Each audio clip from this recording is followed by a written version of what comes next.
Lin Bei found himself reborn in the year 2002, precisely at the eve of the college entrance examination, with ancient martial arts secrets, divine elixirs, and mystical weapons at his disposal, all available at a mere zero cost. He was poised for greatness. In 2002, the realms of stock markets, real estate, internet giants, and smart electronic products were burgeoning rapidly. Armed with the memories of 2025 and a system that allowed for instantaneous acquisition at no cost, Lin Bei returned to the year 2002. The regrets and unfulfilled aspirations of his previous life, he resolved to reclaim them all. Chapter 1. Rebirth in 2002. In a parallel universe, a repository for the mind. On March 25, 2002, at the back playground of the first high school in Ing City, Lin Bei, abandon your unrealistic fantasies. If you drop out now, you will amount to nothing in the future. Lu Sherwing admonished sharply, disappointment lacing her tone. The two were classmates in their senior year, sharing a close bond. While Lu Sherwing excelled academically, Lin Bei lagged significantly behind. Had it not been for her, he would have dropped out the previous year. Yet, rather than expressing gratitude, Lin Bei launched into a tirade, espousing notions that university degrees guaranteed nothing and that education was ultimately futile. This infuriated Lu Sherwing that moment. Lin Bei gazed at the indignant yet beautiful girl before him, his eyes misting with unshed tears, unable to restrain the emotion swelling within. Am I dreaming? Is this enchanting girl the one I long to see again, Lu Sherwing? Have I truly been reborn, back to the eve of the college entrance examination in 2002? He exclaimed in astonishment. Familiar scenes, familiar faces, these memories were indelibly etched in his mind. In the spring of 2002, influenced by the belief that education was fruitless, he had informed Lu Sherwing of his intentions to venture southward to accumulate wealth, with the aspiration of providing for her. Immediately, he was doused with cold water, receiving a scathing reprimand urging him to relinquish his impractical dreams and focus on his studies to secure a good university placement. This memory was too vivid, lingering in his mind. But Lin Bei lived in the future. On May 20th, 2025, he had traversed from 2025 back to 2002, a span of 23 years. Perhaps the heavens, having witnessed the miseries of his past life, granted him a chance for redemption. In his previous existence, he harbored too many regrets and sorrows. Gazing at the disappointed Lu Sherwing, her large, glistening eyes filled with ire, Lin Bei felt a surge of affection. 2 decades of relentless toil had proven Lu Sherwing's assertions to be correct. Only through diligent study and university admission could one alter their fate. In the trajectory of his former life, Lu Sherwing had gained admission to Tsinghua University and secured a position in a foreign enterprise upon graduation. When he next encountered her, she was the owner of a Fortune 500 company, her wealth exceeding $100 billion in US dollars. And Lin Bei, 23 years on, the repeated failures in business had stripped him of all confidence in life. He had succumbed to despair, drowning his sorrows in alcohol. Only later did he realize that Lu Sherwing had offered him numerous opportunities, yet he had squandered each one. But alas, there is no remedy for regret. Were there such a thing, he would willingly sacrifice everything, even his life, to attain it. It was solely his own lack of ambition that led him to this plight. Had he heeded Lu Sherwing's counsel to study diligently and attend university, even a mediocre institution would have been preferable to his current state. Moreover, he had missed out on Lu Sherwing. Lin Bei had contemplated seeking her out. However, their statuses had diverged, rendering them inhabitants of entirely different worlds. Yet that was a matter for over 2 decades hence. For now, it was still 2002, and all events had yet to unfold. A vast array of opportunities awaited. Lin Bei must change. He must seize this chance to relive his life. He could not allow the outcome of 20 years hence to repeat itself. Lu Sherwing, thank you. You are right. I shall dedicate myself to my studies and strive to gain admission to university, Lin Bei declared, his heart swelling with excitement. Over 20 years later, he had burdened his wife and children with a mountain of debt, the brink of despair. Contemplating a leap into the river, it was Lu Sherwing, like a beacon of moonlight, who appeared before him, rescuing him from the clutches of death and aiding him in settling all his debts. That moment was etched in his memory, the first time he had shed tears of regret. He had once believed his life would remain forever stagnant. How easy it was to dream of turning his fortunes around. Not only was he unable to repay Lu Sherwing, but he also had lost the opportunity to express his gratitude, destined to carry countless regrets throughout his existence. Never did he anticipate that he would be reborn back to his high school days. In 2002, all was still to come. All was still ripe for change. Lin Bei finally had the opportunity to live a life free of regret. Upon witnessing Lin Bei's profound transformation, Lu Sherwing momentarily fell silent before earnestly stating, "It is best that you have come to this realization. I hope you can follow through. The college entrance examination is just 3 months away. There is still time. Lin Bei was elated to see Lu Sherwing again, his face aglow with excitement. 2002, how splendid. In his previous life, he had been an undeniable failure, despite his relentless efforts, culminating in a desperate leap into the river. In this rebirth, he aimed to alter his destiny and lead a life of distinction. Having experienced the past 20 years, he recognized the plethora of opportunities for wealth and prosperity that lay ahead. In the right circumstances, even a pig could soar. What more for him? A returned soul with knowledge of the future. To seek wealth was merely a matter of seconds. Without delving into specifics, giants of the internet, such as Tencent and Taobao, as well as the burgeoning realms of stocks and electronics, were all sprouting in this era. Just by seizing any one of these opportunities, immense fortunes could be amassed. And let us not forget real estate, a veritable myth of wealth creation. In this era, the real estate market was merely in its infancy. Purchasing property with eyes closed could yield exponential returns. Indeed, in the following decade, property prices would skyrocket dramatically. However, the financial investment is somewhat substantial, and the return period is lengthy, making it suitable only for long-term investments. Lin Bei is not in a hurry to contemplate this, as there are still numerous opportunities for swift wealth accumulation. With this thought, Lin Bei is invigorated. His over 2 decades of life experience have taught him that although he possesses the memories of this era, he should adhere to the law, acting in a reasonable, lawful, and compliant manner, and earn his fortune honestly today. As for the chaotic matters, they are best left unconsidered. Such concerns are not within the purview of ordinary citizens like himself. At that moment, a melodious female voice resonated. Congratulations, host. You have acquired the zero-cost flash sale system. The zero-cost flash sale system has been activated for you. Please complete your first flash sale task within 5 minutes for system confirmation. Otherwise, the system will automatically vanish. Lin Bei was momentarily bewildered. Isn't a system something that only exists in web novels? Yet, he soon found solace in the absurdity of his situation. If even his rebirth, a miraculous event, could occur, then having a system could not be more natural. This is standard for those who have been reborn. System. I wish to engage in the zero-cost flash sale. Ding dong. Following a series of pleasant chimes, a vivid system interface materialized in his mind. IT presented a 6D high-definition color display, albeit with a remarkably simple interface, where the information was crystal clear. It resembled a colorful Word document, with the system name emblazoned at the top. Zero-cost flash sales system. System function. Zero-cost flash sale. Isn't that tantamount to free of charge? Such an opportunity is undeniably tempting. Lin Bei felt a surge of excitement within. In the next moment, the system displayed another line of text. 2 gifts refresh daily, and you may choose one. The zero-cost flash sale must be executed within 5 minutes after the system refresh. Otherwise, it resets for the data. This is the zero-cost flash sale system. Today's flash sale gifts. Intelligence potion, ancient martial arts secret technique, both at maximum level. Intelligence potion increases intelligence tenfold. Ancient martial arts secret technique enhances combat power tenfold. With persistent practice, one can attain immortality. Lin Bei's eyes sparkled with delight. Both gifts were exceedingly enticing, and he desired them both. After much contemplation, he ultimately chose the ancient martial arts secret technique. According to the trajectory of his previous life, a school bully would soon come to torment him. This instance of bullying would leave him utterly disabled. Chapter 2. The Zero-Cost Flash Sale System. In his recollections, at this very moment and place, the notorious bully of the campus, Wang Fei, would soon arrive with his entourage to unleash a brutal assault upon him. It was during this harrowing episode of bullying that his legs were mercilessly shattered, leaving him with a lifelong disability even after recovery. This was a profoundly painful and humiliating experience that Lin Bei would never forget. A haunting memory that continued to plague him even 2 decades later. It was an inescapable nightmare that marred his existence. At this juncture, he felt a twinge of hesitation regarding dropping out of school. Following this traumatic incident, he found himself engulfed in an abyss of self-doubt and terror.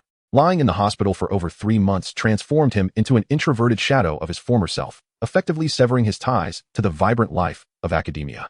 The mere recollection of those events caused involuntary tremors to course through his body. Wang Fei, a senior student from the neighboring class, wielded his affluence as the son of the wealthiest individual in the East City, strutting through the school with an air of invincibility. His motive for inflicting such cruelty upon Lin Bei stemmed from his own infatuation with Lu Sherwin. As a rival, Wang Fei had long yearned to teach Lin Bei a lesson, merely biding his time for the opportune moment. At last, during evening self-study, one of his lackeys spotted Lin Bei and Lu Sherwin alone in the rear playground. Upon receiving this intelligence, he promptly summoned his companions. The agonizing experience was on the verge of repeating itself. However, this time, Lin Bei had returned with a system, heralding a monumental reversal of fortune.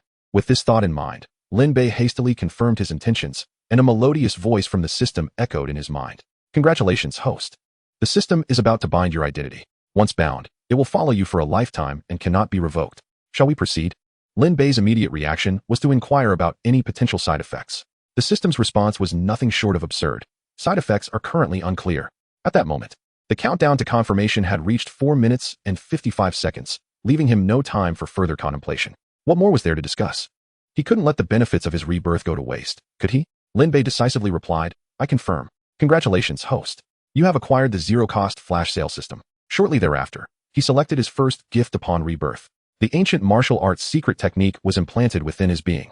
As he listened to the once pleasant system voice, it now took on a peculiar tone. Before Lin Bei could fully process this, he felt his mind go blank, a brilliant light flashing before him. In an instant, powerful energy surged into his body, infusing him with a plethora of ancient martial arts techniques, which transformed into memories within his mind. Congratulations, host. The ancient martial arts secret technique has been successfully loaded.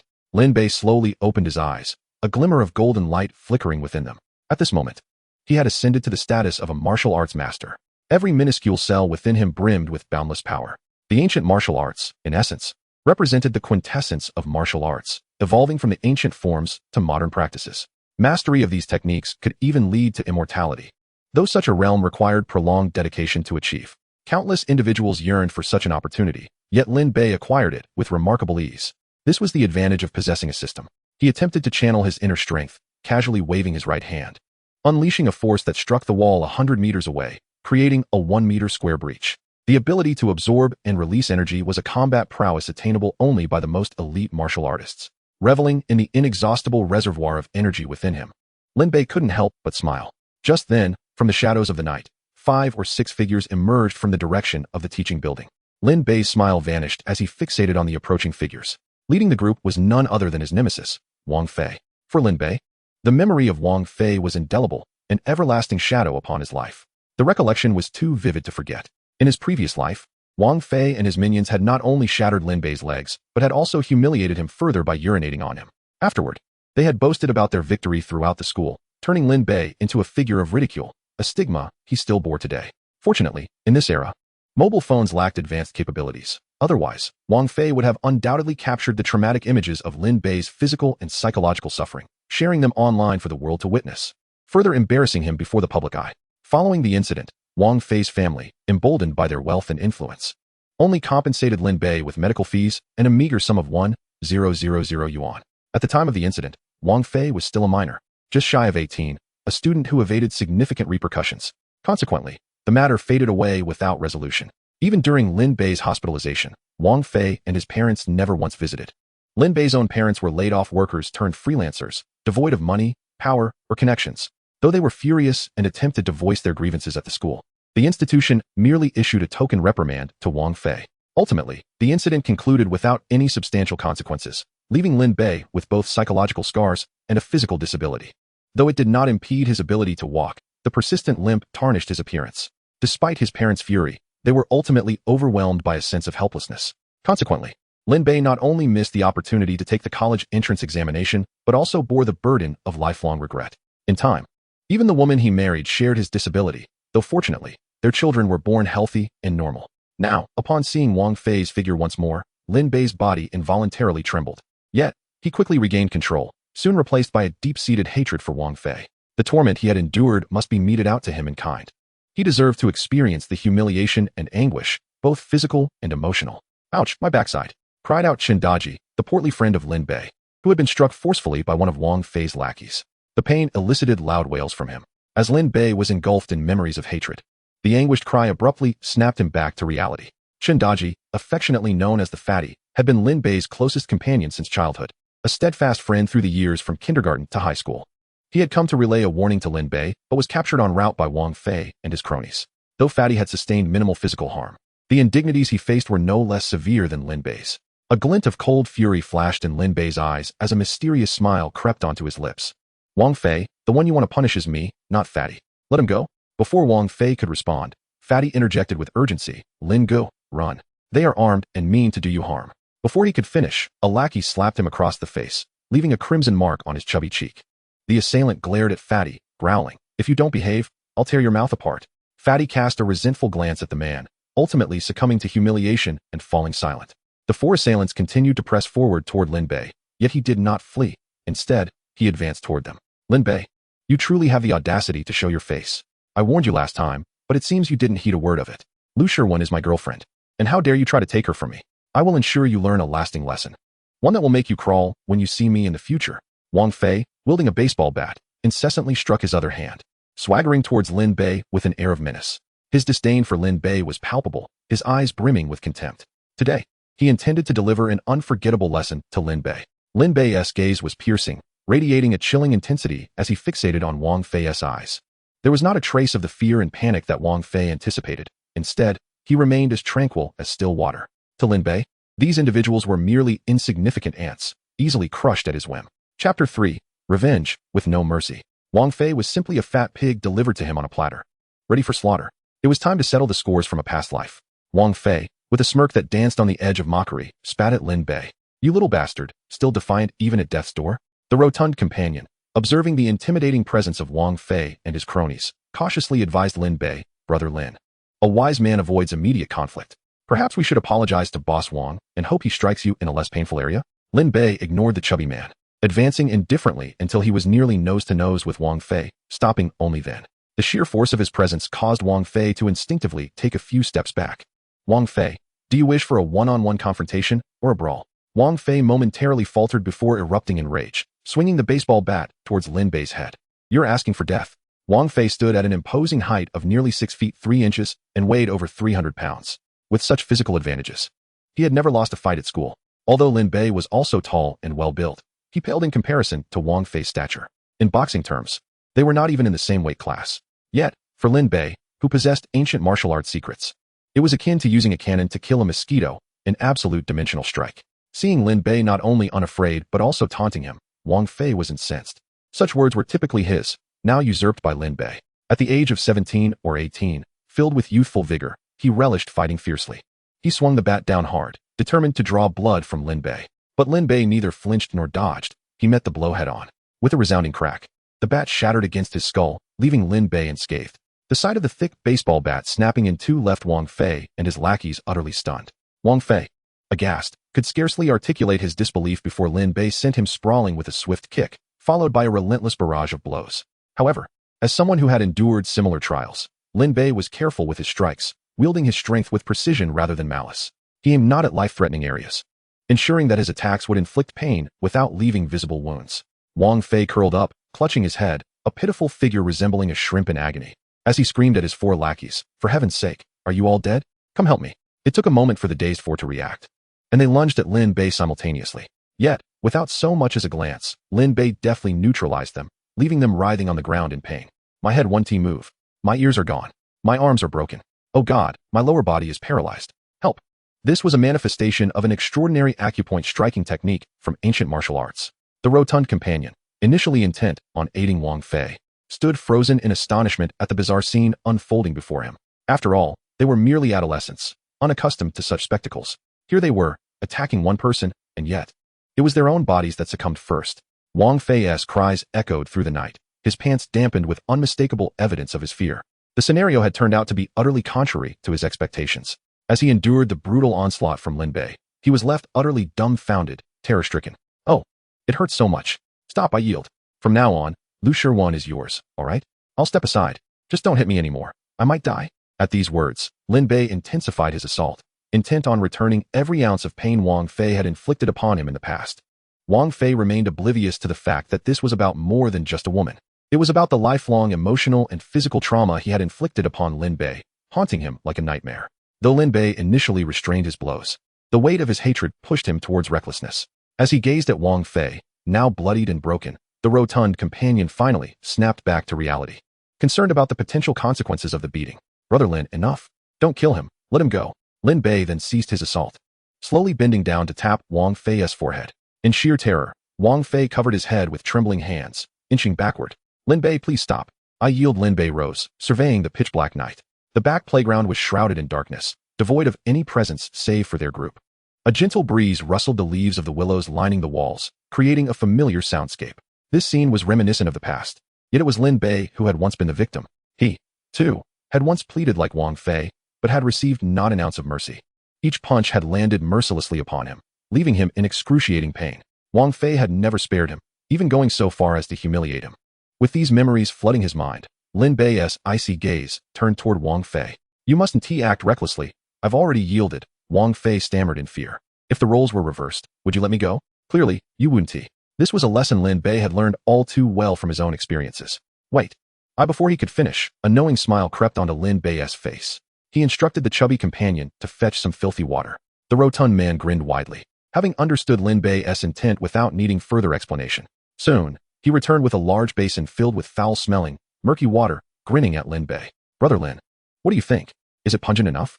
Lin Bei didn't need to smell it. The repugnant stench was enough to reveal its source. Excellent work, my friend. No, please. Before Wang Fei could finish his plea, the basin of dirty water cascaded down upon him, drenching him from head to toe, transforming him into a veritable drowned rat. There was no waste. Lin Bei exhaled a deep breath, watching Wang Fei's miserable state as a wave of satisfaction washed over him. One word encapsulated the feeling: exhilarating. Though Lin Bei harbored hatred for Wang Fei, he would not be foolish enough to inflict lasting harm upon him. Such vulgar behavior as that exhibited by Wang Fei, who shamelessly urinated upon himself, is utterly beneath Lin Bei's dignity. However, he is determined that Wang Fei must taste the same humiliation he has inflicted upon others. Just as Lin Bei resolved to dismiss the trash before him and allow them to depart, Wang Fei, fueled by an unknown audacity, perhaps unable to endure the humiliation any longer, spoke up in a threatening tone. Lin Bei, how dare you insult me? My father is the richest man in East City. Just you wait. I shall not let this slide. Lin Bei halted, turned on his heel, and confronted Wang Fei once more, delivering a few sharp kicks.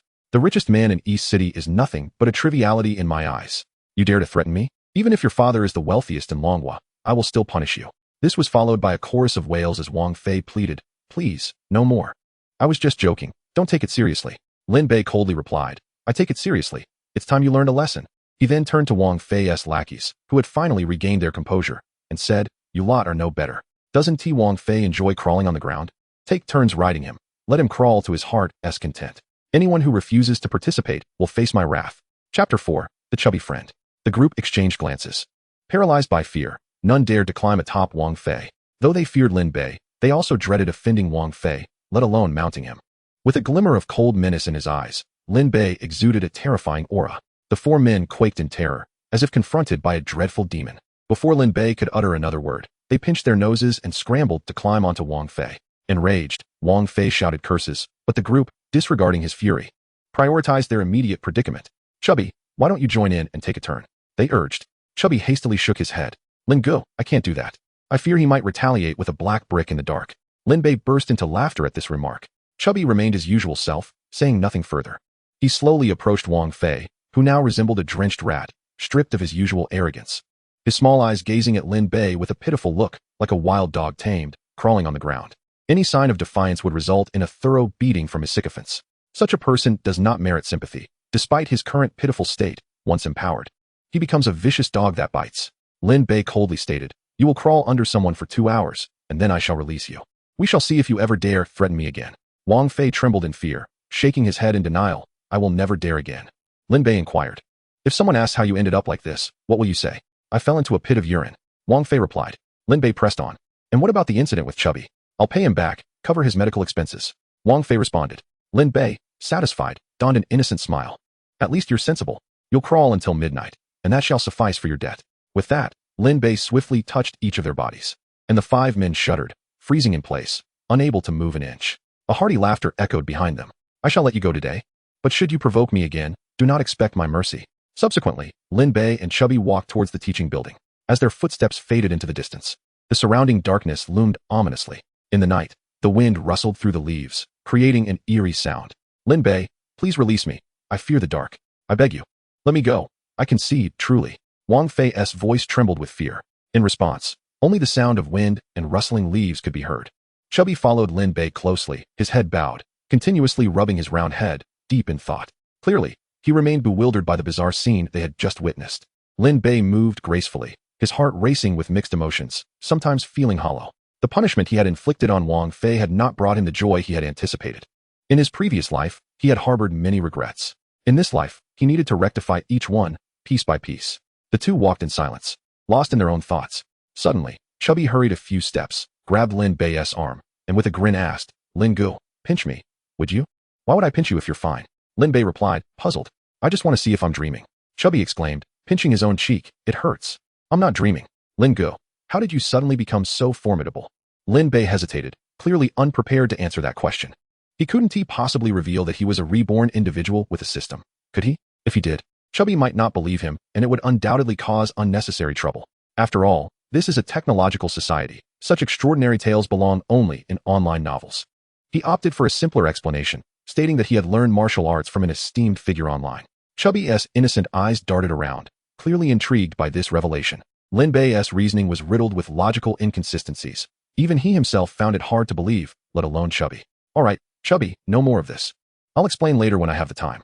Now hurry back to your studies. Otherwise, you'll be punished for standing too long.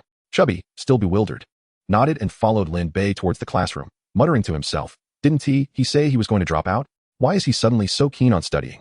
It is widely known that the study routine for seniors preparing for the college entrance examination is intense. After all, for the vast majority of students, this exam represents one of the few opportunities to alter their destinies.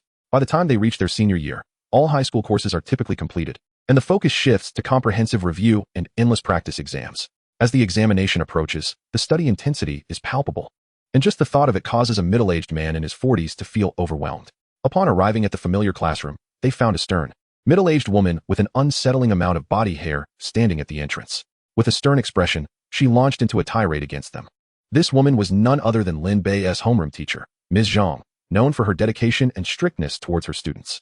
Even Lin Bei and Chubby, the two weakest students in the class, had not been given up on by her. You two are quite something. In this mock examination, one of you came in last, and the other second to last, and you still dare to skip class? Both of you go stand outside. In a previous life, they would have grabbed their backpacks and returned home without a second thought. However, this time, Lin Bei obediently walked outside to stand. Not long after, Chubby pulled Lin Bei aside, eager to leave. Boss, you really plan to stand here? It's so embarrassing. Let us hurry and go. Chubby insisted, attempting to pull Lin Bei back inside. The plump student remarked, Teacher Zhang is only looking out for us. Soon enough, we'll be sent back to our studies. What is the point of studying? Graduation is just 2 months away. Why put in so much effort? As he spoke, he began to pull Lin Bei along. At that moment, Teacher Zhang approached with a stern expression. Ah, you two, still misbehaving while standing outside. Take your Chinese textbooks and come to my office. Memorize the key points from the first 10 units.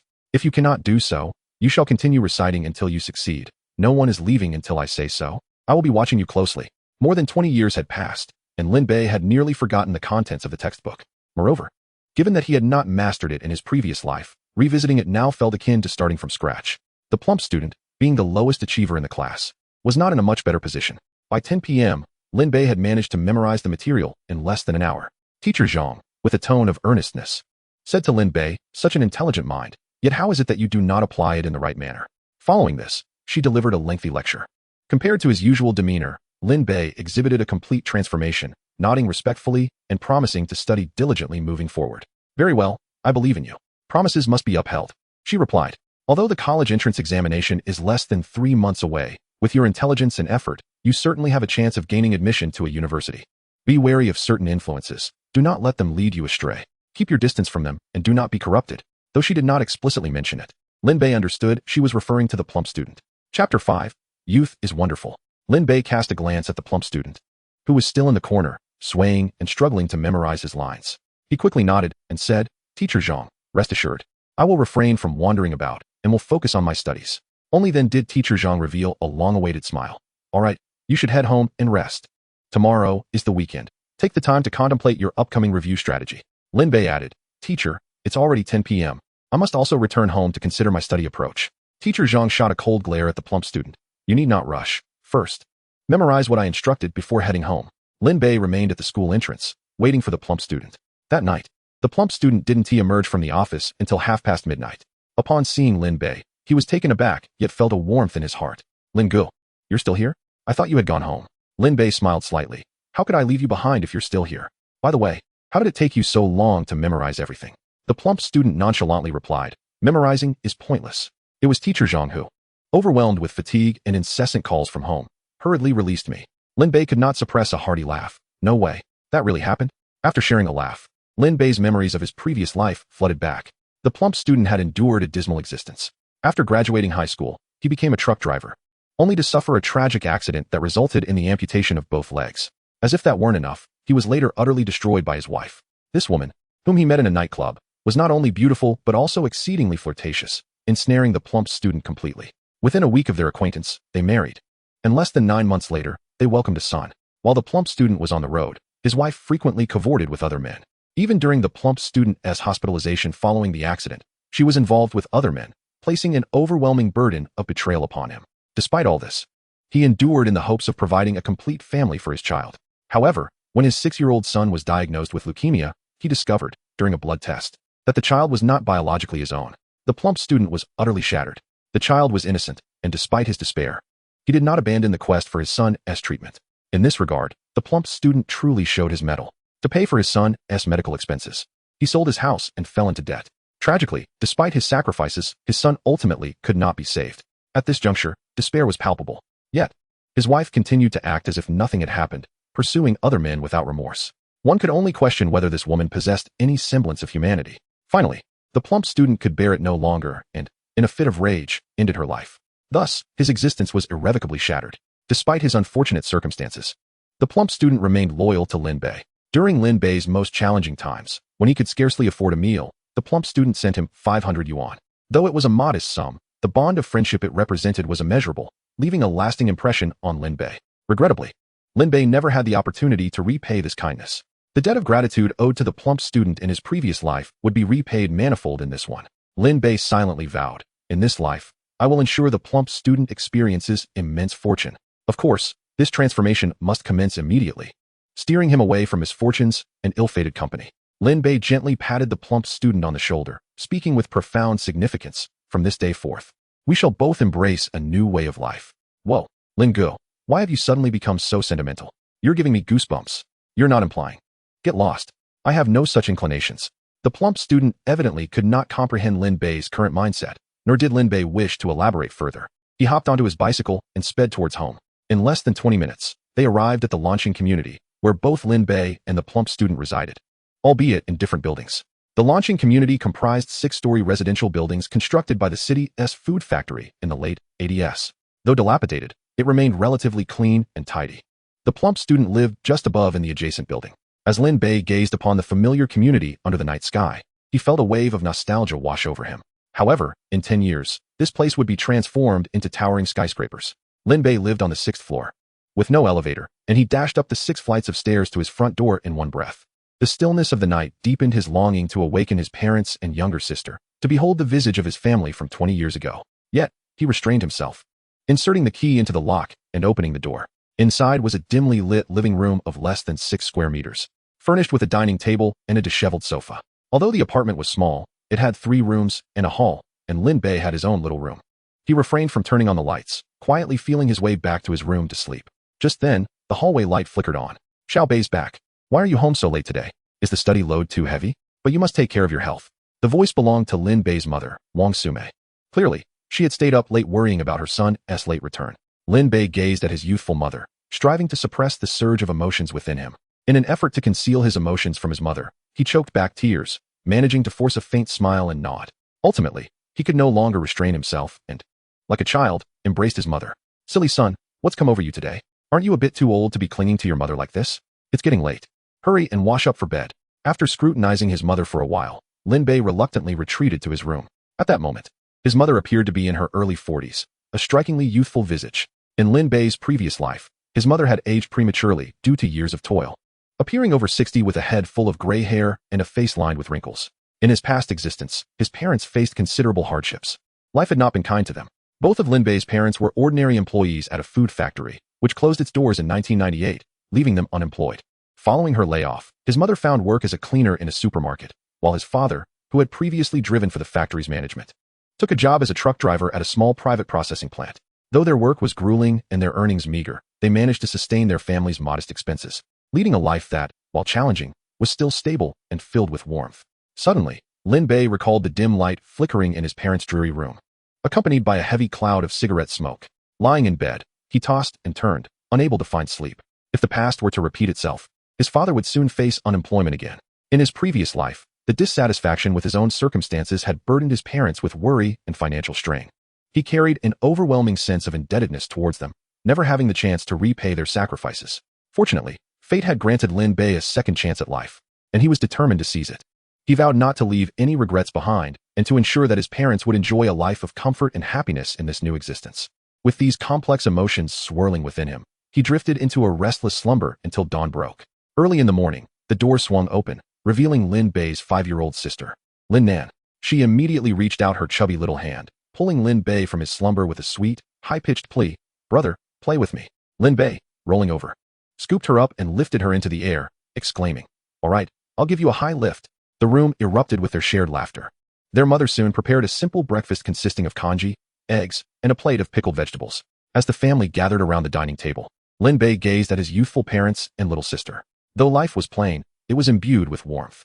Despite the hardships etched into his parents' faces, their youth was a glimmer of hope. There was still time for everything to change. Chapter 6. The Internet Phone Supermarket. His parents' faces bore little evidence of wrinkles, their hair still a deep shade of black. Lin Bei sighed once more. Youth is indeed a blessing. There is still a chance for them to relish a better life. At that moment, his mother, Wang Sume, noticed her husband lost in thought as he ate, and said, "Jianghua, don't fret so much. Didn't old you mention that the factory is outsourcing transportation? If we pool together to buy a truck, you won't have to face unemployment." His father set down his bowl, feeding a spoonful of congee to Lin Nan before sighing. "But that will cost over 230,000 yuan. If we each contribute half, that's still 115,000 yuan. We only have a little over 60,000 yuan in savings. We're still short by nearly half." Upon hearing this, his mother's brow furrowed with concern. After a moment, she added, "No, I will borrow some from relatives and friends." Lin Bei was taken aback. He recalled how his father had once drained their meager savings, scraping together 115,000 yuan, only to have old Yu abscond with the money. Months later, when the police finally tracked him down, all the funds had been squandered in gambling. At that time, 115,000 yuan was no trifling sum. It could have purchased a spacious 3-bedroom apartment of around 140 to 150 square meters. This devastating blow had turned his father's hair white overnight. Not only did they lose the money, but his father also lost his job, leading to a month of despair that nearly incapacitated him. The family fell into dire straits. Now that Lin Bei had been reborn, he would not allow such a painful experience to befall his father again. Back then, Lin Bei was merely a student, oblivious to the gravity of the situation and lacking the insight to inquire further. He was not fully aware of the details, only understanding that this incident had left a substantial impact on their family. During that era, the combined monthly salary of his parents barely exceeded 3,000 yuan. For a family, saving 100,000 yuan would require 4 years of strict frugality. Such a blow was insufferable for an ordinary household. As Lin Bei pondered how to avert this calamity, he listened to his parents' conversation. His mother continued, "Jianghua, borrowing money shouldn't pose a problem. The real question is how you feel about it." After a moment of contemplation, his father, Lin Jianguo, hesitated before responding, "Of course I want to buy the truck. With Xiao Bei about to enter university, our financial needs will only grow if we don't acquire the truck." Sighing, Lin Bei interjected, "Dad, if that's the case, we absolutely cannot go in on this venture. Mom is right. You barely know the other party. What if he turns out to be a fraud? This is over 100,000 yuan. Can our family withstand a loss like that?" Lin Bei's words poured cold water over his parents' hopes. Children should not meddle in adult affairs. Lin Jianguo admonished sternly. "But Dad, didn't you just say I am now 18 and an adult?" Lin Bei countered. "You also mentioned that you've only known the other party for a few months and have no idea of his background. This amount of money is significant, especially for our family. If something goes wrong, can we bear the consequences?" His parents fell silent, both grappling with their uncertainties. They were merely mulling over the issue, with his father, as the family's pillar, in turmoil. His mother lacked confidence as well. She merely wished to alleviate her husband's worries. Their savings of over 60,000 yuan had been painstakingly accumulated over the years, earmarked not only for Lin Bei and his sister's education, but also as a safety net against unforeseen circumstances. For this family, they could earn, but they could not afford to lose. Lin Bei pressed on, "Dad, now is a prime time for the country to develop its economy. Why should you be tied to a job?" Lin Jianguo shot Lin Bei an exasperated glare. "If we don't work, how will we put food on the table?" Lin Bei continued to elucidate, "I'm not saying working is wrong. It's just that after a year of hard labor, what do you and Mom actually earn? Instead of waiting for another potential layoff, why not start a small business? I have a classmate whose family is in a similar situation. 2 years ago, they opened an internet CAF, and now they've even bought a car." Wang Sume listened intently, finding merit in Lin Bei's perspective, while she supported her husband. Investing tens of thousands of yuan left her feeling unsettled. Hearing her son articulate thoughts for the family brought her immense pride. "Jianghua, our son has a point. If we don't work, we could start a small business and still support our family." My former colleague, Sister Lu, quit her cleaning job last month and is now selling meat-filled buns at her neighborhood entrance. Hearing her words, she claimed to earn over 100 each day, far superior to traditional employment. With the added benefit of flexible hours, the amount earned was entirely within her control, making it a preferable option to laboring for someone else. Lin Jiangwo, her father, hesitated slightly, forcing a wry smile as he remarked, "You wouldn't suggest I set up a stall at the entrance selling meat buns, would you?" Lin Bei quickly interjected, "I know of a business venture that guarantees profit without loss." This assertion was not merely a fanciful claim. The year 2002 marked a significant period of economic transformation in the country, with various industries experiencing explosive growth. The competition was far less fierce than it would be 2 decades later, and opportunities abounded. Having experienced this firsthand, Lin Bei was well aware of which enterprises were poised for success in the prevailing economic climate. Lin Jiangwo, skeptical, inquired, "Is there truly a business that guarantees profit? Pray, enlighten me." "Father, have you ever heard of IP phone supermarkets?" Lin Bei had initially contemplated venturing into the electronics trade, such as mobile phones, but deemed the investment too hefty. His father, having no prior business experience, opted for a more conservative approach. The concept of IP phone supermarkets was just emerging, and within a few years, it was destined to flourish. This business required relatively modest investment. Lin Jiangwo, puzzled, asked, "What exactly is an IP phone supermarket?" Wang Sume, his wife, pondered before asking, "Isn't it a place with a bunch of telephones where people can make calls?" She had observed a newly opened IP phone supermarket adjacent to a vocational university. Noting a throng of students queuing to make calls whenever she passed by on her way home, Lin Bei replied with a smile, "Yes, mother, that's precisely it. Not only can one make calls, but they also sell IC cards. Currently, there are few operators, and with mobile phones not yet widespread, it's the perfect time to embark on this venture." Upon hearing this, Lin Jiangwo's expression softened into a smile, but he quickly admonished, "You, young man, are on the brink of your college entrance examination. Instead of focusing on your studies, you're preoccupied with such notions?" After all, with his son at a crucial juncture in his education, he wished to prevent any distractions.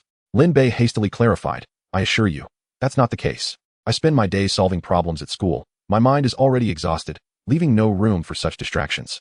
The reason I considered opening an IP phone supermarket at home is that a classmate's family is involved in this business. Their operations are thriving, and they plan to open a second and even a third location. This business can be established near universities or in densely populated areas. Assuming an average of 500 minutes of calls per day, the monthly profit could conservatively reach 3,000 yuan.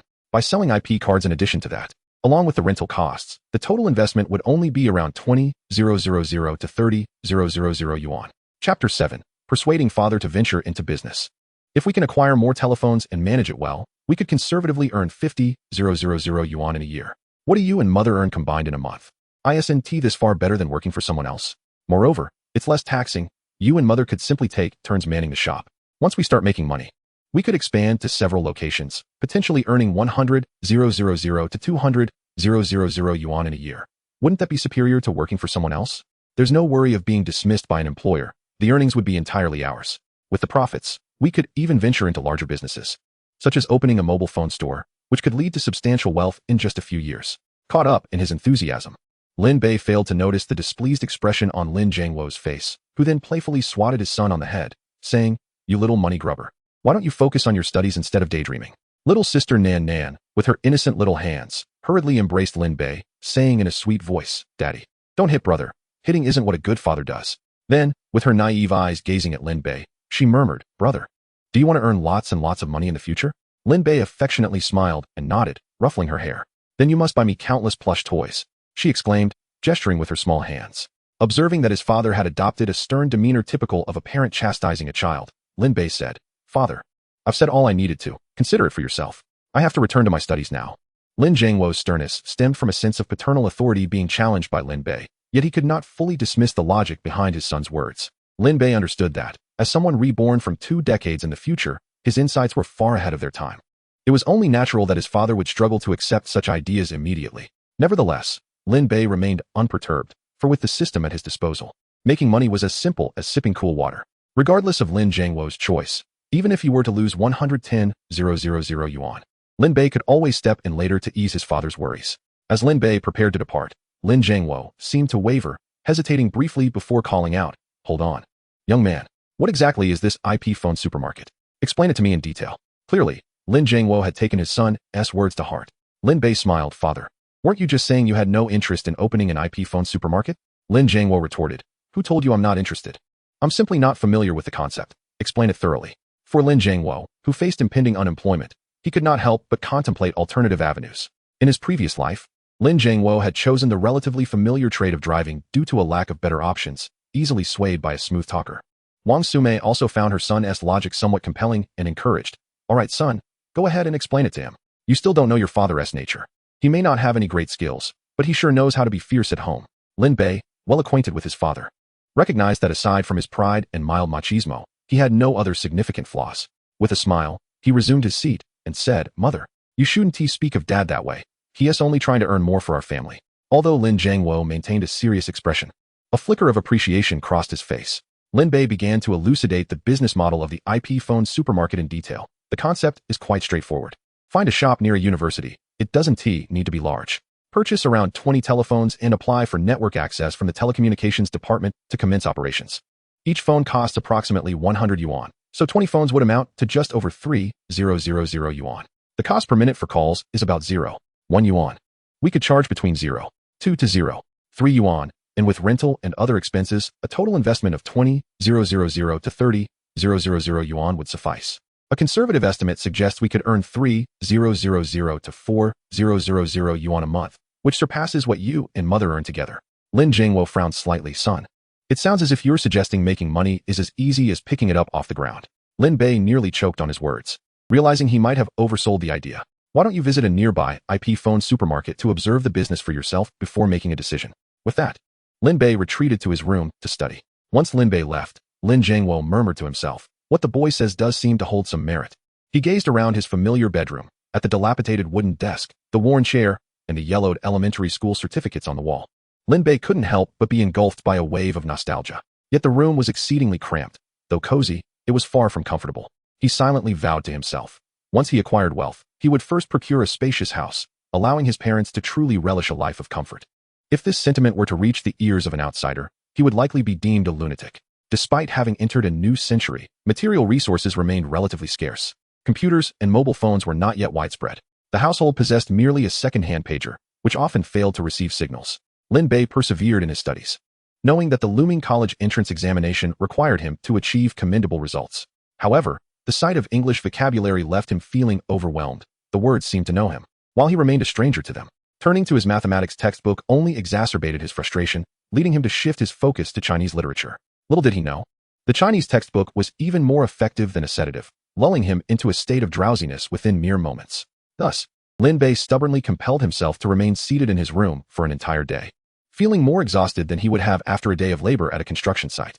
He even began to question his own intellect, regretting not having chosen a potion for enhanced intelligence. With this thought in mind, he hastily summoned the zero-cost flash sale system, only to be met with a melodious voice. Regrettably, esteemed host, you have missed today's zero-cost flash sale gift task. Please be ready for the flash sale at precisely 2 p.m. tomorrow. Damn it, he exclaimed in frustration. After venting his anger, Lin Bei recalled that the zero-cost flash sale system allowed for only one-timed flash sale per day, with gifts being random and needing to be claimed within 5 minutes. With a sense of regret, he drifted into slumber. The following morning, before dawn had even broken, Lin Bei was awakened by his mother's voice. The most arduous aspect of high school life was the early rising. Fortunately, reborn as he was, he no longer lingered in bed, quickly washing up, having breakfast, and shouldering his backpack before heading downstairs. He waited for quite some time at the foot of the building before his friend, the chubby boy, emerged, rubbing his sleepy eyes and sluggishly making his way out. Hurry up, fatty. We're going to be late for school. The two mounted their bicycles and sped towards school. On the way, the chubby boy, panting heavily, chattered, Lingo, what's the rush? We're only a few minutes late. It's not like we haven't been late before. Lin Bei replied gravely. Even a minute late is unacceptable. We must arrive at school 10 minutes early from now on. Huh, the sun must be rising in the west. Lingo, do you really think you can transform from a crow into a phoenix? Lin Bei chose to ignore him, speeding ahead.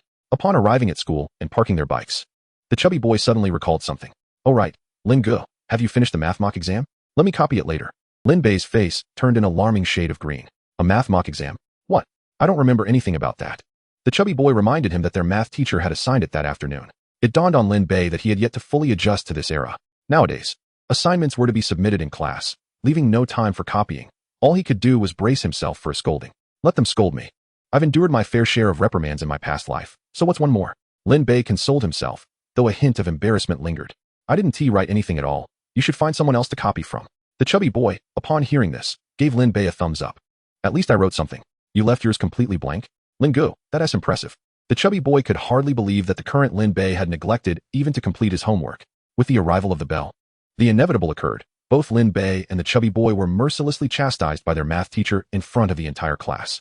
Lin Bei's face bore the marks of embarrassment, alternating between shades of blue and red. The chubby boy, however, remained unfazed, his round face still glowing with a rosy hue. It was astonishing how thick-skinned he was. Fortunately, the math teacher refrained from punishing them further or calling their parents. They were merely instructed to complete the mock exam. Lin Bei's high school life was far from enjoyable. He had nearly forgotten all the knowledge from high school, and the morning dragged on torturously, leading him to contemplate dropping out. After all, with the system enabling him to make money, why endure this torment? However, he quickly dismissed the thought, reluctant to witness the disappointment in his parents' eyes. Ultimately, he chose to persist. Finally, the clock struck noon, signaling the end of classes. As Lin Bei stood up and stretched, Lu Sherwin appeared out of nowhere, her expression grave. Lin Bei, what on earth is going on? You preach one thing and practice another. You came in second to last in the mock exam again. Don't you care about going to college? Lin Bei flashed a confident smile. Sherwin, don't worry. I mean what I say. I will get into college. Humph. Lu Sherwin scoffed. Whether you want to take the exam or not is up to you. I can't be bothered with you.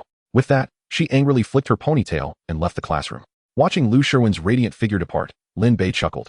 Even when she was angry, she looked stunning. His eyes widened as he realized he was still staring after her, but she had already walked far away. The chubby boy leaned in with an envious glint in his eyes, whispering, Lin Gu, be honest. How far has your relationship progressed? Have you two kissed yet? Get lost. Lin Bei playfully kicked the chubby boy's backside.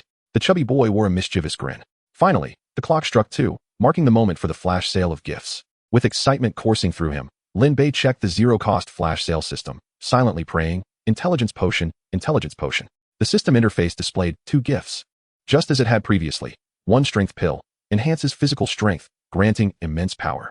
Perspective scroll, reveals stock trends and identifies antiques, rare stones, and treasures. Side effects, each use results in 1 white hair. Please make your selection within 5 minutes. Failure to do so will result in expiration. Though somewhat disappointed, Lin Bei's gaze settled on the antique identification scroll. It seemed the system aimed to help him accumulate wealth. As for the strength pill, he already possessed ancient martial arts skills and had no desire to become a muscle-bound brute. After selecting the gift, detailed descriptions automatically appeared, confirming the initial claims. Upon receiving it, he would be able to foresee stock market trends, as well as discern the authenticity and value of antiques. The prospect of making a fortune outweighed the worry of turning gray. Lin Bei decisively opted for the perspective scroll. However, a new dilemma arose. While the perspective scroll was indeed advantageous, whether in stock trading or dealing in antiques, both endeavors required initial capital. Yet he had barely 20 yuan to his name. He could only rely on lucky finds, a concept he had only encountered in online novels. In reality, who could truly make a fortune through mere luck? Perhaps he could borrow a bit from his parents' savings? But he quickly dismissed that notion. They would undoubtedly scoff at such absurdity. Lin Bei found himself engulfed in vexation, unwilling to let the remarkable ability of the perspective scroll languish in idleness. He pondered, rather than merely daydreaming, it would be prudent to take action. After school, he would venture to the antique market in search of fortune. Who knows, he might just stumble upon a great treasure. With this thought, he felt a sense of relief. In the afternoon, the portly boy, with a mischievous grin, informed Lin Bei, Boss, Wang Fei and his gang have yet to show up at school. I heard that after returning home, he was so filthy that even after 3 hours of bathing, he could not rid himself of the stench. He even caught a cold. Although the weather isn't too chilly, lingering in the back playground for so long would certainly lead to a cold. Lin Bei responded with a calm hum. The portly boy continued, Lin Gu, you have truly made an enemy of him. Wang Fei must harbor a deep-seated hatred towards you, even contemplating revenge. You ought to be cautious of his retribution. Lin Bei merely nodded with a smile. He regarded Wang Fei as inconsequential, confident in his own abilities. As long as Wang Fei did not provoke him, all would be well, but should he dare to challenge him, he would pay the price until he learned not to provoke him again. Meanwhile, Lin Zhengwo was not idle either, having listened to his son's words. Although he did not voice it, he absorbed every detail. This morning, he skipped class and clandestinely visited an IP phone supermarket, his eyes wide with astonishment. Such establishments were rare, and after much searching, he finally located one near the university. In the modest 10-square-meter shop, which bore a simple decor, every phone was occupied, with many others queuing to make calls. A middle-aged woman sat behind a table cluttered with various denominations of IP phone cards. Can you hurry up and make your call? What are you chatting about for so long? I need to use the phone urgently. Boss, I'll take 10 yuan phone cards. I want 2. The din of conversations and the clamor of impatient customers filled the air. It was Lin Zhengwo's first encounter with such a bustling business, and he found it utterly astonishing. Brother, Do you want to make a call or buy a phone card? Queue over there for calls, and queue here for cards. Lin Jiangwo chuckled awkwardly. I just came to have a look. The middle-aged woman cast him a disdainful glance. Before she could speak, a girl listening to an MP3 player and a boy munching on spicy strips grumbled, Uncle, please step aside. You're blocking my line. Embarrassed, Lin Jiangwo turned and left. Only to hear the woman exclaim behind him, what a useless person, coming here to make a fuss. Does he think I'm not busy enough? As he walked away, he contemplated. If only he could open a shop himself, he would never have to worry about the whims of a boss. He could be the proprietor. And that feeling must be delightful. Opening an IP phone supermarket seemed like a viable business venture. Lin Jiangwo felt a surge of enthusiasm. He had finally resolved to do it. Chapter 9. Treasure hunting at the antique market after school. Lin Bei instructed the portly boy to head home alone while he swiftly rode his bicycle towards the antique market. Upon arriving at the antique street in the western suburbs, he found it bustling with a throng of people, despite the dusk. Stalls lined both sides of the 800-meter-long street. Overflowing with an array of ancient coins and artifacts, there was an abundance of everything, making it impossible to navigate through the crowd. Clearly, many others shared his penchant for unearthing hidden treasures. After securing his bicycle, he pushed into the crowd. Lin Bei was disinclined to jostle with fellow treasure hunters. He opted for a solitary stall that appeared neglected and devoid of customers. This stall lacked even a single light and was filled with rusty coins. However, the more unvisited a place, the more likely it was to conceal treasures. Why not give it a try? Hey, young man, I see you've come. Everything here has been dug up from the ground. Which one do you fancy? I can give you a discount, spoke a dark-skinned middle-aged man, whose honest demeanor suggested he was merely a simple soul. Noting Lin Bei's school uniform, he recognized him as a city student likely blessed with ample pocket money and greeted him warmly. Lin Bei nodded. A coin named Jinkong Tongbao caught his eye. As he picked it up, he was about to use the perspective scroll to assess its value when the man exclaimed, Young brother, you have a discerning eye. This one is the most valuable in my collection. Lin Bei chose to ignore him and continued to inspect the coin with the scroll. Jinkong period copper coin. Qing Guangshu imitation, valued at 530 yuan. With only 18 yuan in his pocket, it was evident this coin was beyond his means. Just as he was about to set it down, the man interjected, This Jinkong Tongbao just came from a tomb. Seeing you're an earnest student, I'll let it go for 8,000. That's outrageous. Lin Bei thought, having just scanned the stall with the scroll. Realizing the most expensive item there was worth only a few hundred yuan. Did he take him for a fool? Though the item is indeed fascinating. It's far too expensive for me, Lin Bei replied. At that moment, a stunning woman clad in a tight-fitting skirt, her long, fair legs on display, approached with a flirtatious demeanor. Handsome, I've had my eye on this for quite a while, but my funds are insufficient. She nudged Lin Bei aside and lowered her voice. To be honest, I've had someone appraise this coin, and its actual value is at least 50,000. How about we each contribute 4,000 to buy it together? The overwhelming scent of her perfume enveloped him, and though she spoke softly, her words reached the stall owner distinctly. This duo was clearly in cahoots, attempting to ensnare him in their ruse. Miss, I don't even have 100 to spare. Let alone 4,000, Lin Bei stated. Huh, a poor student, she scoffed, turning her attention elsewhere, leaving Lin Bei feeling slighted. Wait, how can you speak to me like that? He contemplated giving her a taste of her own medicine, but the middle-aged man held him back. Young brother. A man shouldn't stoop to a woman's level. We share a connection, let us chat some more. I'll give you a better price. How about 1,000? Lin Bei chuckled at the absurdity. The middle-aged man was not to be underestimated either. From 8,000 to 1,000. His bargaining skills were sharper than those at a vegetable market. 1,000. I wouldn't take it for 100. Do I really need to spell it out? Realizing he had been seen through, the man merely chuckled. You're quite sharp, young brother. A man of knowledge. I bought it for 30. I'll let it go for 50. Goodness. From 8,000 to 50 in a blink. What a scam. Lin Bei recognized the true worth of the coin and felt tempted. Let us negotiate. I genuinely wish to buy it. I'm just a student with only 18 yuan. How about you sell it to me for that amount? He pulled out all the cash he had to show the man. Seeing the owner hesitate, Lin Bei feigned disinterest. If not, I'll just look elsewhere. Feigning to leave. The middle-aged man thought to himself, I bought it for 5. 18 still allows for profit. He slapped his thigh and, pretending to be reluctant, said, Fine. I'll sell it to you. The transaction was complete. Although the profit was merely a few hundred yuan, Lin Bei felt a surge of joy. After all, it validated the authenticity and efficacy of the perspective scroll, did it not? By heavens, it truly worked.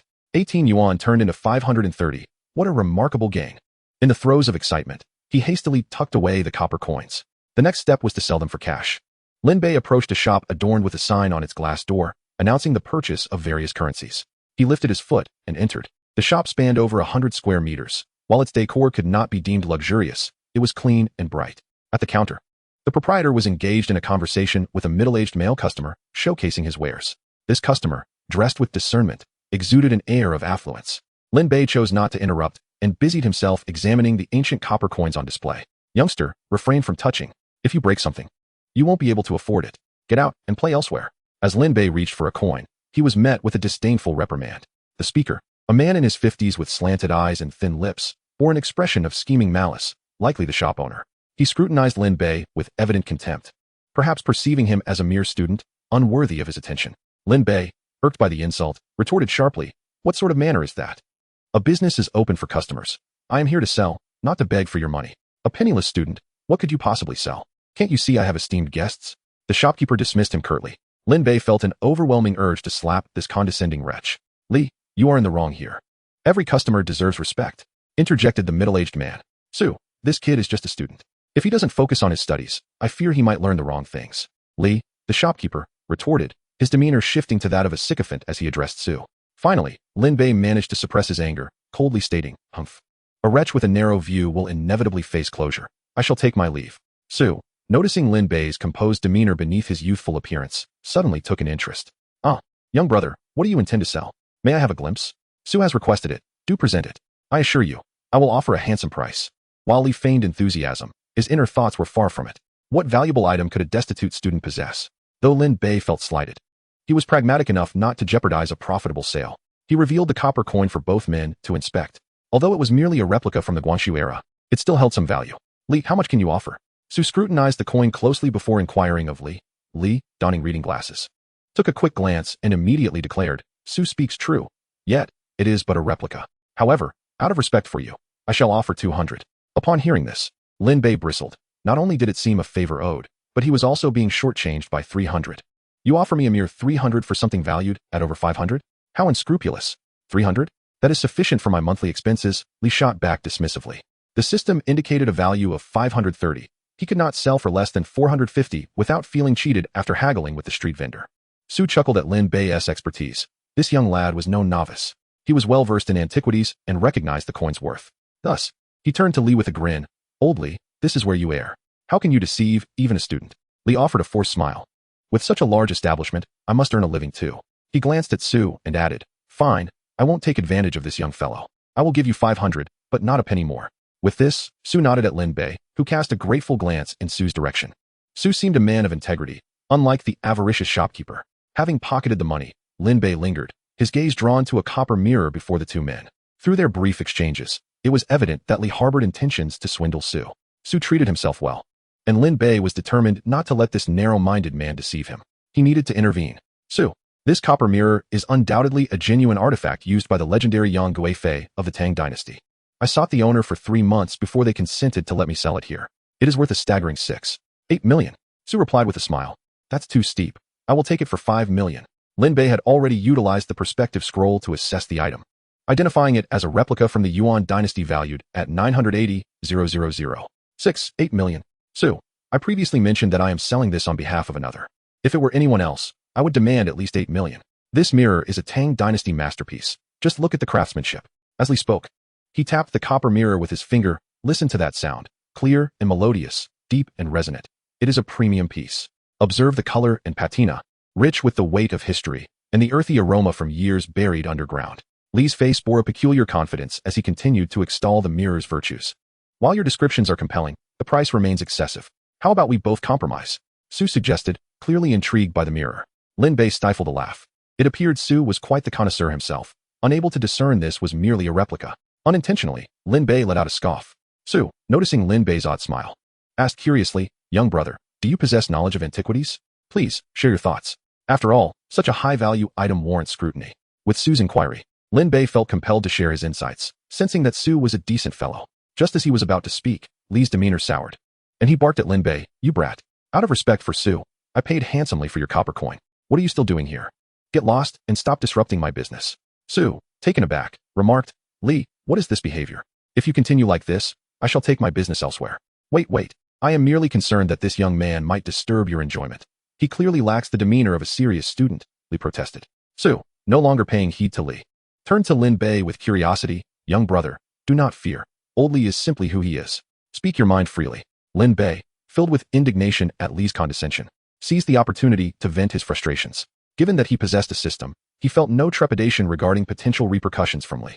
With newfound confidence, He shook his head and stated, I may not be an expert, but I know this copper mirror is undoubtedly suspect. How dare you, you little brat? What nonsense are you spouting? Li erupted in fury. Oldly, enough already. If this continues, I shall no longer be interested in the mirror. Upon hearing the words, Mr. Su's eyes glinted with a trace of coldness, exuding an undeniable air of authority. In response, Boss Li's complexion shifted more rapidly than the turning of pages, adopting an excessively ingratiating demeanor as he hastily remarked, Please, do not be angry. Since Mr. Su holds such faith in this young man, let him speak. It would not be amiss. With that, he feigned confidence, casting a furtive glance at Lin Bei, his eyes betraying a flicker of disdain, thinking to himself, what could a mere callow youth possibly have to say? Mr. Su, however, was not entirely convinced that Lin Bei possessed genuine knowledge of the bronze mirror. Rather, he found this young lad intriguing and was curious about his unconventional insights. Collectors of antiquities often share a peculiar penchant for hearing diverse opinions to validate their own beliefs. Driven by a sense of vanity that afflicts all, including the affluent Mr. Su, Lin Bei maintained a demeanor of poise and composure as he stated. The appraisal of a bronze mirror is, in fact, quite simple, hinging on 4 key aspects: sound, shape, rust, and scent, precisely as Boss Li has just articulated. Then why bother with further discourse? Boss Li retorted dismissively. This bronze mirror is indeed a fine specimen, yet its valuation and the era it purportedly represents do not align. Lin Bei concluded. The moment the words left his lips, both men were left astounded. You young scamp, you clearly know nothing and are merely spouting nonsense. Boss Li's face darkened with fury as he contemptuously added, Mr. Su, do not heed this boy's drivel. He is hardly mature enough to comprehend such matters. Mr. Su, undeterred by Boss Li's derision, turned to Lin Bei with an appreciative gaze and inquired, Young man, please elucidate how the era and price of this bronze mirror fail to correspond. Meanwhile, Boss Li, seething with indignation, wondered what had possessed Mr. Su to admire this impudent youth so. Lin Bei, unruffled, replied slowly, this bronze mirror was not crafted during the Tang dynasty, but rather is a high-quality imitation from the Yuan dynasty. Although it is indeed a fine replica, it is worth considerably less than what Boss Li suggested, at most, around 1 million. If you doubt my assessment, a simple test with water will suffice to reveal the truth. Upon hearing this, Boss Li's eyes bulged with incredulity as he barked at Lin Bei, You little brat, what do you know? This is a precious antique. It must not come into contact with water. Boss Li was already in a state of exasperation, while Lin Bei remained unfazed, calmly stating, Do not be so hasty. A similar Tang Dynasty Sea Beast Great Mirror was auctioned last year in Magic City for 30 million, yet you are offering it for only 6 million. As a seasoned antique dealer, are you truly ignorant of its market value, or do you harbor ulterior motives? You scoundrel, shut your mouth and get out. I do not welcome you here. Boss Li had never anticipated that this unseasoned youth would possess such an understanding of bronze mirrors, and he was incensed. It was not that Lin Bei was particularly knowledgeable. Rather, he had access to a system that provided information far more professional and detailed than he could articulate. Mr. Su, having navigated the business world with acumen, quickly grasped Lin Bei's implications and observed Boss Li's frantic demeanor. He realized that the characteristics of the bronze mirror indeed aligned with Lin Bei's assertions. Boss Li, Mr. Su remarked with a haughty smile. I believe there is merit to his claims. Why not verify his method of appraisal? At that moment, Boss Li's face had morphed into a pallid mask, beads of sweat dotting his forehead. Mr. Su, this is a valuable antique, exceedingly delicate. It cannot be exposed to water to discern the authenticity of a bronze mirror. Aside from the 4 points I mentioned earlier, another significant method involves the use of water, Lin Bei asserted. If you do not trust my word, consult an expert. Now reveling in the unfolding drama, Lin Bei did not shy away from the spectacle, even offering Mr. Su the half-empty bottle of mineral water he had been drinking. After all, Boss Li had underestimated him, and it was time to impart a lesson. Seeing Boss Li momentarily at a loss for words, Mr. Su smiled and said, Boss Li, you know I am acquainted with many experts in this field. Would you prefer to ask someone, or shall I? To ascertain whether this bronze mirror can indeed withstand water? With those words, Boss Li's face contorted with a mix of fury and humiliation, a kaleidoscope of emotions playing across his features. This. Chapter 11. An encounter with real estate tycoon Su Jia. Observing Boss Li's discomfited expression brought Lin Bei a sense of satisfaction. True to form, Boss Li quickly regained his composure, forcing a wry smile as he said, No need for such formality. I shall prepare right away. With that, he stalked toward a private room, casting a venomous glance at Lin Bei. Of course, he would not dare to display too much animosity in front of the affluent Mr. Su. His immediate concern was to concoct a more palatable explanation to placate this significant patron. Above all, he could not afford to offend Mr. Su. Soon, Boss Li emerged with a container filled with water, smiling as he said, Mr. Su, this bronze mirror is not from my shop. It was consigned to me by someone else. You know, in our line of work, we must adhere to the consignor's instructions regarding the sale. and the authenticity of the item bears no relation to the seller. Before the test even commenced, Boss Lee was already feeling the pangs of guilt, and it was evident to all present what was transpiring. Lin Bei smirked internally, recognizing Boss Lee's attempts to deflect responsibility as a classic evasion tactic. In the antiquities trade, it is unheard of for consignors to evade accountability. Boss Lee merely sought to exploit Mr. Su's sophisticated appearance for his own gain. Mr. Su replied with an impassive expression. I understand. If it is unrelated to you, let us proceed. Reluctantly, Boss Lee lowered the bronze mirror into the water. The moment the copper corrosion met the liquid, tiny bubbles began to emerge, accompanied by a faint metallic odor. In an instant, the corrosion's hue deepened to a vibrant green, and the intricate beast patterns on the sea beast grape mirror became strikingly pronounced. Those knowledgeable in the field could easily discern the subtle differences in craftsmanship between the two dynasties.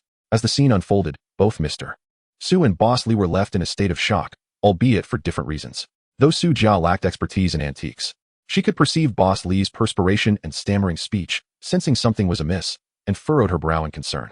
Lin Bei felt a wave of satisfaction wash over him, his face alight with a smile as he seized the opportunity to slip away unnoticed, leaving both men in disarray. With his grievances aired, debts settled, and Boss Lee suitably chastised, there was no reason to linger and await potential retribution. Lin Bei was not one to fear retaliation. Rather, he sought to avoid unnecessary entanglements with Boss Lee. What could possibly be happening? How could this be? I have been deceived by that old Zhang. Boss Lee feigned an exaggerated victim's expression, cursing the seller, old Zhang, profusely. He could not determine whether old Zhang was a genuine figure, yet if he were, he would undoubtedly be more aggrieved than Doi. Mr. Su, this matter has nothing to do with me. I am equally a victim. Mr. Su furrowed his brow, his countenance radiating an icy demeanor, while his mind pondered. Today, I owe a debt of gratitude to that young fellow. Had it not been for him, I would have undoubtedly been the one to bear the brunt of this injustice. Whether it's about the money or not, that is of little consequence. After all, we are talking about 5 to 6 million. The crux of the matter is that I cannot afford to lose face. With that thought swirling in his mind, he coldly remarked, Old Lee, we have been friends for many years. I have often turned a blind eye to your small transgressions. However, with those words, he flicked his sleeve and departed, leaving behind a furious Boss Lee, who grasped a container holding a bronze mirror, poised to shatter it against the ground. Ultimately, he gently placed it back on the counter. You little rascal, damn your granddad. He fumed. Over 5 million in profit, all disrupted by some wet-behind-the-ears kid. In a fit of rage, he pulled out his phone and dialed. Hello, Biao, someone has obstructed our financial path. Gather a few brothers and teach that kid a harsh lesson. Meanwhile, Lin Bei had exited the shop and was leisurely wandering through the antique market, continuing his quest for hidden treasures. Having tasted a small victory and with a startup capital of 500 yuan, he felt emboldened. Tonight, he must make a small fortune. Hey, young brother, wait a moment. Mr. Su hastily caught up to him. Lin Bei turned to see who it was. Mr. Su, is there something you need? Mr. Su replied with a warm smile. I specifically came to express my gratitude to you. Had it not been for your intervention, I would have faced significant embarrassment today. I am Su Jia from Hengda Real Estate. Here is my business card. As he handed over the card, Lin Bei was taken aback. The card announced, Chairman Su Jia, Ingqing Hengda Real Estate Company, Limited. The name was all too familiar to Lin Bei. Not only was he aware of it, but it was also well known nationwide, eliciting a mixture of resentment and admiration. Resentment, of course, was understandable, but there was also respect for his future prospects. 20 years hence, Su Jia and his Hengda Group would rise to become a titan in the real estate sector, capitalizing on the economic boom, developing properties across the nation, and achieving a staggering market value in the trillions. He would become a figure of envy and aspiration. Yet, that was a tale for the future. For now, Su Jia and his Hengda Group were still in their nascent stages. Lin Bei had not anticipated that in his rebirth, he would meet such a prominent figure, nor that this very figure had a penchant for collecting antiques. He mused, currently, Hengda is merely a small company in Ingqing. In 5 years, it will undoubtedly rise by seizing the opportunities presented by urban redevelopment. Cultivating a positive relationship now is far more advantageous than seeking to ingratiate later. A surge of excitement coursed through him, and he composed himself to respond calmly. I am Lin Bei. Mr. Su, there's no need for formality. I simply couldn't abide by Boss Lee's condescending attitude. Had it been anyone else, I would have similarly disrupted him. Seeing Lin Bei speak with such poise, one would hardly believe he was just a 17 or 18-year-old student. He exuded a maturity beyond his years. Initially, Mr. Su thought Lin Bei was merely a precocious student, but he was astonished by his profound expertise in antique appraisal. While many knew Su Jia as a shrewd businessman, few were aware of his other passion, collecting antiques. Su Jia scrutinized Lin Bei, contemplating. A lad of 17 or 18 who can see through a 5 million scam and possesses such clarity of logic in identifying a bronze mirror is no ordinary student. With admiration swelling within him, Su Jia felt an urge to know Lin Bei further. Young brother, Regardless of the circumstances, you have rendered me a significant service. From now on, you shall be considered a friend of the Su family. By the way, I see you're quite young yet possess such remarkable knowledge of antiques. May I inquire if your family is in this line of business? Lin Bei shook his head and replied, No, I merely enjoy reading about antiques in my spare time. And today it happened to come in handy. The advantages of being a reborn individual system must not be revealed lightly. Upon hearing this, Su Jia's admiration for Lin Bei deepened. He was not only humble but also courteous, with impressive expertise in his hobby. Su Jia regarded Lin Bei with a subtle smile, recognizing him as a prodigious talent. Indeed, a young genius. Young brother, your future is undoubtedly boundless. With that, he pulled out a thick stack of cash from his bag and handed it to Lin Bei. Young brother, as you are still a student, I am sure there are many instances where you could use some money. This is a token of my appreciation for your assistance. I hope you'll accept it. Lin Bei glanced at the stack, which amounted to a staggering 20,000 yuan, an amount his parents would take half a year of hard work to save. His eyes sparkled with desire, but he hesitated, refusing to accept it. If he did, Su Jia would likely perceive him as merely a paid appraiser. Only by declining could he ensure that Su Jia truly valued their relationship. Accepting it would diminish the sincerity of their connection, and Lin Bei was convinced that this connection would ultimately bring him immense wealth in the future. He could not afford to let a small advantage jeopardize that. With that thought, his expression turned serious. Mr. Su, what is the meaning of this? While I may be in need of money, I understand the principle of not accepting favors without merit. Although I assisted you a little earlier, you did sell my copper coin, did you not? Su Jia, upon hearing this, regarded Lin Bei with newfound respect and sighed with a wry smile. Since you refuse, I shall not press the matter further. Given your character, I am determined to consider you a friend. Should you ever need assistance, do not hesitate to reach out. I still have some standing in the community, and if I can help, I will do so to the best of my ability. A warmth blossomed in Lin Bei's heart, further enhancing his fondness for Su Jia, and he smiled as he replied, Thank you, Mr. Su. I will certainly not hesitate to seek your help when needed. Su Jia continued with a beaming smile. By the way, young brother, how about we refer to each other as brothers from now on? For Lin Bei, the opportunity to know a future business magnate was already a privilege. To be called a brother was an honor he eagerly accepted, and he quickly agreed.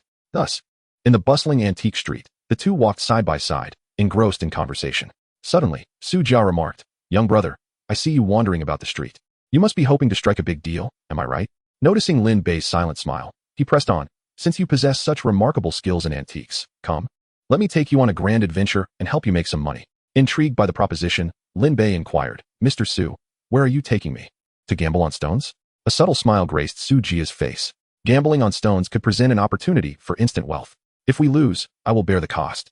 If we win, we split the profits 50-50. Are you in? Chapter 12, Gambling on Stones. With no need to invest his own money and a chance for half the earnings, only a fool would decline. Lin Bei feigned hesitation. Mr. Su, is that appropriate? We are brothers, after all. Don't be so formal. I might get upset.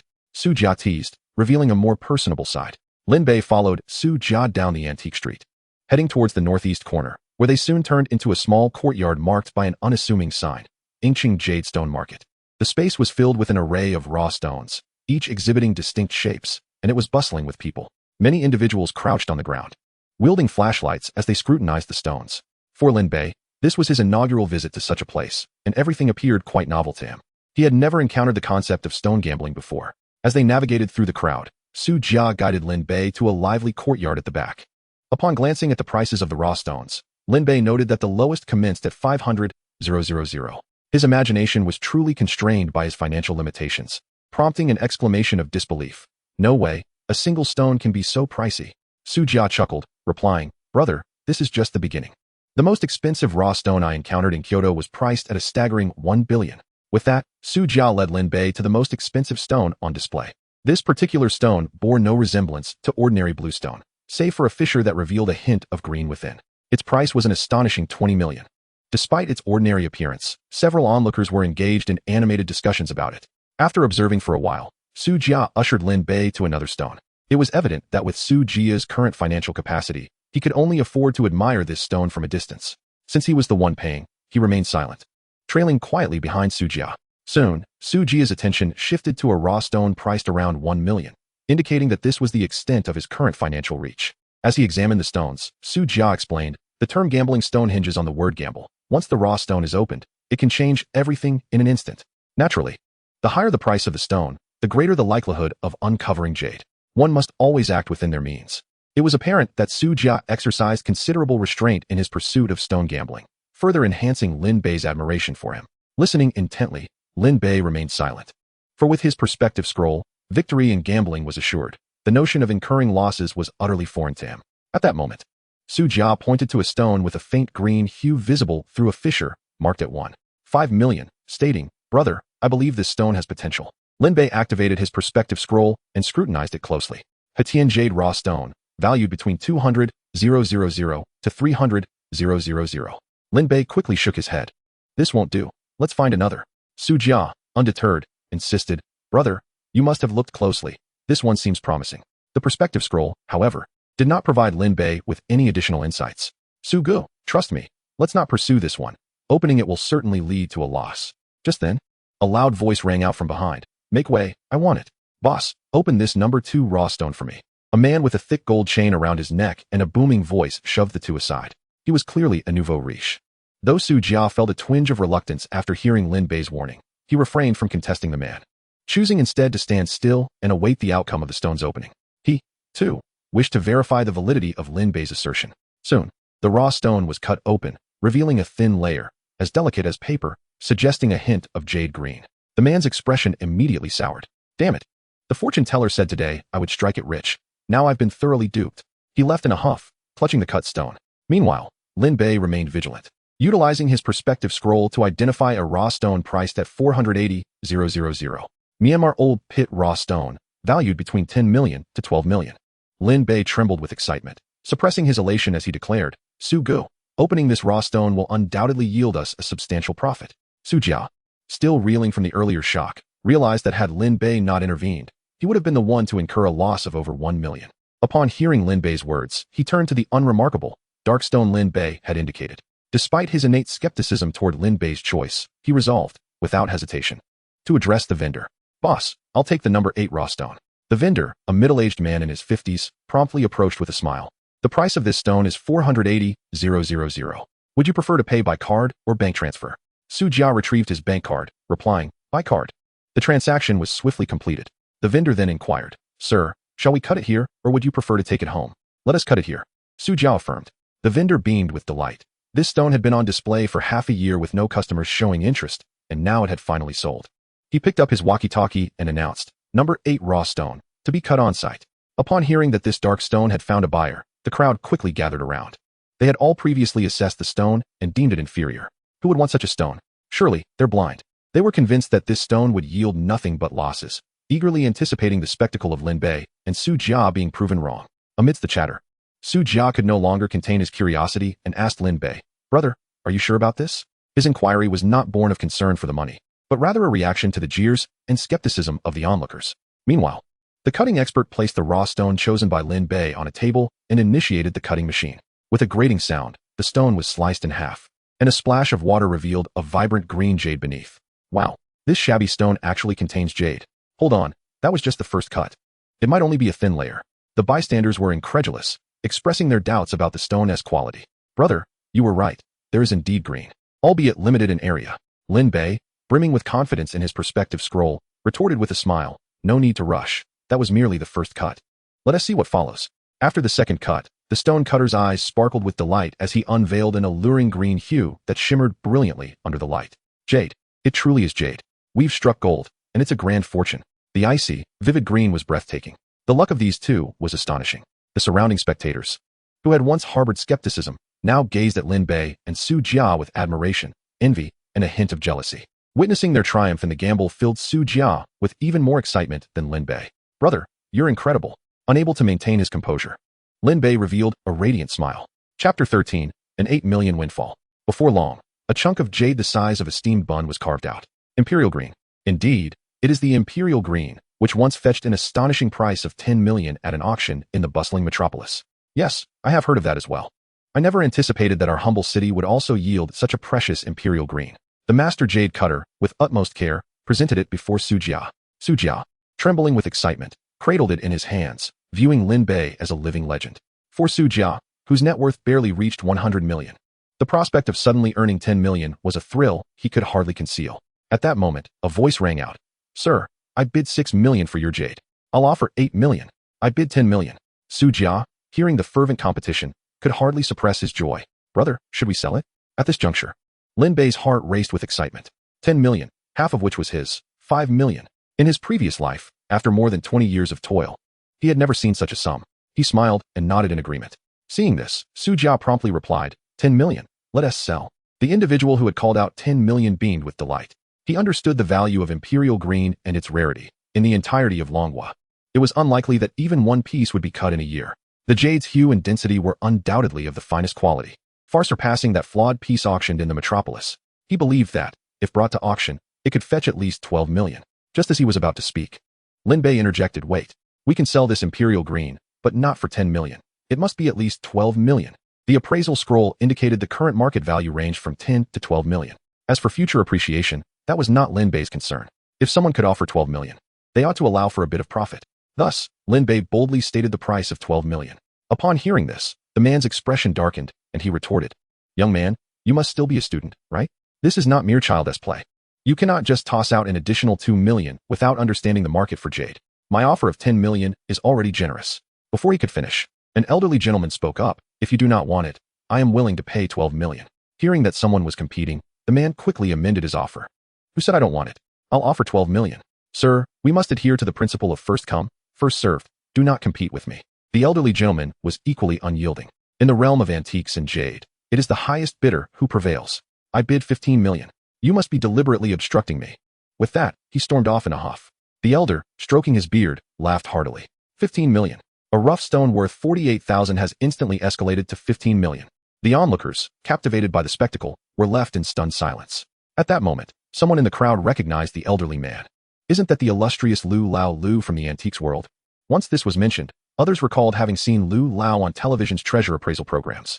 No wonder he was so extravagant, launching into a bid of 15 million. Amidst the envious whispers of the crowd, Lu Lao discreetly finalized the transaction with Su Jia. Subsequently, the elder, jade in hand, departed with a broad smile. Once outside the antique market, Su Jia turned to Lin Bei and said, brother, send me your bank account number. Tomorrow, as soon as I'm in the office, I'll have someone transfer you 8 million. Lin Bei did not hesitate to agree, though he chuckled. I don't even have a bank card. No problem. I know Manager Lee at the bank. I can arrange a card for you. Upon mentioning the bank, Lin Bei's mind wandered. The recent plummet of Middle Eastern oil futures was approaching historical lows. With the impending resumption of conflict between Israel and Palestine, global oil prices were set to soar. Such a lucrative opportunity could not be overlooked. He promptly inquired, Su Gu, can your friend Manager Lee set up an overseas futures trading account? Absolutely. Their bank is one of the 5 major national banks. They can establish any account. I'll take you there tomorrow. Yet another opportunity to skip class. Balancing education and wealth accumulation was indeed a challenge. Having been impoverished in his past life, Lin Bei hesitated but quickly agreed. After their arrangements, Su Jia suggested, brother, we've effortlessly earned such a fortune today. We must celebrate. Come, let me take you somewhere fun. Lin Bei shook his head. It was already 8 p.m., and he needed to return for evening classes. All right, my car is parked nearby. Let me drive you home. No need, Su Gu. I rode my bicycle here. As Su Jia watched Lin Bei mount his dilapidated bicycle, he called out, brother, I'll get you a car tomorrow. Meanwhile, Lin Bei was already being watched by a pair of eyes lurking in the shadows. Biao Gu, that kid is riding towards Jinchi Road. As he pedaled through the vibrant city, the alluring glow of neon lights elongated and distorted Lin Bei's silhouette. Having earned 8 million in one fell swoop, this initial capital could lead to even greater profits. Given the second chance bestowed upon him by fate, along with a miraculous system, he knew he must seize this opportunity. If he failed to become extraordinarily wealthy, he would be betraying the gift of this second life and the system he was granted. I must accumulate wealth. I aspire to be the richest person in the world. Lin Bei turned into an alley, where the light dimmed and pedestrian traffic dwindled, yet he did not slow his pace. Suddenly, a black Santana sped toward him. Veering to block his path, the tires screeched against the pavement, producing a deafening noise. Startled, Lin Bei slammed on the brakes, narrowly avoiding a collision. Before he could process the situation, 4 burly men emerged from the vehicle, hurling curses at him. Who the hell is this kid who ruined Boss Li's plans? Just a little brat. Biao Gu, how should we deal with him? The scar-faced man, addressed as Biao Gu, scoffed disdainfully, forget it. I don't want to be accused of bullying a child. Make him kneel and apologize, and we'll let him go. As Biao Gu leaned against the car, pulling out a cigar, another lackey swiftly lit it for him, and he leisurely exhaled smoke towards Lin Bei. Kid, Biao Gu is feeling merciful today. He.s. letting you off without a beating, yet you still stand there looking for trouble? Hurry up and apologize. Biao Gu, the formidable leader of this territory, is a figure well known to many. Upon sighting him, individuals instinctively lower their heads and stealthily retreat along the walls. There are also those who express sympathy for Lin Bei, the young lad embroiled in misfortune. Alas, this unfortunate youth has chosen to offend none other than Biao Gu. Best to leave quickly, for Biao Gu's reputation for ruthlessness is well established. Indeed, Biao Gu is not to be trifled with. He has blood on his hands. How could such a young boy have drawn the ire of this formidable figure? Misfortune surely awaits him. It is human nature to revel in the spectacle of chaos. The timid hastily depart, leaving only the bold to observe from a distance. Boss Li, consumed by a desire for revenge, wishes to exact punishment on Lin Bei. With a calm demeanor, Lin Bei retorts coldly, I was merely traversing this path, yet you obstructed my way and startled me. If anyone ought to bow and apologize, it should be you. All right, you little brat, daring to speak back to me? You're asking for a beating, the bald man exclaimed, extending his hand to deliver a slap to Lin Bei. Rather than evade, Lin Bei seized the man's hand with his left, swiftly delivering a sharp slap to his right cheek with his right hand. The crisp sound echoed, and the bald man stumbled, nearly collapsing had Lin Bei not gripped his wrist. The bald man, accustomed to being the aggressor, was utterly unprepared for this humiliation. How dare you strike me, he began. But Lin Bei tightened his grip, eliciting a pained scream from him. Beads of cold sweat quickly formed on his brow. Biao Gu and his companions watched in astonishment. The bald man was trained in martial arts, typically capable of taking on 5 or 6 adult men single-handedly. After a brief moment of shock, Biao Ji's lips curled into a menacing smile. Good lad, I didn't see that coming. You're quite the fighter. He glanced at his 3 subordinates. Boys, go and have some fun with him. The 3, witnessing their comrade's defeat, pondered. Baldy, you were too careless to lose to this mere child. Regardless of his skills, he remains just a kid. If we don't teach him a proper lesson, Baldy will be embarrassed and will share in his shame. Recognizing Lin Bei's proficiency, the trio approached with caution, launching themselves at him simultaneously. Lin Bei kicked the bald man aside, who howled in agony, rolling on the ground. The 3 attackers met a similar fate, their cries mirroring that of their fallen comrade after just a single exchange. Biao Ji's pupils contracted in alarm. Though still in his early 20s, Biao Gu earned the title through his reputation as a fierce fighter, having won championships in major provincial competitions. It was evident that Lin Bei was not to be underestimated. Suddenly, a sense of camaraderie blossomed within Biao Gu. He could no longer afford to overlook Lin Bei's prowess. Stepping forward, he spoke coldly. Kid, I see potential in you. If you join my crew, we can put today's unpleasantness behind us. Otherwise, I'll make sure you leave on your hands and knees. Lin Bei, with a slight smile, replied, Join you? You're nothing but societal trash. You're unworthy. Apologize to me now, and I might let you off the hook. Before he could finish, Biao Gu erupted in fury. You insolent brat. He lunged forward with a direct punch aimed at Lin Bei's solar plexus, but Lin Bei dodged effortlessly. Following that, Biao Gu attempted a roundhouse kick, which Lin Bei chose not to evade. Biao Ji's kick struck Lin Bei's calf with the force of 1,000 pounds, but Lin Bei barely flinched. Biao Gu, however, felt as though he had kicked a steel plate, pain radiating through his leg as his bones threatened to misalign. Stunned, he thought, could this boy be made of iron? Before he could contemplate further, Lin Bei delivered a powerful kick, sending Biao Gu sprawling like a ball, rolling a good 10 meters before crashing to the ground, unconscious. Lin Bei had hoped for an apology, but with Biao Gu now incapacitated, it seemed unlikely. At that moment, the 3 men who had previously been knocked down finally regained their footing, only to be met with Lin Bei's intimidating gaze. Their legs trembled in fear. Realizing they were in the presence of a force unlike any other, Lin Bei merely glanced at them, and the trio recoiled, quaking like frightened quails, retreating in terror. With no personal vendetta against them, Lin Bei was disinclined to linger. He mounted his bicycle and rapidly vanished into the night. Under the dim neon lights, only the disheveled Biao Gu and his companions remained, along with a crowd of stunned onlookers who had witnessed the dramatic turn of events. The sudden reversal left the spectators in a daze, mouths agape in disbelief, unable to comprehend the spectacle that had just unfolded. By the time they regained their senses, Lin Bei had long since disappeared. The following morning, Lin Bei arrived at the bank ahead of schedule, as per his agreement with Su Jia. To his surprise, Su Jia had arrived even earlier, eagerly greeting him with a smile. Brother, 8 million is no trifling sum. The process may take some time.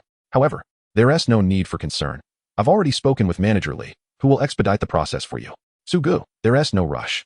I've already informed my teacher of my absence. At that moment, Lin Bei felt a sudden urge to relieve himself. Su Gu, please wait here. I'll be right back from the restroom. After a swift visit to the lavatory, he emerged feeling quite refreshed. The thought of soon possessing 8 million filled him with excitement, and he stood at the sink, eagerly washing his hands, momentarily losing himself in the exhilaration. Oh yeah, he struck a cool pose, inadvertently splashing water across the room. What is wrong with you? A stunning young woman clad in a professional skirt and blazer exclaimed, pulling out a tissue to wipe her face, her voice tinged with annoyance. Lin Bei quickly realized he had splattered water on her and hurriedly apologized. I'm so sorry. He fumbled for a tissue from his pocket, intending to help dry her off. Before he could reach her, The beautiful woman recoiled in disdain. Don't touch me. You filthy poor loser. Lin Bei's expression shifted dramatically. Acknowledging his fault, he refrained from retorting. The woman, undeniably striking with her flowing black hair, fair skin, and exquisite features, exuded an alluring charm. Though she wore minimal makeup, her beauty was undeniable. Any initial fondness Lin Bei felt for her evaporated. Noticing Lin Bei's gaze, the woman bristled with indignation, thinking, this poor student dares to fantasize about me? With an icy tone, she snapped, get lost, don't block the way. With that, she shoved Lin Bei aside and sashayed toward the ladies' restroom. TCH, just because you're pretty, you think you can be so arrogant and look down on students? One day, you'll be the one looking up to me. The excitement that had just surged through her was instantly dissipated by her antics. When Su Jia led Lin Bei into Manager Li's office, it was pristine and devoid of any occupants. They both settled onto the sofa, and after making a phone call, Su Jia turned to Lin Bei and said, brother, please wait a moment. Manager Li will arrive shortly. Then, she prepared a cup of tea and handed it to Lin Bei. It was evident that Su Jia shared a close rapport with Manager Li, as if she were in the comfort of her own home. After a brief moment, Manager Li entered the room. Su Ge, you're here. My brother informed me about your matters last night, he exclaimed. Yuan, today will be a bit of a burden for you. Let me introduce you to my brother. As Su Jia spoke, she suddenly noticed an odd tension between the two others. It's you. Manager Li and Lin Bei both wore expressions of astonishment. Su Jia, sensing the unusual atmosphere, asked in confusion, do you two know each other? Manager Li did not respond directly. After a moment of awkwardness, he exaggeratedly scoffed. Su Ge, your so-called brother ISNT that impoverished student, is he? Su Jia chuckled and nodded. Yuan, this is my newly acquainted brother, Lin Bei. This is Li Yuan. Haraha. Su Ge, he's just a little brat. You're over a decade older than him and could be his uncle, yet you call him brother. She laughed heartily. Lin Bei, whose soul resonated with that of a middle-aged man, felt a twinge of indignation at being referred to as a little brat. You're not that much older than me. If I'm a little brat, does that make you a big brat? TCH, get lost. The air crackled with tension as the two exchanged barbs. Su Jia, realizing there must be a backstory, quickly interjected with a smile. All right, let's not bicker. We have serious matters to attend to. And Lin Bei is in a hurry to return to school. Yuan, please expedite the opening of an international account for my brother. Although Li Yuan held a lackluster opinion of Lin Bei, she refrained from expressing it too openly, as Su Jia was a friend of her brother. She returned to her desk, opened her computer, and prepared to set up an account for Lin Bei. Once the bank card was processed, Lin Bei stated, keep 1 million. Invest the rest in futures. Li Yuan stared at this unassuming student in disbelief. What? All in futures? Brother, perhaps you should take it easy and start with just 1 million? She cautioned, the futures market is quite volatile these days. Investing carries risks. Su Jia was aware of Lin Bei's expertise in antique appraisal, but trading futures was an entirely different realm requiring robust economic knowledge. One far beyond that of a high school student. Many had lost everything in this arena. With this in mind, he urged Lin Bei to reconsider. Lin Bei, recognizing Su Jia's good intentions, smiled and replied, Su Ge, it's fine. I have a plan. The more turbulent the international market, the greater the opportunities for profit. I am confident. After all, fortune favors the bold. TCH, such blind confidence will lead to disaster. Who instilled this arrogance in you? Li Yuan scoffed, preparing to retort. What is it to you? However, since Lin Bei had voiced his intent, Su Jia felt it inappropriate to press further, directing her attention to Yuan. Yuan, please assist my brother. Li Yuan, maintaining her professional demeanor, inquired once more, are you certain you want to invest the entire 7 million in futures? Absolutely, Lin Bei insisted. And make it a 20-fold leverage. Li Yuan was taken aback. Futures trading did not typically allow for such leverage. It was clear he was a novice. What did he know about trading? This was akin to gambling. If he ventured into this, he would undoubtedly face ruin. Perhaps a little hardship would teach this insufferable rookie a lesson, preventing him from suffering greater losses in the future. I'm afraid the maximum leverage for international futures is 10-fold. She stated firmly. Lin Bei, unfamiliar with futures trading and reliant on his system's insights, felt a pang of disappointment. Well then, 10-fold it is. Although Li Yuan held little regard for Lin Bei, she recognized Su Jia's friendship with her brother and did not want to see this unfortunate soul lose everything. After a moment, she added, I can arrange for 10-fold leverage, but there's one condition you must agree to. What is it? Lin Bei asked. You must designate the funds allocated for international futures as margin and transfer them to our bank's regulatory account. If the market falls more than 10%, we have the right to liquidate your position. Of course, this was a decision you would have to make for yourself. Damn, this woman must be seeking revenge.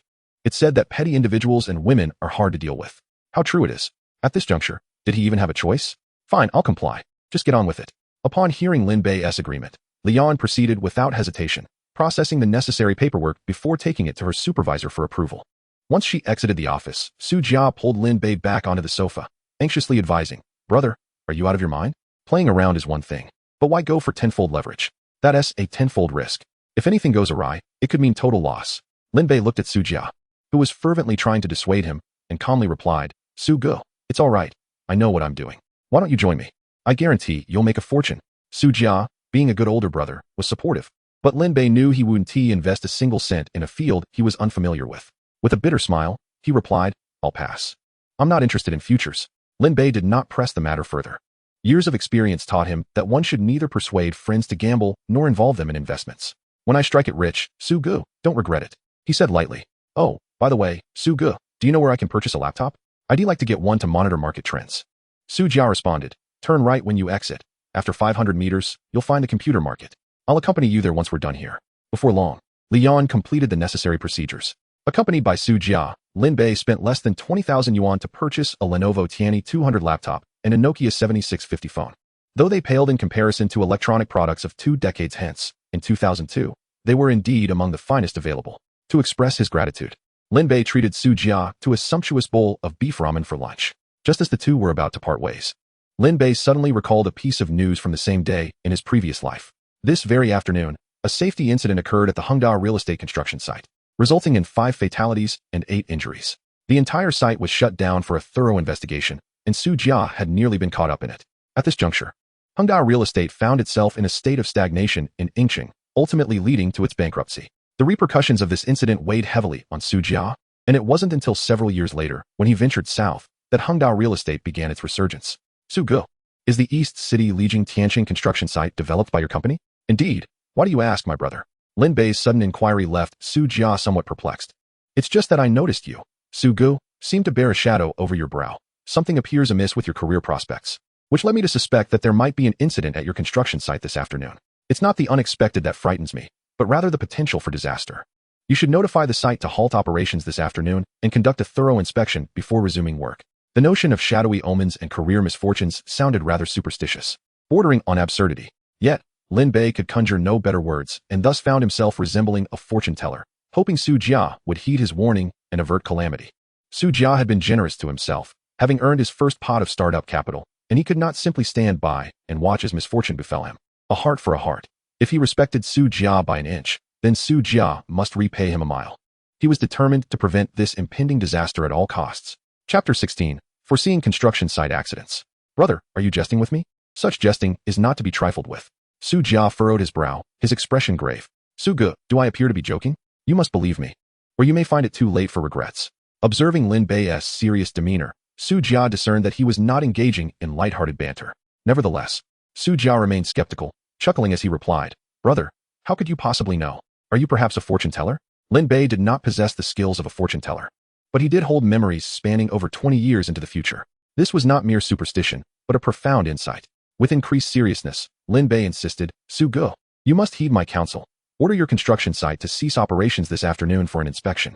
The loss will be negligible, but should my words prove true, it could lead to irreparable consequences. Indeed, halting work for an afternoon to conduct safety checks would not incur significant losses. However, if Lin Bei's predictions were accurate, this would be particularly burdensome for the newly established Hengda real estate, especially as it was their first project. Realizing this, Su Jia promptly called the project manager at the site. Manager Liu, do not ask questions. Immediately inform the site to halt all operations for a comprehensive safety inspection. I will personally oversee the process this afternoon. On the other end of the line, Manager Liu, though bewildered, understood the gravity of his boss's directive and dared not disobey. With the added urgency of Su Jia personally supervising, he felt compelled to act swiftly. After hanging up, Manager Liu hurriedly notified the site's supervisors and the general contractor, instructing them to cease all work for safety inspections that afternoon. Seeing Su Jia execute his instructions, Lin Bei finally felt at ease to part ways with him. As he watched Lin Bei's retreating figure, Su Jia found himself increasingly intrigued by this enigmatic high school student. In Lin Bei's presence, he felt as though he had become the younger brother. Although he had followed Lin Bei's advice, he still harbored doubts about the validity of his words. Driven by curiosity and skepticism, Su Jia made his way directly to the construction site, eager to ascertain the truth behind Lin Bei's claims. Upon returning to school, Lin Bei observed his peers, all of whom seemed burdened by the weight of academic pressure, their youthful vitality somewhat diminished. For Lin Bei, possessing the soul of a middle-aged man, adapting to such an intense academic environment was a daunting challenge. Nevertheless, driven by his parents' expectations, he resolutely made his way to the classroom. Just then, Lu Sherwin happened to pass by.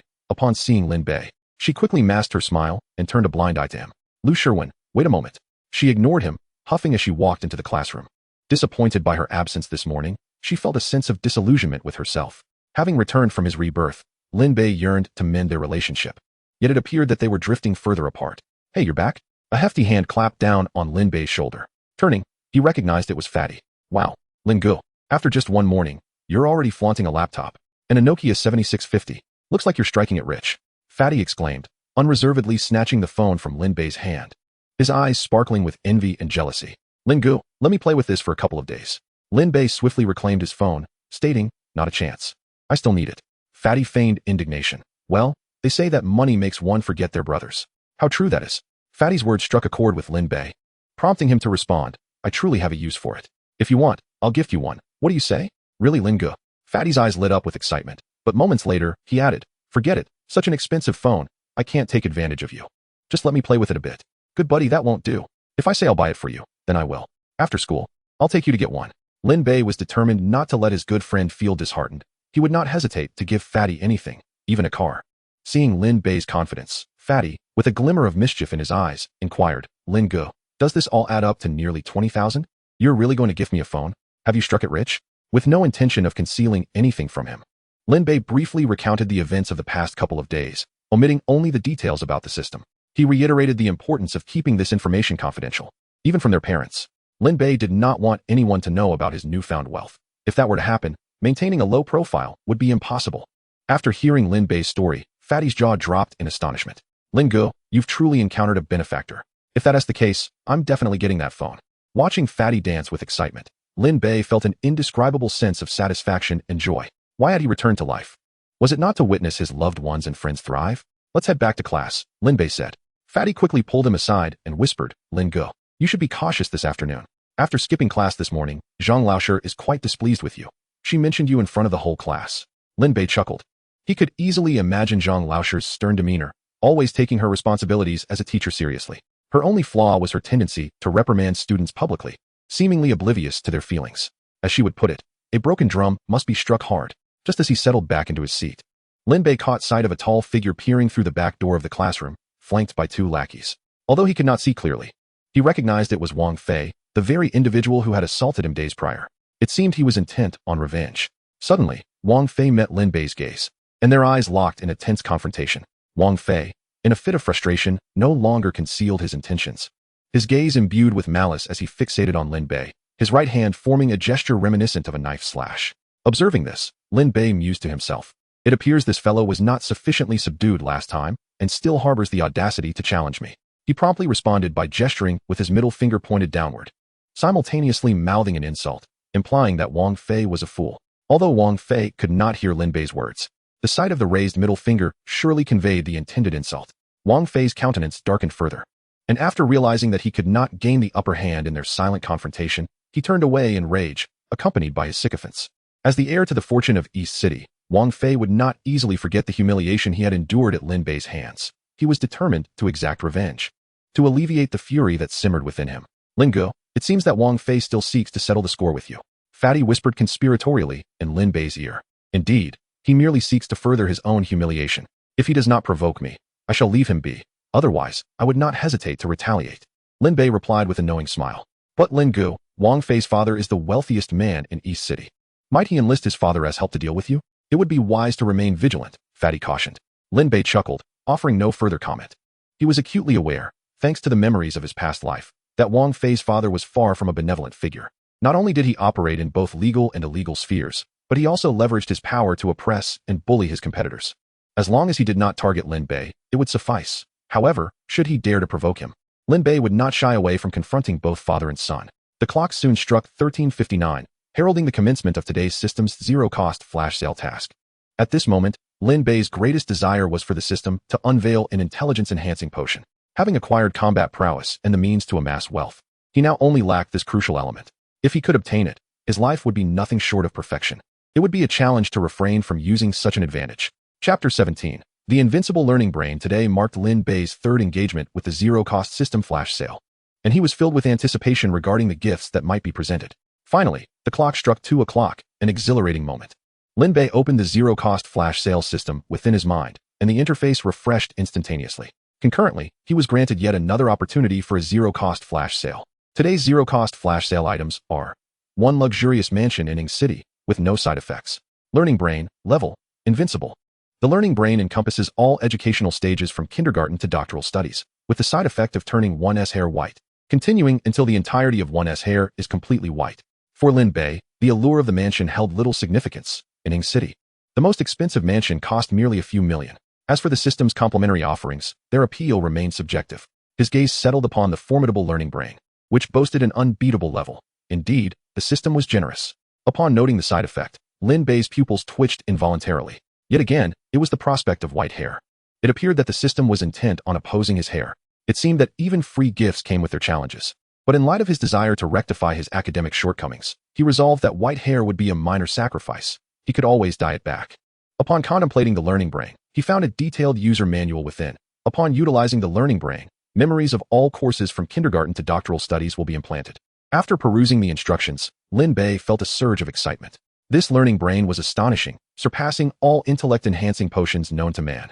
It eliminated the need for study altogether, filling his mind to the brim. This was undoubtedly the most desirable item he could wish for. Suddenly, a question arose in Lin Bei's mind. The courses prior to university were straightforward, lacking specialization, but once in university, there were hundreds of majors to choose from. If the Learning Brain encompassed all of them, would he not become an omniscient prodigy? Without a moment's hesitation, he declared, "This is it," and proceeded to engage the zero-cost flash sale for the Learning Brain.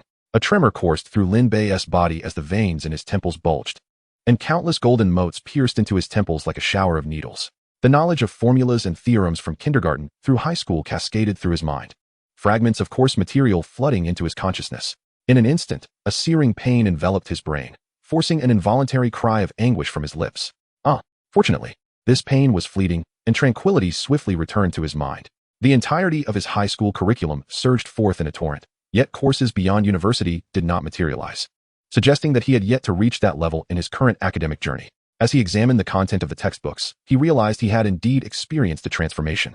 Concepts that once eluded him were now grasped in the blink of an eye. Long and complex sentences in English textbooks effortlessly deconstructed into their grammatical structures, while mathematical formulas unfurled their derivation processes in holographic form beside them. Lin Bei's fingers brushed against the pages, and those once inscrutable calculus equations became as clear as day. Lin Bei swallowed hard. This was no mere dream. He truly possessed an extraordinary memory. Just as he reveled in this exhilarating moment, the sound of a chair toppling behind him jolted him back to reality, and all 56 classmates turned their gazes upon him, staring as though he were a spectacle to behold. Fatty, noticing the peculiar looks directed at Lin Bei, quickly tugged at him and whispered, "Lin Go, are you all right? Everyone is staring at you."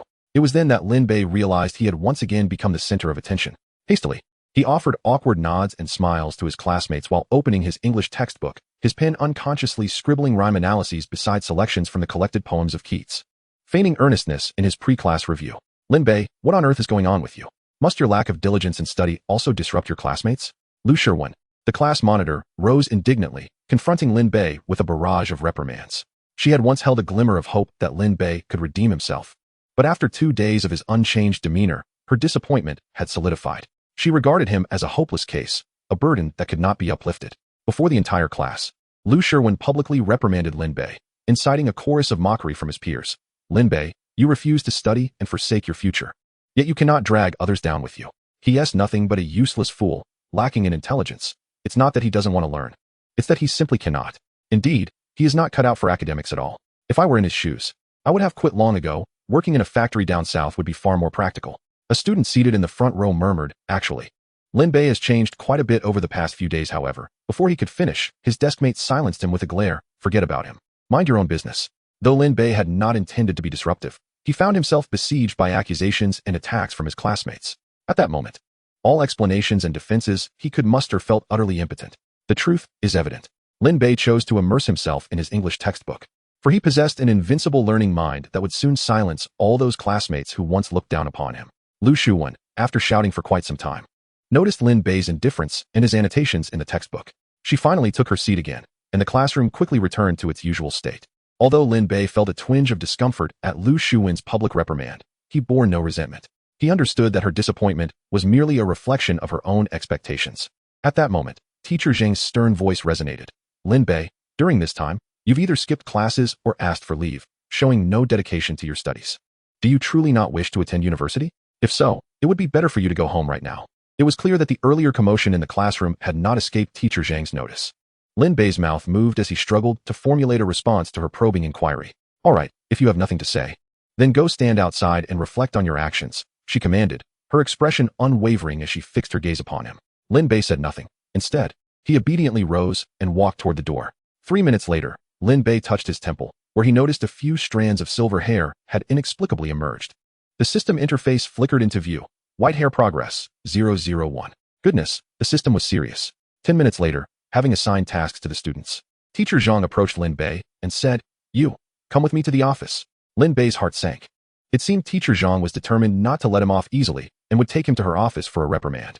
The classmates, upon hearing this, exchanged glances of schadenfreude. The slacker finally gets his comeuppance. The chubby boy watched as Lin Bei straightened his back and followed Teacher Zhang to her office. Feeling a twinge of anxiety for him, Teacher Zhang was notorious for her strictness, and being called to her office meant a severe reprimand was imminent. As Teacher Zhang walked ahead, a piece of paper slipped from her lesson plan. Lin Bei caught a glimpse of the review questions for the Red Cliffs, with annotations highlighting key points. Analyze the emotional core of the mayfly in the universe. He scanned through half a page of Teacher Zhang's analysis and casually remarked, "If we approach this from a cosmic consciousness perspective, it can be connected to Zhuangzi's theory of relativity.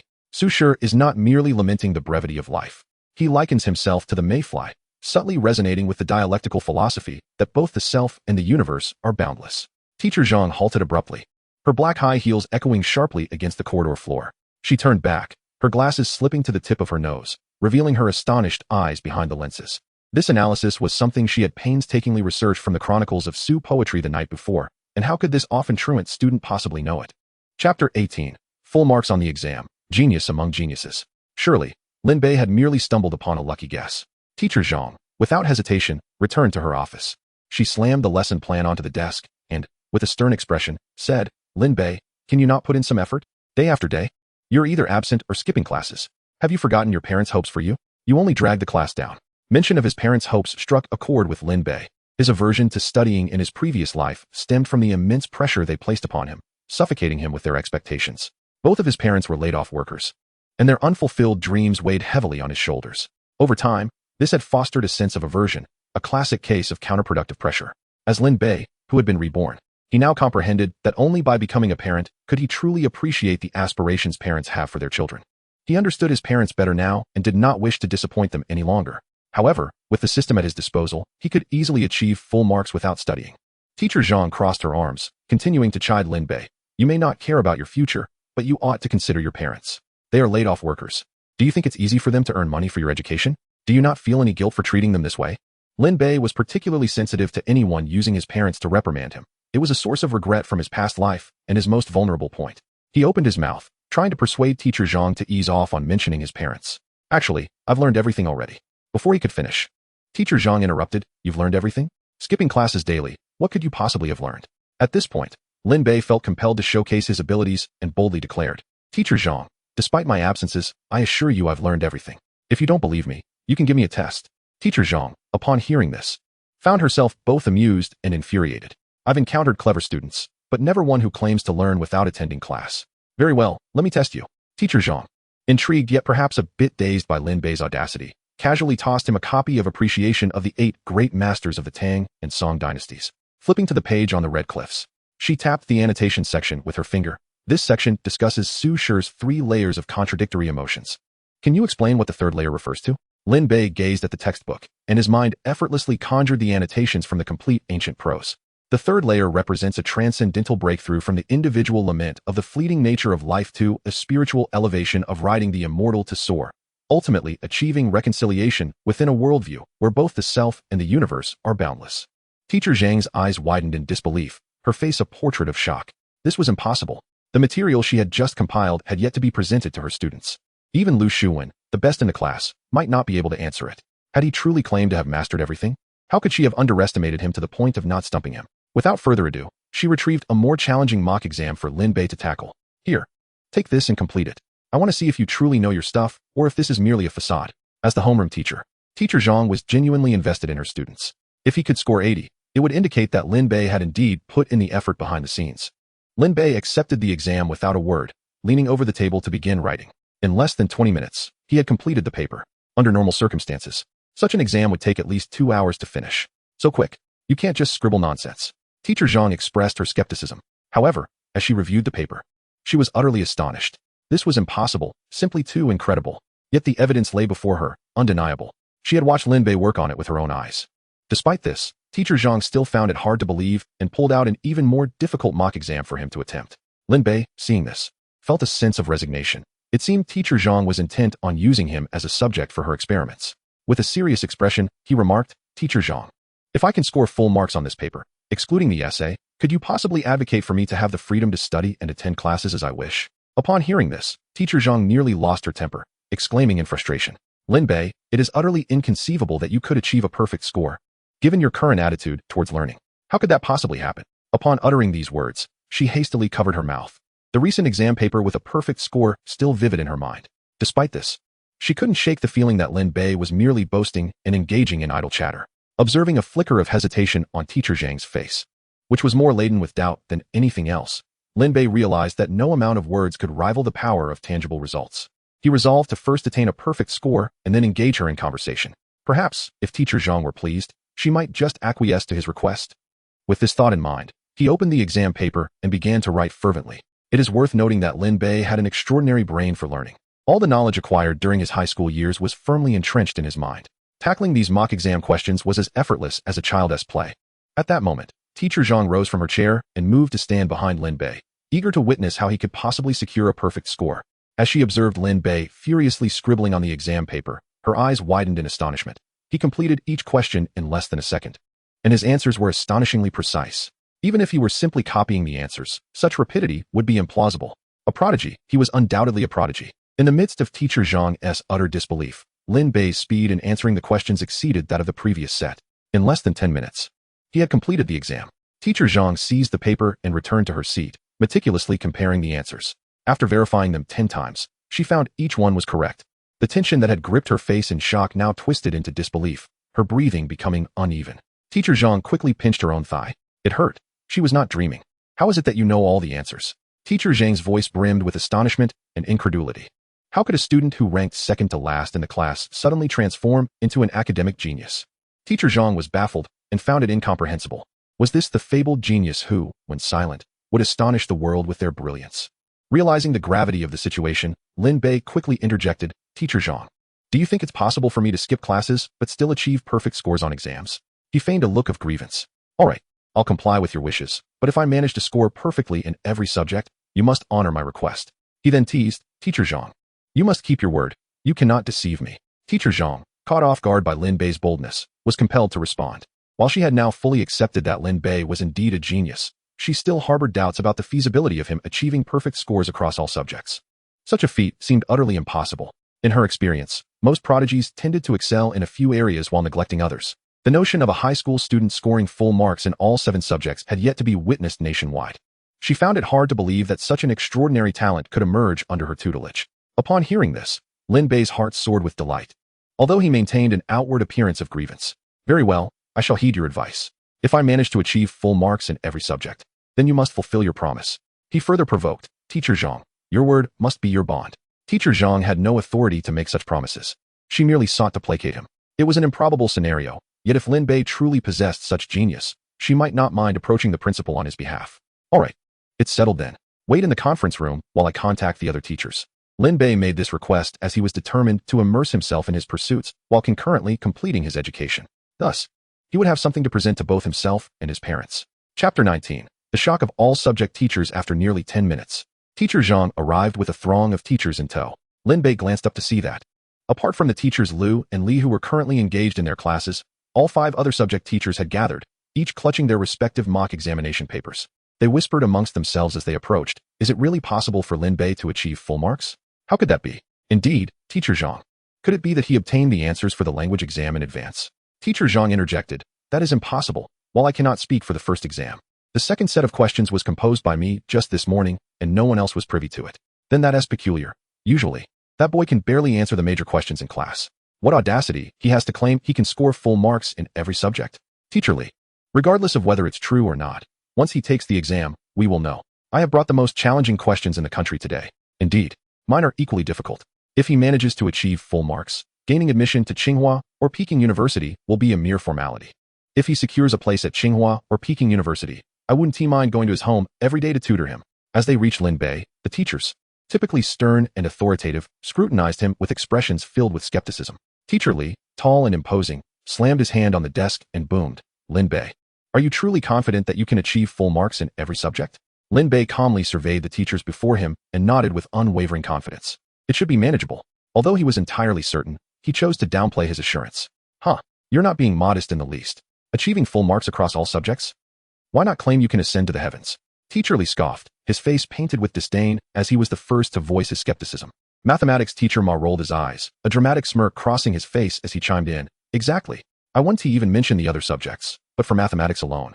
Without a solid foundation, the idea of scoring full marks is utterly absurd. Indeed. The other teachers echoed in agreement, the oldest among them, history teacher Zhu, adjusting his spectacles, turned to teacher Zhang and said, "Young Zhang, you can't possibly be taken in by this boy's nonsense, can you?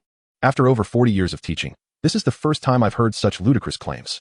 We are scholars. Our work must be conducted with rigor. I believe we can forego the exam. This boy is undoubtedly losing his mind, and we want to be the laughingstock of the faculty." Zhu's remarks were somewhat cutting, not only dismissing Lin Bei, but also inadvertently implicating teacher Zhang. The color drained from teacher Zhang's previously pale face, turning crimson at the implication. "Teacher Zhu, you have insisted on rigor in our work, and once the exam is completed, we will have our answers. Currently, only a select few of us know about this. Once we conduct the exam, we will know for certain." At that moment, a quiet voice emerged from teacher Wang, a newly graduated instructor. Observing Lin Bei under scrutiny like a specimen, he seemed to have a mix of sympathy and curiosity towards this novel situation. With a shy gesture, he finally spoke up, "Teacher Zhang has a point. Let us see if he can back up his claims." Zhu merely scoffed, sizing Lin Bei up once more before responding disdainfully, "Fine, since young Zhang is so keen, let us indulge in this madness once. We shall see if this boy is truly a genius or merely a charlatan." Zhu, originally a language teacher, had spent his life in academia and had only recently transitioned to teaching history, holding significant esteem in the school. For a student who can achieve full marks across all subjects, such a notion is merely a myth, existing solely in television dramas and romantic novels. In reality, such prodigies do not exist. Teacher Zhu harbored profound skepticism about this. Without further ado, amidst the incessant headshakes and doubts from the other educators, Lin Bei commenced his examination. Fragments of knowledge surged through his mind like the relentless tide of the sea. As Lin Bei surveyed his surroundings, impeccable answers materialized before his eyes in perfect alignment. There was no need for contemplation. It was akin to copying from an answer sheet.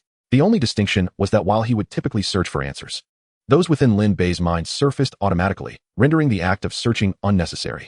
Seated at the conference table, Lin Bei exuded an air of tranquility, his pen dancing swiftly across the paper. A handful of teachers encircled him, meticulously monitoring his progress. Their expressions morphed from skepticism and disdain to wide-eyed astonishment. Mouths agape in disbelief, followed by a gradual transformation into sheer amazement. Their faces twisted in shock. Even their speech became somewhat disjointed. This is genius. Undoubtedly genius. While the teachers remained ensnared in their astonishment, Lin Bei had completed all 7 subjects' mock exams. "Teachers, I have finished the papers. Please review them." The educators, quaking with excitement, gingerly received their respective test papers, their mouths agape, struggling to articulate coherent thoughts. Ultimately, it was teacher Zhang, having laid the groundwork earlier, who first regained her composure, though her exhilaration was palpable. Her gaze upon Lin Bei seemed transformed. As if viewing her most prized student, she beamed, "Xiao Bei, you may return for now. I will seek you out shortly. Teacher Zhang, you promised me. Please do not forget." Lin Bei appeared remarkably composed, even reminding teacher Zhang of her commitment. "Do not worry, as long as you assure me of full marks in every subject henceforth. Your absence from class will be entrusted to me," she replied.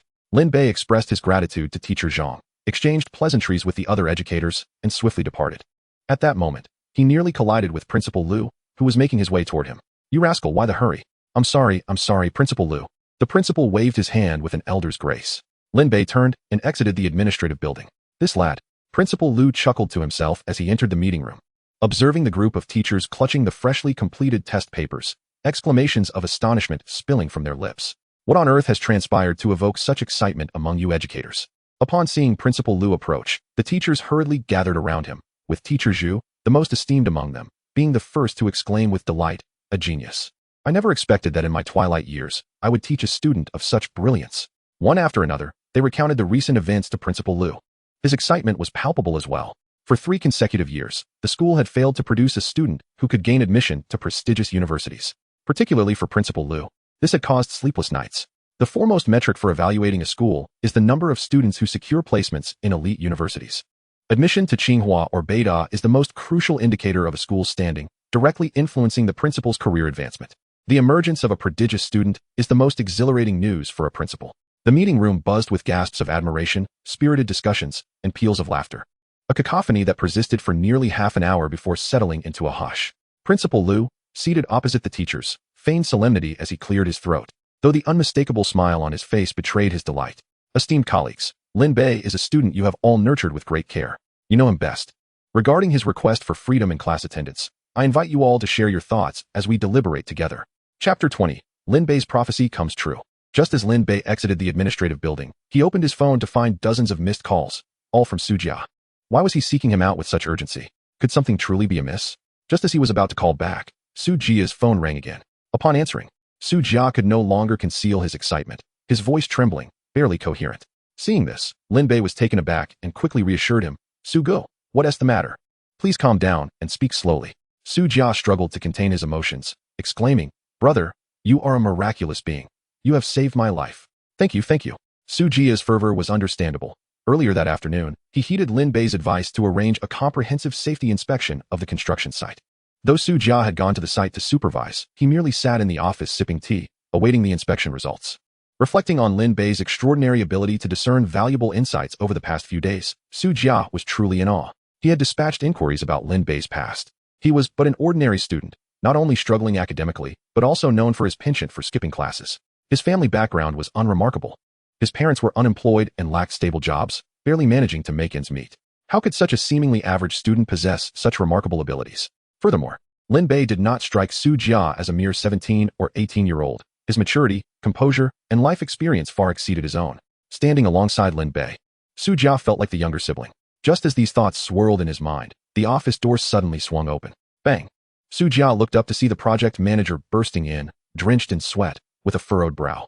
Do you have any sense of decorum? How did the safety inspection go? Su Zong, there has been an incident at the construction site. The project manager stammered, his face ashen. Crash! Su Jia's teacup fell from his hands, shattering on the floor. What did you say? An incident? He exclaimed, his face pale with shock. Su Zong, the scaffolding of building number 4 collapsed.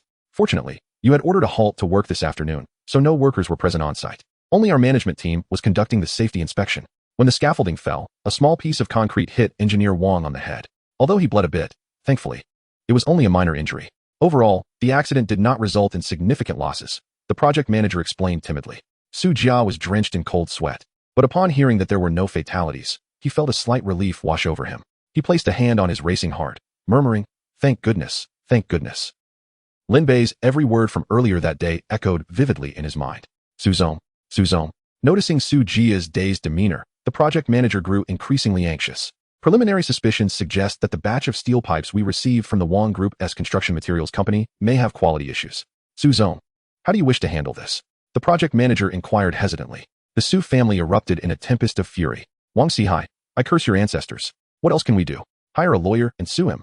They are playing with fire, and they must be held accountable for this reckless disregard for human life. The project manager, listening to this outburst, wore a pained expression as he softly replied, Su, Wang Sihai of the Wang Group is the wealthiest man in East City, wielding both power and influence. Our fledgling company may not stand a chance against them. Should you reconsider? Reconsider? Absolutely not.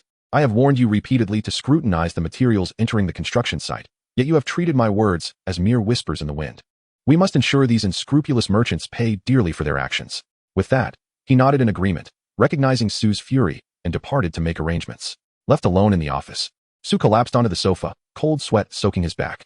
Lijing Tiancheng was his inaugural project, a joint investment with a friend, which he was responsible for managing. The potential consequences of a fatality were unthinkable. Not only would he lose his friend's trust, but it could also spell doom for his entire company, possibly even his own incarceration. The mere thought sent another wave of cold sweat cascading down his spine, and he dared not dwell further on it. Even though he now knew that the recent safety incident had not resulted in any fatalities, he felt as if he had danced perilously close to death. After a moment of recovery on the sofa, that eerie sensation of having narrowly escaped the clutches of the afterlife lingered, akin to being pulled back from the brink of oblivion. He retrieved a cigarette from the coffee table, trembling as he lit it, and inhaled deeply. expelling the pent-up anxiety along with the smoke. He reached for his phone and dialed Lin Bei. After more than 30 attempts, he realized Lin was in class and had silenced his phone. Undeterred, Su persisted, eager to express his gratitude to Lin Bei. When he finally decided to call a friend instead, the response was immediate. "Sugo, what is going on?" came the anxious inquiry from the other end, sensing Su's distress. "Jinshan, come down to my company S building. Accompany me to Ingxing No. 1 High School," Su urged, his voice tinged with urgency. Li Jinshan's heart sank. Su had always been composed. He wouldn't be so flustered without good reason. "Sugo, what happened?" There was an incident at the Lijing Tianqing construction site, a scaffolding collapse. Fortunately, there were no casualties. Su relayed the news before detailing the recent events involving his friend Lin Bei and the ominous prediction made earlier that day. What? He predicted all of this? If so, he must be a reincarnation of Jiang Taigong or Zhuge Liang. Jinshan exclaimed, astonished. "All right, I'm coming with you to see what kind of extraordinary person your friend is." As he hung up, Jinshan felt a mix of lingering dread and curiosity about Lin Bei, the high school student. Su, having narrowly escaped disaster, lay weakly on the sofa, parched and drained. He switched to a new cup and drank hastily. At this moment, the person he was most grateful to was Lin Bei, and he continued to dial his number. This time, he successfully reached Lin Bei, who, while listening to Su's account, remained unfazed. Naturally, Lin felt elated that he had helped a friend avert disaster. "Sugo, as long as there are no significant losses from this incident, there's no need for you to come over. I'm in class, and if you come, I want to have time to entertain you." Su's insistence on visiting prompted Lin to suggest, "How about this? Tomorrow morning, I'll come to your company, and we can discuss it then." Su, hearing this, reluctantly agreed. It was unthinkable to disrupt Lin's studies. "All right, brother, you've saved me this time. Such a great favor deserves acknowledgement, and I will remember it." Lin Bei, still calm, replied with a smile, "Sugo, if you're being polite with me, I might just get upset." His laughter resonated through the line. After hanging up, Lin felt buoyant, having astonished his teachers while also assisting Su. In a state of joy, he was oblivious to the whispers and ridicule from classmates witnessing his uncharacteristic demeanor after being chastised by a teacher. Look at this guy, shamelessly grinning even after being scolded. What a lost cause. Such a person has no future, better to keep our distance. Lin Go, did the teacher praise you instead of scolding you? A chubby classmate, perplexed by Lin's joy, inquired, genuinely concerned. At that moment, Lu Shiwen, having lost all patience with Lin Bei, stormed up to him, furious. "Lin Bei, how could you be so outrageous? Laughing after being reprimanded by a teacher? You are simply beyond redemption." Lin Bei looked at her, the object of his unspoken affection. A wave of hurt washing over him as her disdainful gaze pierced through him. "Is this how you've always seen me? Do you truly believe I am beyond saving?" Chapter 21. The privilege of independent study. With a fierce glint in her eyes, Lu Shiwen retorted, "And what of it?" Lin Bei felt as though a bucket of icy water had been thrown over him. He never anticipated that the girl he had secretly adored would utter such cutting words before him. After a brief pause, he replied, "It means nothing." Exhausted, he sank into his seat, his expression darkening. Lu Shiwen, noticing his demeanor, gripped her pencil tightly, splinters digging into her palm. She averted her gaze, haunted by memories of her father shattering a bottle in the living room. "If you can't get into Qingbei, don't bother calling me your father." She swallowed the apology that almost escaped her lips, her lashes fluttering as she regained her icy composure and turned back to her seat. "Lin Gu, don't stoop to her level. She's always so cold. If you marry her in the future, you'll have quite the burden," the chubby classmate comforted. Aware of Lin Bei's feelings for Lu Shiwen, Lin Bei shot him an exasperated glare, prompting the classmate to fall silent. Meanwhile, in the conference room of the administrative building, the principal and several teachers were deliberating Lin Bei's situation. As an educator with over 40 years of experience, I must reflect on my previous misjudgment. Lin Bei is undoubtedly a once-in-a-century talent. Achieving perfect scores across 7 subjects, he is almost guaranteed admission to Qingbei. With just over 2 months until the college entrance exam, I propose we grant him the privilege of independent study, suggested Teacher Zhu. The principal nodded, amused. "Old Zhu, you've always been the scholar among us. I never expected you to be so progressive today. As long as he continues to score perfectly, I believe we can accommodate this request." Before the principal could finish, Teacher Zhang interjected, "Principal, as Lin Bei's homeroom teacher, I personally think this is unwise. Even though Lin Bei is a prodigy, he remains a mere child at the tender age of 17 or 18. If granted the freedom to pursue his studies at his own pace, I fear he may fall behind," remarked Teacher Zhang. Upon hearing this, the assembled educators divided into 2 factions, with some voicing agreement and others expressing dissent. Each party articulated their perspectives, engaging in a spirited debate, while Principal Lu found himself at a loss as to how to adjudicate the matter. At that moment, a hearty laugh echoed through the room as an individual strode in. "Ha! Uncle Lu, what is there to dispute? If the young genius is willing, can you truly bind him to his studies?" The newcomer, a young man in his early 20s, sported a casual yet designer outfit. Following closely was a man in his 30s, who appeared considerably more composed, attempting to restrain the exuberant youth while awkwardly smiling at the gathered crowd. Teacher Zhu furrowed his brow, questioning the rudeness of their intrusion. Are you not aware that we are in the midst of a meeting? The attention of the other teachers shifted towards the two newcomers, while an administrative staff member hurriedly approached Principal Liu, saying, Principal Liu, this. Upon recognizing the visitor, the principal's smile broadened, and he waved dismissively. No need for concern. He then addressed the assembly. Esteemed colleagues, today I am graced with a distinguished guest. This meeting shall conclude here, and we will discuss Lin Bei's matter later. Rising, he turned to the newcomer. Cousin Jinshan, you ought to have informed Uncle Liu of your arrival, so I could have prepared for your visit. Come, let us retire to my office for tea. The visitor was none other than Li Jinshan and Su Jia, who had arranged to meet Lin Bei the following day after their conversation. Upon finding Su Jia, Li Jinshan, known for his impulsive nature, insisted on meeting this extraordinary young man. Su Ge, as long as we do not disrupt his studies, it will be fine. My family is closely acquainted with Principal Liu, and I will ensure he looks after your little brother in the future.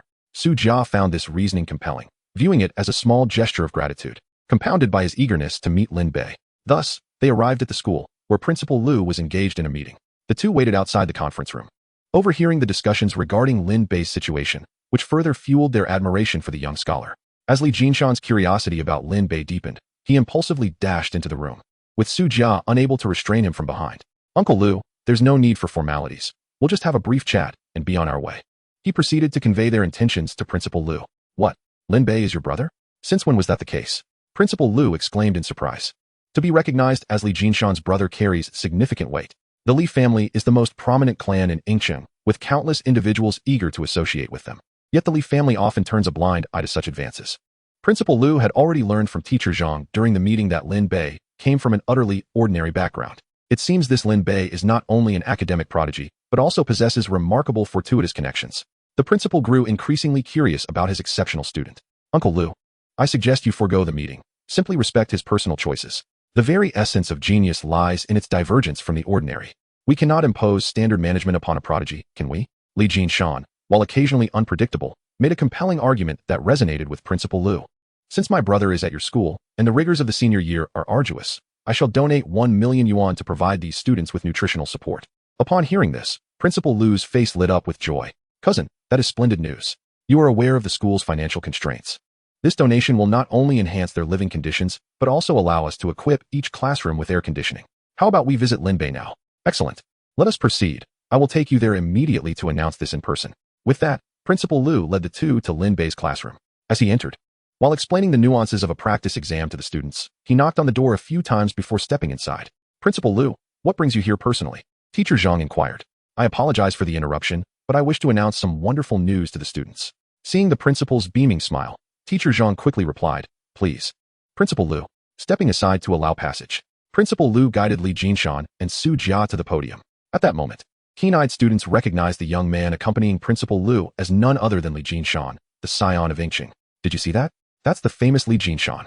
His family is not only wealthy, but also owns a film company, where he stars in leading roles. Indeed, I adore the character he played. He is my idol. I must get his autograph. The classroom erupted in excitement.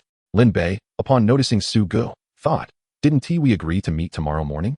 Why has he come today? Is there some business between him and the school? Confusion clouded his mind as he exchanged glances with Su Jia. Principal Liu raised his hands to quiet the students, smiling. Attention, everyone. Today, I have some splendid news to share. Mr. Li Jinshan has generously donated 1 million yuan on behalf of his dear brother, Lin Bei. The classroom buzzed with astonishment. What? Lin Bei, that slacker, is related to Li Jinshan? Li Ming, what is happening? Isn't Lin Bei from an ordinary family? What is the story here? You ask me? Who should I ask? One student, who had mocked Lin Bei the most, felt a chill run down his spine. I must go apologize to Lin Bei and seek his forgiveness, lest he hold a grudge against me. Yet, some classmates remained unconvinced. So what if Lin Bei has a wealthy relative? He is still a slacker. No wonder he skips class all the time. He must have a good relative. Indeed, if I had a wealthy relative, I would do the same. Only Lin Bei remained perplexed, pondering who this Li Jinshan was, and how he could claim to be his brother. At that moment, the principal continued, Given that Lin Bei has consistently achieved perfect scores across all subjects, the school has decided that he shall henceforth enjoy the privilege of self-directed study. What? Lin Bei, who is failing in every subject, is granted the privilege of self-directed study? The students were left utterly speechless, their jaws dropping in disbelief. Is the school mistaken? Lin Bei is our worst student. Indeed, he can barely score 50 points. This must be a mix-up. The series of unexpected announcements left the students feeling as though they were in a surreal dream. The sun rises in the west. And yet this is happening. They could endure the news of Lin Bei's wealthy relative, but claiming he could achieve perfect scores? The classmates were all too familiar with him. As they gazed at Lin Bei with skepticism, Principal Liu remained unfazed. Is it not a bit hard to believe? Initially, I shared the same sentiment as everyone else. Indeed, we had underestimated Lin Bei. Subsequently, Principal Liu conveyed the news of Lin Bei's perfect scores in all subjects, which the students received with sheer astonishment. They exclaimed in unison, "How is this possible? Lin Go, you have leaped from the proletariat to the elite class in an instant. Why didn't you inform me beforehand? I could have prepared myself mentally." Observing the bewildered expression on the chubby boy's face, Lin Bei could only respond with a nonchalant smile. Outside the classroom, the chubby boy expressed immense gratitude, saying, "Brother, I can't thank you enough. Without you, I would have been completely doomed." Lin Bei interrupted, "Su Go, you are being too polite. As a brother, I could never stand by and watch you face trouble. All right, that's true camaraderie. A brother who can earn Su Ji's respect is indeed extraordinary. From now on, you are my brother too, Li Jinshan." Li Jinshan clapped Lin Bei on the shoulder and declared, "Brother, this is my best friend, Li Jinshan, who also happens to be the CEO of Jinshan Cultural Media Company." Li Jinshan interjected, "Su Ge, don't worry about the company. It's all just a fade. Just remember my name, Li Jinshan. I hear you're into futures trading as well. We share a common interest, so let us find a place to discuss. Tomorrow, Li Ge. I have matters to attend to today," Lin Bei replied. Needing to swiftly manage his school obligations and the family business of running an IP phone shop before he could dedicate himself fully to his entrepreneurial pursuits, the trio arranged to meet at Li Jinshan's office the following morning. Upon returning to the classroom, Lin Bei noticed the students' gazes had shifted significantly. Even Li Ming, who had previously looked down on him, approached to greet him. "Lin Bei, I always said, you are one to surprise when you finally decide to show your talent. We are classmates, so let us grow closer." Another classmate chimed in, "Lin Bei, if you ever encounter difficulties, feel free to ask me." Another student playfully slapped him on the back of the head and chuckled, "Are you foolish? Does Lin Bei even need your help with his academic prowess?" The student awkwardly laughed, "I misspoke. From now on, I will consult Lin Bei for guidance." Lin Bei paid little mind to these exchanges, holding no desire to associate with such individuals. Meanwhile, the chubby boy, aware of the growing disparity between himself and Lin Bei, sat dejectedly in silence. "What's wrong, fatty?" Lin Bei inquired. "You've become a top student. There will be a gap between us from now on. The beautiful past we shared will only be a memory." "What absurdity is this?" Lin Bei thought. "This guy seems intent on distancing himself from me." He lightly tapped the boy on the head and added, "Come on, I'm taking you to buy a phone." Seeing the unchanged Lin Bei brought a smile to the chubby boy's face. Lin Bei had just received the announcement from Principal Liu that he could attend classes freely. Why should anyone continue to endure the hardships of studying? He pulled the chubby boy along, and they set off. Coincidentally, they ran into Lu Shuwen, and Lin Bei awkwardly smiled at her. He cherished those who had helped him in his past life, and regardless of Lu Shuwen's treatment of him, he would always be good to her, without reservation. Lu Shuwen's gaze wandered. Her naturally beautiful red lips moved silently. "What? Are you attempting to skip class again?" As the two exchanged silent glances, the chubby boy discreetly stepped aside. "Shuwen, I truly have something to do with Fatty this time. I'm not trying to skip class." With a laugh that was still as lovely as ever, Lu Shuwen chuckled at Lin Bei's flustered expression. Lin Bei joined in the laughter, feeling lighter. "I'm sorry, Lin Bei. I didn't mean." Lu Shuwen began, but Lin Bei interjected, "Shuwen, no need to explain. I know you only have my best interests at heart." Under the watchful eyes of their peers, both were cautious not to say too much. They understood each other's feelings, and for Lin Bei, that sufficed. "Lin Bei, I will wait for you at Qingbei," Lu Shuwen declared, her fair cheeks flushing as she lowered her head and dashed away. A warm current surged through Lin Bei's entire being.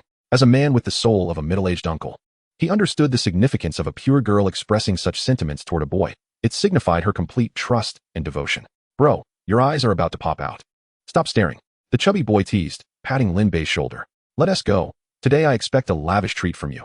You must buy me the latest phone." Consequently, the two mounted their bicycles and set off towards the electronics market. For Lin Bei, who possessed a system, he now wielded an unbeatable academic mind. Whether he attended classes or not made little difference. If he wished to attend university, the prestigious institutions in the country would undoubtedly welcome him. As for the chubby boy, in his previous life, he barely scraped together a score of less than 100 points across all subjects in the college entrance examination. Even a vocational school would have no interest in him, while Lin Bei could assist his good friend in many aspects. Academics was a realm where he could not lend a hand. Rather than that, it would be more beneficial for him to involve the chubby boy earlier in their entrepreneurial endeavors. Providing him with wealth was far more tangible than struggling through the university entrance exam. With this thought in mind, Lin Bei planned to encourage the chubby boy to drop out of school the next day and focus their energies on their shared business. They soon arrived at the mobile phone shop, which displayed a variety of devices. Lin Bei, are you really going to buy one for me? What do you think? Why else would we be here? To admire pretty girls? Lin Bei retorted, somewhat exasperated. In 2002, it was quite rare for an ordinary high school student to own a mobile phone. Such possessions were considered exceptional. The chubby boy grinned mischievously. Welcome. A beautiful salesgirl hurried over, and both boys greeted her with smiles. However, to their dismay, the salesgirl ignored them entirely and walked directly to a well-dressed middle-aged man, warmly welcoming him. Sir, welcome. What type of phone are you looking for? I can assist you. This left the two boys feeling awkwardly sidelined. Lin Bei, that girl is quite attractive, but, fatty, it seems we've been overlooked. Lin Bei shrugged off the encounter, thinking that if they were not welcome here, they would simply purchase elsewhere. They wandered around, finding either unsatisfactory phone specifications or unappealing designs. Only one shop had the Nokia 7650. In 2002, mobile phones were not as ubiquitous as they would become 2 decades later, and quality devices were largely monopolized. Lin Bei mused that buying a phone was not akin to seeking a romantic partner. He had no desire to stoop to such pettiness, and there were other salespeople available. After circling back, they were greeted by another older saleswoman. Welcome, she called out enthusiastically as they approached. The previously attractive young woman, still eyeing the middle-aged customer, leaned over to whisper to her, Sister Lon, don't you see they're just poor students? They're probably just here to hang around. No need to pay them any mind.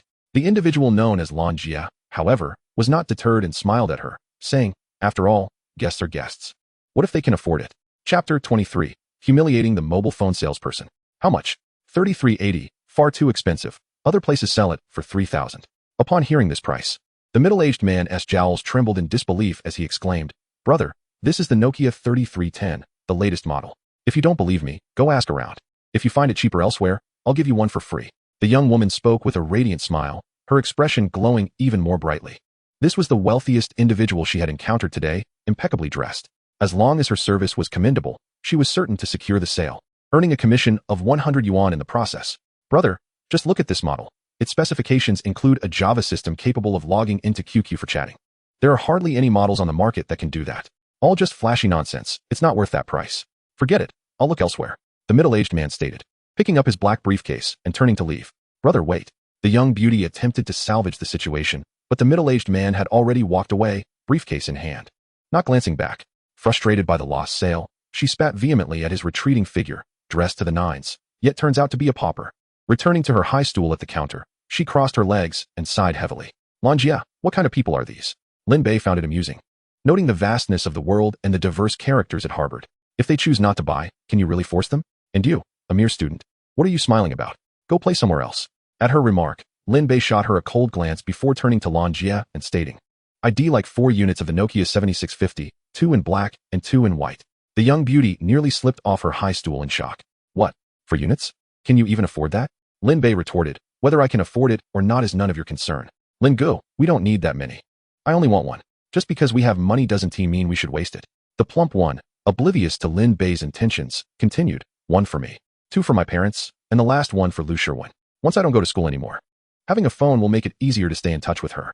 Plus, I can chat on QQ, preventing anyone from getting ahead of me while I'm away. Young man, I assume you're still a student. Are you aware of how much one Nokia 7650 costs? Lon Jia, noticing their school uniforms, worried they might be pretending to be affluent or had pilfered money from home. As a fellow mother, she couldn't bear to see students squander their money. It's just 8,880. For units would only be a bit over 30,000. We can afford it. Just get them for us. Lin Bei replied. Are you certain you want 4? Absolutely. Lon Jia had intended to persuade him further, but upon seeing Lin Bei's resolute demeanor and the maturity in his youthful face, she pondered that perhaps his family was indeed wealthy. After all, only a fool would refuse to earn money. Just wait. Don't think you can flaunt your wealth now. You'll be crying when it's time to pay. The young beauty cast a sidelong glance at Lin Bei while retrieving a compact to touch up her makeup. The heavy scent of her perfume prompted Lin Bei to rub his nose.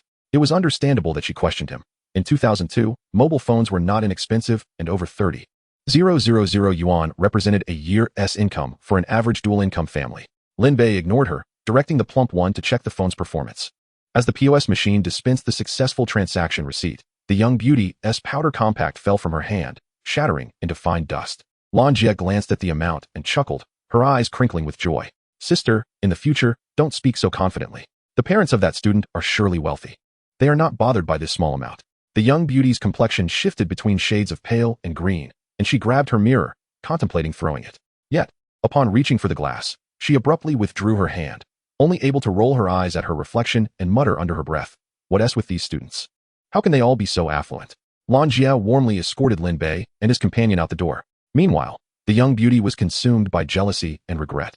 Her fair face flushed crimson, resembling a wilted cucumber. Outside the computer mall, Lin Bei initially intended to personally deliver the phone to Lu Sherwin.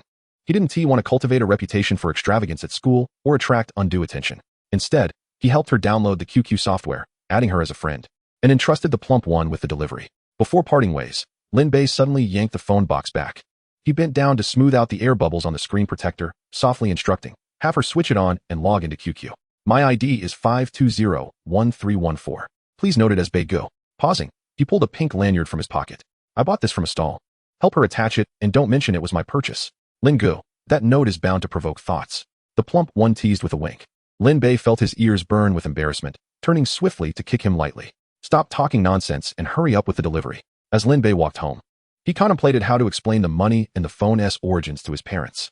Although he possessed 8 million yuan, which was not an astronomical sum, it was sufficient for his family to live comfortably.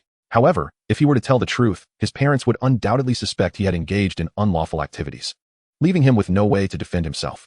"Lin Bei, you better confess, where did this 100,000 yuan come from?" As soon as he informed his parents, his father, Lin Zhangwo, seized his ear and brandished a slipper threateningly. "If you don't clarify today, I'll give you a beating." His mother quickly intervened, pushing her husband aside to shield Lin Bei. "Zhangwo, let our son finish speaking before you resort to violence. This is a significant amount. He claims it was a gift. Such things don't happen." Lin Zhangwo released his wife's grip, the slipper slapping heavily against the tiled floor, his gaze piercing as if to unravel Lin Bei. "Xiao Bei, I've never taught you to take advantage of others. Speak honestly. Is this money of dubious origin? What if you get embroiled in legal trouble?" His mother, concerned for her son, interjected, "How could that be impossible?" Lin Bei said he found 1 million yuan and returned it, and the person rewarded him 100,000 as a token of appreciation. Wealthy individuals are not as miserly as you. Lin Bei dared not resist, let alone argue. Despite his father lacking influence, he had always instilled in him the virtue of integrity, teaching that taking losses could be a blessing. "All right, Zhangwo, our son acknowledges his mistake," his mother urged, tears brimming in her eyes. "Don't protect him. This money has an unclear origin. We cannot let him take advantage of this situation. You must return it." Lin Zhangwo turned to Lin Bei, lowering his voice as he swallowed hard. "Give me that person's contact number. I'll ask them myself." With no other option, Lin Bei had to call Su Jia, putting the call on speakerphone, hoping she would convince his parents. Fortunately, he had already messaged her in advance. The outcome was predictable. She genuinely wanted to give the money, and since Lin Zhangwo could not find her, he had no choice but to accept it. Afterward, he lectured Lin Bei on morals. The familial turmoil only settled down after dinner, and Lin Zhangwo's expression finally softened into a smile. Of course, after all this commotion, Lin Bei didn't dare mention his plans for attending classes freely. "Zhangwo, how old are the children now? You can't keep resorting to violence as you did before." His mother chastised his father. "What's the matter? He is my son, and no matter how old he becomes, he will always remain my child. When I chastise him, it is merely a means of instilling proper values. Does he wish to defy authority?" Lin's mother shot her husband a fierce glare, then approached Lin Bei and said, "My dear, you must never emulate your father. He acts out of concern for your well-being. The outside world is far too intricate, and you are still a student." Lin Bei obediently nodded and smiled, saying, "Rest assured, mother, I understand that father means well." Upon hearing Lin Bei's words, Lin Zhangwo's anger dissipated entirely. Indeed, his son had matured and begun to comprehend his perspective. Reflecting on this, a pang of guilt washed over him. Watching his son, whom he had painstakingly raised, a smile crept onto his face as he recalled Lin Bei's astute suggestion of starting an IP phone supermarket. With renewed appreciation, he beckoned, "Come here, my boy," and elaborate on this idea of the IP phone supermarket. It seemed his father was taking his advice to heart, and Lin Bei eagerly settled beside Lin Zhangwo. "Father, have you visited any IP phone supermarkets today?" Lin Bei inquired, inching closer and deliberately softening his tone. "You know, currently, long-distance calls cost around 1-2 yuan per minute. If we open an IP phone supermarket, we could offer a promotion of 100 yuan for 150 minutes, with a cost of merely 0.3 yuan per minute. Just around the school, the student traffic alone would easily cover our expenses." Chapter 24, The Heartfelt Concerns of Parents. Lin Zhangwo had long worried that his son would not grow up, but today, through Su Jia's assessment of his son and Lin Bei's articulate business analysis, he felt a genuine sense of his son's maturation. The notion of an IP phone supermarket brought a beaming smile to Lin Zhangwo's face. "Indeed, I visited several IP phone supermarkets, and their business is just as you described, thriving. I've seen multiple establishments, each more successful than the last. I believe this venture could be viable. Father, it's not just a belief.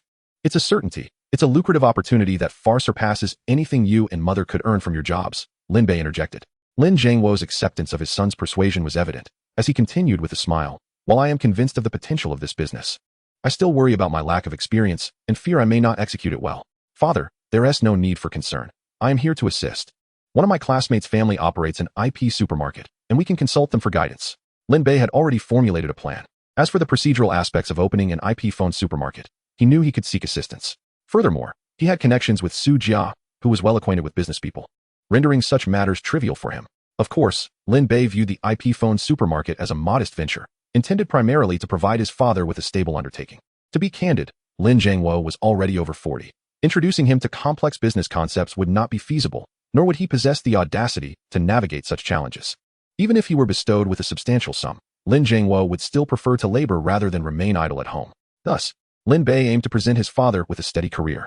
Lin Jiangwo had faced considerable struggles in his previous life, having lost his job at a young age and constantly worrying about finances. In this lifetime, Lin Bei resolved to help his father ascend to the pinnacle of success.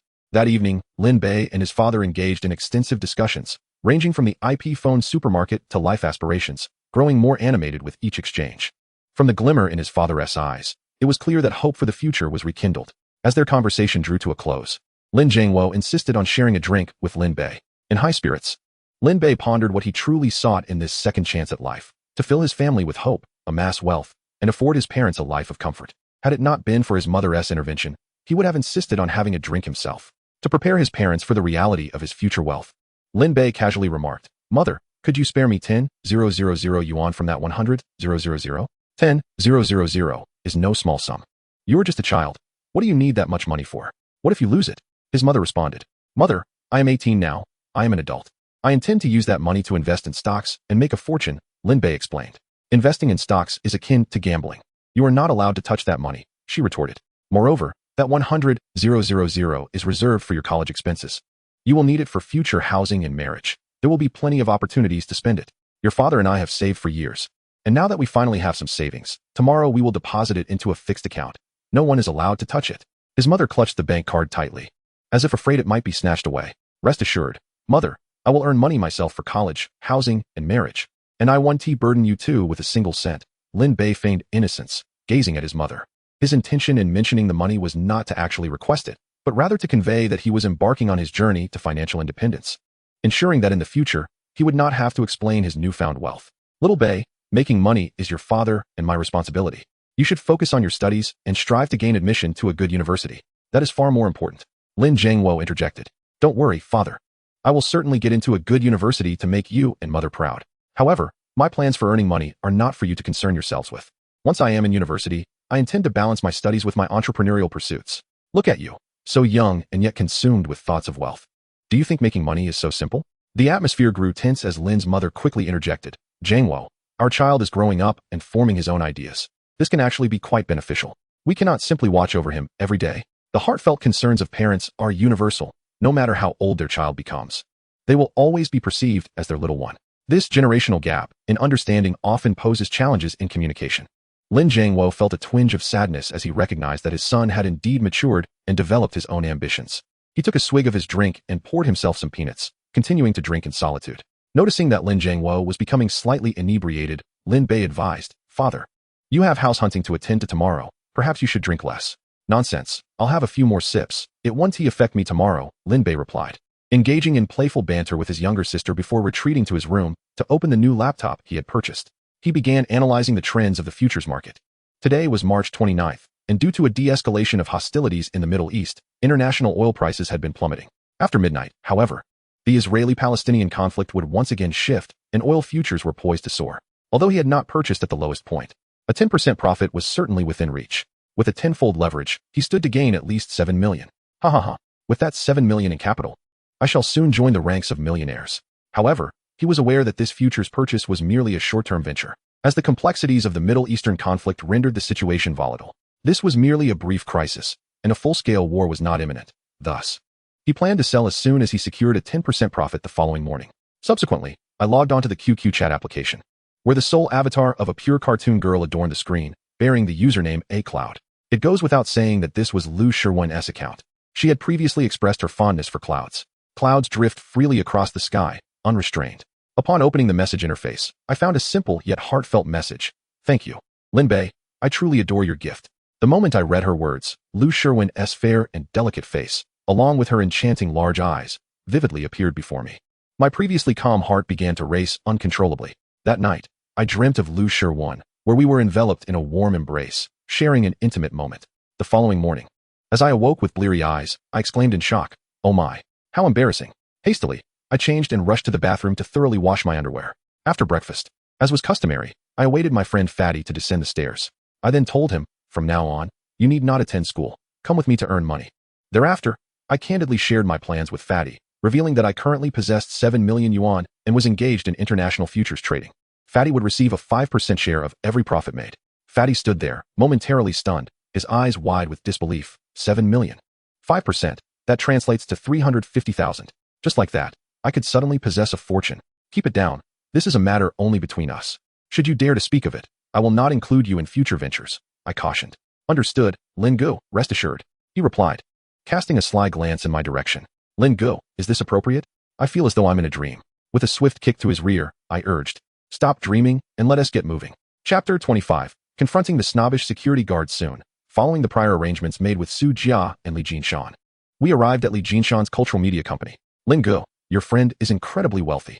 This is undoubtedly the most upscale office in the entire city. The cost of working here must be astronomical. Fatty exclaimed, his eyes darting around in awe as he stood before the Imperial Grand Building. It was no wonder he was astonished. Even I, reborn after 20 years, felt a thrill at the sight. The opulent decor exuded the financial prowess of the Imperial Group, a true titan of industry in the city. Hold it right there. No entry for idle folks. The security guard of the Imperial Group, upon noticing two student-like youths entering, quickly blocked our path. We are not idle. We are here on business, Fatty proclaimed, striking a confident pose. Just the two of you?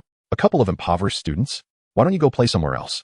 Scoffed the middle-aged guard, dismissively waving us away as if shooing away chickens. How can you speak to us like that? We were invited by your people. I retorted.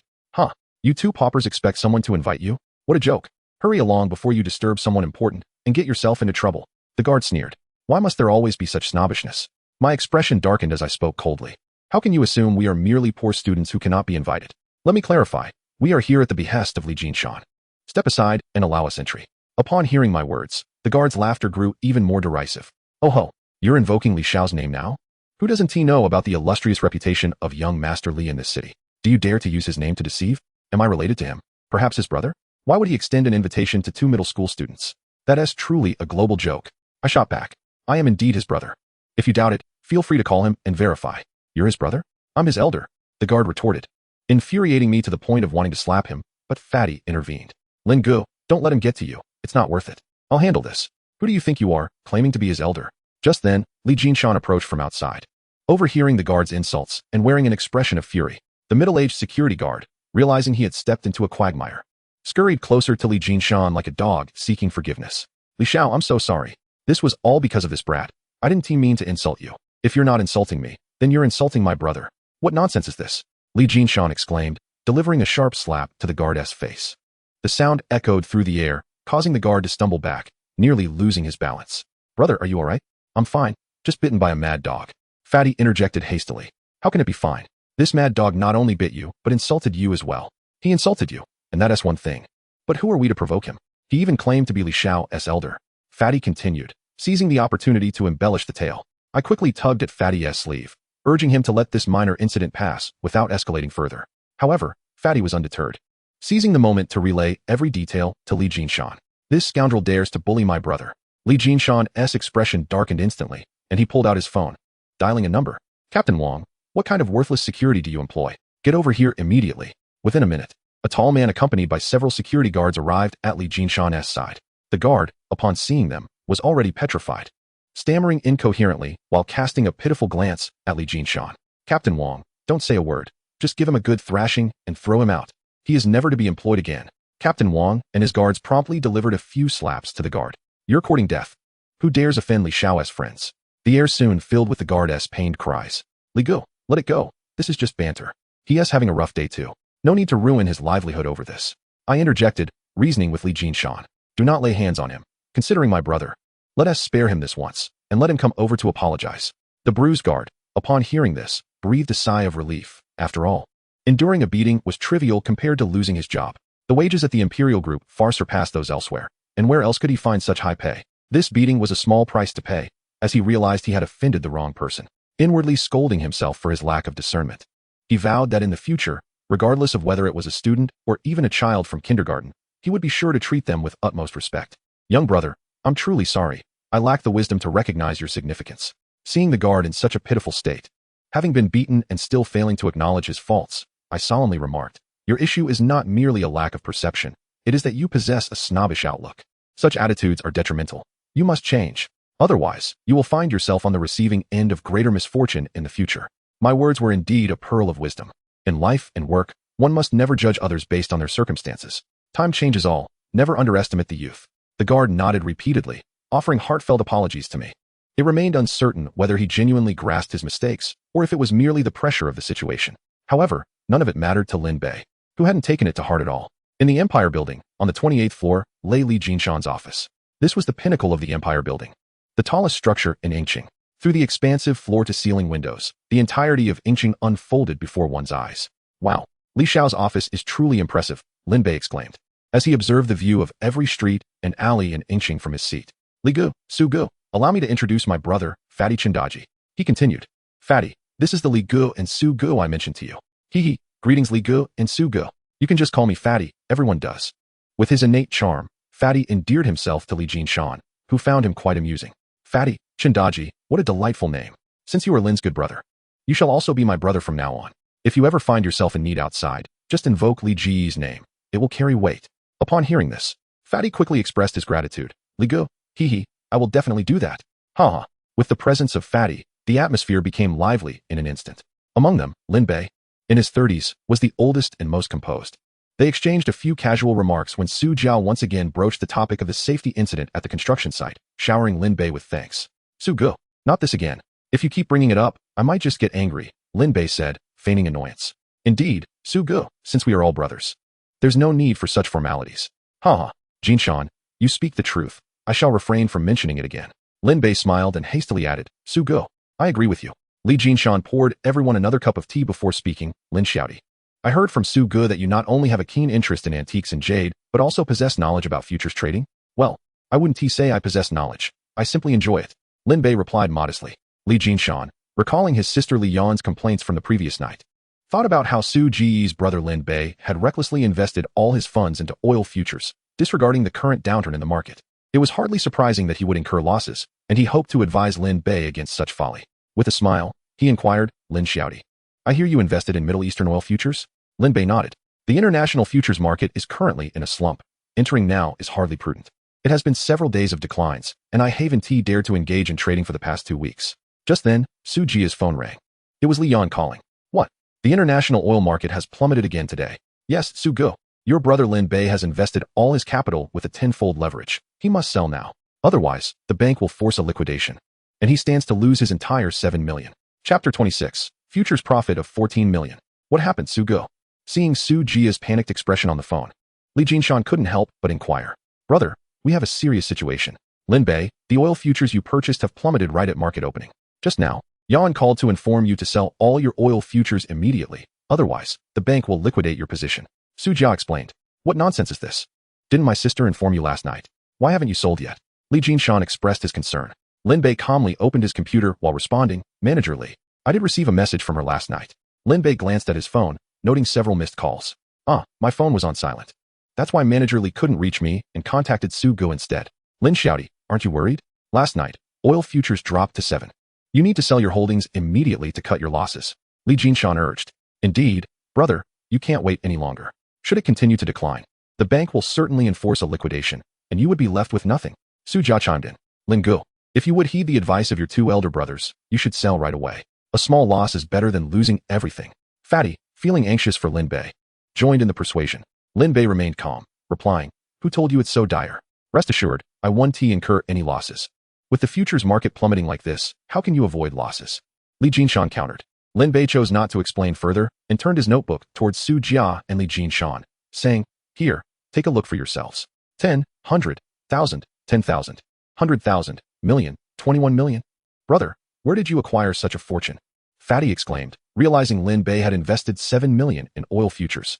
Yet now his account showed an astonishing 21 million. Su Jia gasped in astonishment.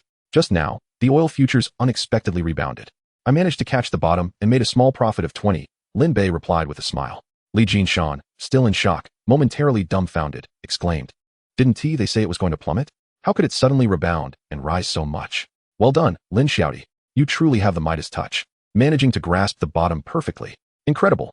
Lin Xiaodi, you're phenomenal. Even Warren Buffett would bow to you. Oh, it's merely luck, just a fortunate coincidence. Lin Bei modestly replied. Lin Go, impressive. In the blink of an eye, you've become a millionaire. You truly are my brother. Fatty exclaimed excitedly, patting Lin Bei on the shoulder. Fatty, don't forget, you have a share in this too. You're a millionaire now, Lin Bei reminded him. Fatty, remember what I said? This morning, I urged you to drop out of school, and you hesitated. I wasn't misleading you, was I? I plan to give you 100,000 to support your family, while the rest will serve as your investment capital. Together, we'll make a fortune. What do you think? Lin Bei smiled. This is amazing. Lin Go, you are truly my lucky star, the benefactor of the Chen family. Fatty exclaimed, tears of joy streaming down his face, unsure of what to say. It was no wonder Fatty was overwhelmed. His family's situation was even more dire than Lin Bei's. His parents were both laid-off workers from a former food factory, and his father suffered from bronchitis, requiring constant medication. Unable to do heavy labor, he could only work as a security guard or take on light temporary jobs. His mother worked as a housekeeper, and they barely managed to make ends meet.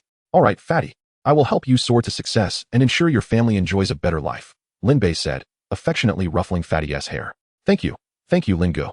I don't need to soar to great heights. I just want enough money to live. Meanwhile, Su Jia and Li Jinshan exchanged glances, and Su Jia remarked with a smile, Brother, with such remarkable skills, you must take us along. We want to follow you into futures trading. Indeed, Lin Xiaodi. With your prowess in futures trading, you must guide us as well, Li Jinshan added, his gaze toward Lin Bei now filled with eagerness.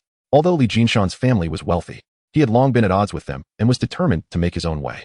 Despite the impressive reputation of his family's Jinshan Cultural Media Company, which generates substantial profits, the annual income merely amounts to several tens of millions.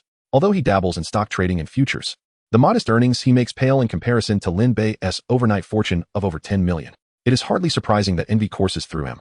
As for Su Jia, his situation is even more precarious. He is entirely self-reliant in his ventures, recently foraying into the burgeoning real estate market of 2002. However, with real estate still in its infancy and characterized by lengthy investment cycles, his nascent company's first project remains under construction, yielding no profits after more than a year of toil. Witnessing Lin Bei's remarkable financial success inevitably stirs a desire within him. While he had previously harbored doubts about Lin Bei's luck during their last venture, this time, the sheer magnitude of Lin Bei's abilities has shattered his preconceptions. Such prowess is not typical for a high school student. Lin Bei is nothing short of a financial prodigy. At that moment, Lin Bei smiled and remarked, As long as you two brothers are willing, I have no objections to sharing the profits with you. I've always said that Su Gu's acquaintances are undoubtedly reliable. Lin Xiaodi, I'm prepared to invest 30 million to follow your lead in futures. What are your recommendations? Li Jinshan inquired. I will contribute 20 million. Just tell me how we should proceed, brother. Su Jia chimed in. Gentlemen, it's likely too late now. I intend to liquidate all my futures at this moment. Lin Bei replied, eliciting expressions of disappointment from both men. Li Jinshan internally mused. What is this? He was just discussing plans. Does he not wish to include us? His smile vanished, replaced by a grimace. Lin Bei continued calmly. Currently, the international futures market is fraught with uncertainties. There are no lucrative opportunities to be found. I am now preparing to shift my focus to the stock market. If you're interested, you're welcome to join me. Upon hearing this, their faces brightened. They had witnessed Lin Bei's capabilities firsthand and were determined not to miss the opportunity to invest in stocks. All right, brother, I'm in. I'll join as well. Lin Bei chuckled. You can follow my lead, but I must forewarn you. The stock market bears risks. Should you profit, there's no need for gratitude. But if you incur losses, please do not blame me. As a middle-aged man at heart, Lin Bei understood the inherent risks of investment. Despite possessing a system and the ability to see through the veil of uncertainty, who could guarantee that unexpected events wouldn't arise? Even computers can freeze. What if his system were to falter as well? Recognizing their trust in him stemmed from witnessing his success, he reiterated his caution. Hastily, the two brothers affirmed, Of course, brother. Rest assured, even if we lose, we'll just consider it a fun experience. Very well, I'll sell my futures right now, and then we can discuss our stock purchases. With that, Lin Bei initiated a series of transactions. Su Jia, known for his steady demeanor, could not help but inquire, Brother, the oil futures market is thriving. Wouldn't it be wiser to hold on a bit longer to maximize our gains? Selling now seems a missed opportunity. As he executed his trades, Lin Bei chuckled. Su Gu, what you perceive is merely the surface. As I mentioned earlier, this fleeting opportunity will soon evaporate, and the futures market will plummet. Though Su Jiao listened, skepticism lingered in his heart. Just a minute after Lin Bei sold his futures, the international oil market indeed collapsed, plummeting dangerously close to 15. Brother, your predictions are astoundingly precise. You truly are remarkable. Lin Xiaodi, can it be that you genuinely possess such foresight? How could you calculate with such accuracy? Li Jinshan queried, perplexed. Lin Bei opened a news article on Sina, revealing a brief conflict in the Middle East that had been resolved within an hour, providing clarity to both men. While they remained unaware of how Lin Bei had achieved such precision, his adept grasp of news and market trends left them in awe. Lin Xiaodi, you truly wield control over the futures market. It responds to your will, rising or falling as you dictate. Such predictive ability would leave even the legendary Warren Buffett humbled. Indeed, I concur with Jinshan's sentiment. What is even more commendable is your lack of greed. You can walk away at a profit without hesitation. I find that truly admirable. If it were me, I would struggle to resist the temptation to earn even more. Haha, you two jest. I merely possess a stroke of fortune, Lin Bei modestly replied.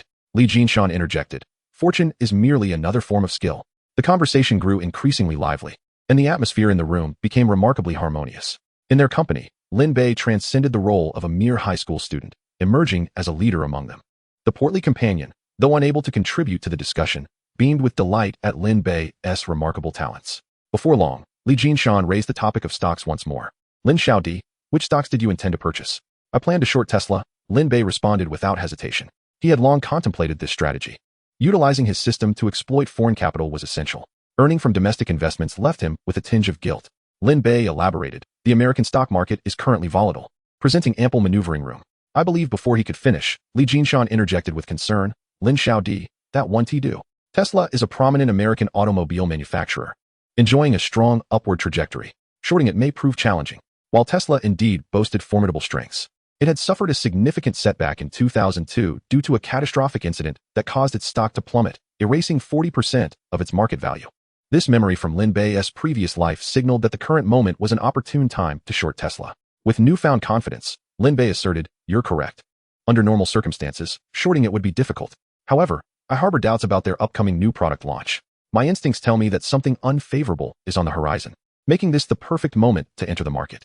Lin Xiaodi, Tesla's high-tech products are generally well regarded, and the manufacturer conducts rigorous testing before launching new products. Is it not a bit unscientific to rely solely on your instincts? Li Jinshan questioned.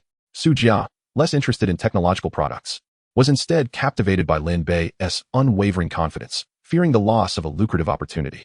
Brother, how much are you planning to invest this time? I'm all in. I currently possess over 21 million, and I intend to allocate 15 million, complemented by a leverage of 100 times. Brother, that is quite a sum. Lin Bei, upon hearing Su Jia's astonishment, inquired with a smile, Su Gu, will you join in? Without a moment's hesitation, Su Jia replied, of course, I will participate. ISNT at just 20 million? I'm all in. Observing this, Li Jinshan cast aside his reservations and exclaimed, I'm in too. 30 million. I'm betting it all. As the trio spoke, they promptly made their way to the bank. Inside the office, Li Yan assisted the three in processing their transactions while cautioning, this kid Lin Bei is merely riding on luck. He made money from oil futures. You two are adults. Why are you following a child in his reckless antics? I really don't understand your thought process. Su Jia chuckled in response and said, we trust Lin Bei. Yoan, why don't you invest a little as well? Lin Bei's judgment is more accurate than that of any oracle. I'm not interested, Li Jinshan retorted. Yoan, just mind your own business. Focus on your work. Knowing her brother's temperament, Li Yan refrained from further persuasion and lowered her head to continue with the paperwork. Upon noticing the 100 times leverage, she couldn't help but caution, are you certain about the 100 times leverage? The situation with Test is quite favorable now. With such high leverage, you could easily face liquidation. Lin Bei responded, managerly, we've made up our minds. Just process it quickly. If we face liquidation, so be it, it's no big deal. Goodness, three madmen, Li Yan murmured to herself, shaking her head. Since they wouldn't heed her advice, she decided against further arguments. Soon, the sound of rapid keyboard typing filled the air. Once the procedures were completed and they exited the bank, Li Jinshan proposed, since we have the morning free, let us go. A new Chongqing hot pot restaurant has opened in Yingcheng. I'll treat everyone to a meal. Indeed, brother. It's our first time partnering in profit. Let us celebrate in advance, Su Jia added. Lin Bei glanced at the time. It was already 10 a.m. Forget it. I have matters to attend to with Fatty later. Let us postpone it until tomorrow. We can celebrate after shorting Test and making a fortune. Recalling from his previous life, Lin Bei remembered that there was a storefront of over 1,000 square meters near Englishaudiobook University for sale. As the owner was in desperate need of cash due to a failed business, Lin Bei was eager to return and secure the purchase before someone else seized the opportunity. Noticing Lin Bei had pressing matters, the two refrained from further persuasion. Seeing Lin Bei, worth 20 million, still riding a dilapidated bicycle, Jinshan couldn't resist saying, "Lin Xiaodi, you should stop riding that old bicycle. I happen to have a Porsche lying around. I'll bring it to you tomorrow." Lin Bei smiled and quickly declined. He preferred to keep a low profile, not wanting to take advantage of others, and more importantly, he felt it was not the right time. Suddenly driving a car would raise questions from neighbors and even his parents, for which he wouldn't know how to explain. The trio swiftly arrived at Englishaudiobook University, where the storefront for sale was located diagonally across from the university entrance. This building, completed in the year 2000, boasted a prime location. The business from students alone would be unending. Furthermore, in a decade, as Englishaudiobook University relocated to a new campus, this area was slated to become the CBD of Englishaudiobook, promising substantial appreciation potential.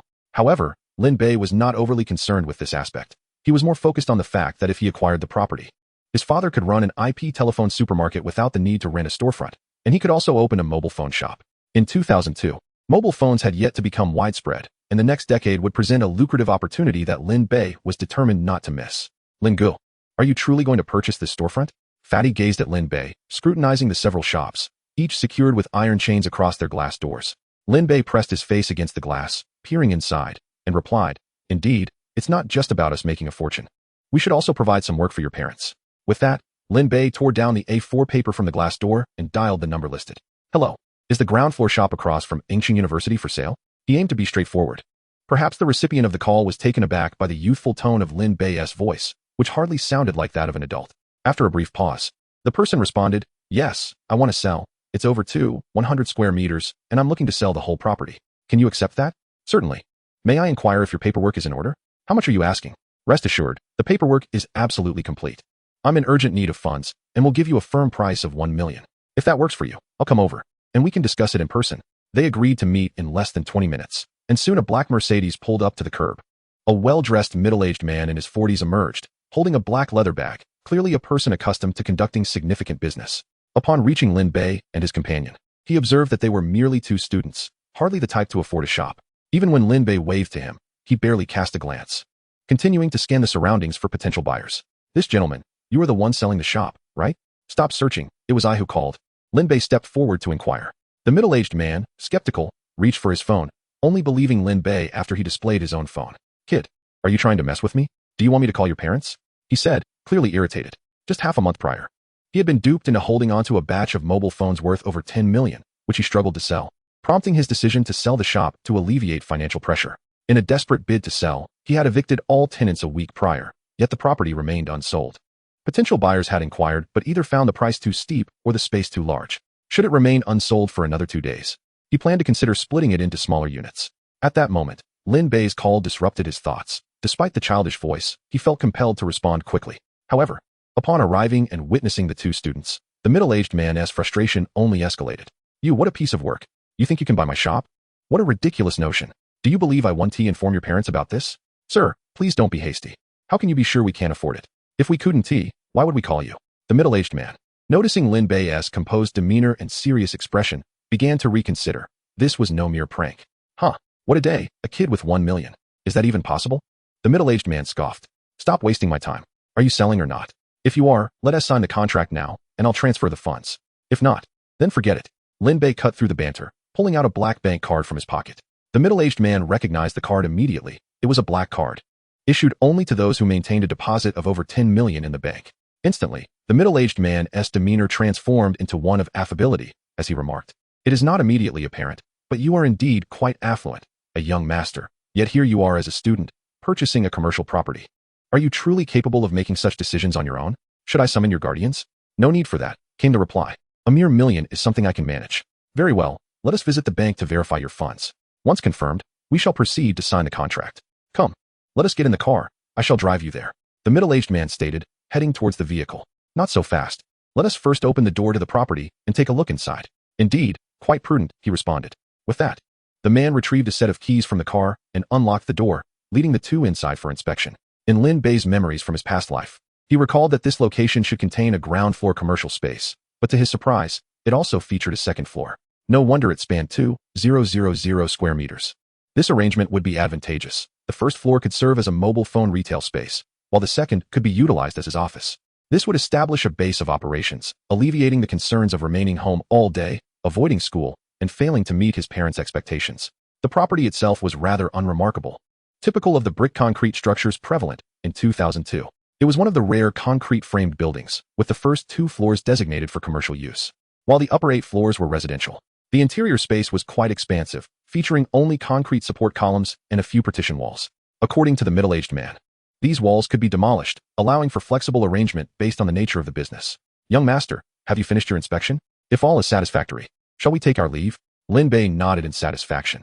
Acquiring over 100 square meters for a mere $1 million was exceedingly advantageous. In the current market, such a deal would still be considered a bargain. Had the middle-aged man not been in urgent need of funds, this opportunity would likely have eluded Lin Bei. Without further negotiation, they proceeded to the bank to verify the funds, after which the contract was signed and the transfer completed. Once all was finalized, Lin Bei received all the keys. From their initial meeting to the completion of the transaction, Lin Bei exhibited remarkable composure, which astonished the middle-aged man. This student is bound for greatness, he thought, eager to cultivate a connection. Your name is Lin Bei, is it not?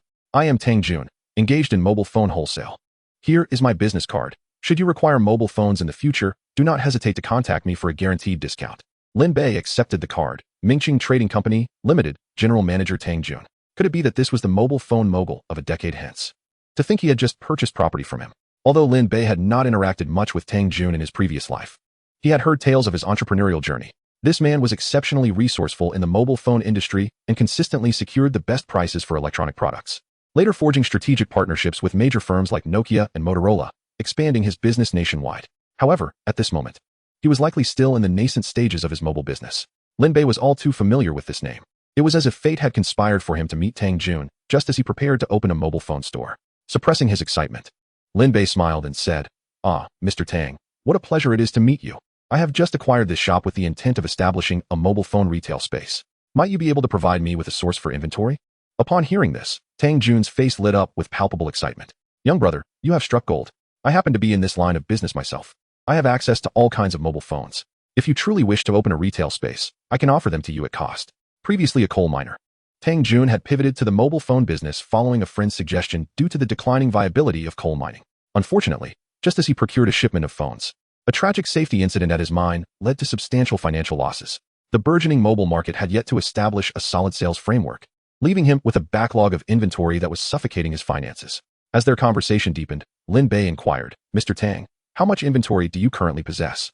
I would like to purchase it all, but I require one condition. You must guarantee me priority on future supplies." Tang Jun's heart swelled with joy. At last, he had found a solution for his stagnant stock. "Indeed, young brother, I have over 10 million worth of inventory. This is no trifling sum. Do you believe you can handle it?" Tang Jun's concern stemmed from Lin Bei's status as a student, lacking business experience, and he wondered if he was being unfair. Lin Bei chuckled, "You need not worry about that. I will provide you with a deposit of 500,000. Just remember our agreement. That is no problem at all. To be honest, this inventory has been weighing heavily on my mind. If you can take it off my hands, you would be doing me a tremendous favor. I assure you, I shall prioritize you for future supplies." As their discussion drew to a close, Tang Jun insisted on treating Lin Bei and his companion to a meal, but Lin Bei politely declined. "Mr. Tang, we shall have many opportunities to collaborate in the future. Let us postpone this for another day as I have other matters to attend to." Watching Lin Bei depart, Tang Jun couldn't help but marvel at the young man's perceptiveness and unique business acumen. He was truly a commercial prodigy. Lin Bei's confidence in acquiring 10 million worth of goods was not due to folly or excess wealth. His memories from his past life indicated that 2002 was a period of calm before the explosive growth of the mobile phone industry. With the advent of mobile phone popularity and the verification of its convenience, the market was poised for a surge from the latter half of 2002 through 2005. Not only would 10 million phones sell effortlessly, but the challenge would be sourcing quality products, as foreign companies largely dominated the market. This was an opportune moment to establish a foothold, and Lin Bei was determined not to miss it. Beyond mobile phones, there existed a vast array of electronic products ripe for profit, such as MP3 players and, later, MP4s, devices that would become increasingly popular among the youth in the coming years. The streets would soon be filled with young people sporting headphones, immersed in their music. In his previous life, Lin Bei had developed a fondness for MP3 players. Having owned several over time, there was no rush. He would proceed step by step. First, he would establish the mobile phone retail space, and thereafter, He planned to delineate various sections for selling different electronic products. Upon returning home for lunch, Lin Bei was delighted to hear his father mention that he had spent the entire morning seeking suitable commercial properties. Lin Bei felt a surge of joy. His father had finally taken that important first step. For a father who has never engaged in business, the journey from nothing to something is the most arduous. In his traditional mindset, holding a job is the rightful path, while venturing into business seems akin to the life of a street vagabond. It appears that father has truly come to terms with this. Dad, have you spent the entire morning searching for a storefront? Lin Bei inquired with a smile. Lin Jiangwo did not conceal his thoughts, responding with a hint of disappointment. Yes, son. Since we are preparing to open an IP supermarket, we must approach it with utmost seriousness. I searched for an entire morning, yet there are no suitable storefronts available for rent or transfer. There are 2 places, albeit not in great locations. I will continue looking this afternoon. If I cannot find anything, I will settle for a less ideal location. In this day and age, I never anticipated that there would be so many people in business. Indeed, in 2002, unlike the saturation and fierce competition that would characterize the following 2 decades, it was a golden era of robust economic development in the country, with various industries sprouting forth like mushrooms after rain. The competition was relatively mild. For an ordinary person, as long as one engaged in business for a few years, it was not unreasonable to expect to buy a car and a house, providing for the entire family without much difficulty. This notion has been well validated 2 decades later. Dad, there's no need to search anymore. I have already found a place for you, and it's conveniently located directly across from the school, Lin Bei revealed, eager to share his plans. He envisioned opening a larger IP telephone supermarket of about 100 square meters, which would certainly elevate his parents to a modestly comfortable lifestyle. With his parents engaged in stable work, he would bear less burden and could fully devote himself to the pursuit of wealth. What? Directly across from the school? 100 square meters? That is fantastic. After the initial excitement, Lin Jiangwo's joy was soon overshadowed by concern. But 100 square meters will entail considerable rent. You know our family's situation. We have just managed to gather 100,000 yuan. Lin Bei, aware of his father's apprehensions regarding finances, quickly reassured him. Dad, I've already told you, this is Mr. Su's property. He is a real estate developer and is not concerned about such a trivial rent. Moreover, he is looking to venture into the mobile phone business and has this extra 100 square meters that he needs to dispose of. He mentioned that if we make a profit, we can pay him rent. If not, it's quite all right. Before Lin Bei could finish, Lin Jiangwo interrupted him. You rascal. When did you become so fond of taking advantage of others? No matter how wealthy he is, such a prime location cannot be given away for free. Explain to me clearly how you secured this storefront. Lin Bei sensed trouble, recalling that his previous explanation lacked rigor. He hastily clarified. Dad, rest assured, Mr. Su is not a stranger. He genuinely wants to help our family. Besides, I have assisted him quite a bit as well. Look at what a good friend I have made. Lin Jiangwo pondered. We haven't met Mr. Su in person, but from our last conversation, he does seem like a decent person. Xiao Bei, he is offering us this opportunity out of goodwill. We must not forget his kindness. Arrange a time to meet him. We should express our gratitude properly. Upon hearing that his father would not press further, Lin Bei sighed with relief and said, Of course. Mr. Su is a truly benevolent individual. Don't you think your son has made good friends? By the way, Dad, I should let you know I'm currently learning stock trading from him. Once I make a substantial profit, we can upgrade to a larger house. As he spoke, Lin Bei subtly conveyed his financial ambitions to his father, hoping to prevent any future shock when his parents discovered the extent of his wealth. Dad, I've already discussed it with Mr. Su. He's south building real estate and has a team. I plan to coordinate the renovations of his mobile phone market with our IP telephone supermarket. In no more than 7 days, you will be the owner of an IP telephone supermarket. Hearing this, Lin Jiangwo nodded, his expression betraying his excitement despite his silence. Meanwhile, Lin Bei's mother was still working at a supermarket, returning home only after 6 p.m. after dropping Lin Bei's sister off at kindergarten. Lunchtime was simple. Lin Jiangwo prepared tomato and egg noodles, and the two shared a modest meal. Just after finishing, Lin Jiangwo suddenly recalled something and asked Lin Bei, with the college entrance examination approaching, why aren't you focusing on your studies at school? You're not being chased out by your teacher again, are you? Oh no, I must not reveal the truth. Chapter 30, Acquiring the Ancient 9 Veins Acupuncture Technique. Following the same pattern as his peers, Lin Bei began to weave a tale for his father, but his fabrications were entirely well-intentioned. After all, he could not disclose that he was a reborn being equipped with a system. Reality had proven that Lin Bei, possessing the soul of someone over 40, was quite adept at spinning tales. Lin Jiangwo remained half convinced by his son's words. Son, you're at a critical juncture before the college entrance exam. Stay away from that chubby boy from the Laochen family. He has never been cut out for academics. He'll probably graduate high school without much to show for it. We mustn't follow in his footsteps. Don't worry, Dad. I have everything under control. I'll keep my distance from him, Lin Bei assured, sensing his father's earnest tone. Son, it's not that I want to interfere with your friendships. You know, your mother and I lack considerable ability, We've led a rather humble life. We just hope you can excel in your studies and, if not for the Lin family's glory, at least secure a bright future for yourself. Hearing this, Lin Bei felt a pang of sorrow in his heart. What parent does not wish for their child to succeed? While many times they may overlook their children's feelings, it is only when one grows up, like Lin Bei, returning from rebirth, that one truly comprehends a father's words. Even if he knows his father's views may not always be correct, he would no longer feel compelled to argue against them. Dad, you can rest easy. I will put in the effort. Now, go take a break before heading back to school. Lin Bei nodded and returned to his room to rest. However, he found it impossible to nap, as the moment for the system's 0 yuan flash sale was approaching. Lin Bei eagerly anticipated what delightful rewards the system would bestow upon him today. After lying on his bed in a daze for a while, he was jolted awake at 1:30 p.m. by his father's booming voice. Xiaobei, it's time for school. Concerned that his son might be late for afternoon classes, Lin Zhengwo had not taken a break all afternoon. Obediently, Lin Bei got up, washed his face, slung on his backpack, and headed downstairs. Upon arriving downstairs, Lin Bei found himself at a loss. He had no intention of going to school. With his invincible learning brain, he could achieve full marks regardless of school attendance. Moreover, Principal Liu had already granted him the freedom to study at his own pace. The thought of returning to that headache-inducing school was simply unappealing. Hiding in the corridor of the Chubby Boy's building, he scrolled through his phone while waiting for the flash sale to commence. Before long, the clock struck 2, signaling the start of the 0 yuan flash sale system. Lin Bei stowed away his phone and opened the system interface, which, as always, remained elegantly simplistic, devoid of any superfluous text.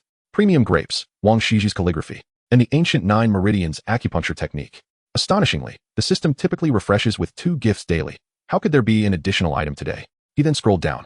Premium grapes, 1,000 pounds, uniquely flavored, sweet and sour, promotes tranquility and sleep, with beneficial effects for beauty and complexion. No side effects.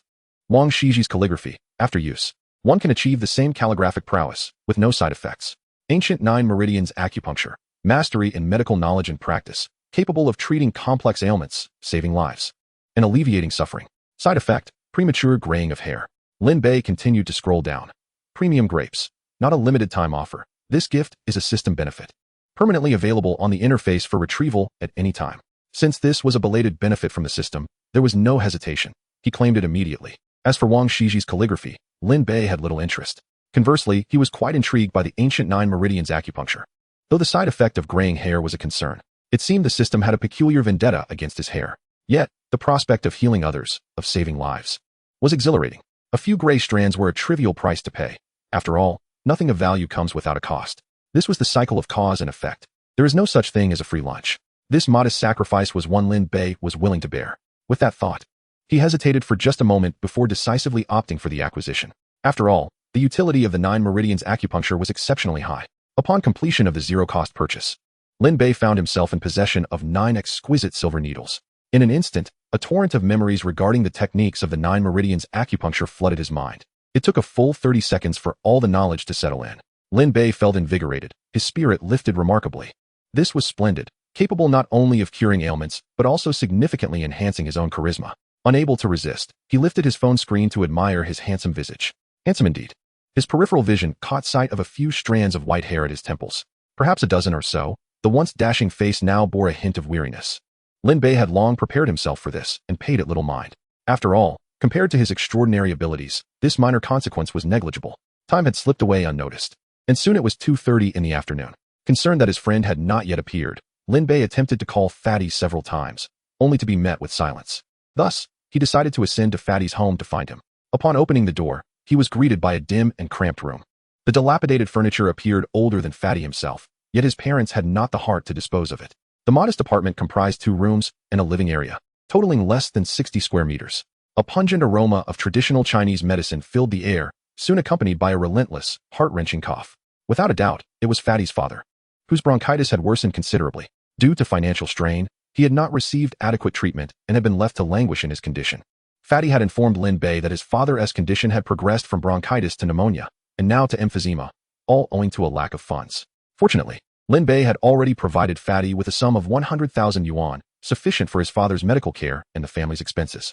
Should it prove insufficient, Lin Bei was prepared to offer further assistance, ensuring his father received the necessary treatment. Given the current state of medical advancements, the illness was treatable, if not for the delays. Lin Bei did not wish to reveal his possession of the 9 meridians acupuncture abilities too readily. The door was opened by Fatty's frail mother, who, upon seeing Lin Bei with a bag in hand, greeted him with a smile. Xiaobei, you've come. Please, come in. Annie, I brought some grapes for you and Uncle Chen to try. They might help with Uncle Chen's condition, Lin Bei said, handing over the premium grapes to Fatty's mother. Xiaobei, you really shouldn't have brought anything. It's such a waste of money. It's not even grape season. I imagine they aren't cheap, she replied. Lin Bei understood the gravity of Fatty's family situation. They rarely indulged in even ordinary fruits, let alone those out of season. Auntie, they weren't expensive. I happened to find them at a bargain just outside, he replied with a smile. Cough, cough, cough. Xiaobei, you're here. Please, have a seat. Lin Bei took a seat, noting that although Fatty's parents wore forced smiles, he could discern the tension in the air. It was evident that a heated argument had transpired before his arrival. Without question, the subject of discussion was the matter of persuading Fatty to drop out of school. Earlier that morning, Fatty had expressed his worries about his academic performance. Indeed, Fatty was not particularly suited for academic pursuits, yet for his parents, the prospect of him dropping out was a bitter pill to swallow. Given their financial circumstances, if not for their awareness of the importance of education, they would have never allowed him to reach this point. Lin Bei cast an awkward glance at Fatty, who was huddled in the corner. He felt no regret in urging Fatty to leave school. For him, it was not necessarily a bad decision. Next, he would assist Fatty in convincing his parents. Auntie, Uncle Chun, I believe you're aware of Fatty's situation. I feel. Chapter 31, Premium Grapes. Lin Bei proceeded to candidly share Fatty's circumstances with his parents. Speaking directly, although his words were harsh, they were nonetheless the truth. Cough, cough, cough. Fatty's father erupted into another fit of dry coughing, spitting a mouthful of yellow phlegm into a spittoon, tinged with a hint of blood. Fatty's mother's expression turned pained as she wiped away tears while patting Fatty's father on the back. Fatty, resembling a child caught in wrongdoing, shuffled from the corner to his father's side, offering him a glass of water. Auntie, Uncle Chun, I do not mean to offend you, but I genuinely care for Fatty's well-being. Given his current academic performance, he stands little chance of succeeding in the college entrance examination. Rather than allowing him to attend a subpar university, it would be far better for him to seize this opportunity with Mr. Su, who clearly recognizes his potential. As you've seen, Mr. Su is a good man, generous with his resources. Learning business from him will undoubtedly lead to a successful future. Lin Bei continued to tirelessly analyze the pros and cons for Fatty's parents, persistently advocating for his case. Dad, Mom, I truly am not suited for academics. I get headaches during class. I would rather earn money now to alleviate your burdens, Fatty declared, summoning his courage. Ah, cough, cough, cough. Fatty's father coughed once more, casting a disapproving glance at Fatty, who slumped despondently on the sofa. Fatty's mother's lips quivered as she sat on the sofa, dabbing at her tears. The atmosphere in the room grew increasingly tense, suffocating enough to make Lin Bei, an outsider, feel a sense of discomfort. Witnessing the distress of Fatty's parents, Lin Bei began to second-guess his actions. Persuading someone to drop out of school was hardly a commendable act. Was he in the wrong for taking this stance? Soon, however, he reaffirmed his conviction. As a reborn individual endowed with a system, he believed he was on the right path. The plump fellow followed closely behind, and Lin Bei felt confident that he could lead him to a future of prosperity, far surpassing any path he might have taken in his previous life, exponentially better by hundreds or even thousands of times. This thought provided Lin Bei with a modicum of solace. At that moment, the plump fellow's mother wiped away her tears and spoke first. Shilong, what Xiaobei says holds some truth. Our son is suffering from headaches in class. We cannot continue to pressure him. Learning to conduct business like others is also a viable path. Hearing her son complain of headaches stirred a wave of sympathy within her. Just a few days prior, while working as a nanny, she had overheard the lady of the house lamenting about a colleague's child whose studies had overwhelmed him, leading to severe mental strain. The child could no longer study and nearly became a neurotic, relying daily on psychiatric medication. The thought of such a fate sent shivers down the plump fellow's mother's spine. Nothing was more precious than her son's health. His father, Chen Shilong, had heard her lamentations as well. Initially skeptical, he had come to understand, through his own limited education, that learning was indeed a taxing endeavor, not merely a matter of external pressure. With a heavy sigh, Chen Shilong finally conceded. All right, since you do not wish to continue your studies, then so be it. Make sure to work diligently with that manager Su. Do not engage in any underhanded schemes, or I shall not approve. As the clouds of worry began to dissipate, Lin Bei contained his joy and added, Uncle Chun, rest assured, Daki is not that kind of person. Indeed, father, do you not know your own son? I am precisely that sort of person, the plump fellow quipped, followed by a fit of dry coughs.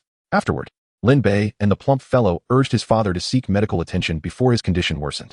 Having said all that needed saying, Lin Bei and the plump fellow finally exited his home.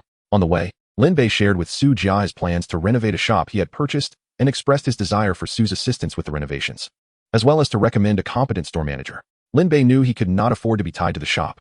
Drawing from his experience of business failures 20 years down the line, To expand, he needed a capable team beneath him. After all, one's abilities are inherently limited. Brother, that's simple enough. I work in this field. When can we meet to discuss? Lin Bei contemplated before responding. Su-gu, how about I visit you tomorrow morning? I'll also have results regarding the short selling of tests. So soon? Very well, let us meet at the Jinshan office tomorrow morning. Su-jia's excitement was palpable over the phone. Although their acquaintance was brief, Lin Bei sensed Su-jia was a person of loyalty and integrity. Thus, he felt no need to be overly formal in requesting assistance. This is the essence of friendship. Mutual support strengthens bonds. If there were no inconveniences, how would they differ from mere acquaintances? After concluding the call, Lin Bei accompanied the plump fellow to the school to process his withdrawal. As they rode along, the plump fellow suddenly recalled something and inquired, Lingo, where did you buy those grapes you brought to my house? They smell divine. The plump fellow had caught a whiff of the irresistible aroma at home, but had been too preoccupied with his withdrawal to taste any. Realizing he hadn't yet shared such exquisite grapes with his good friend, Lin Bei promptly retrieved a bunch from his bag and handed it to the plump fellow. Here, try these. The fragrance was so alluring that Lin Bei himself was tempted. He pulled out another bunch, plucked 2 grapes, and popped them into his mouth. The burst of sweet and tart juice was utterly delightful, a taste beyond compare. The plump fellow, equally captivated by the aroma, indulged himself and exclaimed, Lingo, where did you buy these grapes? They are the best I've ever eaten. He devoured another bunch as he spoke. Observing his friend's gluttonous delight, Lin Bei offered him 2 more bunches. Within a minute, the plump fellow had consumed them all. Hey Lingo, is there more? I haven't had enough. Lin Bei glanced at the dwindling supply of grapes and decided to give the plump fellow another bunch. Just pace yourself, my friend. At that moment, the plump fellow's eyes glinted with a mischievous desire to knock Lin Bei out and seize all the exquisite grapes for himself. Lin Bei, however, had no intention of finishing them all too quickly. Having 1,000 pounds of grapes, he planned to savor them over time, leaving enough for a lifetime of indulgence. He also intended to share some with Lu Shiwan. Speaking of Lu Shiwan, Lin Bei found himself missing her after not seeing her for 2 days. They soon arrived at the school, just in time for the break between classes. During his previous visit to handle his withdrawal, Lin Bei had arranged to meet Lu Shiwan at the school entrance. Before long, she emerged, her cherry-like lips and sparkling eyes as enchanting as ever. Despite wearing a school uniform, Lu Shiwan's alluring figure could hardly be concealed. What have you been doing at home these past 2 days? Lin Bei chuckled. Oh, nothing much, just studying. He continued, I have a distant relative in the countryside who grows some incredibly delicious grapes, which you can't find in the market. I brought some for you and your parents to try. Be sure to eat plenty. They're good for your complexion. As he spoke, he handed her a full tote bag. Upon opening it, a captivating fragrance wafted into Lu Shiwan's nostrils. How fragrant! Before she could utter another word, Lin Bei had already popped a grape into her mouth. Don't be silly. We're outside the school, and others are watching. She protested. What is there to fear? We're merely enjoying some grapes. Once she tasted the fruit, her eyes widened in surprise. This is delicious. How come I've never tasted anything like this before? If you like it, eat more. I love watching you eat, Lin Bei replied, enjoying her delight. Stop that. If you keep it up, I won't talk to you anymore. Lu Shiwan retorted, though secretly, she felt sweeter than the grapes themselves. As she spoke, she retrieved her study notes from her bag and handed them to Lin Bei. Take this, since you're not in class, study it at home. It will surely be beneficial. Gratefully, Lin Bei accepted the beautifully crafted notebook, faintly scented with Lu Shiwan's fragrance. Thank you, he said, tucking it into his bag. I can't chat any longer. Class is about to start. Let us talk on QQ later. With a swing of her ponytail, she hurried back into the school. If you want more grapes after you finish this batch, just let me know. After Lu Shiwan departed, Lin Bei, unable to resist the enticing aroma, retrieved 2 more grapes from his bag and relished their delightful taste. Chapter 32. Wang Fei gets beaten again. While Lin Bei idly waited at the school entrance for the plump fellow, he suddenly looked up and spotted Wang Fei glaring at him from a distance. It seemed fate had brought them together again. Clearly, Wang Fei had not been sufficiently humbled from their last encounter. Little did Lin Bei know that Wang Fei had long been harboring a grudge, eager to exact revenge for past grievances.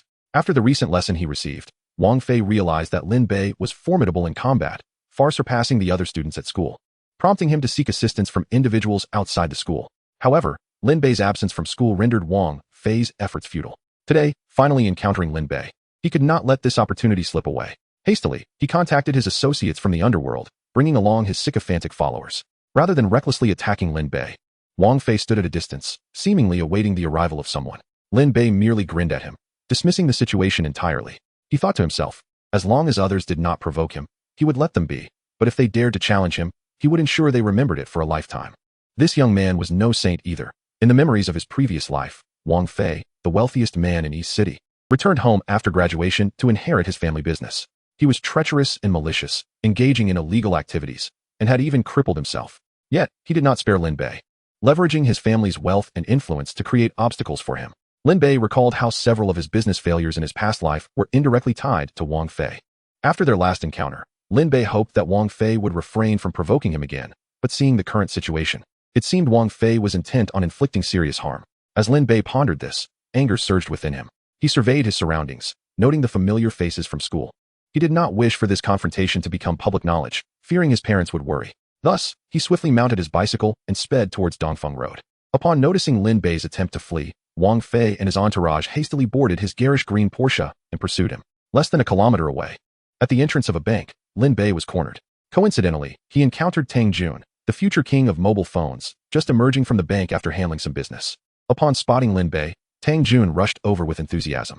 "Hey, little brother, we meet again. Uncle Tang, what brings you here?" "Uncle Tang? Call me Brother Tang." Lin Bei chuckled.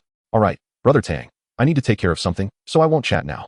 As he prepared to leave on his bike, the ostentatious green Porsche blocked his path. Wang Fei approached, wielding a club menacingly. Tang Jun sensed the tension and shouted at Wang Fei and his cronies. "What do you want?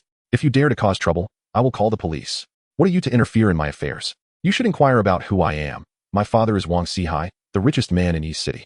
"Brother Tang, this doesn't concern you.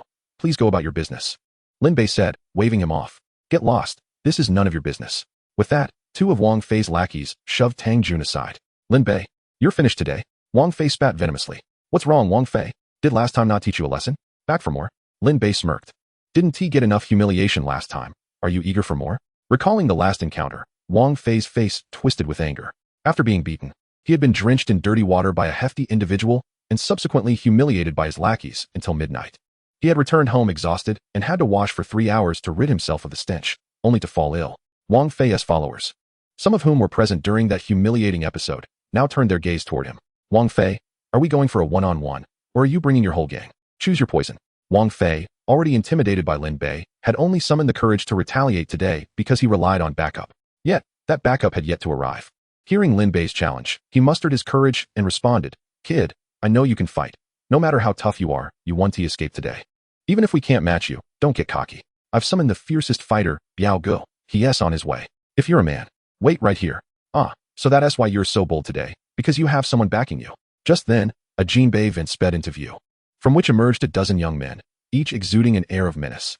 Clearly, they were a gang of ruffians, armed with lethal weapons.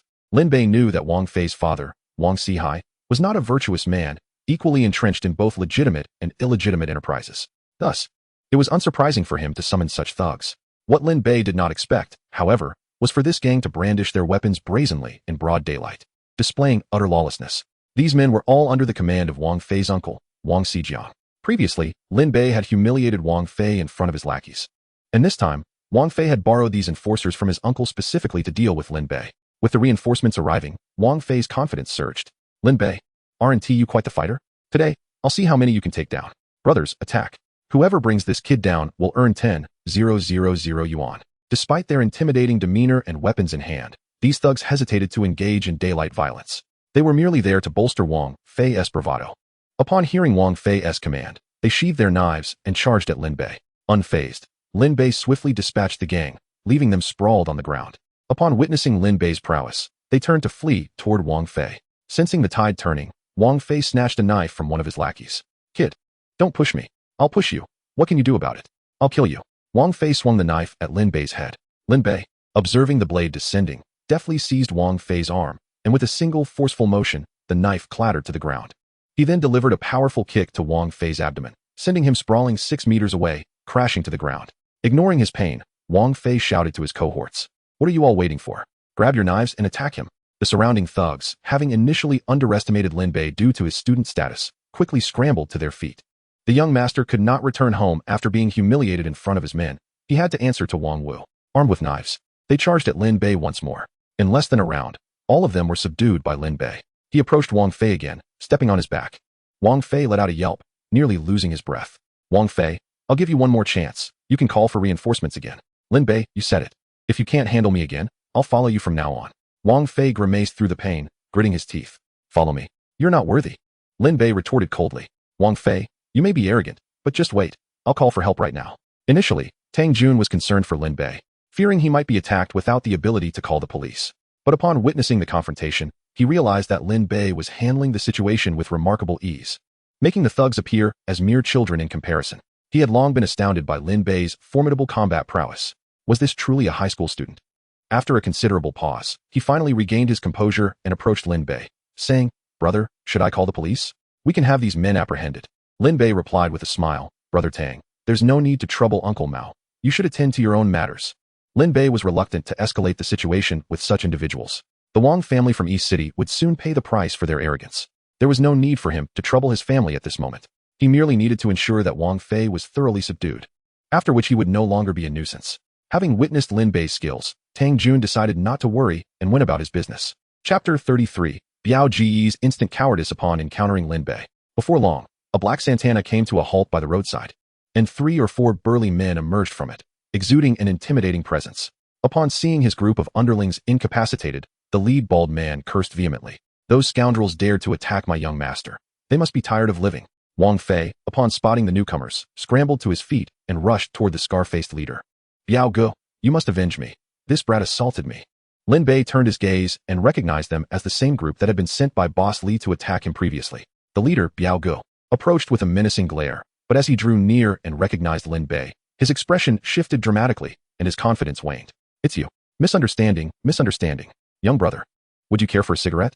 Biao Ge felt an unease wash over him at the sight of Lin Bei, the memory of his previous defeat still fresh in his mind, having been carried home and bedridden for 3 days. The men accompanying him immediately buried their heads in their waistbands upon seeing Lin Bei. Biao Ge fumbled in his pocket, pulling out a pack of cigarettes to offer Lin Bei. This unexpected turn of events left Wang Fei utterly bewildered, thinking to himself, "What the hell is going on?" Lin Bei coldly glanced at the offered cigarettes and replied, "No, thank you. Are you planning to retaliate against Wang Fei again? Listen, we've already learned our lesson from our last encounter with you, young brother. We wouldn't dare extend our hands toward you again. If there's nothing else, we shall take our leave," Biao Ge said, attempting to discreetly exit with his men. "Stop right there." Biao Ge and his companions froze in place, beads of sweat dripping from their brows. "Young brother, do you have further business?" Lin Bei stepped closer to Wang Fei, wearing an innocuous smile. "In broad daylight, you lot brandishing weapons and threatening others cannot simply walk away. It would be irresponsible to society. Young brother, what do you intend to do?" Biao Ge stammered. "Debts must be repaid, and all of this stems from Wang Fei's actions. For the sake of our shared school ties, will you report this yourself, or shall I? Let us head to the police station and clarify today's events." Upon hearing this, Biao Ge's complexion turned a ghastly shade of green. "What if we offer compensation? Name your price, and we'll pay." "Young brother, please show some leniency. This matter cannot." "Show you leniency? You are unworthy of it. Everything is a result of Wang Fei's misdeeds. He must be held accountable today. I offer you one final chance. Will he turn himself in? Or shall I escort him personally?" Seeing Lin Bei's unwavering resolve, Biao Ge reluctantly acquiesced to his demands. The difference between surrendering voluntarily and being forced into submission is a distinction that even a fool could understand. Wang Fei, now terrified, repeatedly pleaded for mercy from Lin Bei.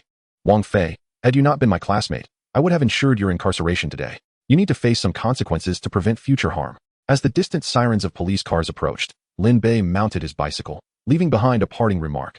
"I have shown you mercy, once at the police station. You know how to present your case, correct?" Biao Ge hurriedly shook his head. No, we won't cause you any trouble."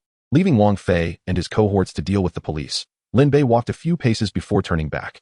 "Rest assured, we will not create any issues for you." Lin Bei glanced at the group and proceeded directly into the bank. Unperturbed by their potential fabrications, he was confident that the numerous witnesses would confirm his actions as self-defense. At the bank counter, Lin Bei withdrew 20,000 yuan, a bit of pocket money for himself and the chubby friend. By the time he exited, Wang Fei and his crew had already been whisked away in the police vehicle. As Lin Bei arrived at the school entrance, the chubby friend had already completed his withdrawal procedures and was waiting for him. Upon spotting Lin Bei, the chubby friend hurried over with a mischievous grin. "Brother Lin, where have you been? Don't tell me you took Lu Sherwin to frolic in the woods. Get lost. Who do you know that goes frolicking in the woods in broad daylight?" Lin Bei retorted, somewhat annoyed. "Come on, brother Lin, don't be angry. I was just joking." Lin Bei then pulled out a wad of cash and handed it to the chubby friend. "Here, take this 10,000 yuan as pocket money. Buy something nice for your parents." "Don't worry, I won't squander it," the chubby friend replied, knowing Lin Bei was affluent and not hesitating to accept the money, stuffing it into his pocket. The two then made their way to Roli Xiong, where they each bought a few pounds of marinated meat. Lin Bei also stopped by a hamburger shop, fulfilling his sister Nan Nan's repeated requests to their parents. In 2002, a hamburger cost 15 yuan, a luxury their parents had been reluctant to indulge her with. Now that Lin Bei had the means, he was determined to provide for his family. ensuring that his sister received all that she had been denied in the past. After purchasing the most expensive hamburger in the store for his sister, he ventured into a toy shop and bought her a large raccoon plush toy, her favorite, carrying numerous bags. He returned home to find his sister had already been picked up by their father, while their mother was in the kitchen preparing dinner. Upon seeing her brother return with her cherished gifts, little Nan Nan leaped with joy, stretching her tiny hands to embrace the plush toy. "Brother, did you strike it rich?" she exclaimed. Lin Bei gently pinched her nose, replying affectionately, "Little Nan Nan, you're so clever. Wow, and my favorite shrimp burger," she squealed, setting the plush toy aside to devour the hamburger eagerly. Such is the simplicity of a child. A mere burger could bring her immense joy. Observing his sister's voracious appetite, Lin Bei felt an indescribable warmth in his heart. "Xiao Bei, why are you spending so extravagantly? Where did you get this money?" their father Lin Jiangwo inquired, his expression darkening. "Dad, have you forgotten? I told you I was learning stock trading from Mr. Su and happened to make some money today. Here, this is your favorite liquor and some marinated meat," Lin Bei replied.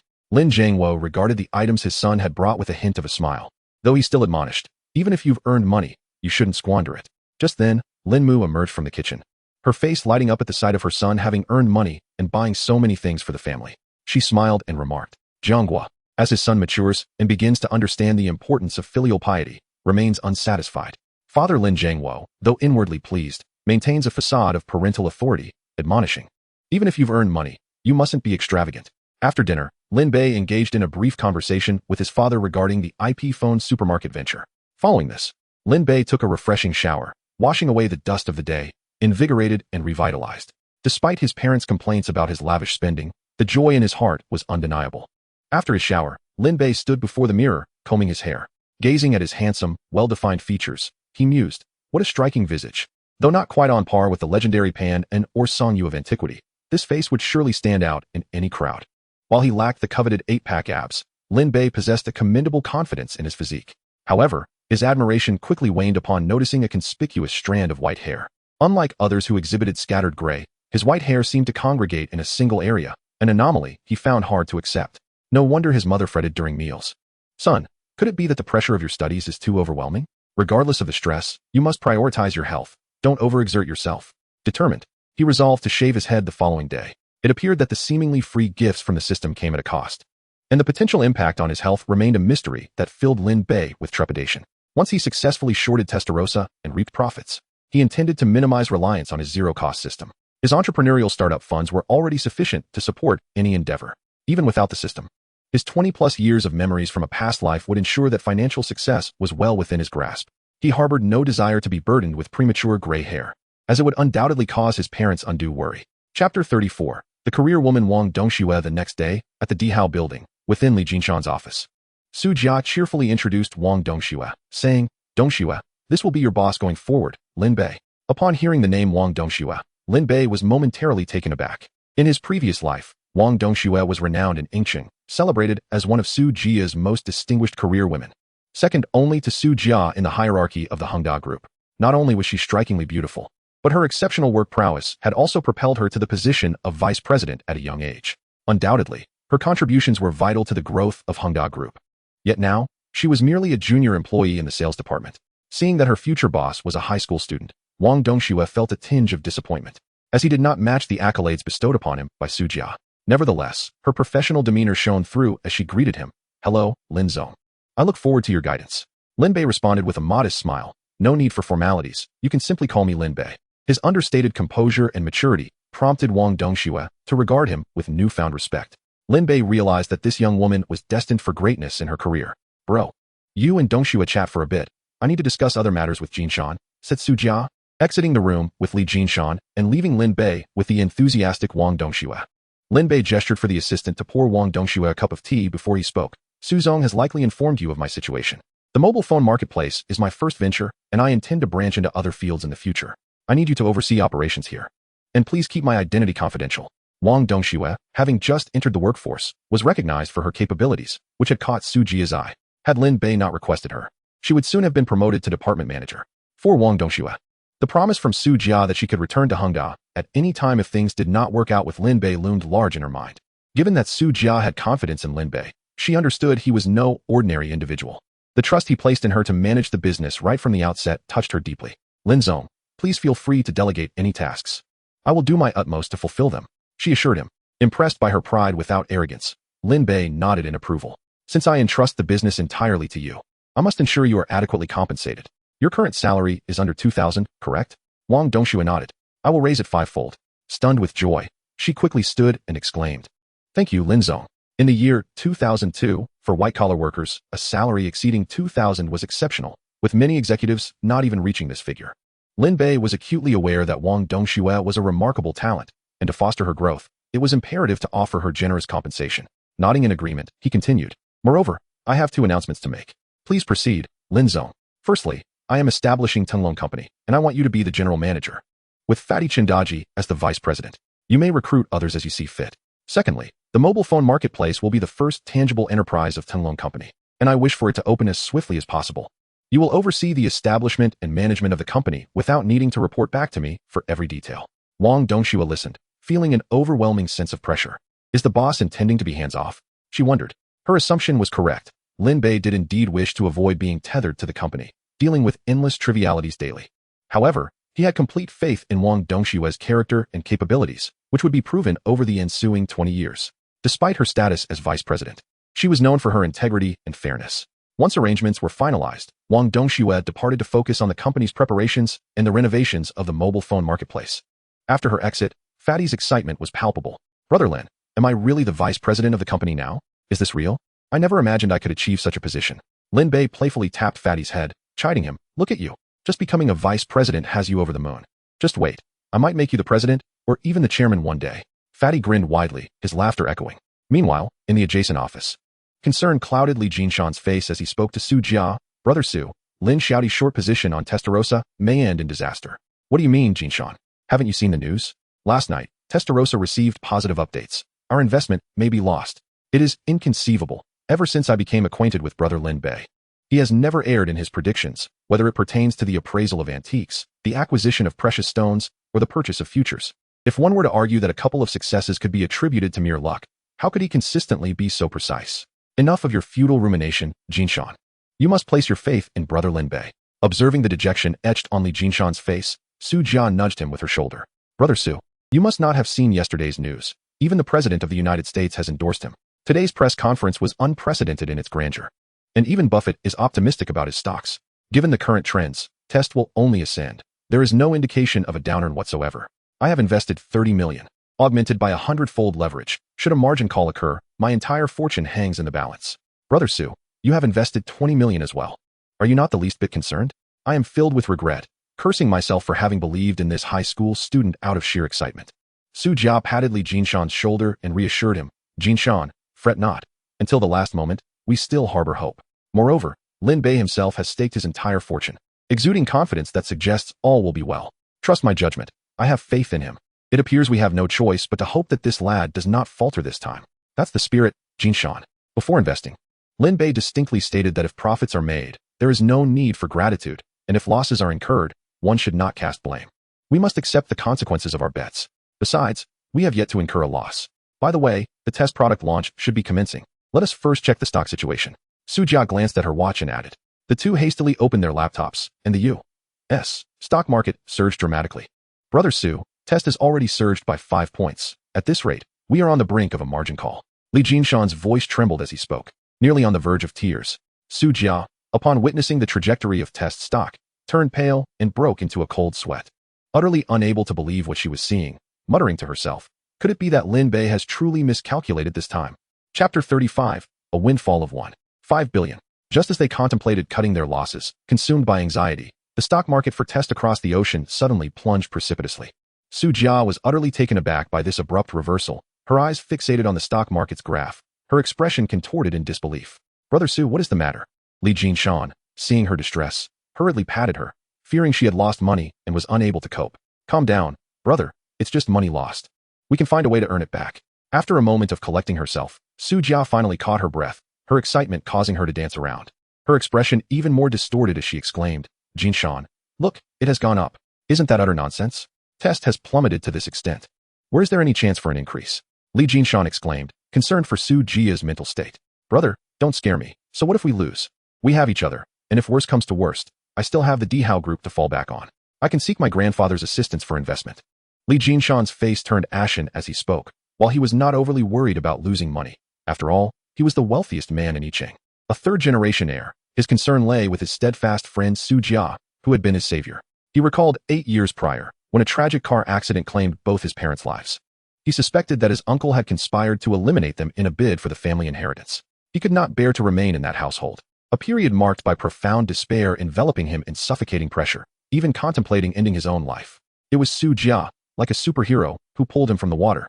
Despite his own poor swimming skills, in the river, after a short struggle, he was nearly dragged under by his own desperation to survive. Quick, hit him on the head. Knock him out. You cannot simply give up. The onlookers shouted frantically from the shore, urging him to surrender. Su Jia did not choose to abandon hope, his gaze resolute. He would rather perish than relinquish his own life. Confronted by the specter of death, Li Jinshan was already filled with remorse. Eventually, with ropes thrown from the shore, they were both rescued. The unwavering determination in Su Jia's eyes, even in the face of death, left an indelible mark on Li Jinshan's memory. Later, he learned that Su Jia was an orphan, struggling daily to secure food. Reflecting on his own life, he realized how much more fortunate he was. To forsake one's life is the most cowardly act, an irresponsibility to one's parents and family, as well as to oneself. The resolute counsel given by Su Jia remained etched in his mind, and from that moment forth, he abandoned any thoughts of self-harm, instead finding the courage to live. He vowed to uncover the truth behind his parents' deaths, seek justice for them, and strive to lead a better life.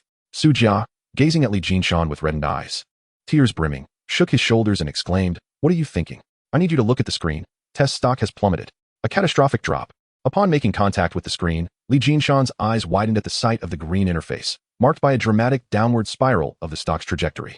Overcome with joy, he wept. "It has risen. It has risen. Brother Su, how can this be? It was just rising so steadily. How could it suddenly drop again?" At that moment, Li Jinshan was as elated as a child. "It has fallen again, all the way down. Incredible, truly incredible." Suppressing his exuberance, Li Jinshan hastily dialed his secretary. "You, right now, investigate what has transpired with Test across the ocean. Inform me immediately upon completion."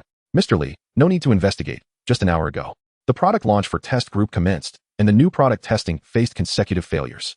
Although the Test Group is desperately attempting to control the leak of information, it has already been exposed, impacting the stock as well." After hanging up, Li Jinshan appeared remarkably composed. Lin Bei's predictions were indeed accurate. The forthcoming products from Test were fraught with issues. "Jinshan, what is happening?" Su Jia inquired. "Brother, it turns out Lin Bei was right, just as he foretold.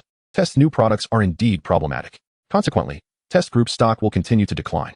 Let us hurry and find Lin Bei to share the good news." In Li Jinshan's office, Lin Bei calmly brewed kung fu tea. "Lin Bei, you are nothing short of miraculous, a once-in-a-millennium genius." "Jinshan, how can you say that? That is the mark of a prodigy." Indeed, an absolute prodigy." "Lin Bei, your predictive abilities are astonishing. It is as if you can foresee the future." "Yes, Jinshan is correct. This is indeed foresight. It is simply extraordinary. My 20 million has transformed into 2 billion. 2 billion. If 20 million can yield 2 billion, then Lin Ji's 15 million must yield 15 billion. The portly man, overhearing this, was so astounded that he slipped off the sofa, crashing onto the floor. The teacups on the table shattered as he fell, and Lin Bei, sipping tea, was splashed with tea all over himself. "Dead fatso, what on earth are you doing?" Lin Bei mused, his thoughts tinged with exasperation. "Is it truly so astonishing that 1.5 billion would leave you in such a state? I can only imagine how you'd react to something more shocking. Peace and tranquility, peace and tranquility." Li Jinshan jested as he approached the entrance and called out to the cleaner, "Sister Zhang, could you come over and tidy up the shattered pieces on the floor?" Zhang Jia promptly cleared away the broken cups, while secretary he arranged for a new set of tea utensils. The rotund man, brimming with excitement, kept darting his small eyes about, mentally tallying up the figures. 1.5 billion, with my share of 5, that amounts to 75 million. Have I struck gold? Unable to contain his delight, he reclined on the sofa, chuckling heartily. Lin Bei, having discerned the fat man's intentions long ago, chuckled. "You've calculated how much you stand to gain, haven't you? Once you receive this windfall, how do you plan to utilize it?" Without a moment's hesitation, the fat man replied, "I'll buy luxury cars, purchase a villa, marry a stunning wife, and have a whole troop of children." "Get lost," Lin Bei retorted, lightly swatting the man's ample head. "With spending habits like yours, you'd be broke in no time. Forget it. I'll help you invest instead. I'll allocate 1 million to enhance your family's living conditions." Although Lin Bei spoke this way to the fat man, as a soul from 20 years into the future, he was acutely aware of the implications. If he were to hand over the entire 75 million now, it would be a disservice to him. How many young individuals who suddenly found wealth were able to retain it in the long run? Most squandered their health and well-being, ultimately leading to an unfulfilled old age. Nonetheless, the fat man's line of thinking was not entirely misguided. For a man who comes into significant wealth, isn't it natural to wish to purchase cars, houses, and marry beautiful women? However, this was not the time, at the very least. The moment was not ripe for such extravagance. The reason Lin Bei was willing to offer the fat man a share of the profits was due to his apparent lack of grand ambitions. He felt secure in his company. Lin Bei intended not only to grant him a portion of the profits, but also to secure a lifetime of prosperity for him. Chapter 36. Establishing the Tunglong Foundation.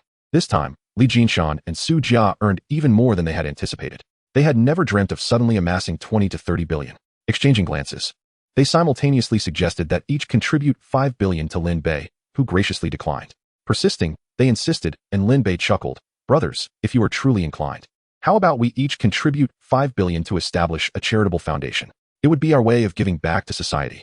Lin Bei understood that everything in life is governed by cause and effect. Having returned to this life with a zero-cost annihilation system and effortlessly amassed such wealth without any expenditure, he found it unsettling to spend it, not entirely without cost, as he had gained a few gray hairs in the process. However, that price was trivial compared to the vast fortune he had acquired. In Longhua, there were still countless individuals troubled by hunger, as well as many homeless orphans and elderly people without anyone to care for them. Having earned this money, he felt a responsibility to contribute to society. Only then would he find peace of mind in his expenditures. Su Jia was the first to express his agreement. Li Jinshan bellowed with laughter, "Since Lin, my younger brother, has spoken, I, Li Jinshan, am no coward. I agree. Lin, your vision is commendable. However, the foundation must bear your name, so all of Longhua knows who is doing good deeds." Su Jia adjusted his glasses and remarked, "Jinshan, a tall tree attracts the wind. Tunglong Company has only just begun. Attaching a personal name to the foundation may draw unwanted attention." Lin Bei raised a hand to soothe the conversation. "Su Gu is right. We shall use the company's name." However, a smile crept across his lips. "Once the foundation achieves a certain scale, we can establish a branch in my name. What do you think, fatty?" Since Lin Bei's 5 billion would certainly encompass a portion for the fat man, he inquired. The fat man, without a moment's thought, replied, "Lin Gu, you needn't seek my opinion. Whatever you decide, I will agree. Besides, philanthropy is undoubtedly a noble endeavor." Thus, the four of them resolved to commence the establishment of the charitable foundation at once. Noting that everyone was in agreement, Lin Bei continued, "From this day forth, for every profit I make, I shall allocate 10 to the foundation. However, I lack the energy to manage it, so I will rely on my 2 elder brothers for assistance." While contributing was acceptable, Lin Bei had no desire to personally oversee the operations. "Su Gu, you know I have no interest in such matters. I simply lack the time to manage them." Su Jia chuckled, "Given the sentiments of my 2 brothers, it seems this task will undoubtedly fall to me, won't it?" The three burst into hearty laughter. "Come, Lin, this time you've helped us earn so much money. We must show our gratitude. Come, I'll gift you a car. No more refusals." Lin Bei smiled, realizing that accepting a car after having garnered so much wealth was hardly unreasonable. Upon arriving at the parking lot behind the Dihao Group, they found the expansive garage, which spanned over 100 square meters, housing dozens of luxury vehicles. Mercedes, BMW, Porsche, and others were present, each valued at over $1 million, though none exceeded $3 million. This was the fat man's first encounter with such an array of luxury cars, and he eagerly touched one after the other, grinning from ear to ear. "Lin Gu, aren't these all for me?"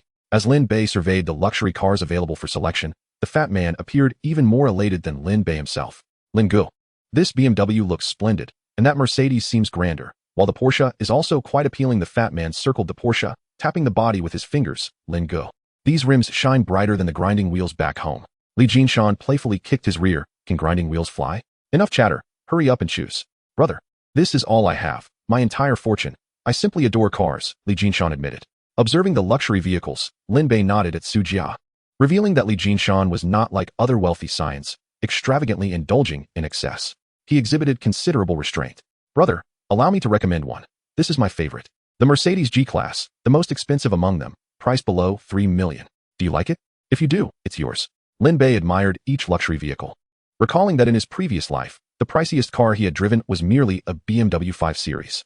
Considering his current situation, he felt that driving such a conspicuous vehicle would be too ostentatious. Realizing this, Lin Bei shook his head, chuckling. "Li Gu, these cars are too costly. Are there any more affordable options?" "What? You find the Mercedes G-Class expensive? There are still cars priced around 100,000. Any cheaper?" "And I simply don't have any," Li Jinshan insisted. "Lin, you possess a fortune exceeding 10 billion. Driving a car worth over $1 million doesn't seem extravagant. Why do you still seek a 100,000 yuan vehicle?" Su Jia, understanding Lin Bei's intentions, interjected, "Jinshan, my brother Lin doesn't enjoy flaunting his wealth. Doesn't your company have other vehicles?" "Su Gu, that's simply one do. Those are ordinary vehicles assigned to staff. Lin Bei quickly interjected, ordinary vehicles are just fine. I prefer the simple life. The group exited the garage and made their way to the adjacent outdoor parking lot. Several ordinary vehicles, valued between 100,000 to 4 or 500,000, were parked. The rotund man cast a resentful glance, incessantly disparaging Lin Bei. Brother Lin. These are not good. They devalue just by looking at them. Why don't we take that big G from the garage? Fatty, if you were to drive the big G home and face your parents and neighbors, what would you say? That you stumbled upon a windfall from the heavens? Upon hearing this, the rotund man finally comprehended Lin Bei's sentiments. Nevertheless, disappointment lingered on his countenance. Lin Bei patted his shoulder and reassured him, good brother, endure for now. I will surely have you driving a Mercedes G-Class in the future. The rotund man finally managed to smile. Lin Bei approached a black Santana, admiring its classic, angular design and elevated chassis. This had been the first car he purchased after earning money in his previous life. Not only was it durable, but it also served well as an off-road vehicle, leaving him with countless memories. In that car, he had laughed joyously after making money and had locked himself inside to weep silently during business failures. Li Gu, this one will do, Lin Bei declared, prompting Li Jinshan to have the car keys brought forth. Upon receiving the keys, he entered the car, instantly greeted by that familiar scent. Starting the ignition, he deftly pressed the gas pedal while engaging the clutch and shifting gears. With practiced ease, the car surged forth like a wild stallion breaking free. The expansive parking lot allowed the vehicle to weave in loops. Wow, Brother Lin, you drive so smoothly without even having a license. Is driving just an innate talent for you? Driving without a license? Upon hearing the rotund man's words, Su Jia and the others were alarmed and hurried after him. Brother, stop the car. As he parked and rolled down the window to view the two panting heavily from their pursuit, Lin Bei chuckled. What is the matter? You two? Li Gu wouldn't he be having second thoughts, would he? Li Jinshan quickly shook his head. Brother, you can't drive without a license. We need to get someone to arrange for it. Only then did Lin Bei realize that in this life, he not only lacked a driver's license, but had never even touched a car before. How could I have forgotten this? He thought, awkwardly smiling. At that moment, the rotund man's phone rang. It was his mother calling from the hospital. After hanging up, his expression turned ashen. What's wrong, Fatty? My dad. He is in the hospital. He is not going to make it. Upon hearing this and witnessing the rotund man's panic, Lin Bei mused. Wasn't he Fatty's father just suffering from bronchitis? How could it suddenly be so dire? After a moment of shock, he quickly bid farewell to the two brothers. Shall I go with Jinshan? No need. You two stay busy. Fatty and I can manage. All right, I'll handle the company matters and come over later. Don't forget to call if anything arises. With that, Lin Bei ushered Fatty into the car and, without further ado, sped off in the Santana towards the hospital. The rotund man gripped the seat's armrest tightly, his knuckles turning white as he suddenly choked up. Brother Lin, my dad never enjoyed life. He always said he wanted to see me marry. Lin Bei recalled 2013, when he had faced failure in his entrepreneurial endeavors, and Fatty had sold his family home to give him 50,000 yuan. Brother, treat your illness first. Consider this alone. Chapter 37. Fatty's father on the brink of death. The gratitude Fatty had shown him in his previous life was something Lin Bei could never forget, yet regrettably, he had never been able to repay that kindness in the end. In his past life, Lin Bei had far too many regrets. Dark clouds loomed ominously, swiftly engulfing the city of Yingqing. At the city's largest people's hospital, stark white lights illuminated a hospital bed. A middle-aged woman, her face etched with despair and anxiety, hurriedly paced in front of the attending physician's office. Opposite her sat an elderly doctor in a white coat, his expression grave behind thick black glasses. As he exhaled a heavy sigh, family member of the patient, after diagnosis, it has been determined that the patient is suffering from lung cancer, currently at an advanced stage. Given the present medical capabilities, we are at a loss. The family should begin to prepare for the inevitable. The woman before him was none other than Fatty's mother. Upon hearing the doctor's words, despair washed over her. The world around her faded to darkness as her legs buckled, collapsing to the floor. Fatty rushed to lift her, his eyes red-rimmed, with tears brimming, as he trembled and asked the doctor, Doctor, wasn't he just suffering from bronchitis? How could it be lung cancer? There must be a mistake. You must be the patient's son, right? I share your wish for a misdiagnosis. After several consultations with specialists, we have ultimately confirmed that your father is indeed in the late stages of lung cancer. This condition does not develop overnight. Your father has long endured untreated pneumonia and emphysema, leading to this diagnosis. Your family should have brought him in for treatment much sooner, had it been timely. We wouldn't be facing this situation. Upon hearing the doctor's words, tears streamed uncontrollably down Fatty's cheeks. All of this stemmed from a lack of funds. Had there been sufficient money, his father would not have suffered to this extent. He could have received treatment earlier. Doctor, please, I beg you, save my dad. I have money. I'm willing to spend whatever it takes for his treatment. Fatty implored as he poured out all the contents of his bag, 50,000 yuan, onto the table. The bills cascading to the floor. The elderly doctor, with a sympathetic hand to his eyes, looked upon the scene with deep sorrow. "Please, do not do this. Put the money away." He handed Fatty a form, his tone somber as he continued. "We understand the family's distress, but as physicians, we wish to spare the patient further suffering. However, I must convey that even with treatment, he will not survive beyond a week. Please consider carefully whether treatment is still necessary." Once the elderly doctor finished speaking, he fell silent, bowing his head as he and several nurses began to gather the scattered money from the table. In the doctor's office, the only sounds were the rustling of cash and the sorrowful sobs of Fatty's mother. Fatty supported his mother back to the ward, gazing at his father. Frail and pallid, lying on the bed, tubes inserted everywhere. His father's lips were a dark hue, and the prominent cheekbones on his gaunt face only accentuated his frailty. As the rotund man and his mother entered, his father, breathing faintly, struggled to move his lips and uttered in a barely audible voice, "Your mother, listen, if I don't make it, don't spend any more money on treatment. I want to go home." Before he could finish, a violent, heart-wrenching cough erupted, causing his frail body to convulse. "Dad!" The rotund man and his mother, overwhelmed with anxiety, clung to Chen Shilong, their tears flowing freely. After a fit of dry coughing, Fatty's father spoke with a voice as thin as a silk thread, "You too, don't cry. Take me home. No more treatment." Upon hearing this, Fatty's eyes blazed red, and tears cascaded down his cheeks, like a dam bursting. His throat felt constricted, choked with emotion, rendering him speechless. The entire ward was enveloped in a heavy blanket of despair. Lin Bei could no longer contain his emotions. Though he had many questions and words for Fatty and his mother, he was struck by the reality that just yesterday, he had seen Fatty's father in good health. How could it have deteriorated so suddenly? Yet at this moment, all doubts and confusions could only be buried deep within their hearts. Given that modern medicine had proven incapable of healing the ailments afflicting the corpulent father, Lin Bei could not bear to let Chen's father depart in such a manner. A resolute and powerful voice resonated within the confines of the hospital room. "There is still hope for your father's illness." At this proclamation, both mother and son were jolted, their eyes sparkling with a glimmer of hope. Although the physician had not explicitly stated it, the implication was akin to a death sentence. Nonetheless, the mere assertion that there was still a chance for treatment compelled them to gaze toward the source of the voice. Lin Bei's expression was grave, yet his unwavering gaze radiated an undeniable conviction. "Annie, I have a method to treat Uncle Chen's ailment."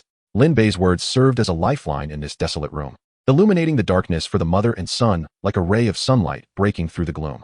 The mother of the corpulent boy hurriedly approached Lin Bei, gripping his arm tightly, fearful that this glimmer of hope might slip away. "Xiao Bei, are you truly sincere? Is there still a chance for Uncle Chen?" "Lin Gu, in a moment like this, surely you jest?" The corpulent boy stood in a daze for a moment, skepticism etched upon his face, his eyes a mix of gratitude and disbelief. He understood Lin Bei too well. Like himself, he possessed no knowledge of medicine, and Lin Bei's words seemed merely a means of comforting himself and his mother. "Believe me, I can heal him." Lin Bei was not speaking idly. Just yesterday, he had effortlessly dispatched the ancient 9 meridians acupuncture technique. A fragment of memory surfaced in his mind, pertaining specifically to the treatment of various cancers, including lung cancer. Although saving a patient would exact a toll, he was willing to pay any price if it meant saving the corpulent boy's father. At that moment, an abrupt voice of dissent crashed into the room like a bucket of cold water, extinguishing the flickering hope that had ignited within the mother. "What utter nonsense! The patient is already in the late stages of lung cancer. How could he possibly be cured? Family members, do not heed such absurd claims. Beware of being deceived by quackery." The door swung open, admitting 5 or 6 doctors, followed closely by several nurses. The speaker was the senior attending physician responsible for treating Uncle Chen, his face a mask of skepticism. With 60 years of medical experience, he had never encountered a case of late-stage cancer being cured. In his view, this 17 or 18-year-old boy, clearly a high school student, was either spouting nonsense or had ulterior motives. Such individuals often preyed upon the desperate, exploiting their suffering for personal gain. Lin Bei understood that the senior physician's perspective was not entirely unfounded. After all, cancer, given the current state of medical technology, was deemed untreatable. However, Lin Bei was different. As a reborn individual equipped with a system, the prospect of curing Uncle Chen's illness was not beyond reach. Nevertheless, he would not disclose this identity to anyone. Remaining calm, Lin Bei asserted, "While contemporary medical knowledge may falter in the face of cancer, let us not forget the profound wisdom passed down through our ancestors in traditional Chinese medicine. Particularly, acupuncture possesses remarkable intricacies that may indeed hold the key to treating cancer." "Nonsense. What do you, a mere child, know of traditional medicine? My expertise in Western medicine far surpasses your understanding." The elderly physician scoffed at Lin Bei's assertion, his countenance darkening as he raised his voice. "The patient's cancer did not manifest overnight. It has evolved from mild bronchitis to pneumonia, emphysema, and now to late-stage lung cancer. This is the result of prolonged neglect and a failure to seek timely treatment. Even if we consulted experts from major cities like Kyoto and Modu, Neither traditional medicine nor divine intervention could extend the patient's life beyond 10 days. Lin Bei, consumed by urgency, was no longer inclined to engage in verbal sparring with the physician. He simply wished to expedite the healing of Uncle Chun, alleviating the suffering of the corpulent boy and his mother. Frowning slightly, he replied with a steely confidence, "The practice of acupuncture boasts a rich history spanning millennia. Its intricacies and medical wisdom far beyond our comprehension.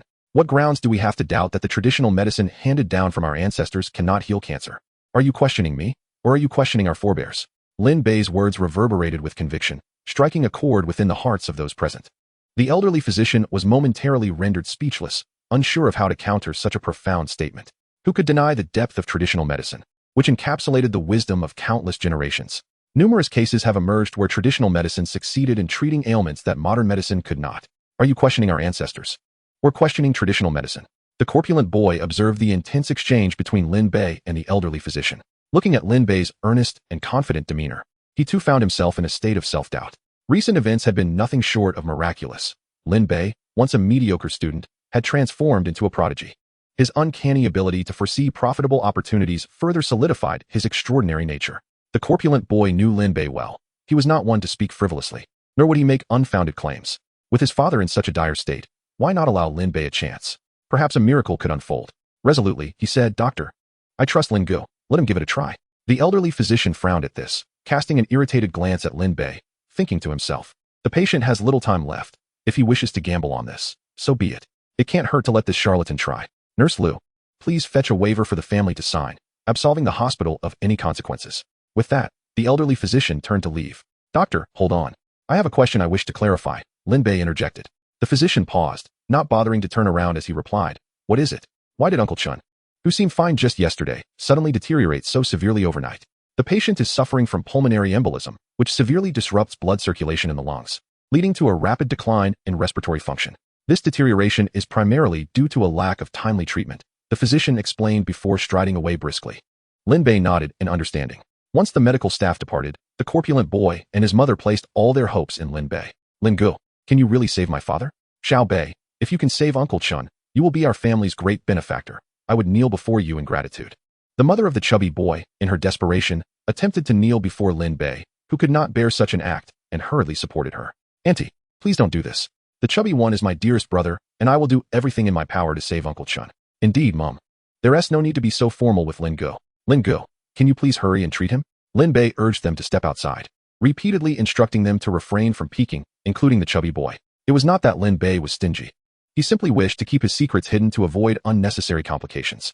Once the door was shut, he locked it, gazing at Uncle Chun, who lay on the bed, tormented by illness and barely clinging to life. A wave of painful memories surged within Lin Bei's mind. He recalled his childhood, when Uncle Chun was still relatively young and renowned for his exceptional meat dishes. Of course, during those times of scarcity, ordinary pork was a luxury. Lin Bei had relished the pig's trotters that Uncle Chun prepared. Their chewy texture and delightful aroma were unforgettable. "Xiao Bei, eat more." Uncle Chun's familiar voice and smile flashed before Lin Bei's eyes, and as he reminisced, saliva began to gather in his mouth. "Uncle Chun, what a wonderful person you are. I must save you, restore your health, and ensure you enjoy a life of comfort." With this resolve, Lin Bei produced 9 silver needles, and ancient techniques for acupuncture flooded his mind, illuminating the space around him. The acupoints on Uncle Chun's body vividly appeared in Lin Bei's mind. He first removed all the intrusive monitoring equipment, making the patient's already feeble breaths even more labored. Were a doctor to witness this scene, they would undoubtedly accuse him of attempted murder. Nevertheless, Lin Bei proceeded with the treatment, and almost instantly, the patient's breathing became steadier. Bai Wei, Shanzhong, Zhongwan.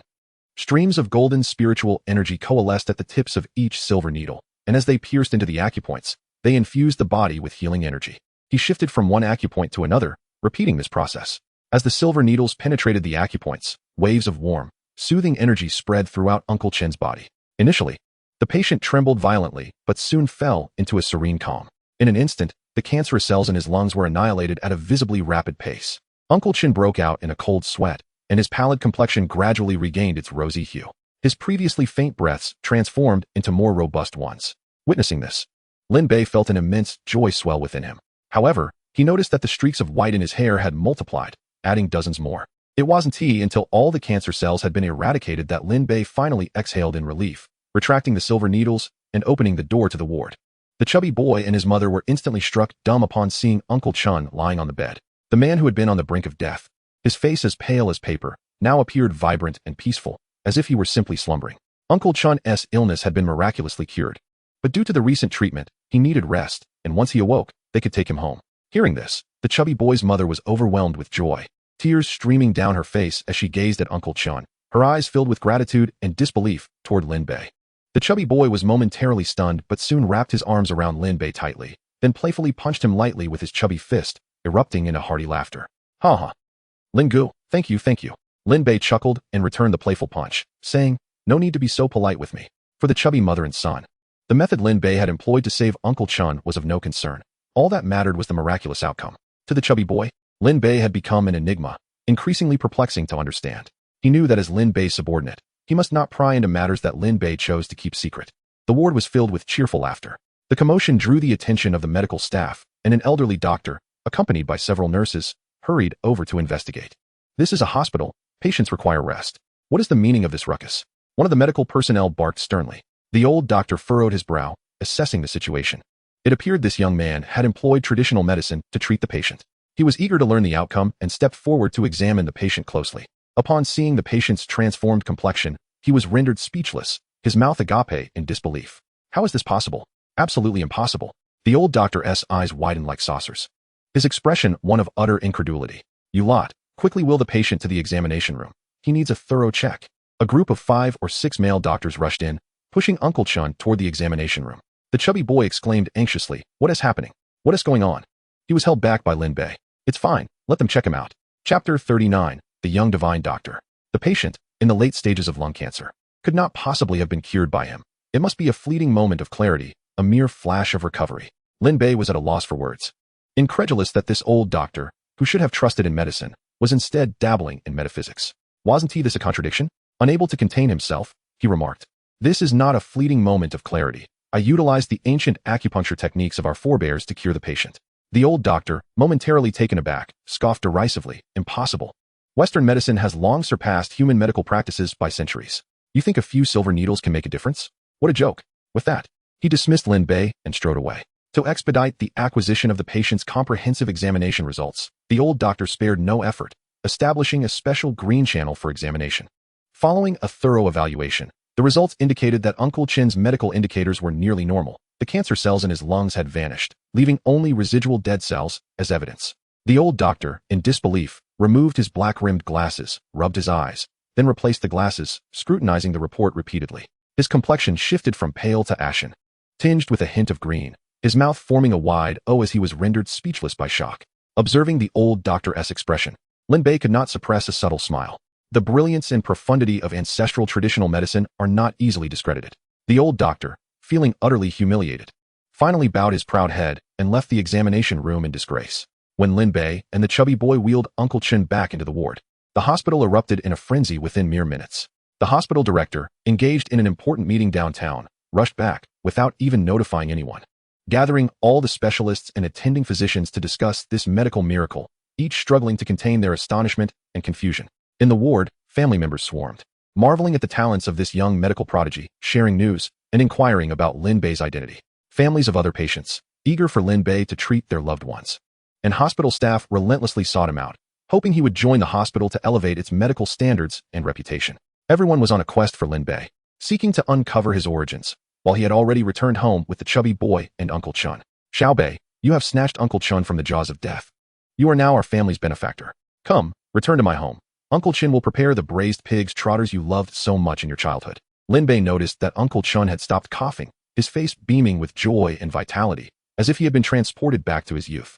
The chubby friend also encouraged Lin Bei, and feeling unable to dampen their spirits, Lin Bei acquiesced. Upon the arrival of the Santana in the community courtyard, his anxious heart finally found solace. He sought a secluded spot to conceal the vehicle, resolving not to drive again until he had obtained his driver's license. Xiao Bei, today Uncle Chun is in high spirits and has called your father over. It has been ages since the two of us have shared a drink, his friend remarked. Lin Bei felt a pang of nostalgia. Unsure of how to explain the situation to his family, he concocted a fib, saying, my father is surely preoccupied with the renovation of the IP phone supermarket. He has been quite busy lately. Uncle Chun, now that you are feeling better, it would be prudent to drink in moderation. If you and my father get together, it is bound to end in excess. Perhaps you should wait a few more days, he suggested. This was not a complete falsehood, as Lin Bei's father was indeed engaged in discussions with Wang Dongxue regarding the renovation plans. Indeed, old Chun. Xiao Bei speaks wisely. Let us plan for a reunion in a few days, Uncle Chun replied, his disappointment evident as he nodded. Uncle Chun had two great passions, enjoying a drink and relishing meat. In recent years, due to health concerns, he had abstained from drinking, which had left him yearning for it. As Lin Bei savored the delectable and chewy pig trotters, he was transported back to his childhood, warmed by the sight of his friend's family in such a cozy scene. How wonderful it was to be reborn with an extraordinary zero-cost flash sale system. Yet, a wave of unease soon washed over him. If Uncle Chun was aware of his miraculous medical skills, it would not be long before his parents discovered the truth. Although they had promised not to broadcast it, fire cannot be concealed forever. The web of lies he had spun might require even more deceit to uphold. How long would this charade continue? The mere thought of it made Lin Bei's head throb. He realized he must devise a plan to reveal his extraordinary abilities to his parents without delay. At that moment, Su Jia called, informing him that he and Li Jinshan were at the hospital, preparing to visit the chubby friend's father. They overheard conversations within the hospital about the young miracle doctor from the morning. Su Ge, do you think the young miracle doctor they are discussing is Lin Xiaodi? One of them speculated. It's unlikely. I know Lin Bei is skilled in identifying antiques and dabbling in finance, but I have never heard of him practicing medicine. Su Jia suggested they simply call to inquire about the chubby friend's father's whereabouts. Upon connecting with Lin Bei, Su Jia immediately inquired if he was the young miracle doctor everyone was talking about. Lin Bei smiled calmly but did not provide a direct answer. Su Ge, the chubby friend's father was misdiagnosed this morning, but thankfully, he is fine and has returned home. You both should head back as well. What? Misdiagnosed? Isn't that a ripoff? I'm calling Director Li right now to get to the bottom of this. Li Jinshan exclaimed, anger surging through him. But Su Jia swiftly intervened. People choke on water. It's not a big deal if a hospital staff member makes an error. Let us not make a mountain out of a molehill. When Lin Bei returned home, he could not help but share the preparations for the IP phone supermarket renovation with his family. With Lin Jiangwo embarking on his own venture, he radiated a newfound vigor, as if he had been rejuvenated. Observing his father's spirited demeanor filled Lin Bei with joy. Why had he been reborn? To ensure that his family lived a better, more promising life. As Lin Jiangwo shared his excitement, he soon began to harbor doubts. Xiaofan, do you think our IP phone supermarket will be profitable? This was his first foray into entrepreneurship after a lifetime of working for others. Following Lin Bei's instructions, they planned to invest 100,000 yuan, aiming to establish the finest IP phone supermarket possible. Lin Jiangwo had initially intended to invest a mere 30,000 yuan to open a small shop of about 10 square meters, simply giving it a fresh coat of paint before launching. It appeared that Wang Dongxue had successfully persuaded him to invest a substantial sum, which must have been quite daunting for Lin Jiangwo. Dad, rest assured, opening the IP phone supermarket is a surefire way to make money, and it has the potential for substantial profits. Lin Bei reassured him, knowing that without such encouragement, Lin Jiangwo would be filled with uncertainty. Lin Jiangwo had begun to doubt his capabilities. Lin Bei feared that without his support, his father might buckle under the pressure. I hope that is the case. The Wang Dongxue that Su Zong introduced seems quite capable. She is not only astute, but also possesses a keen business acumen. Dad, you have a good eye. She is destined to manage trillions in assets as a vice president of a conglomerate. What does a small IP phone supermarket amount to? Despite his father's praise for Wang Dongxue, Lin Bei felt a surge of happiness. Indeed, Dad, Wang Dongxue studied business management in college. She assured us not to worry. Once we're operational, you and Mom can just sit back and count the profits. Lin Bei replied with a smile, suddenly recalling something. Dad, why is Mom still working at the supermarket? She is working too hard. She should quit. I've discussed it with your mother. Once the IP phone supermarket starts making money, she will resign to help me. What? Is she really reluctant to give up that meager salary? It was no wonder. After a lifetime of modest earnings, their cautious nature was understandable. At that moment, Lin Jiangwo's expression darkened as a thought crossed his mind. Xiao Bei, the college entrance examination is approaching. Aren't you feeling the pressure of your studies? Why are you coming home so early every day? Lin Bei felt a wave of dread wash over him at his father's words. Chapter 40. The exceptional grapes have their own miraculous effects. As Lin Bei contemplated how to respond to his father, his mother arrived home with his little sister in tow. Lin Bei rushed to the door to help his mother with the heavy bag of vegetables she had purchased, leading her into the kitchen. His mother sat at the dining table, incessantly rubbing her thighs. Working at the supermarket, she endured physically demanding tasks, often returning home with aches in her back and legs. Lin Bei's heart ached for her, and he promptly knelt beside her to massage her legs. Jiangwo, it's all right. Don't be so hard on our son. He is under a lot of stress with his studies. Let him relax a bit. His mother, sensing the tension in the air upon returning home, immediately recognized that her husband was reprimanding their son. Lin Jiangwo, seated on the sofa, scrutinized the renovation plans for the IP phone supermarket but remained silent. His little sister Nan Nan, having run around the house, approached Lin Bei, clutching the stuffed toy he had bought for her. She pouted her chubby little lips and said, "Brother, why didn't you buy me any treats today?" Lin Bei affectionately pinched her tiny nose, chuckling. "You little glutton. Didn't I just buy you something yesterday?" "Yesterday was yesterday. Who made that rule? You should bring me goodies every day," she insisted, her big, watery eyes blinking up at him as she whispered. "My classmate Xiao Pang's father bought him a king burger, and it was delicious. He shared it with his friends, but didn't he let me have any? I want to eat that too, so you have to bring me one tomorrow." Lin Bei smiled and nodded, cherishing the small secret that belonged only to the two of them. His younger sister, Xiao Nan, was aware that their parents lacked the financial means to purchase treats for her, yet Lin Bei delighted in bringing her delicious snacks, especially in recent days. "What are you two whispering about?" someone inquired. "Oh, nothing much," Xiao Nan replied, clutching her stuffed doll as she scurried off to play. Their mother observed the deep bond between Lin Bei and his sister, a smile gracing her face. Suddenly, Lin Bei recalled the exquisite grapes bestowed upon him by the system and hurried to the bedroom to retrieve them, eager for his family to savor them. "Brother, these grapes are so delectable. They taste better than anything I've had before, sweet and tangy. I must take some to kindergarten tomorrow for my friends to try," exclaimed Xiao Nan. Their parents, after tasting the grapes, were equally astonished. "How can these grapes be so delicious? We've never experienced anything like them before," exclaimed their father, Lin Zhengwo, who, after living for more than half a century, had never tasted such exquisite grapes. Despite his admiration, he couldn't help but chide Lin Bei for spending frivolously. "Xiao Bei, where did you buy these grapes? They're delicious. After eating them, I feel all my fatigue vanish, and my legs no longer ache," Lin Zhengwo remarked, astonished. Observing his mother's incredulous expression, Lin Bei remained remarkably composed. However, the system's benefits were indeed extraordinary. "Mom, it must be a psychological effect," he gently reassured her. This afternoon, right outside the school gate, there was a rural auntie selling them, claiming they were homegrown, so I bought a few. Lin Bei fabricated a benevolent lie with a smile. "No, I can firmly assert that it's the grapes causing this sensation," Lin Zhengwo interjected, equally astonished. "Indeed, I feel the same. My entire body feels so relaxed. Just moments ago, my mind was clouded, but now I feel completely alert. This is even more effective than medication." Yes, their mother chimed in excitedly. "If that's the case, we should all indulge more." Lin Bei chuckled, his heart brimming with surprise. Could it be that these exquisite grapes would yield varied effects for everyone? This was indeed a treasure. He recalled the system interface still displaying nearly 1,000 pounds of these remarkable grapes. A bold idea began to form in his mind. What if he used them as seeds to cultivate an orchard, developing high-end organic fruits? Surely, it would be highly profitable. As his parents continued to rave about the alluring grapes, their mother headed to the kitchen to prepare dinner. In a surprising turn of events, Lin Bei, who had never helped with cooking before, suddenly became industrious over the past few days, much to his mother's delight. "My son has grown up and knows how to be considerate," she thought, yet a strand of white hair atop Lin Bei's head stirred her concern. "Xiao Bei, while the college entrance examination is important, you mustn't overexert yourself. Your health is paramount," she cautioned. Hearing his mother's words, Lin Bei felt a pang of discomfort. Was the white hair truly a result of his relentless studying? He couldn't explain, nor could he voice his thoughts. The family's dinner was simple, a pot of congee, 2 vegetable dishes, a stir-fried meat with greens and sautéed Shanghai greens, accompanied by steamed buns. Though modest, the warmth of the family gathering was palpable. As they conversed, the topic shifted to the preparations for the IP telephone supermarket. "Zhengwo, I believe Wang Dongxue is right. We should spend the necessary money to attract customers to our store. That is of utmost importance in business," their mother asserted.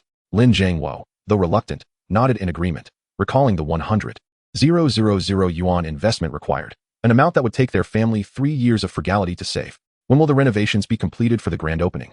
"I need to inform my boss about my resignation in advance," he asked, sipping his congee. "Since we've already secured the lease, we cannot let it sit idle." Wang Dongxue suggested that the construction crew work around the clock. Additionally, her classmate sells phones at a discounted price. "I will go to the business bureau tomorrow to start the process for our business license. We should be ready to open next week without issue," Lin Zhengwo replied. Upon hearing this, their mother expressed her gratitude towards Wang Dongxue. "Even though she is acting on behalf of President Su, we must ensure we do not owe her anything. Perhaps we should invite her out?" Before Lin Zhengwo could respond, Lin Bei interjected, "No need for that. She is an employee of President Su's company, and she is merely fulfilling her duties. Given my relationship with President Su, it would be unnecessary to complicate matters. Besides, she is also busy with her own phone market renovations, so assisting us is merely a convenience." Before Lin Bei could finish, Lin Zhengwo frowned. "You're just a child. What do you understand? Regardless of her affiliations, she has helped us, and we must express our gratitude. I have taught you about the importance of social niceties since you were young. How could you not grasp this?" "Indeed, Xiao Bei, your father is correct. A small act of kindness deserves a significant return. Only then will your future endeavors flourish," their mother added. Who is Wang Dongxue? She is merely an employee of theirs. Lin Bei had intended to alleviate his parents' sense of obligation, yet the outcome was the opposite. Enough, he decided, refraining from further argument. As long as his parents were happy, that was all that mattered. The focus soon shifted back to preparing for the opening of the IP telephone supermarket and the renovations of the phone market. Every day, Lin Bei and his friend, the chubby boy, hid on the second floor of the phone market, directing operations from behind the scenes. Encouraged by Lin Bei, their mother also resigned from her job early to assist her husband in the store. Lin, the renovations for the IP telephone supermarket are complete. Now we just need to procure the phones. Please review my classmate's pricing list, Lin Bei said, examining the quote from Wang Dongxue, which listed each phone at 125 yuan, slightly below the market price. This was only natural. In business, it was essential to allow others to profit. After a brief glance, he smiled and said, Dongxue, you've worked hard these past few days. Feel free to purchase what you deem necessary. I trust your judgment. Wang Dongxue then presented the renovation plan for the phone market, reporting, for the second floor, aside from your office, which requires 100 square meters, the remaining spaces should not exceed 20 square meters, with the rest designated as storage. Lin Bei interrupted, mine doesn't need to be too large. However, for you, as the manager and the face of our company, a more spacious office would be fitting. I will share a modest office with the chubby boy. Isn't that inappropriate? Wang Dongxue hesitated, aware of Lin Bei's youth, yet recognizing his decisiveness. She understood that arguing would be futile, so she nodded in agreement. She then continued outlining the renovation plan and layout. Lin Bei, disinterested in the specifics, replied with a smile, just manage the renovations as you see fit. There's no need to report every detail to me. By the way, have you connected with General Tang yet? We are in touch. I have inquired about his situation. He is eager to sell, and we can still negotiate the price of the phones, she responded. Lin Bei waved his hand dismissively. No need for that. A fair purchasing price will suffice. Dongxue, remember that we must not take advantage of anyone we collaborate with. We must ensure they receive their fair profit. Only then can we forge ahead. Understood, Lin. I will bear that in mind. Oh, and since we are in private, please just call me Wang Dongxue. She agreed, nodding appreciatively toward the young boss, her eyes reflecting newfound respect for him. Chapter 41. The grand opening of the IP telephone supermarket is a resounding success. At last, the clock struck 6 in the afternoon, and Lin Bei along with his rotund companion rushed into the IP phone supermarket to lend a hand. The store, immaculate and well lit, boasted neatly arranged seating, each telephone separated by frosted glass partitions. Telecommunications technicians busily calibrated each device, and our IP phone supermarket was finally ready for its grand opening. Lin Zhangwo surveyed his establishment, his face radiating uncontainable joy. It was no wonder he felt such elation. He had invested a considerable sum, betting the family's livelihood on this venture. 100,000 yuan was no trifling amount, even in 20 years hence, let alone in 2002. In this era, that sum could procure a spacious 3-bedroom apartment in the city center. Congratulations, Uncle Lin. Once everything is set today, we can open tomorrow, Wang Dongxue exclaimed. Manager Wang, we owe you a debt of gratitude for guiding us through these past few days, sparing us from numerous detours. Tonight, we must insist that Uncle treats us to dinner, Lin Zhangwo said, beaming with happiness.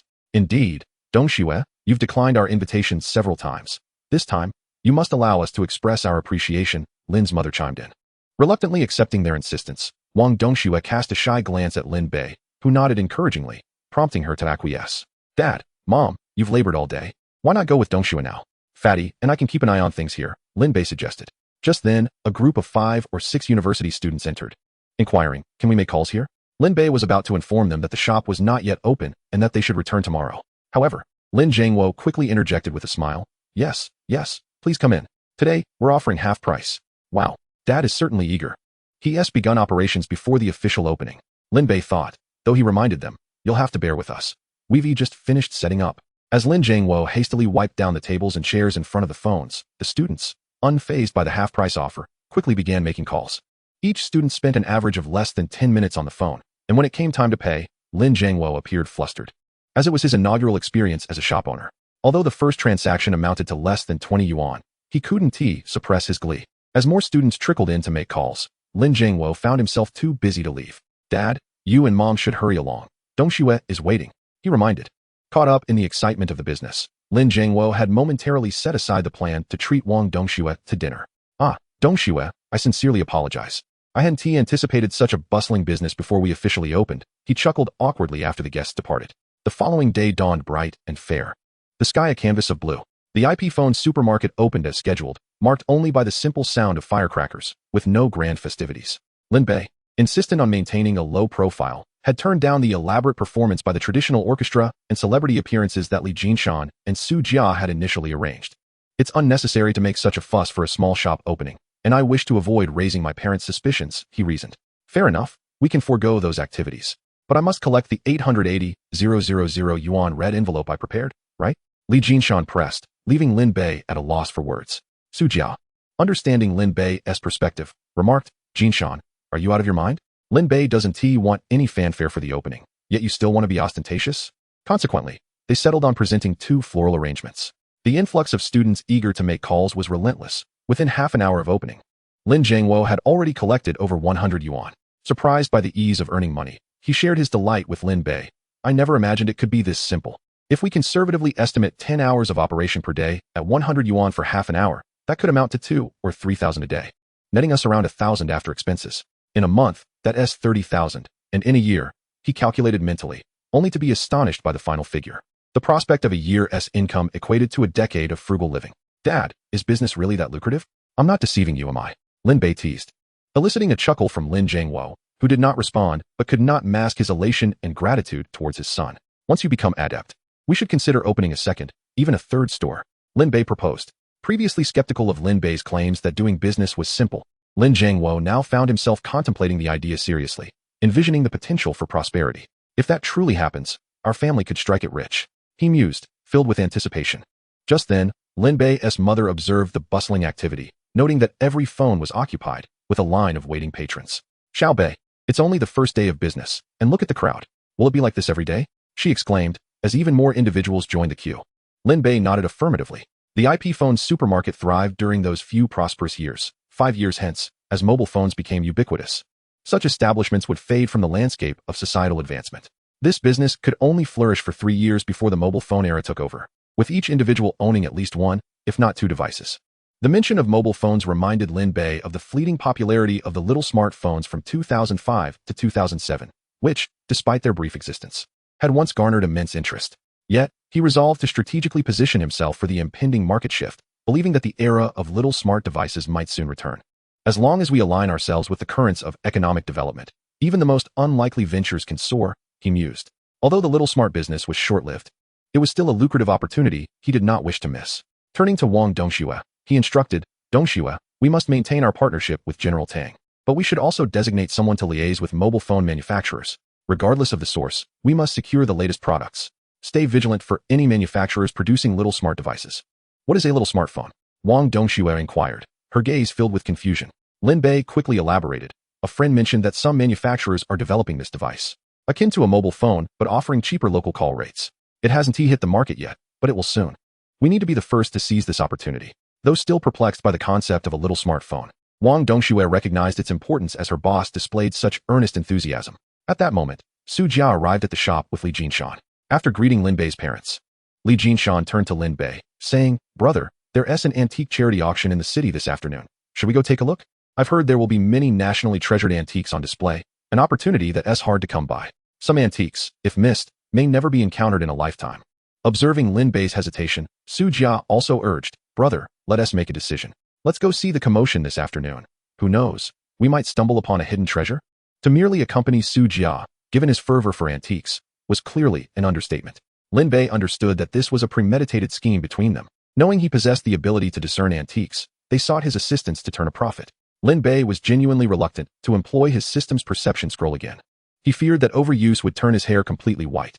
However, out of respect for his friends, he felt compelled to acquiesce, resolving that after this final usage, he would retire from such endeavors.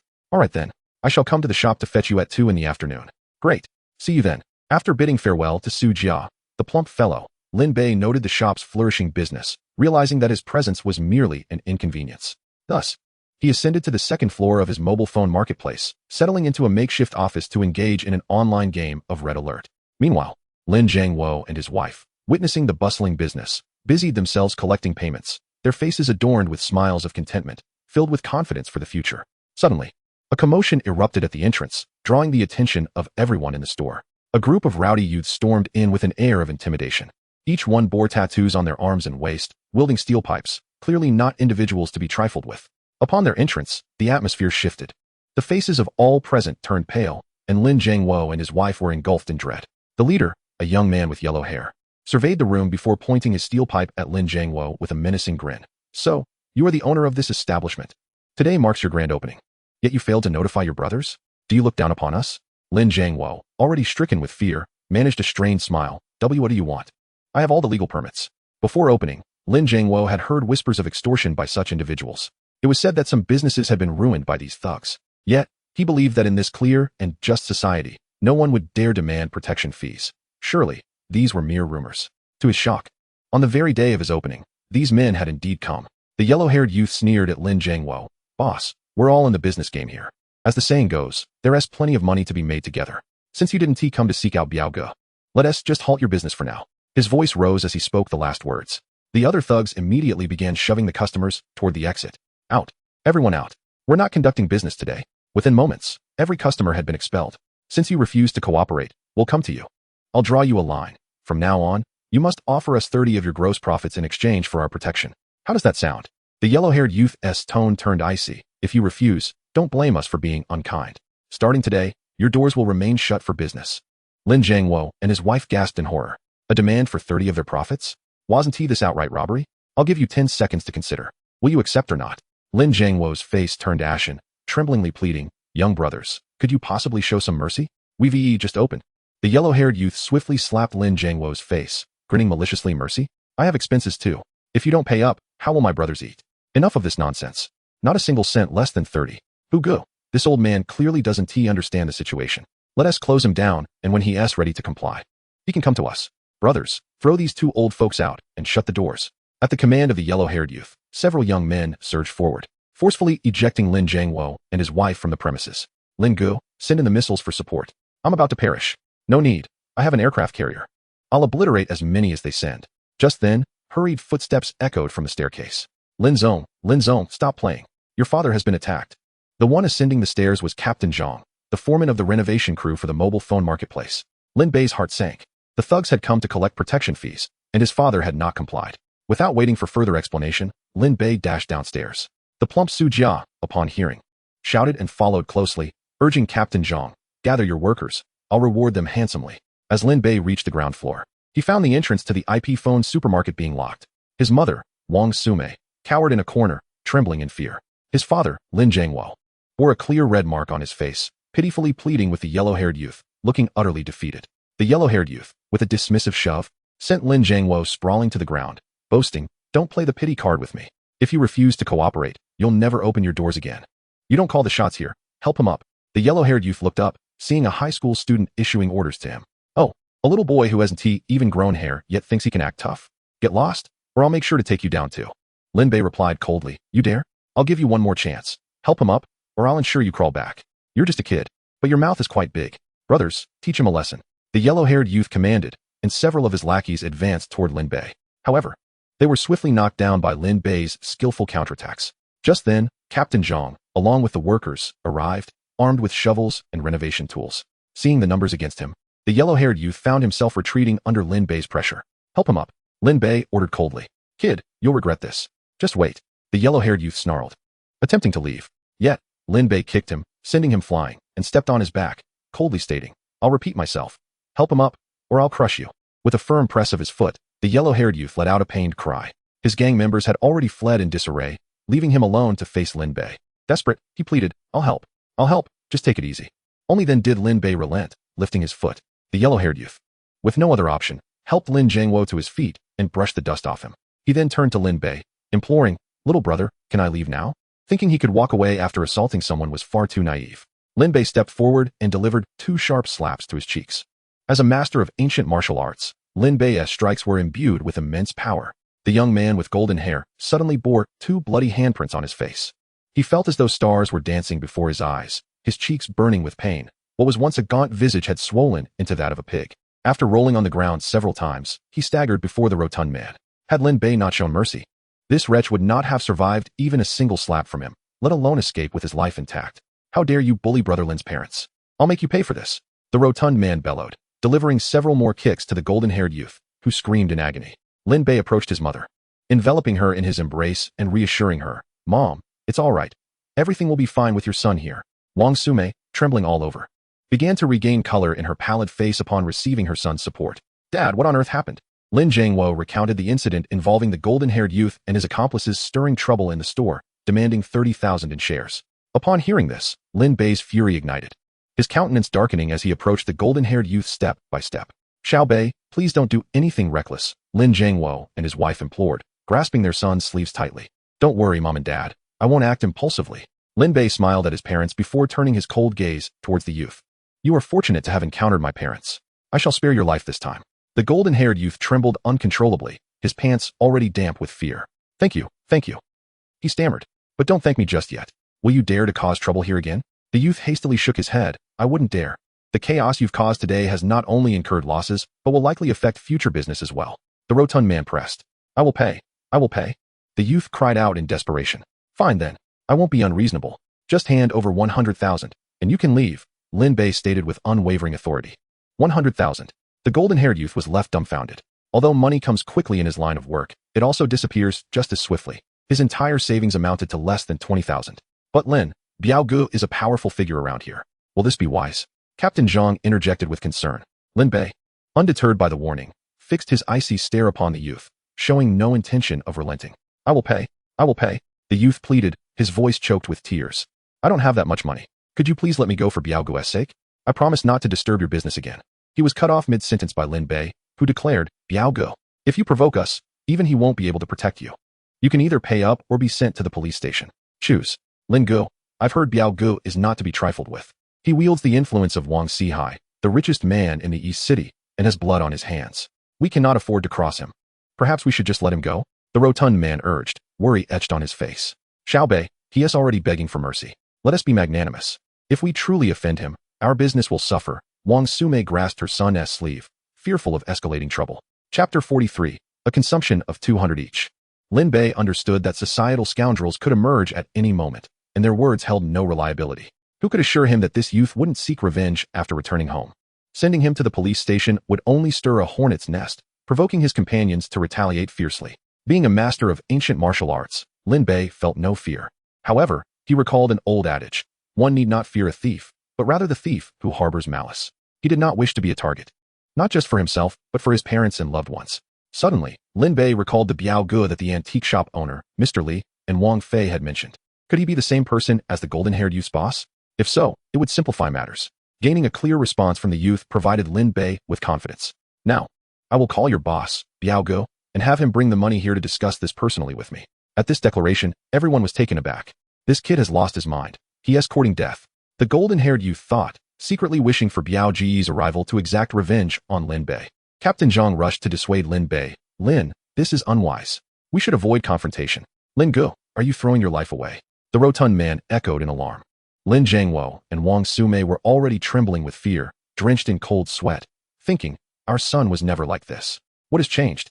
Before his parents could voice their concerns, Lin Bei smiled reassuringly. Dad, Mom, you need not worry. I have it under control. This matter must be resolved thoroughly, otherwise, our business will suffer, and we won't be able to recoup the 100,000.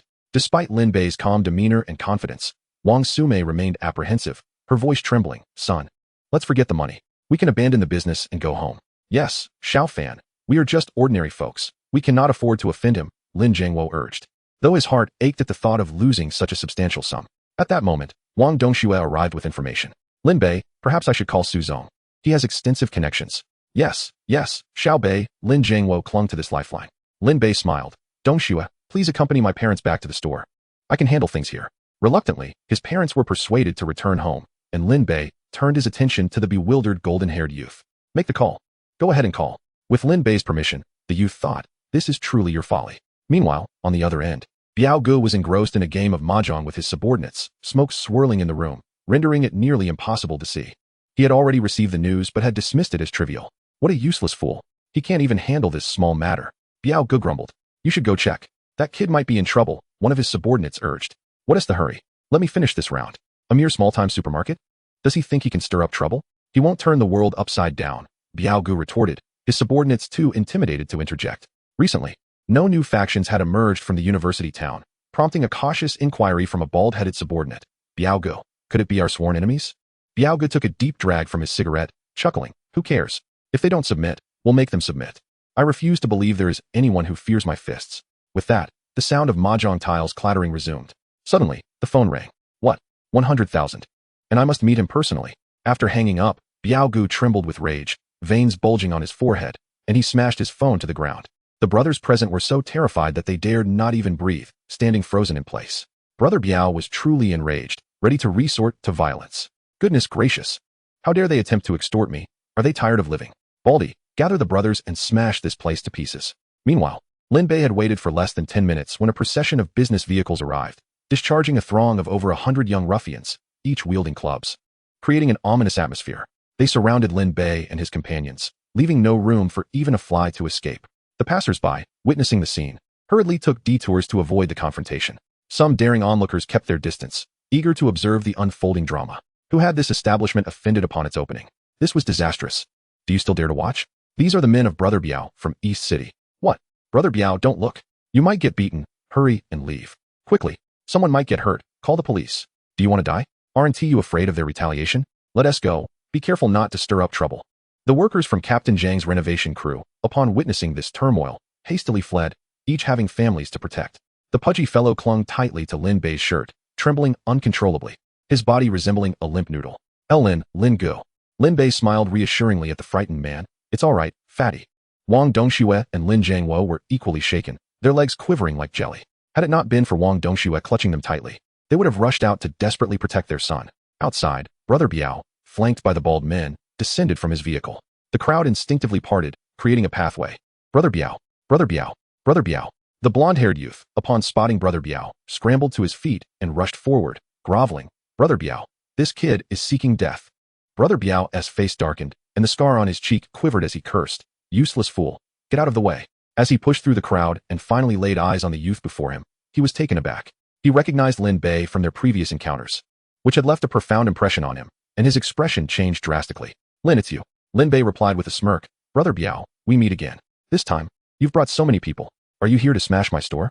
Brother Biao's expression transformed into one of forced joviality. A misunderstanding. Everyone, put away your weapons. We've come to support Lin Bei. Nobody here is allowed to spend less than 200, or else I won't be so polite. The sudden turn of events left the crowd astonished, as they watched Brother Biao treat the youth with such deference. What was happening? Weren't they here to smash the store? Now it seemed they were here to offer support, and were even required to pay 200 each. People glanced at each other, bewildered, unsure of what to make of it, too intimidated to voice their confusion. Brother Biao, what is going on?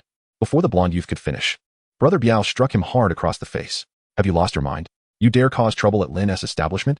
I'll deal with you. The blonde youth stood there, fearfully bewildered. Didn't you hear my orders? Don't just stand there, go inside and spend money. You, spend 1,000. Chapter 44, The Store Opening, A Show of Support.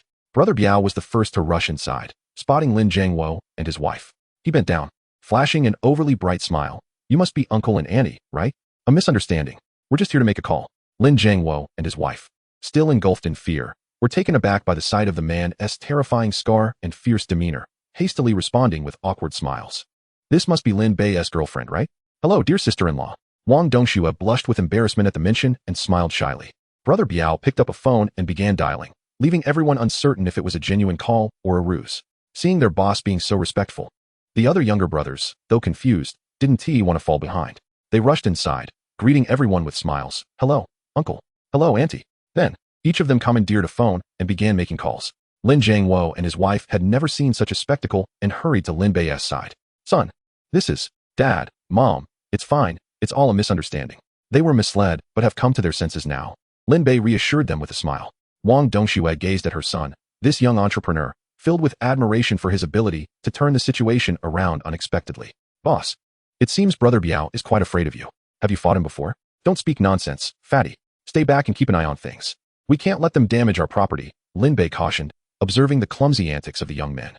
Ahu, witnessing his boss's respect for the young man, thought to himself, this 100,000 compensation is surely unavoidable. He quickly fished out 3,000 from his pocket and approached Lin Jiangwo. Knowing he would be easier to negotiate with than his son, tears streaming down his face, he lamented, Uncle, I wouldn't be able to scrape together 100,000 even if I sold everything. Please, talk to the young brother and see if I can pay less. My entire fortune is less than 20,000. Here, 3,000. Please accept it. Just then, Brother Biao finished his call and approached the counter to settle the bill, overhearing Ahu's lament. He smacked Ahu on the head. Stop whining about being poor, go borrow some money. Then, his expression softened, and he smiled at Lin Jiangwo. Uncle, I'm here to settle my bill. This is my phone charge. Lin Jiangwo's fear had diminished significantly, yet he remained startled by Brother Biao's earlier aggression towards Ahu. His expression stiff as he glanced at the timer. 3 Mao. Uncle, you misread it. I made an international call. The charge is 200. As he spoke, Brother Biao pulled out a $100 bill and handed it to Lin Jiangwo. Lin Jiangwo, bewildered, looked to Lin Bei for guidance. Lin Bei smiled and said, Dad, just take it. They made an international call. The fees are exorbitant. Finally, Lin Jiangwo accepted the money. Soon after, the other younger brothers lined up, each holding $200 to settle their bills. Ahu, why are you still standing there? Pay your 1,000 phone bill first. Upon hearing Brother Biao's command, Ahu hurriedly produced $1,000 and placed it on the table. Uncle, this is my phone bill. Lin Bei, look at Ahu's compensation. Hearing Brother Biao address him, Lin Bei regarded Ahu, whose expression was full of anxiety, then looked back at Brother Biao. All right, since he is your cousin, I'll let him off the 100,000 compensation. Ahu's eyes sparkled with joy upon hearing this, and he repeatedly bowed in gratitude to Lin Bei. Ahu, how much money do you have left? $2,150? Don't pretend you don't know. It's all for phone cards anyway. Yes, uncle. Give me $2,150 worth of phone cards. Gentlemen, as our establishment inaugurates today, I propose that we demonstrate our support by each purchasing an additional telephone card worth 500 yuan. Upon hearing this, the expressions of the subordinates instantly soured. Having already spent 200, the thought of spending another 500 was disheartening. Such individuals are incapable of retaining money, and their faces turned grim, resembling those who have just tasted bitter melon. Observing their discomfort, Lin Bei quickly interjected with a smile. Biaogu, they have already shown their support. There is no need for further contributions. Biaogu, recognizing his brother's awkwardness, noted that Lin Bei's insistence only deepened their embarrassment. The idea of covering the costs for all these individuals weighed heavily on him. After a moment of contemplation, he had an idea. Brother Lin, you needn't worry. Since they have come to show their support, we must ensure it is duly acknowledged. He then addressed his subordinates. How about this? Either purchase a 500 yuan telephone card or head to the entrance and generate some business. Upon hearing that they wouldn't have to shell out money, the crew promptly rushed outside, eagerly inquiring of passers-by. Need to make a call? Be wise if you don't. You might find yourself on the receiving end of a black brick. Lin Bei observed, bemused, whether their intentions were to attract business or to intimidate it. He hastily urged Biaogu to call his subordinates back. Just then, Su Jia and Li Jinshan arrived after receiving a message from Wang Dongxue. Seeing the commotion, they remarked that the scene resembled a gathering of sales personnel rather than a disturbance. What on earth is this? Biaogu instantly recognized the affluent scion of Yingqing, Li Jinshan, and hurriedly approached him with a smile. Young Master Li, what brings you here? Is it a ruckus instigated by you and my brother Lin? Biao Ji's heart sank as he thought. What kind of background does this Lin fellow possess? How is he connected to young Master Li? I nearly stumbled into a grave misstep. Although Biaogu held a position of authority in East City, he understood that, in the eyes of the wealthy, he was but a mere tool. He quickly donned a smile and explained, Young Master Li, it is all a misunderstanding. We are here to support the opening of the store. Lin Bei interjected, indeed, Biaogu is right. Seeing the store's opening was rather tranquil. He simply brought his brothers to lend a hand. Only then did Biaogu feel a sense of relief, casting a grateful glance towards Lin Bei. Little Biao, considering your support today, I advise you to steer clear of the Wang group. Be wary of potential repercussions. Thank you for the reminder, young Master Li. I shall tread carefully, Biaogu replied, a hint of resignation in his voice. He was acutely aware of the Wang group's illicit activities over recent years should disaster strike. It would be catastrophic. Though he disdained the actions of the Wang group, Biaogu felt compelled to maintain ties due to a debt of gratitude owed to Wang Sihai. The mere mention of the Wang group triggered memories from Lin Bei's past life. He recalled that within 6 months, the Wang group would face a cataclysm, being implicated in numerous illegal activities, resulting in the arrest of dozens. The group's downfall would obliterate its existence, ensnaring many, including Biaogu. Subsequent reports would reveal that Biaogu was not as nefarious as rumored. Although he bore the stain of homicide, it was an act forced upon him by Wang Sihai. He had quietly taken in 6 orphaned children, caring for them with great affection. Had it not been for the exposure of his past, few would have ever known of his good deeds. This capacity for compassion indicated that beneath his rough exterior lay a heart not entirely devoid of kindness. With this thought, Lin Bei smiled at Biaogu and said, Biaogu, given your support today, allow me to offer you a piece of advice. Lin, what do you suggest? Biaogu inquired. The Wang group is on the brink of collapse. I advise you to cease any involvement with them from this day forth, lest you risk your very life. It would be prudent to lay low for at least 6 months. Young man, Lin's predictions are astute. He's genuinely trying to assist you. Do not be foolish. Li Jinshan interjected boisterously. Lin Bei concluded without further elaboration, as he had not established a deep rapport with Biaogu. and their conversations were mostly antagonistic. However, out of respect for Biao Ji's charitable endeavors towards the orphans, he felt compelled to offer this warning. Whether Biao Ge heeded it was entirely his own concern. Biao Ge, whose real name was Shun Biao, had also endured a turbulent life. His father, an alcoholic, subjected his mother to relentless abuse until she succumbed to despair and drowned herself. Rather than repenting, his father continued to inflict violence upon the young Shun Biao, until his demise from alcohol poisoning when Shun Biao was 8. Subsequently, he was taken in by an orphanage, but his early traumas molded him into a violent individual. By chance, he caught the eye of Wang Sihai, who sponsored him to learn martial arts, ultimately leading to provincial championship accolades by the age of 18. However, as he matured, he realized that this path was ultimately futile. When he sought an escape, he found himself ensnared. Yet, his innate benevolence remained. 3 years prior, he adopted an orphan with a similar background. To date, he had taken in 6 children. He traversed the bustling urban district, arriving at a different world, the impoverished workers' housing area. Here lay a stark contrast, with shabby rental units that exuded a sense of desolation. Few would envision that Biao Ge, a formidable figure in East City's underground, resided in such squalor. His abode was a dilapidated 2-story building, home not only to himself, but also to 6 orphans and a stray woman he had rescued. A lively patter echoed in the hallway before the door was flung open with a bang. 6 children, the eldest not yet 8, rushed in, their faces alight with excitement upon seeing Shun Biao. "Dad, I haven't seen you in days. I missed you," exclaimed the eldest, De Zhuang, eagerly presenting a Chinese exam paper. "I scored 100 again, and you promised to reward me with a transformer. Well done, my boy. You shall be rewarded. I'll have Lu Yi buy one for you tomorrow." "Thank you, Dad. I want a transformer too," piped in Chong Chong, a frail 6-year-old afflicted with congenital heart disease. Shun Biao had found him on the street 6 months prior. Shun Biao scooped Chong Chong up and affectionately ruffled the hair of each child, which soon erupted into a chorus of joyous laughter. "Big brother, I've prepared lunch. Shall we feed the kids?" called Lu Jia, a woman from a rural village who had fled her abusive husband and found refuge on the streets of Yingqing. 2 years ago, Shun Biao had taken her in to help care for the orphans. Though the meal was simple, this makeshift family, bound by no blood ties, dined heartily, enveloped in warmth. After the meal, Shun Biao played with the children for a while before they settled down to rest. "Lu Jia, could you step outside for a moment? I need to speak with you." Sensing something was amiss, Lu Jia set aside her mop and stepped out, her curiosity piqued. "My dear brother, I perceive a certain unrest within you. Is there something weighing on your mind?" Shun Biao extracted a substantial envelope from his bag and handed it to Sister Lu. "Sister Lu, I shall be departing for an extended period. Please take this money. During my absence, I trust you will diligently care for the children." "My dear brother, where do you intend to go? For how long will you be away?" "Do not inquire. It could be as brief as 6 months or extend to a year. I will provide you with a phone number to reach me if necessary, but I implore you to refrain from contacting me unless it is absolutely essential." Sister Lu understood Shun Biao's temperament. She never pried when he chose to remain silent. "Take care of yourself.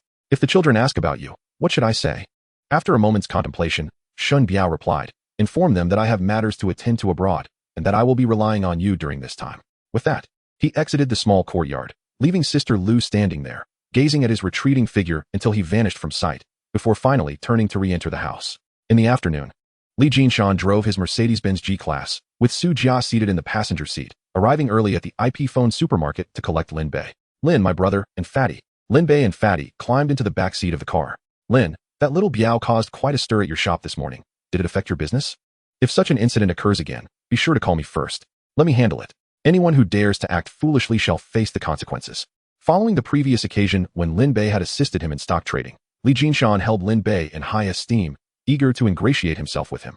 The most effective way to deepen their bond was by offering assistance. "Indeed, brother, despite Jinshan's seemingly carefree demeanor, he possesses connections to all walks of life in Yingqing. Should anything arise, he must be the one to intervene to prevent personal loss," Su Jia remarked. "Haha, old Su, this is the most candid assessment you've given me since the day we met," Li Jinshan chuckled, steering the vehicle with mirth. Su Jia smiled, choosing not to linger on the matter. "Brother, your discerning eye for antiques is remarkable. At this charity auction, we must seize the opportunity to profit handsomely." "Ah, Su Gu, you flatter me excessively. My prior successes were merely fortunate coincidences. Given the scale of this auction, numerous esteemed appraisers will be present. I simply wish to join in the revelry," Lin Bei replied with a chuckle. The side effect of Lin Bei's system's perspective rotation resulted in an increase of white hairs. A single use would yield several. He preferred to minimize its usage, not wishing to appear prematurely aged. His decision to participate stemmed not only from a desire to avoid disappointing his friends, but also from curiosity about such a prestigious auction. As the clock struck 2 in the afternoon, it was time for the daily 0 yuan flash sale. Lin Bei's familiar system interface appeared before him, revealing today's offerings. premium apple seeds, and premium peach seeds, each 100 gene. These items bore no side effects. For Lin Bei, they were of little consequence. Thus he casually selected one for the flash sale. Suddenly, he pondered whether the system was nudging him towards a venture in organic agriculture, as it had recently refreshed his inventory with fruit-related items. Such exquisite fruits were rare treasures. The premium grapes he had acquired had proven not only delectable, but also beneficial for beauty and health, even possessing medicinal properties. Although the potential profits were substantial, Lin Bei was not driven by monetary gain alone. He intended to establish a mobile marketplace first, then venture into organic agriculture, a field that would undoubtedly benefit the nation and its people, and which promised to be a burgeoning industry in the coming years. He recognized that as living standards improved, people would increasingly prioritize food safety and health. Just as he was about to delve deeper into the details, Su Jia inquired, "Brother, are you feeling unwell? Your white hair has multiplied since we last met." Exiting the system interface, Lin Bei chuckled, "It's merely a touch of premature graying." He then showcased his hair through the phone's black screen, revealing a noticeably increased amount of white strands. "Old Su, you fail to comprehend. White hair has become a trend. Many young individuals deliberately dye their hair in shades of silver and gray," Lin Bei remarked, his lone white strand giving him a distinctive flair, which he found rather stylish. Li Jinshan added, "Indeed, I concur with Brother Li. It looks rather appealing and cool. In the realm of fiction, there are characters like the white-haired sorceress, Brother Lin. You could easily be dubbed the white-haired genius." Fatty joined in, adding to the jest, "White-haired genius. What a delightful moniker." Li Jinshan chuckled. Lin Bei shook his head, laughing. "You two are truly idle. Do you have nothing better to do than tease me?" The duo's light-hearted banter continued as they made their way to the charity auction, arriving at a lavish building that captured everyone's attention. The parking lot was filled with an array of luxury vehicles, from BYD and Chery to Geely and Hongqi, as well as unsold joint venture cars, and even world-renowned brands like Ferrari and Rolls-Royce. After parking the G-Class, Li Jinshan and Su Jia, familiar with the venue, led Lin Bei and Fatty directly into the building. "Hello, Mr. Li. Long time no see, Chen Gongzi. Mr. Li, when will you introduce me to the beauties from your media company?" Haraha. Li Jinshan's affable nature drew greetings from all corners of society as he entered. "Oh, is that not Lin Bei? I almost mistook you for someone else. When did you stop attending school and start associating with such prominent figures?" A lean young man with hollow eyes approached, rubbing his eyes in disbelief. "Hello, teacher he. Oh, Fatty is here too. Is Lin your friend?" Li Jinshan inquired, puzzled. "He's my middle school teacher," Lin Bei clarified. The presence of this teacher was both anticipated and unexpected for Lin Bei. He suddenly recalled that on this very day in his previous life, he had heard that this teacher had jumped from the 21st floor of this building. "All right, you all continue your conversation. I'll greet old Su over there, and we'll regroup shortly," Li Jinshan said, patting Lin Bei on the shoulder before walking away with Su Jia. "Wow, look at you, Lin Bei. How did you manage to befriend someone as influential as Li Jinshan?" He asked the head of Jinshan Media and the grandson of Yingqing's wealthiest man, Li Changjing. "How could a penniless student like you possibly forge such connections?" Teacher, he was utterly astonished, exclaiming animatedly. He remained unchanged from 5 years ago, speaking as he always did, with a whimsical charm that often invited playful banter from his students. Lin Bei held a particularly vivid memory of him. It was Teacher he who had gifted him his first chocolate. Lin Bei smiled in response. Clearing his throat, Teacher he suppressed his irreverent grin and spoke earnestly. "Xiao Bei. Deji, if you two have the opportunity to associate with such influential figures, be sure to treasure it. It will undoubtedly lead to promising prospects in the future. To be by the side of a big shot, even if it means being like a loyal hound, is still akin to being a celestial dog, a divine canine. Oh, just don't follow the misguided path I did and fall into that abyss, ending up with nothing but ruin. Therefore, one must tread the righteous path. Even if one is perceived as a servant, one can still live with dignity." Teacher he, what is wrong with you today? You sound rather disheartened. Lin Bei inquired with concern. "You haven't relapsed, have you? Everyone knows you're a scion of the He family in Luo City, with a billion-dollar enterprise, luxury cars, and opulent residences." The plump student expressed his astonishment. Let us not dwell on that," Teacher he sighed. This educator, freshly graduated from Normal University, had taught Lin Bei for half a year during his first semester of junior high. Back then, it was rumored that Teacher he was a wealthy heir, and Lin Bei had found it perplexing why he chose to teach instead of taking over the family business. After that semester, Teacher he returned to Yingqing, and his whereabouts became a mystery. Later, it was whispered that he had succumbed to vice, and today, seeing his emaciated form confirmed the rumors. "Fatty, don't ever mention that again. I've long since quit. Seeing your youthful vigor reminds me of my own youth. You must hold fast to your principles, remember. Once you stray, you become a forsaken beast, unworthy of even NYS care. To put it poetically, you drift beyond the realms, lost in the void, a mere heap of refuse that even the king of hell would refuse. In truth, we too harbored grand aspirations in our youth, but we neglected our desires. The path is like an unfathomable abyss. Once you realize it, a horde of demons pulls you back. Thus, young ones, take care of yourselves. Had I known, I would have sworn never to indulge in such vices. But alas, it is too late for regrets. My family has been shattered, my parents grieved to death.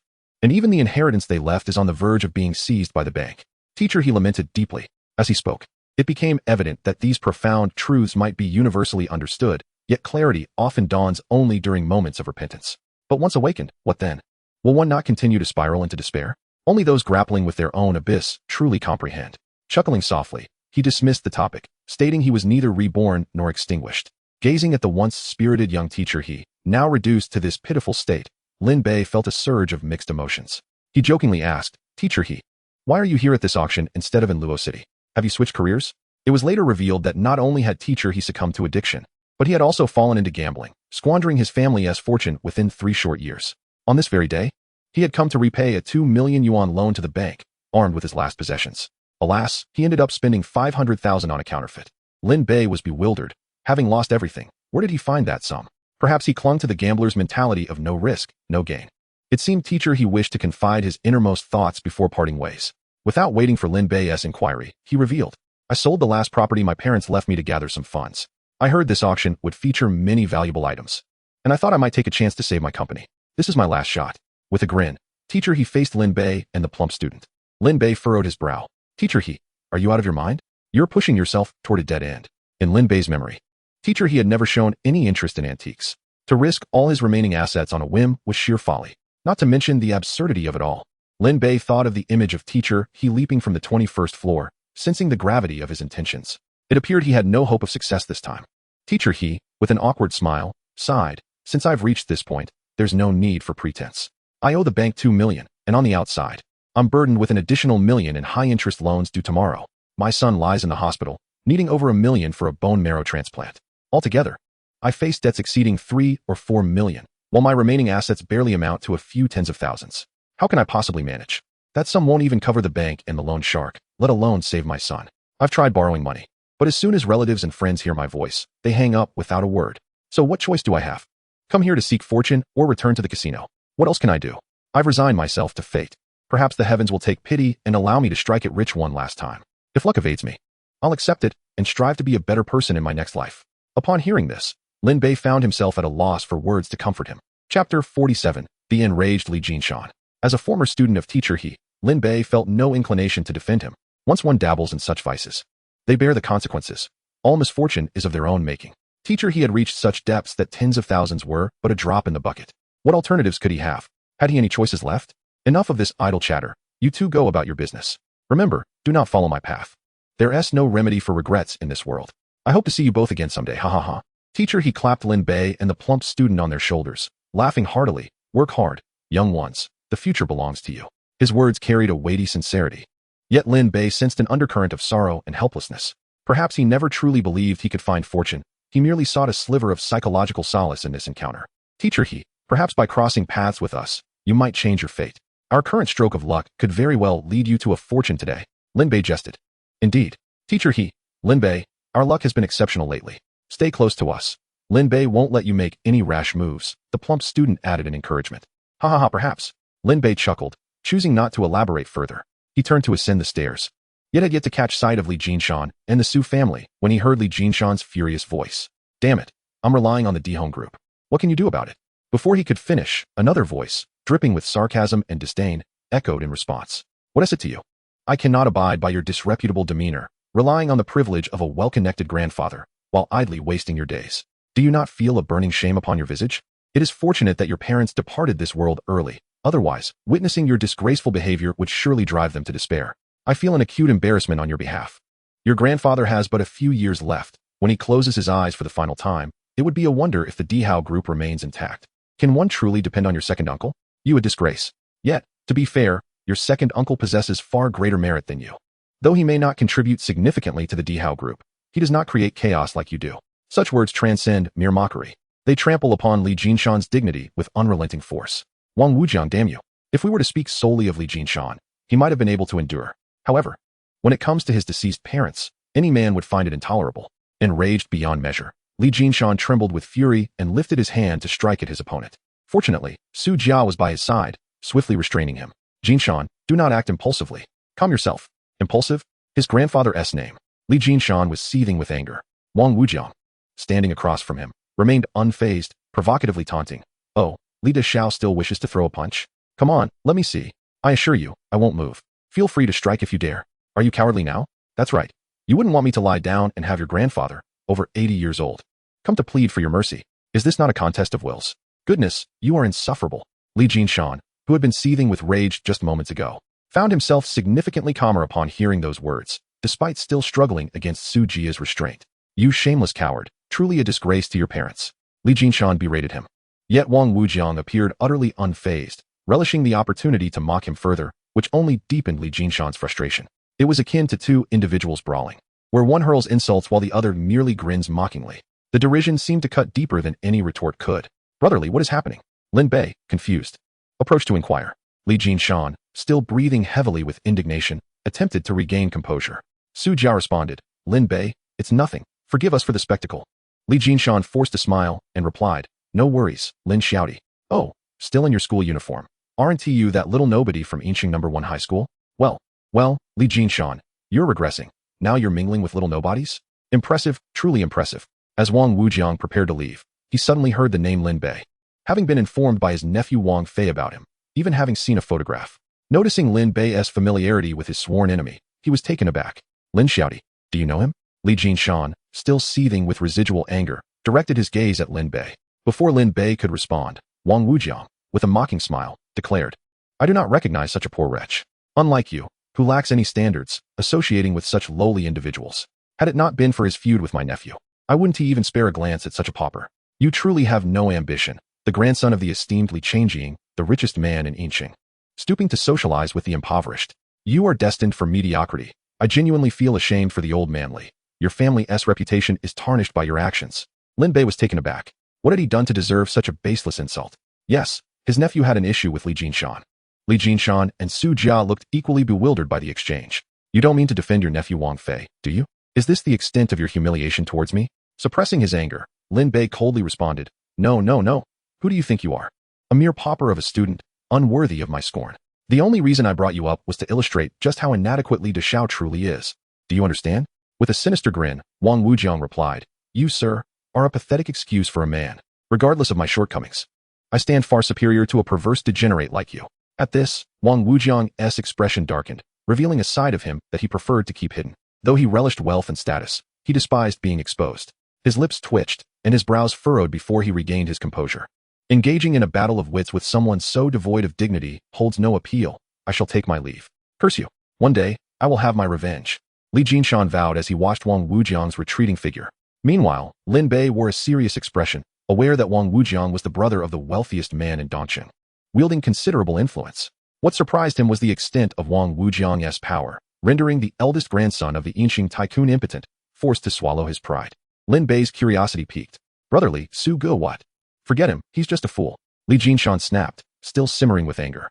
Su Jia chuckled, explaining. Wang Wujiang, the brother of the Dongqing tycoon.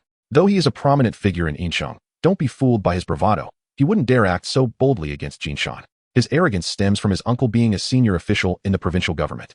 It became clear why Wang Wujiang was so audacious. He had a formidable backing. In the previous life, the Wang family corporation had evaded justice for numerous transgressions, thanks to his uncle's protection.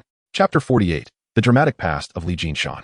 Recalling memories from his previous life, Lin Bei knew that Wang Wujiang's uncle, a powerful figure, was soon to be apprehended. Consequently, the once mighty Wang family would face scrutiny. Their executives arrested or fleeing. The Wang family, once a titan in Yinqiang, would vanish from power. As Lin Bei pondered this, he grew curious about the animosity between Li Jinshan and Wang Wujiang. Brotherly, what vendetta do you share with him that warrants such enmity? Li Jinshan shrugged nonchalantly. Oh, it's nothing significant. Wang Wujiang had his eye on a male artist from our company. The artist, though of sound orientation, succumbed to the relentless advances of Wang with his wealth. Wang is merely a pervert. Not long after, the artist regretted his decision, but, fearing the Wang family's influence, sought my counsel. I suggested he gather evidence against Wang and escape abroad. Later, due to business grievances, Wang resorted to various underhanded tactics against me. Out of frustration, I exposed the entire affair. Lin Bei was left speechless. Li Jinshan continued. After that incident, that fool became the subject of ridicule in our circle for quite some time. Hence his animosity towards me. Lin Bei and the plump companion stifled their laughter. The plump one couldn't help but ask, Brotherly, This is too melodramatic. It's as if you're living in a soap opera. This is merely the beginning. It only gets more dramatic from here. Su Jia could not help but interject. The gossip-loving chubby fellow leaned in closer, his ears perked up. Su Ge, do tell, is there anything more scandalous? As their conflict escalated, Wang Wujiang sought vengeance by undermining Jin Shan at every opportunity, resorting to various underhanded tactics to launch relentless attacks. Isn't Wang Wujiang a bit questionable in his preferences? To divert attention, he found himself a beautiful girlfriend. But what happened? Jin Shan, in a fit of rage, swiftly snatched her away. Lin Bei, at a loss for words, remarked, "Brotherly, isn't this just a bitter rivalry over a woman? You've completely offended him." At that moment, Li Jinshan stood nearby, wearing a mischievous grin. Su Jia added with a chuckle, during that period, their feud was so intense that everyone in the upper echelons of Yingxing was aware of it. Eventually, Jinshan's grandfather scolded him, and a high-ranking official from the municipal government intervened, bringing the uproar to an end. "All right, enough of that," Li Jinshan said, his anger now dissipated. "By the way, Lin Xiaodi, that fool just insulted you, yet you seem unfazed. Your temper is truly commendable." Lin Bei smiled calmly, exuding an air of indifference. What is there to be angry about concerning a man on the brink of death? Upon hearing this, Li Jinshan exclaimed with excitement, "Really? What a car crash! What exactly is going on? Lin Xiaodi, do enlighten me. Let your elder enjoy a moment of joy." The life palace on Wang Wujiang's forehead dimmed, indicating his imminent demise. Li Jinshan exclaimed in exhilaration, "What is it?" Before he could voice his curiosity further, a commotion arose. Time to go. Time to go. If we don't hurry, we'll be late." Regardless of whether they were picking up scraps or merely observing the spectacle, the crowd suddenly swelled. The hall was bustling with people, all making their way to the auction venue. "The auction is about to begin. Let us head over," Su Jia remarked, observing the growing throng. With that, they set off toward the auction hall. By 2:50 p.m., the auction venue was packed to capacity. Although many attendees were present, they were seated according to their status and identity, rendering the environment orderly. Typically, Lin Bei and the chubby fellow would have been relegated to the back.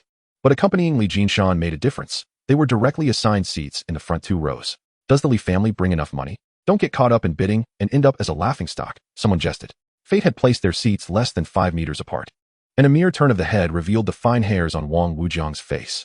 Li Jinshan shot him a disdainful glance and retorted coldly, "Rest assured, acquiring your Wang group won't pose a problem. Rather, I suggest you avoid acquiring any fakes, lest you find yourself in tears." Wang Wujiang scoffed. "The Li family only knows how to talk big. What use is that? With those few glances, you're destined to be fleeced. We came prepared." He proceeded to introduce an antique appraisal expert from the city, old Lu. Realizing he was no match for Wang Wujiang in verbal sparring, Li Jinshan turned away, ignoring him.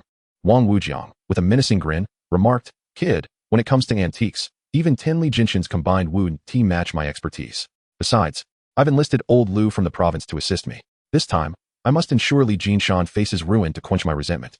Although the antique auction lacked the brutal immediacy of stone gambling, the potential for financial loss was no less significant. At precisely 3 p.m., the auction commenced, and the staff presented the first item. As Lin Bei gazed at the dazzling display on the large screen proclaiming 2002 Yingxing charity auction, memories of the past auction flooded his mind. This is it, he thought. Recalling the news report he had seen in his previous life, the Yingxing charity auction experienced the most significant reversal in history, with dozens of items deemed fakes, leaving only a handful of genuine pieces. Just then, a stunning woman approached the auction stage. "Ladies and gentlemen, please be quiet and set your phones to silent mode. This afternoon, the charity auction is about to begin." Su Jia and Li Jinshan kept their eyes fixed on Lin Bei, awaiting his command. Without his signal, they refrained from participating in the bidding, even as Wang Wujiang and Li Jinshan remained inactive, prolonging the stalemate. An hour passed, and as the auction progressed significantly, Lin Bei's lack of response began to unsettle Li Jinshan. His primary reason for attending was to have Lin Bei help him make some money, not merely to spectate. As time slipped by, Lin Bei remained unresponsive. The few antiques that had been sold were said by Su Jia to have potential for considerable profit. Could it be that Lin Bei has no intention of helping this time? He wondered, quickly dismissing that thought. Lin Xiaodi isn't that sort of person. "Lin Xiaodi, what do you think of this antique? Should we bid?" he asked, to which Lin Bei replied nonchalantly, "No rush, let us wait a bit longer." After a few more items were auctioned, the host, speaking fluent Mandarin, announced, "The next item is a bronze mirror from the Hongwu period of the Ming Dynasty. Starting bid at 300,000. The host's expression turned awkward as the audience realized the mirror was a broken piece, lacking a significant portion. Normally, a Ming Dynasty bronze mirror would fetch at least 1 million, and any damage would render it virtually worthless, regardless of its appearance or hue. This mirror held no collectible value. After calling for bids for some time and receiving none, Lin Bei called out, "Teacher He." The frail figure of Teacher He hurried over. "What is it, Lin Bei?" He, clutching all his savings, had yet to muster the courage to bid. Trust me, you must acquire it. What? This? The room fell silent, including Wang Wujiang, who scoffed at Lin Bei's apparent naivety. This kid was just pretending to be profound. And now he's encouraging others to bid on this worthless item. Even old Lu sighed at Wang Wujiang's folly. Isn't this the mentality of a bottom-tier pauper? Lin Bei, you wouldn't lead me astray, would you? I wouldn't even take it for free. Before he could finish, Lin Bei urged, you need to acquire it quickly. Its true value is 6 million. If you don't, I will bid on it myself. Hurry up, I'm not trying to deceive you. If you lose out, I'll take the blame. Lin Bei made this assertion because he had already seen through the system's perspective. This copper mirror was once used by Empress Ma and is valued at over 6 million. Chapter 49. Taking the plunge, I'll trust you this once. Lin Bei's words left teacher He momentarily stunned. Deep down, he looked down upon this worn copper mirror, yet as he gazed into Lin Bei's eyes, filled with confidence and sincerity, a flicker of uncertainty arose within him. This was all his life's savings. If Lin Bei made a misjudgment, it would spell the end for him. Trust me, place the bid. Lin Bei declared solemnly. Teacher He remained silent, scrutinizing Lin Bei for a solid 30 seconds. He could sense the confidence and composure emanating from Lin Bei, who was no longer the youth he once knew. Are there any more bids? If not, the auction will be declared void. Teacher He, slapping his thigh, exclaimed, I'm going for it. I'll trust you this once. He then shouted to the host, I bid 350,000, 350,000 once, twice, thrice. Congratulations, sir, this copper mirror is yours.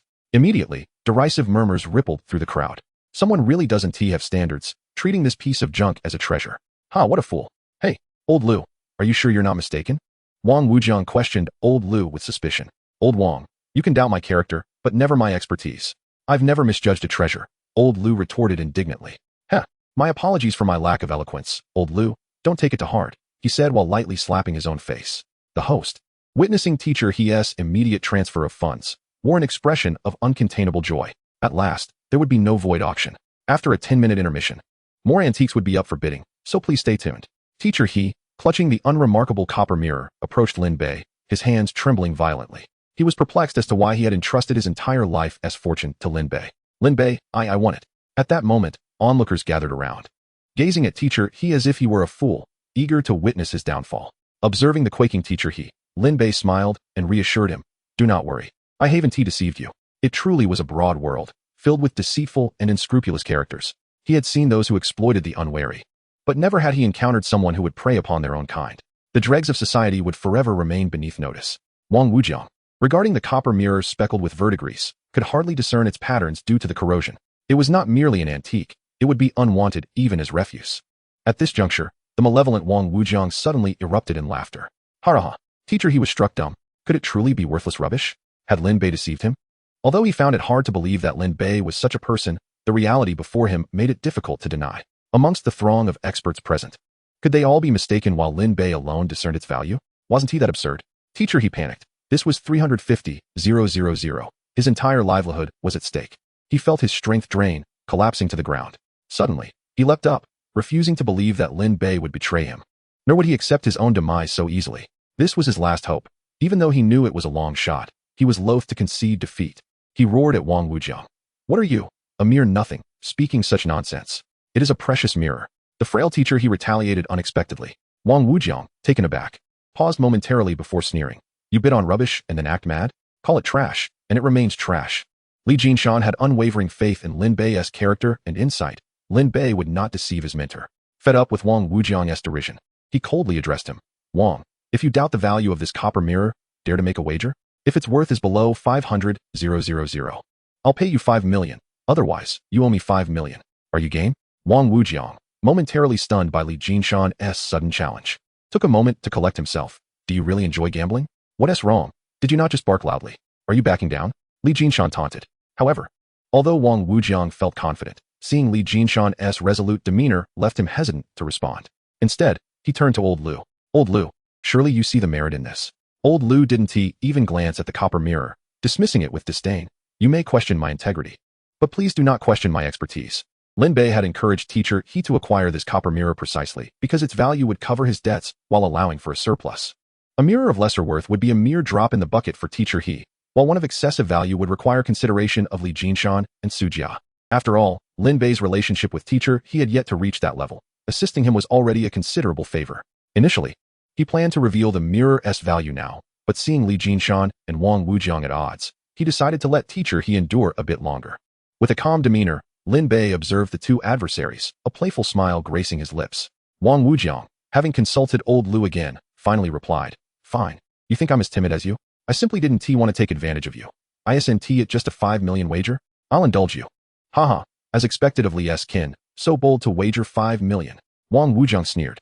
Wang Wujiang, can you not conduct yourself like a man? Stop with the feminine antics and sarcasm. Li Jinshan retorted angrily. Enough chatter, let us proceed. There are plenty of appraisal masters here. Find someone you trust to evaluate it. No need to search. We are all national-level appraisal masters, and this copper mirror is worth at most 200,000. This gentleman is likely to incur a loss. Spoke the owner of Yicheng Treasure Pavilion, accompanied by other antique shop owners, all of whom were certified experts. Ah, Boss Zhang, Boss Jin, you're all here. Wang Wujiang exclaimed with delight, smirking at Li Jinshan. Indeed, Boss Zhang's judgment is revered in the antique community. What Boss Zhang said is undoubtedly correct. 200,000 is already generous. Merely to accommodate this gentleman's feelings, declared one self-proclaimed antique expert in unison. At this moment, teacher he could no longer comprehend their words. His mind was blank, and he stared into the suffocating atmosphere. He muttered incessantly, "It's over, utterly over." Li Jinshan glanced at Lin Bei, who remained calm and smiling, the corners of his mouth slightly raised. Without acknowledging the crowd, he took the copper mirror from teacher he's hands, gently tapping it on the ground, causing the rust to crack instantly. He then took a half bottle of mineral water from a portly man and poured it over the mirror, making the verdigris vanish instantaneously, revealing the original patterns of the mirror. The Tang Dynasty Sea Beast Grape Mirror. Aside from Lin Bei, everyone was left astounded. Moments later, the room erupted into chaos. This is actually the Sea Beast Grape Mirror. This is the first time I have encountered such a copper mirror. I've struck gold indeed.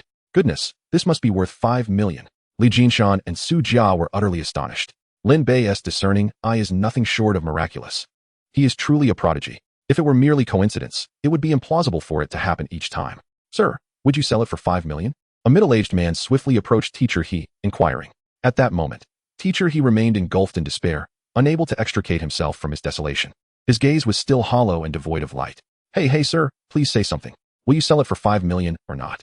The middle-aged man nudged teacher he's shoulder, pressing further. Only then did teacher he's thoughts return, his expression vacant. "I said, the copper mirror, 5 million. Will you sell it? If you agree, I can transfer the money to you right now." The middle-aged man asked again with a smile. 5 million. Not only could he repay the 2 million owed to the bank and 100,000 in high-interest loans, but he could also use another 100,000 for his son's medical treatment, leaving him with a surplus of 100,000.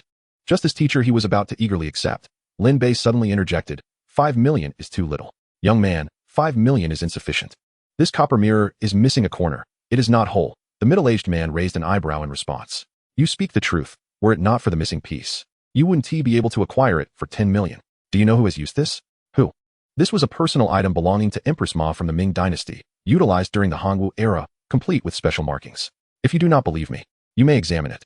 The middle-aged man followed Lin Bei's gesture and inspected the indicated area. Since he dared to buy it, he was undoubtedly an expert. Enough said.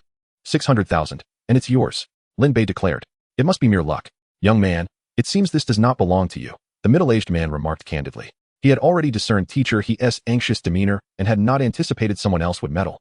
At that moment, teacher he looked at Lin Bei and said, I'm sorry, I'm going with his offer. Do you want it? If not, I'll take the 600,000. Su Jia intentionally stated. Stop dawdling. Do you want it or not? Others are waiting. Li Jinshan chimed in. The middle-aged man's face displayed a flicker of hesitation. This was an item from Empress Ma's chamber during the reign of Zhu Yuanzhang, a unique artifact. There was undoubtedly profit to be made. With this thought, he could not resist any longer and gritted his teeth. All right, 600,000. I'll take it. Give me your account number, and I'll have someone transfer the money right now. All right, thank you. Moments later, teacher he received a text notification of the 600,000 transfer. He felt dizzy, as though in a dream. Were it not for the stout man supporting him from behind, he would have stumbled and nearly collapsed onto the ground. Soon, he tightly grasped Lin Bei's hands, his eyes reddening, tears of joy nearly spilling over as he choked out. Lin Bei, you have saved my life and my family's as well. I cannot express my gratitude enough. I will remember this kindness, and should the opportunity arise, I will repay it tenfold. As he spoke, tears flowed freely, soaking Lin Bei's hands. Teacher he, please don't be like this. I simply felt a connection with that copper mirror. There is no need for such gratitude. Hurry back and return the money, and ensure your son receives the medical attention he needs. As for that item, you needn't involve yourself with it again. Teacher he nodded repeatedly in agreement. Rest assured. Xiao Bei, heaven has granted me a second chance at life, and I will certainly mend my ways and be a better person. With that, he wiped the tears from his face and hurriedly departed. Just moments ago, the hospital had been incessantly calling, urging him. Today was the final deadline. If he failed to pay, the bone marrow discovered for his son would be allocated to another, leaving his son's fate uncertain. Yet, his son's condition could not withstand such a risk. Mr. Huang, you haven't forgotten the wager, have you? 5 million is not a trifling sum for your family. And you wouldn't dare to renege, would you? As soon as teacher he left, Li Jinshan couldn't contain himself, addressing the visibly displeased Wang Wujiang. Who are you belittling? Do you think everyone from the Wang family is like you? It's merely 5 million. I, Wang Wujiang, am not lacking in that regard. He spoke the truth. For someone in his position as one of the few major shareholders of the Wang Group, 5 million was not a significant amount. Yet, it was still 5 million. Despite the simmering anger within, he had no choice but to swallow his pride. Gritting his teeth, he begrudgingly transferred the 5 million to Li Jinshan. He then turned to Lin Bei with a smirk. Kid, I never anticipated you'd have such luck. Indeed, Wang Wujiang believed Lin Bei was merely fortunate. His nephew, Wang Fei, had mentioned this high school student multiple times, and he had conducted his own inquiries about Lin Bei. Discovering he came from an ordinary family, he would never believe that Lin Bei possessed any genuine expertise in antique appraisal. It had to be luck. He was convinced of it. Otherwise, how could numerous national-level antique appraisal experts fail to recognize the value, while a struggling student could? Was it not mere luck? With this in mind, he regarded Lin Bei with contempt, hurling insults at the impoverished student. The repeated affronts ignited Lin Bei's temper. Initially, he had no desire to stoop to the level of this insignificant character, yet the man continued to prattle on. Such a person must face a heavy price. Otherwise, he could not quell the indignation within. Before Lin Bei could respond, Li Jinshan unleashed a barrage at Wang Wujiang. You think your words hold weight? What do you mean by luck? If you have the ability, why don't you go pick one up yourself? Spare me the sour grapes. It's pathetic to boast about hiring provincial experts. You disgust me. I see you're nothing but a blusterer. One had to admire Wang Wujiang's composure. Despite being verbally accosted by Li Jinshan, he merely smiled and said, Li Jinshan, this is just a case of a blind cat stumbling upon a dead mouse. Don't be hasty. There's still the latter half of the auction. Shall we continue to play? What is there to play? You still want to go on? Fine. I'm game. Li Jinshan retorted defiantly. Although he knew Wang Wujiang was well prepared this time, he had no choice but to engage, especially in front of Wang Wujiang. He could not afford to lose face. Moreover, with Lin Bei, the prodigy, present, he felt quite confident after witnessing Lin Bei's previous successes. Clap, clap. Wang Wujiang clapped his hands together, grinning. You've got guts. Very well, let us continue this game. Although Wang Wujiang had lost 5 million, he quickly realized that this white-haired youth was merely riding on luck. Stimulated by the thought, old Lu, who had been downcast moments ago, was now revitalized. Having been in conversation with Wang Wujiang for quite some time, at that moment, Wang Wujiang felt assured. Li Jinshan let out a cold snort, turning his attention towards Lin Bei, who merely nodded in response. Moments later, the auction resumed. Next, we present our auction item, a Ming Dynasty blue and white porcelain. As it has not undergone authentication, there is no starting bid. All of you may come forward to assess its authenticity and propose a price. Upon sighting the blue and white porcelain, Lin Bei felt a surge of excitement. It must be the one. In the recollections of his past life, this auction featured only a handful of genuine items, and this was the most valuable of them all. To be on the safe side, Lin Bei activated the system's perspective scroll for a detailed examination. After observing, waves of exhilaration surged within him, causing his lips to quiver as he strived to contain his emotions.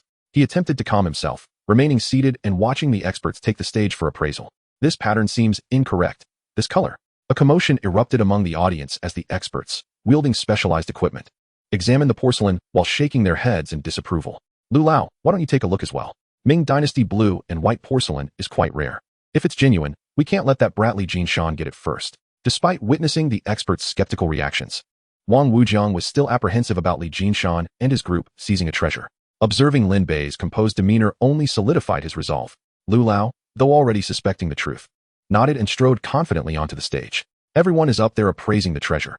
Aren't you Li folks going to take a look? Li Jinshan queried Lin Bei. No need. Lin Bei curtly replied. Ha ha ha. Feigning profundity, he probably wouldn't understand even if he went up there. It's a matter of luck. And that isn't reliable every time. Ha! Wang Wujiang mocked, disdainfully turning his face away to glance at Lu Lao on the auction stage. You! Li Jinshan glared indignantly at Wang Wujiang, but upon noticing Lin Bei seated calmly like a mountain, he chose silence. Brother, what are your thoughts on this blue and white porcelain? Su Jia inquired. Lin Bei nodded and replied with tranquility. Today's auction has only this blue and white porcelain worthy of a bid. So you mean it's genuine? Su Jia's eyes widened. What kind of eyes do you have? It is indeed genuine. A mere boy, still wet behind the ears. What does he know? Yes, yes. Don't listen to his nonsense. Just a lucky coincidence. And he thinks he is a master now? Uffed. Lu Lao, what is the verdict? Wang Wujiang eagerly asked upon Lu Lao's return from the stage. It's fake. Although the condition is decent, it's merely a modern imitation. Not just me. But all the appraisers who took the stage have declared it a counterfeit. Ha ha. I told you. This kid is just lucky. Everyone else says it's fake. Yet he insists it's real. Fifth master, don't mind him. This kid is just talking nonsense, deliberately trying to bait you. As the crowd murmured, Li Jinshan and Su Jia began to feel anxious. Though they had unwavering faith in Lin Bei's abilities, doubts crept into their minds. Brother, do you have any basis for claiming this blue and white porcelain is genuine? Su Jia couldn't help but ask. I have no evidence. But based on my sixth sense, I am certain it's genuine. Lin Bei replied without hesitation. Chapter 51, Shattering the Ming Dynasty Blue and White Porcelain. I bid 100,000. Lin Bei boldly raised his paddle and called out the price. The audience erupted into a frenzy. Hadn't this blue and white porcelain already been deemed a fake? The organizers hadn't even set a starting price, clearly aware of the porcelain's authenticity, and it was on the verge of being unsold. Yet someone was willing to bid. Ha ha, calling him a useless, impoverished student wasn't an exaggeration after all, a worthless imitation, and he thinks it's a treasure. Wang Wujiang remarked to Lu Lao. Who can argue with that? A kid like him, still unformed, has such limited vision. Lu Lao retorted dismissively. Brother, spending 100,000 on a counterfeit is hardly wise. Su Jia chided. Well, Su Gu, some things money can't buy. I genuinely admire this blue and white porcelain. Lin Bei responded, causing Su Jia to fall silent. This gentleman bids 100,000. Is there anyone willing to offer more? The hostess' words were met with ridicule from the crowd.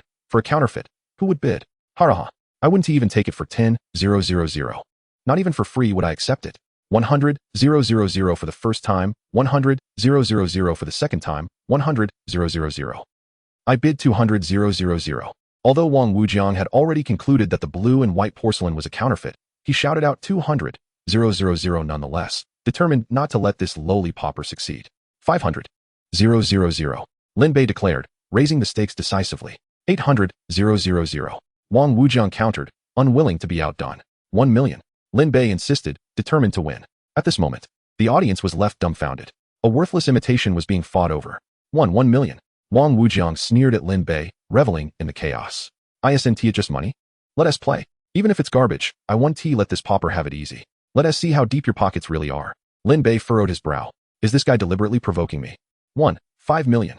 Without a second thought, Lin Bei called out. Fool, you really believe it's genuine? Wang Wujiang was momentarily taken aback. Fifth master, I dare not continue. Pay no mind, Lu Lao. At that moment, Lin Bei flashed a playful smile. I'm willing to take a gamble. Perhaps you should just concede to me? 8 million. Wang Wujiang ignored him and shouted. 2 million. Lin Bei responded with an innocent smile, maintaining his composure. You. Wang Wujiang struggled to suppress his aggressive impulses. A worthless imitation had somehow been pushed to 2 million. This kid must be out of his mind. Fifth master, why not raise your bid a little more? Lin Bei goaded him. Feeling a chill at the nape of his neck, Wang Wujiang realized this kid was trying to trap him. This guy is too cunning. Although I'm not short on cash, I can't afford to lose face over this. With that thought, he chuckled. Fifth master is in a good mood today. I'll let you have it. He concluded with a shake of his head and a muttered insult. Fool. 2 million. If I don't profit from this, I'll run naked down the street. Ultimately, Lin Bei secured the blue and white porcelain for the price of 2 million. Li Xiao. I said this blue and white porcelain is a counterfeit. It's not worth 500,000. Wang Wujiang taunted as he turned provocatively towards Li Jinshan. Li Jinshan, observing Lin Bei confidently conducting the transaction, replied without hesitation, I say it's worth 500,000. How do you respond? As long as this blue and white porcelain can be valued at 500,000, I will wager you 10 million. Conversely, should you lose, you owe me 10 million. What say you? Wang Wujiang proposed. Agreed, I accept the wager.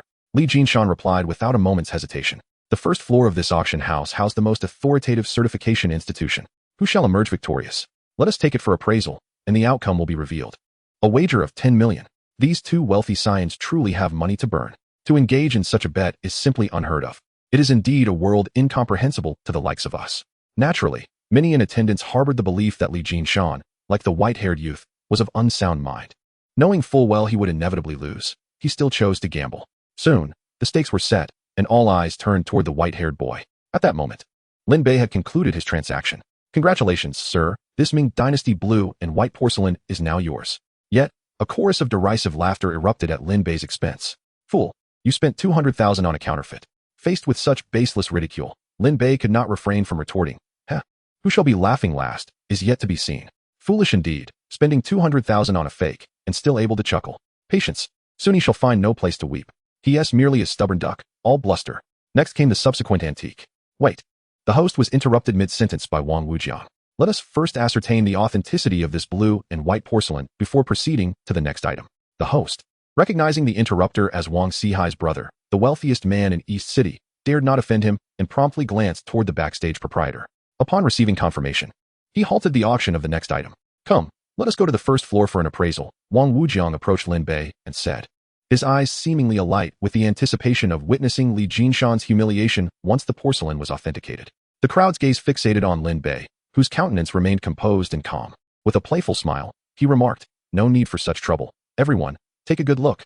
As Lin Bei lifted the Ming Dynasty blue and white porcelain high, a voice cried out, "Lin, no?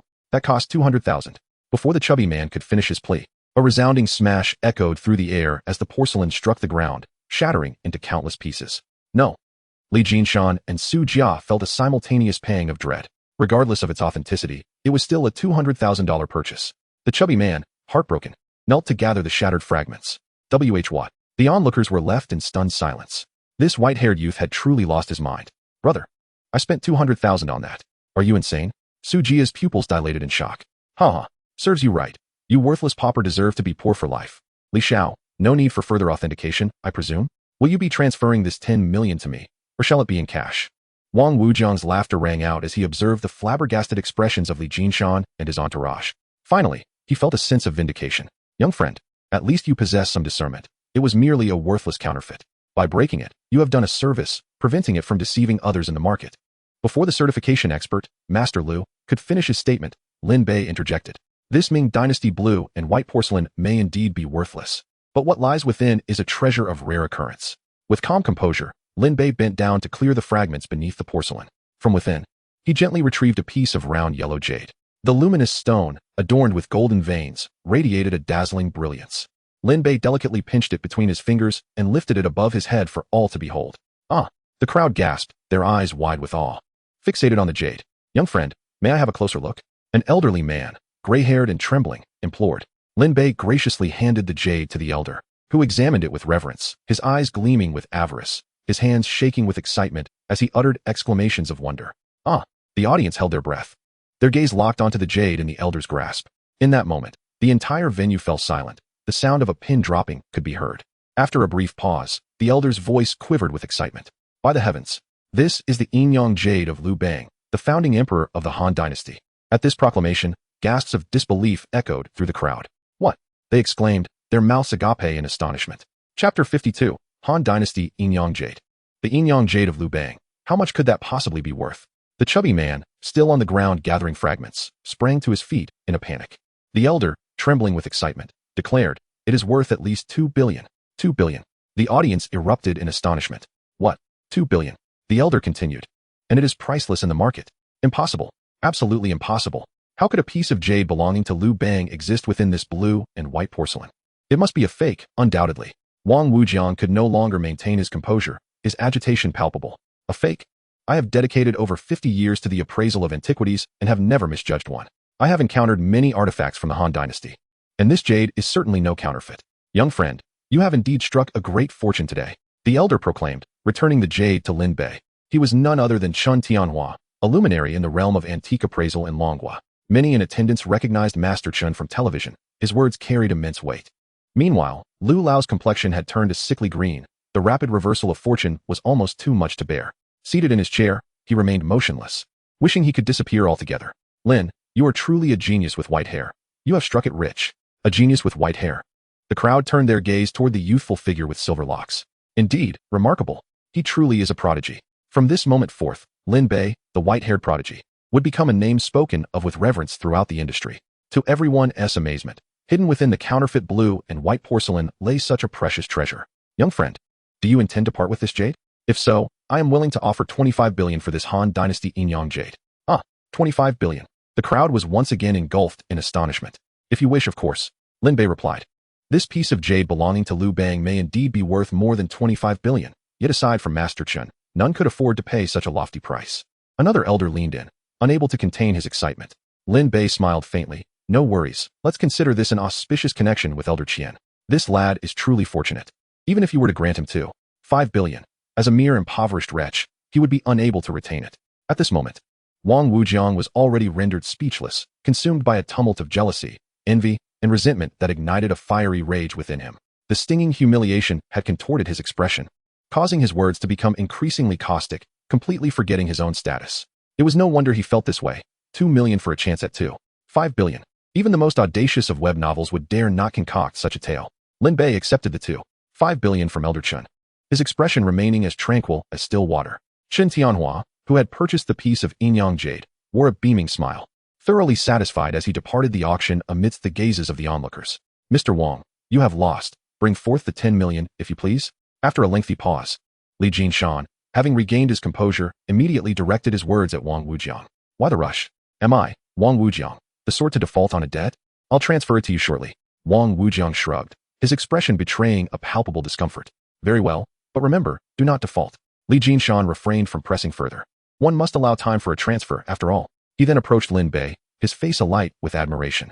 Lin, I am truly in awe. You are a genius. Reflecting on my own meager company, laboring tirelessly for a year yields but over 100 million. Yet you, last time, shorting Tesla, you earned a staggering 2 billion in just 2 days. This time, with a mere 2 million investment, you've reaped 5 billion. What kind of genius are you? Lin Bei gazed into Li Jinshan's eyes, which sparkled with avarice. He whispered conspiratorially, brotherly, it seems the opportunity for you to profit may have slipped away. But Lin, aren't there's still a few treasures yet to be auctioned? Li Jinshan inquired, perplexed. Lin Bei's prior actions had already ignited his desire for the remaining items. My intuition suggests that the remaining items are all forgeries. Whoever bids will be unfortunate. Lin Bei concluded. Noticing Li Jinshan's crestfallen expression, he added mysteriously, however, we could potentially ensnare that bothersome Wang Wujiang. Upon hearing this, Li Jinshan's eyes glittered with excitement. The thought of the 10 million he had just received seemed trivial now. He quickly replied, agreed, let us get him. At that moment, the once boisterous auction hall had settled into a serene hush. The auction had witnessed the sale of a Han Dynasty yin-yang jade for an astonishing 5 billion, and the attendees were now poised, eager to seize any opportunity that presented itself. Amidst this atmosphere of anticipation, the next exhibit was revealed, a white jade ring adorned with dragon motifs from the spring and autumn period, starting at a bid of 10 million. Before the auctioneer could finish, voices erupted, 15 million, 20 million, 30 million, 50 million, I'll take it. Li Jinshan joined the fray. Observing Li Jinshan, the crowd recognized his alliance with the white-haired prodigy. They began to rally behind him. Many wealthy merchants and young elites hesitated at first, but ultimately, they gritted their teeth and joined in. 60 million, 80 million. Seeing that Wang Wujiang had yet to make a move, Lin Bei decided to stoke the flames. I bid 100 million. This was primarily directed at Wang Wujiang. However, a flicker of doubt crept in, despite his recent windfall of 5 billion. Spending 100 million on this imitation felt somewhat daunting. Though he was cunning, he couldn't shake the apprehension that Wang Wujiang might not take the bait. 110 million. After a moment's hesitation and a nod from Elder Lu, Wang Wujiang finally made his bid. Like the others, he could no longer afford to underestimate Lin Bei. Seeing Lin Bei's boldness made him believe this was a prime opportunity. Sensing this, he declared, 150 million. Li Jinshan replied with feigned anger, 180 million. Wang Wujiang smiled, showcasing his wealth. 200 million. Li Jinshan glared at Wang Wujiang, deliberately presenting an air of indignation. This display of discontent only fueled the rivalry. As the stakes rose ever higher, 300 million. Wang Wujiang taunted, grinning. 400 million. Li Jinshan was equally obstinate. 500 million. At this point, Wang Wujiang was consumed by a competitive fervor. The entire hall fell silent, breath held in astonishment. An item that began at 10 million had skyrocketed to an astonishing 500 million. Gasps echoed through the room. The two were clearly out of their minds. It was already extraordinary for auction items to multiply tenfold, yet these two were far beyond conventional valuation. Were they not merely sparring in jest? Elder Lu, observing from the sidelines, quickly grasped the situation and began whispering urgently into Wang Wujiang's ear. Suddenly, Wang Wujiang's mind began to cool, sensing a potential trap. Just then, Lin Bei interjected, 700 million. With Lin Bei's declaration, the atmosphere shifted, hearts racing. After securing a 350,000 bid for a sea beast mirror, a further 2 million for a blue and white porcelain piece, and having netted 5 billion from the yin-yang jade. Could it be that this white jade ring from the spring and autumn period was next? 800 million. Lin Bei announced, seamlessly continuing the bidding. Wang Wujiang, no longer hesitating, countered, 900 million. 1 billion. Lin Bei shot back. The entire hall fell into a stunned silence. just as everyone's attention turned to Lin Bei. Expecting him to continue the bidding war with Wang Wujiang, he suddenly fell silent. Chapter 53, Trapping Wang Wujiang. Seeing Lin Bei's abrupt silence, Li Jinshan instinctively prepared to raise the bid, but Lin Bei pressed a hand against him, a knowing smile on his lips. Brotherly, that's enough. No need to bid any further. We've already driven the price to a staggering 1 billion. Should we increase the offer, and if the other party catches on, we could lose everything. Well, if Mr. Wang desires it so much, let him have it. Li Jinshan finally realized the implications and retracted his earlier enthusiasm, chuckling. For reasons unbeknownst to him, Wang Wujiang found himself oddly unperturbed by Li Jinshan's laughter. Instead, it sparked a flicker of concern within him. Could it be that Li Jinshan was attempting to deceive him? Turning to his antique appraisal expert, Elder Lu, who had been specially invited from the provincial capital for this auction, he was met with the unsettling realization that Elder Lu had discreetly slipped away. At that moment, Li Jinshan approached with a mischievous grin, his face nearly blooming with delight. Congratulations, Lord Wang Wujia. What a remarkable acquisition you have made. A jade dragon pattern ring from the spring and autumn period. You, Li Jinshan, Wang Wujiang, his face a ghastly shade of green, was unable to contain his rising fury. He stammered, how do you propose we wager this time? I bet it's certainly not worth 10 billion. Do you dare to challenge me? You coward. Li Jinshan taunted, continuing to laugh heartily. All right, I see your game, Wang Wujiang replied, suppressing his anger. His voice laced with a dark, sardonic tone. His gaze turned venomous as it fixed on Lin Bei. You wait right there, kid. If I can't deal with Li Jinshan, do you think I can't handle a lollipopper like you? Lord Wujia, congratulations on acquiring this antique. Will you be making the payment now? Or would you prefer to retreat to the VIP lounge? I'll rest when I please. Get lost, Wang Wujiang exclaimed, delivering a resounding slap to the staff member's face. It was hardly the fault of the staff for being oblivious to the situation. The worker staggered back several steps, barely regaining his balance, standing pitifully to one side, frozen in place. At that moment, a middle-aged man emerged from behind the scenes of the auction, the very host of the event. Exuding an air of authority befitting his status, he approached Wang Wujiang slowly. My apologies, Mr. Chun. I didn't mean to embarrass you. I was hoping to settle my payment for the subsequent items all at once. Mr. Chun, the organizer, replied with a gracious smile. Very well, I trust in your character, Lord Wujia. Consequently, Lin Bei and his companions refrained from further bidding, opting instead to observe the unfolding drama. Naturally, Wang Wujiang took full advantage in the latter half, spending another 5 billion and claiming half of the antiques available. Under normal circumstances, given his intellect, he wouldn't have even dared to spend 1 billion on antiques. However, driven by a burning frustration, he was gambling on probabilities to mitigate his losses of 10 billion. Just as Wang Wujiang had just paid 15 billion and was preparing to return to the first floor for appraisal, the doors of the auction hall were flung open with a loud bang. 7 or 8 bodyguards surrounded a single individual, the host of this antique auction. The head of the Chen family, Chen Huan. Old Chen has arrived. Greetings, Old Chen. Upon seeing him, the atmosphere grew tense. His expression was grave, as though someone owed him an astronomical sum. Following closely behind was a renowned appraisal master from the Dragon Country, Murong Ming. Isn't that Master Murong the top appraisal master from the Dragon Country? Chen Huan quickly ascended the auction stage, his demeanor serious as he addressed the audience. Ladies and gentlemen, I must candidly inform you that there are issues with the antiques being auctioned today. They may all be fakes. We've already contacted the authorities, and it appears the suppliers have fled. What? Does this mean all the items for auction today are counterfeit? Not entirely. There may be a few genuine pieces among them. The room erupted into chaos, confusion reigning supreme. What? The antique suppliers have disappeared? Thank goodness I didn't bid on anything. I would have suffered a great loss. How could this happen? The craftsmanship of these fakes is truly exceptional, capable of deceiving even the most seasoned experts. It would be incredibly difficult for an ordinary appraiser to discern the truth. Even I, the top treasure appraisal master in China, almost overlooked them, Murong Ming remarked. Wang Wujiang, who had already spent the most, turned pale as a sheet. How can this be? It's impossible. Are you certain you haven't made a mistake? Jinshan, Lin Bei, we should leave. Wang Wujiang, furious at having wasted 15 billion on a pile of fakes, was beside himself with rage. The usually reticent Su Jia whispered to Lin Bei. The reason he spent 15 billion on this trash is largely due to your influence. We should leave quickly, otherwise, even the most patient person might direct their wrath at you. While there was indeed some blame to be shared with Li Jinshan, Wang Wujiang would still consider the Li family in Yicheng. Lin Bei, however, was a different matter entirely. No one could guarantee what extreme actions Wang Wujiang might take against him, especially after such a colossal loss of 15 billion. With a keen mind, Su Jia recognized the necessity of caution regarding this young man. All right, this fool is indeed a madman. Let us withdraw for now. Li Jinshan nodded in agreement. Although Lin Bei wasn't afraid of retaliation, it was wiser to avoid unnecessary trouble. The four of them quietly slipped out of the auction hall. Beneath the neon lights, A Mercedes G-Class sped through the bustling city streets.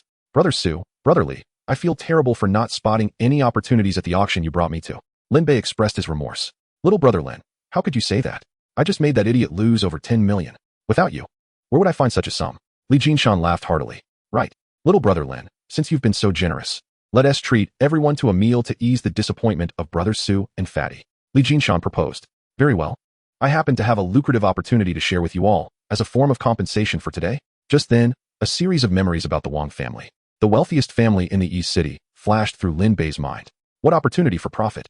Li Jinshan's eyes gleamed with excitement, nearly lunging toward Lin Bei if he had been gripping the steering wheel.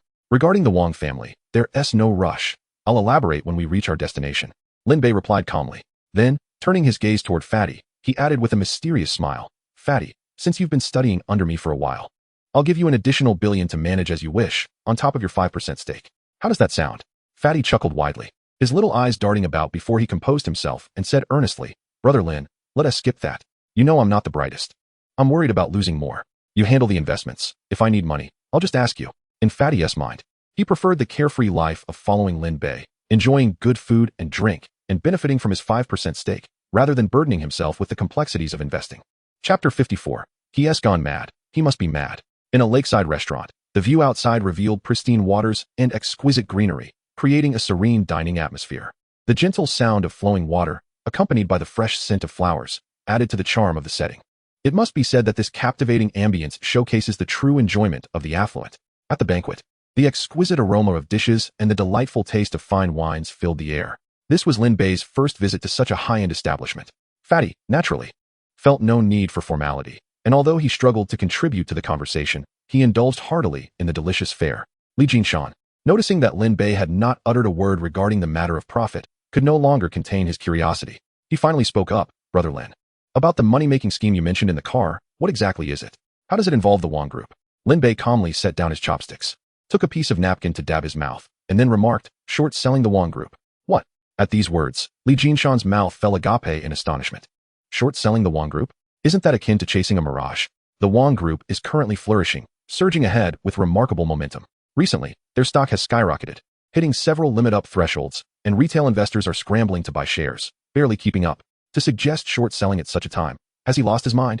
Brother Lin, you may not fully grasp the situation.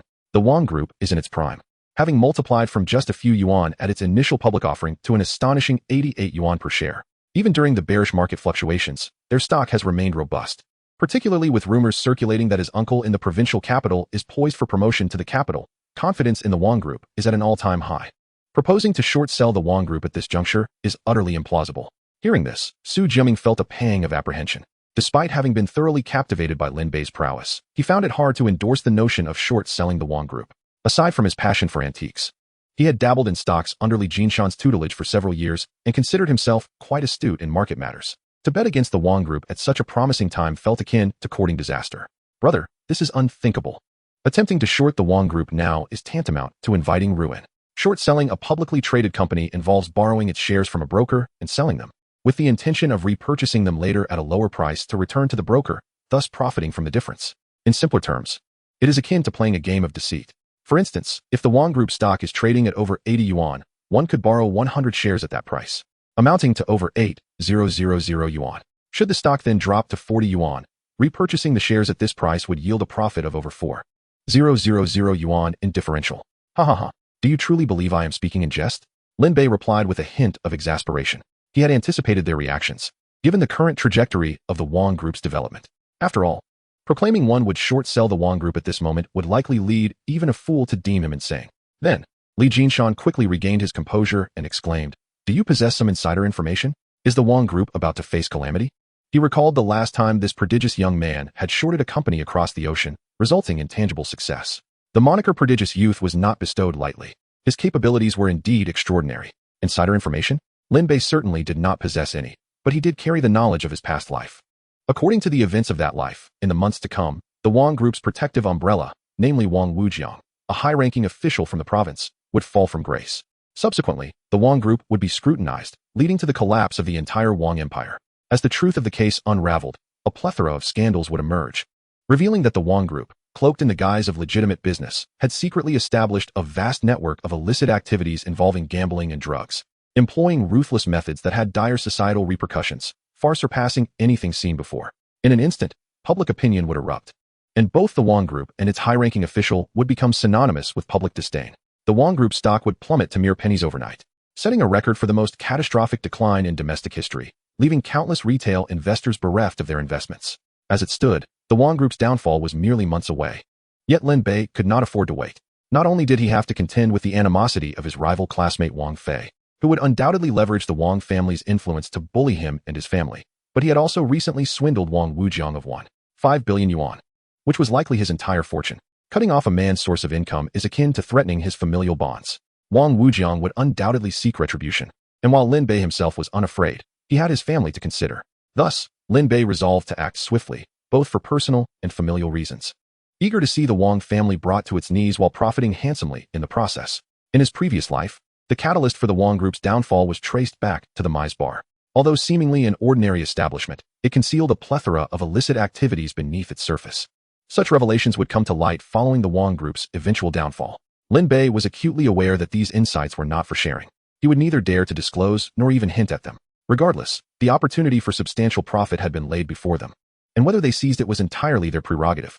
With a playful grin and an enigmatic glint in his eye, Lin Bei produced a black card from his pocket and placed it on the table. For this short-selling venture, I urge you to utilize external funds. You too should have the necessary channels for this, no? This card contains 3 billion yuan. Take it and assist me in short-selling the Wang Group. Brother Lin, this. The two spoke in unison, then fell silent. Their expressions were a mixture of shock and disbelief. It appeared he was indeed serious. They understood all too well what this sum meant for Lin Bei. It was tantamount to wagering his entire fortune. Brother, are you certain you wish to take this gamble? Surely you jest? Su Jia, fully aware of Lin Bei's intentions, sought clarification once more. Do I appear to be jesting? Lin Bei chuckled. Trust me and seize this opportunity to profit. I need to think it over. Su Jia replied, his expression grave, still wavering. However, I can assist you in executing the short sell, but I must advise you to ponder this decision carefully before proceeding. Thinking is futile. Time waits for no one. And should we miss this chance, it may never present itself again. Lin Bei responded with a weighty undertone. His words only deepened the internal conflict for both men. Could it be? Was the Wang Group truly on the brink of disaster? How could they not sense even the slightest tremor in the wind? Chapter 55. A ladder pulled away midair. The meal had lost its flavor for Su Jia and Jin Shan, consumed by their inner turmoil as they departed. It was only after they had escorted Lin Bei and the hefty fellow to the entrance of the community that Su Jia recalled, your driver's licenses have been processed. You can drive with peace of mind from now on. Thank you, Brother Su. They chorused, the hefty fellow beaming as he received his license. Heh. Who would have thought that this impoverished lad would one day be able to drive a car? Everyone was amused by the hefty fellow's exuberance. It was indeed no surprise he was so thrilled. In 2002, households with cars were a rarity. Owning a car was synonymous with a well-off family. On their way back, Su Jia and Li Jinshan found themselves deeply entangled in thoughts regarding Lin Bei's audacious plan to short-sell the Wang Group. Jinshan, what do you think about Lin Bei's intention to short the Wang Group? Li Jinshan, gripping the steering wheel, exhaled slowly as if lost in contemplation. Su Ge, what must be going through a person's mind when they stake their life and fortune?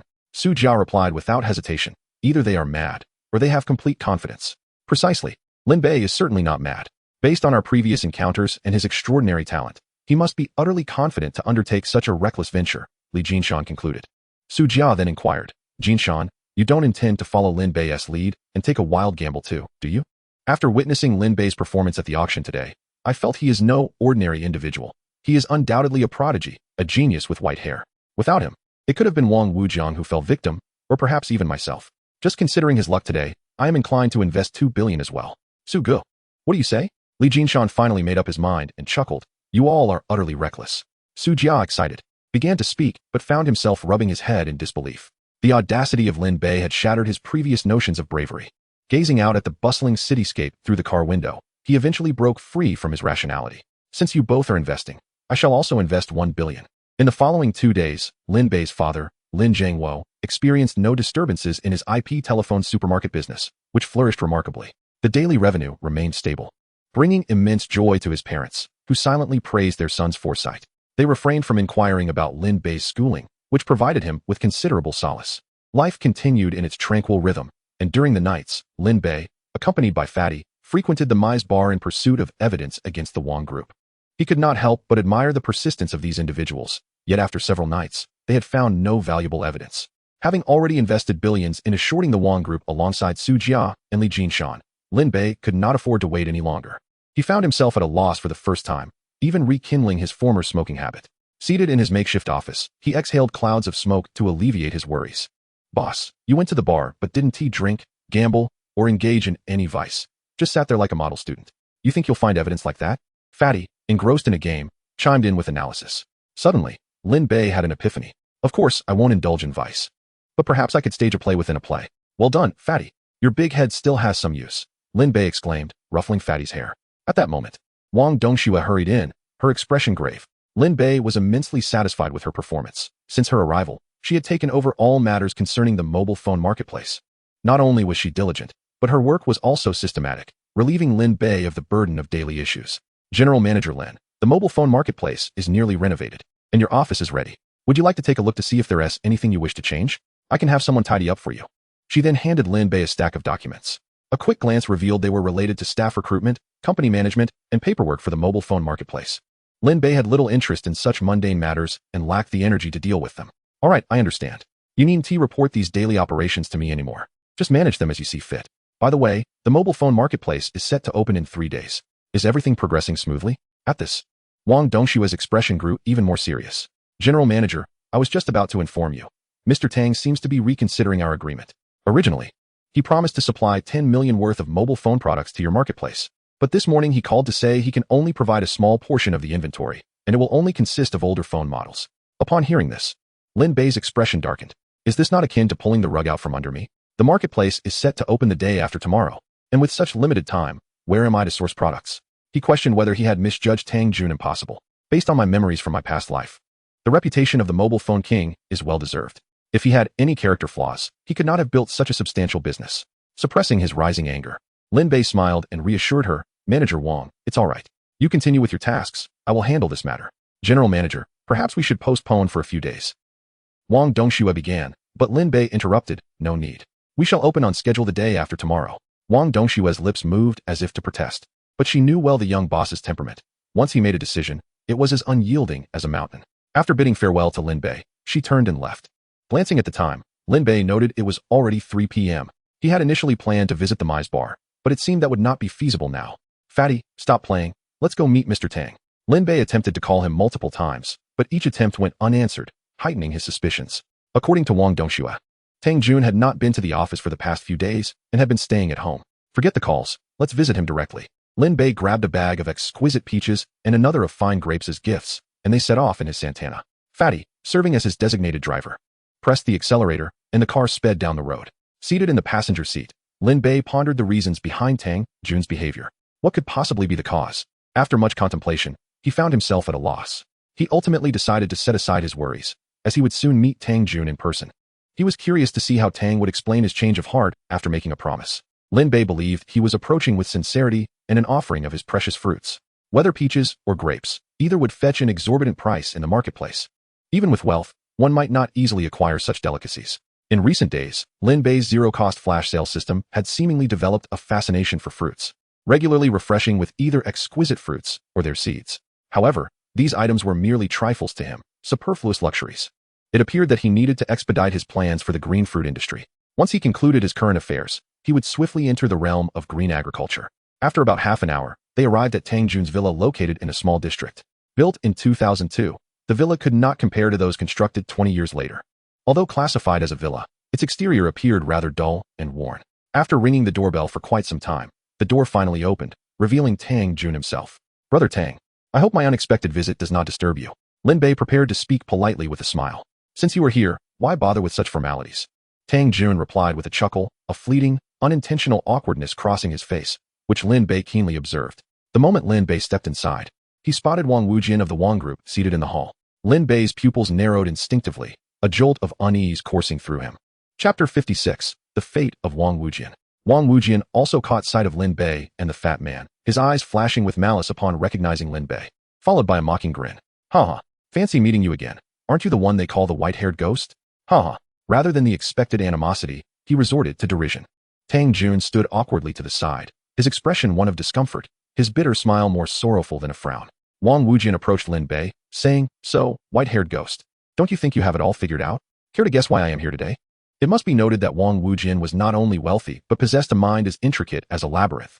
He was deliberately attempting to provoke Lin Bei, yet he underestimated his adversary. Lin Bei's expression remained as calm as a tranquil lake, a playful smile gracing his lips as he replied, "Heh, must I even guess? Only a fool would pose such a question." Wang Wujin was momentarily taken aback. The youth before him exhibited a composure and steadiness that belied his age, resembling a formidable foe rather than a mere boy. "Ha! You are quite the clever lad. No wonder they call you a genius. Bold indeed. You dare to speak to me in such a manner." One of Wang Wujin's towering henchmen, unceremoniously, directed his ire at Lin Bei. Lin Bei, unyielding, retorted sharply, "I am indeed quite audacious. What can you do about it? You are but a dog, with the wisdom of a man in his 40s. Lin Bei understood that when faced with such arrogance, one must respond with even greater bravado. "You dare insult me? I will tear your mouth apart." The hulking thug, in a fit of rage, rolled up his sleeves, eager to unleash his fury, reminiscent of their last encounter. Wang Wujin intervened, halting the brute, who stood glaring at Lin Bei, seething with indignation from the moment they met, his irritation intensified by Lin Bei's unnerving calmness. "Do you know how a mouse meets its demise? I will enlighten you. It is played with by a cat. Ha ha. Don't fret, young one. Fifth brother will take his time with you." His gaze was filled with a bloodthirsty frenzy, as he relished the prospect of slowly dismantling Lin Bei. "Let the games begin. Who fears whom?" Lin Bei declared defiantly. "Let us go." He signaled to his bodyguards to leave just as he crossed paths with the fat man. Wang Wujin cast a lecherous glance at the fat man, his irritation palpable. "Good dog, stay out of the way, scram," he barked, delivering a swift kick that sent the fat man sprawling to the ground, followed by a pained scream. Wang Wujin, having practiced martial arts, delivered a kick with the force of 800 pounds, a mere instant of action. Seeing the fat man attacked, Lin Bei could no longer contain his fury, charging forward to retaliate with a kick of his own, sending Wang Wujin crashing to the ground, writhing in agony. The hulking bodyguard had long since abandoned Lin Bei, joining several others to encircle him, initiating a brutal assault. Within moments, Lin Bei was overwhelmed, unable to rise for an extended time. Lin Bei knelt to assist the fat man. "Are you all right, my friend?" "I'll survive, just a bruised backside." The fat man grimaced, still seething over their adversaries. He approached the writhing Wang Wujin, delivering a few swift kicks. "You scoundrel, preying on the innocent. I'll kick you to death." Wang Wujin howled in response. Lin Bei, you've stirred up a great deal of trouble. This is Wang Sihai's younger brother, the wealthiest man in East City. He won't let this go?" Tang Jun, witnessing the scene, was utterly terrified. He understood the brutality of these individuals, who often resorted to violence to suppress their opponents. The reason for their contractual breach was Wang Wujin's coercion, threatening Tang Jun's family. "Lin Bei, you must flee with the fat man. Take your families with you." Lin Bei found Tang Jun's fear amusing, marveling at how terrified he had become. He chuckled, "Rest assured, Mr. Tang, I am untouchable." Just then, Wang Wujin was helped to his feet, looking like a defeated rooster, his posture disheveled. Adjusting his disarrayed hair, he lost his previous composure and bellowed at Lin Bei. Good, white-haired ghost. You dare strike me? You tread a perilous path. I may not be able to harm you, but I advise your parents and relatives to be cautious while walking at night. Beware of accidents." "Still daring to threaten me?" Lin Bei replied, his eyes glinting with coldness as he discreetly concealed 9 silver needles at his fingertips. As Wang Wujin turned to leave, Lin Bei dashed forward, swiftly pricking their heads with the needles. Before they could comprehend what had transpired, Lin Bei had retreated 3 meters, standing still as if nothing had occurred. As the group felt the peculiar sensation atop their heads, they abruptly turned, exclaiming, "White-haired ghost, what are you up to? Do you intend to silence us?" Lin Bei shrugged, feigning innocence with a grin. "What are you talking about? I don't understand." The group exchanged bewildered glances. Could it be that they were experiencing hallucinations? The expressions of disbelief in their companions' eyes confirmed the impossibility of such a notion. After all, each felt the sensation of being pricked atop their heads. Such speed was beyond human capability. It must be the work of a ghost. Absurd. In this technological age, how could one believe in such supernatural tales? They continuously refuted their own deductions, growing increasingly perplexed. "This white-haired ghost is rather peculiar. We should leave." With that thought, Wang Wujin ceased to deliberate. Assisted by his companions, as they exited the Tang residence, Lin Bei watched them depart, a knowing smile curling at the corners of his lips. "Those who dared threaten my family shall not find peace. You have forced my hand." It is worth noting that while Lin Bei could have effortlessly taken their lives, he merely targeted their vital points, ensuring they would return home safely, albeit incapacitated. They would suffer strokes, paralysis, and muteness, enduring a fate worse than death. This would be the consequence of threatening Lin Bei's parents. "A couple of days ago, I was swindled out of 1.5 billion by that white-haired specter, and now I have been beaten by him once again." At this moment, Wang Wujin's heart was engulfed by an unquenchable fury. He had lost all desire to engage in a leisurely game with Lin Bei. His sole fixation was to eliminate this white-haired demon as swiftly as possible. Whether through honorable confrontation or underhanded tactics, there was but one thought coursing through his mind: to extinguish this white-haired fiend. Even now, he remained convinced that Lin Bei was merely a destitute student from the lower echelons of society. Upon returning home, Wang Wujiang greeted his family with laughter and chatter.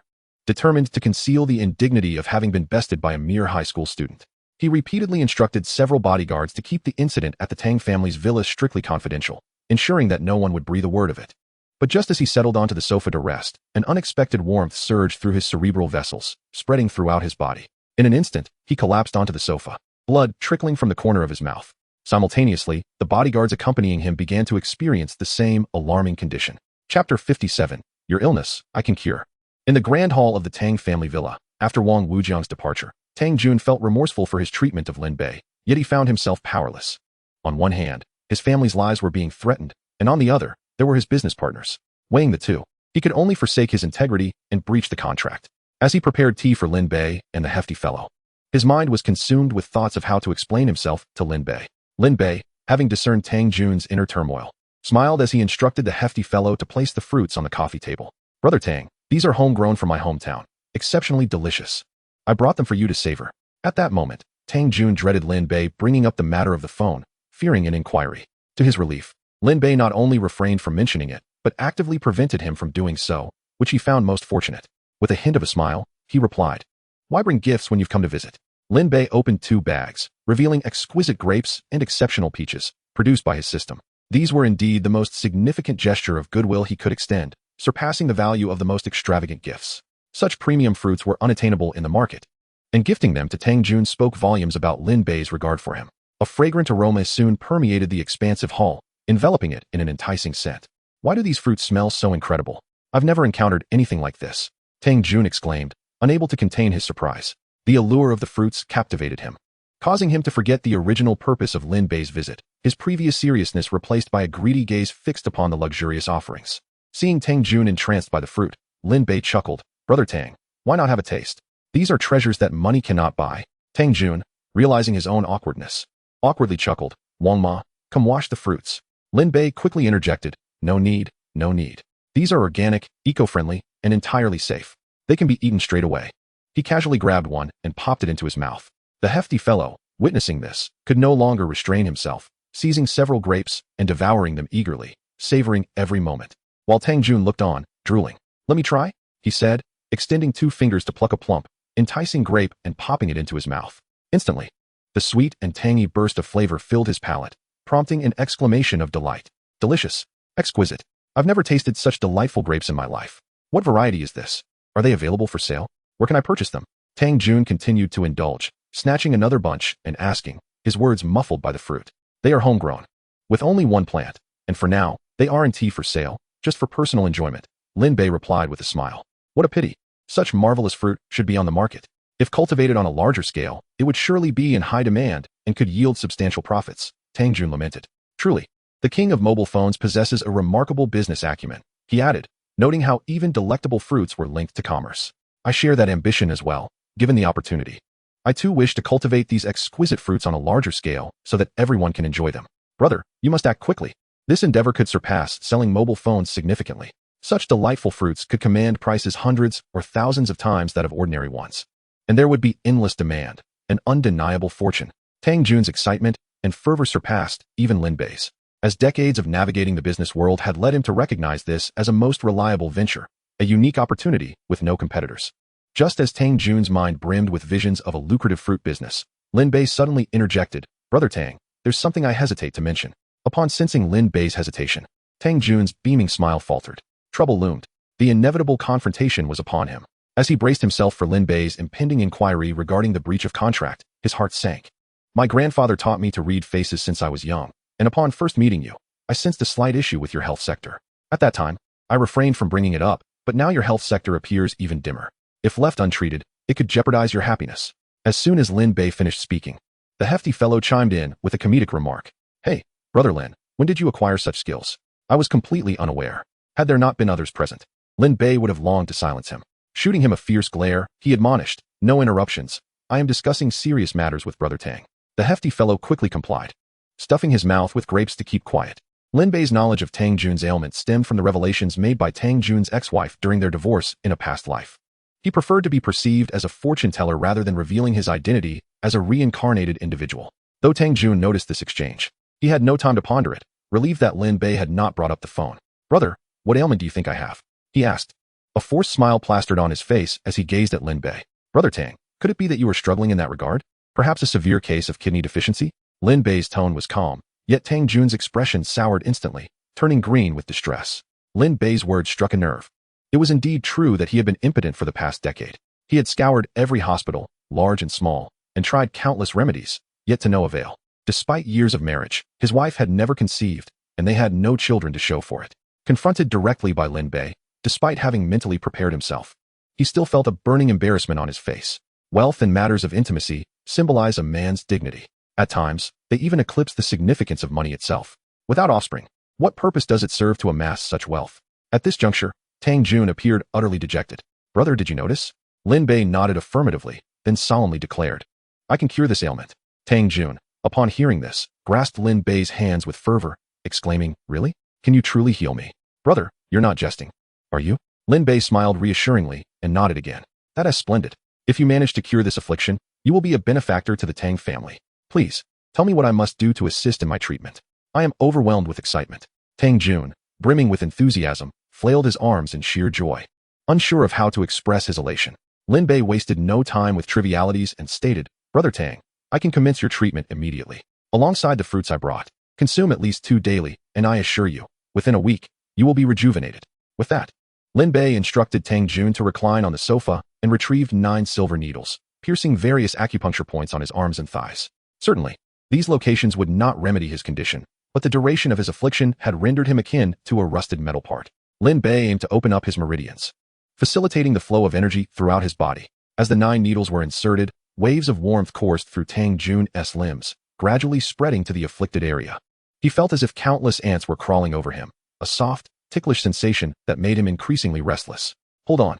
Approximately a minute later, a flush of color returned to Tang Jun's previously pallid complexion, and the itchy sensation dissipated, replaced by a flow of warmth directed towards his lower body. "Brother, I can feel it, I can feel it," Tang Jun exclaimed, his face alight with joy. "Stay still. We're only just beginning." Chapter 58, The Wang Family's Underground Hideout. As Tang Jun reveled in the exhilaration of finally receiving relief from years of torment, Lin Bei deftly directed the needle towards his perineum. The moment the needle penetrated, the pain elicited a primal cry from Tang Jun, sweat beading on his forehead as he contorted in agony. Were it not for Lin Bei's firm grip, he might have vaulted off the sofa. Observing Tang Jun's distress, the stout companion could not contain himself, exclaiming, "Goodness! Brother Lin, are you healing him or trying to kill him?" The stout man pondered. Surely there were limits to revenge for a slight? Lin Bei shot a fierce glare at him, ignoring his protests. His grip was like iron. Even a fierce tiger would be subdued under the weight of his hand. As Tang Jun writhed in pain, Lin Bei maintained his hold, akin to pinning a tiny ant to the ground. With his other hand, he proceeded to massage the perineal area. Tang Jun felt a refreshing coolness spread, and as this soothing sensation enveloped him, the pain gradually ebbed away, replaced by a gentle warmth that he found immensely pleasurable. In moments, the rigidity caused by his previous agony melted away, leaving him in a state of blissful relaxation, as though he had traversed the gates of death and returned. Not only had he returned, but he felt as if he had been reborn, experiencing a heavenly euphoria. Suddenly, he sensed a resurgence of vitality. As a man, there was no one better equipped to judge his own prowess. "I'm back in action," Tang Jun exclaimed, jubilantly leaping in the hall. Lin Bei collected the needles and remarked with a smile, "Brother Tang, while your chronic affliction has been remedied, do temper your exuberance. Given the duration of your condition, a week of careful recuperation is essential. The grapes I brought will replenish your essence, and the peaches will invigorate your blood. Be sure to consume them regularly." "Absolutely. Thank you so much," Tang Jun stammered, overwhelmed with gratitude, nearly bowing in reverence to Lin Bei. He had endured this ailment for years, believing it beyond remedy. Despair had clouded his spirit, extinguishing any hope of regaining his masculinity. To think, it was his business partner, whom he had wronged, who had restored him to health. He had finally reclaimed his dignity as a man. Unable to contain himself, tears of gratitude streamed down Tang Jun's face. Once their business was concluded, Lin Bei announced, "It is time for us to take our leave." Since entering, he had not uttered a word regarding Tang Jun's breach of contract. The complexities of human emotion swirled within Tang Jun as he gazed at the young man with silver hair, his striking figure departing. His heart was a tumult of feelings. lips trembling as he choked out, "Brother, it is I who owe you an apology. I am so sorry. Do not blame yourself, Brother Tang. I am aware of the circumstances. You were compelled." Lin Bei reassured him. "Rest assured, those who pressured you will no longer do so." "What do you mean?" Tang Jun asked, confusion etched on his face. "You will find out tonight. Just make a phone call," Lin Bei replied, turning to leave. As the sun dipped below the horizon, the enchanting night enveloped the scene. At the Mai's bar, music wafted through the dimly lit ambience. Two youths, one stout and one lean, indulged in fine wines and extravagant spending. Ergo, the end of the month approaches, and you still have not met your quota for referrals. You must expedite your efforts, or you will forfeit this month's bonus. Yes, Brother Foam. The waiter, known as Ergo, responded with a forced smile. In truth, he was more anxious than anyone. Failing to meet this month's performance would mean no commissions for the next. Yet, despite his desperation, he dared not recommend recklessly. If the individual he referred encountered even the slightest issue, the repercussions from the boss would be unbearable. Just last month, a colleague named Xiao Wang had referred a contact, only to witness him brutally beaten to death in front of them. The gruesome lesson haunted him. "Bring another bottle of your finest wine," a young, portly man in the corner called out. Opposite him sat a slender youth with a striking shock of white hair, even more eye-catching than the popular gray hues sported by contemporary youth. Despite his lavish spending on fine wines, a discernible air of integrity lingered in his demeanor. Ergo had observed the two for several days, yet hesitated to make a move. "Brother, this is the most expensive French imported red wine in the bar, priced at 188,000 per bottle, and you two have already consumed 5 bottles. What? Are you afraid I can't afford it? Kid, stop peering through the cracks. I have money, and believe me, I can crush you with it if I wanted to." The rotund man feigned bravado. Yes. It's clear that you two gentlemen are affluent. Please, take your time." He opened the wine for the duo, pouring each a glass before preparing to depart. Suddenly, he was seized by Lin Bei, who continued his pretense of grandeur. "Young man, don't leave just yet. This is a token of appreciation for you." As he spoke, he produced a wad of cash, handing it over to the waiter. "Brother, this is..." Ergo's face was a mask of confusion. Receiving tips in a bar is common, but this must be around 10,000 yuan, right? Such a sum was unprecedented in his experience. He had worked at the establishment for 3 years. Previously, only a girl had received such a generous tip. Today, my friend is in high spirits. "So this is for you," Lin Bei said with a playful smile. "No way, give it to me." The rotund man, seeing Ergo in a daze, hurriedly snatched it away. Yes, thank you, esteemed gentleman."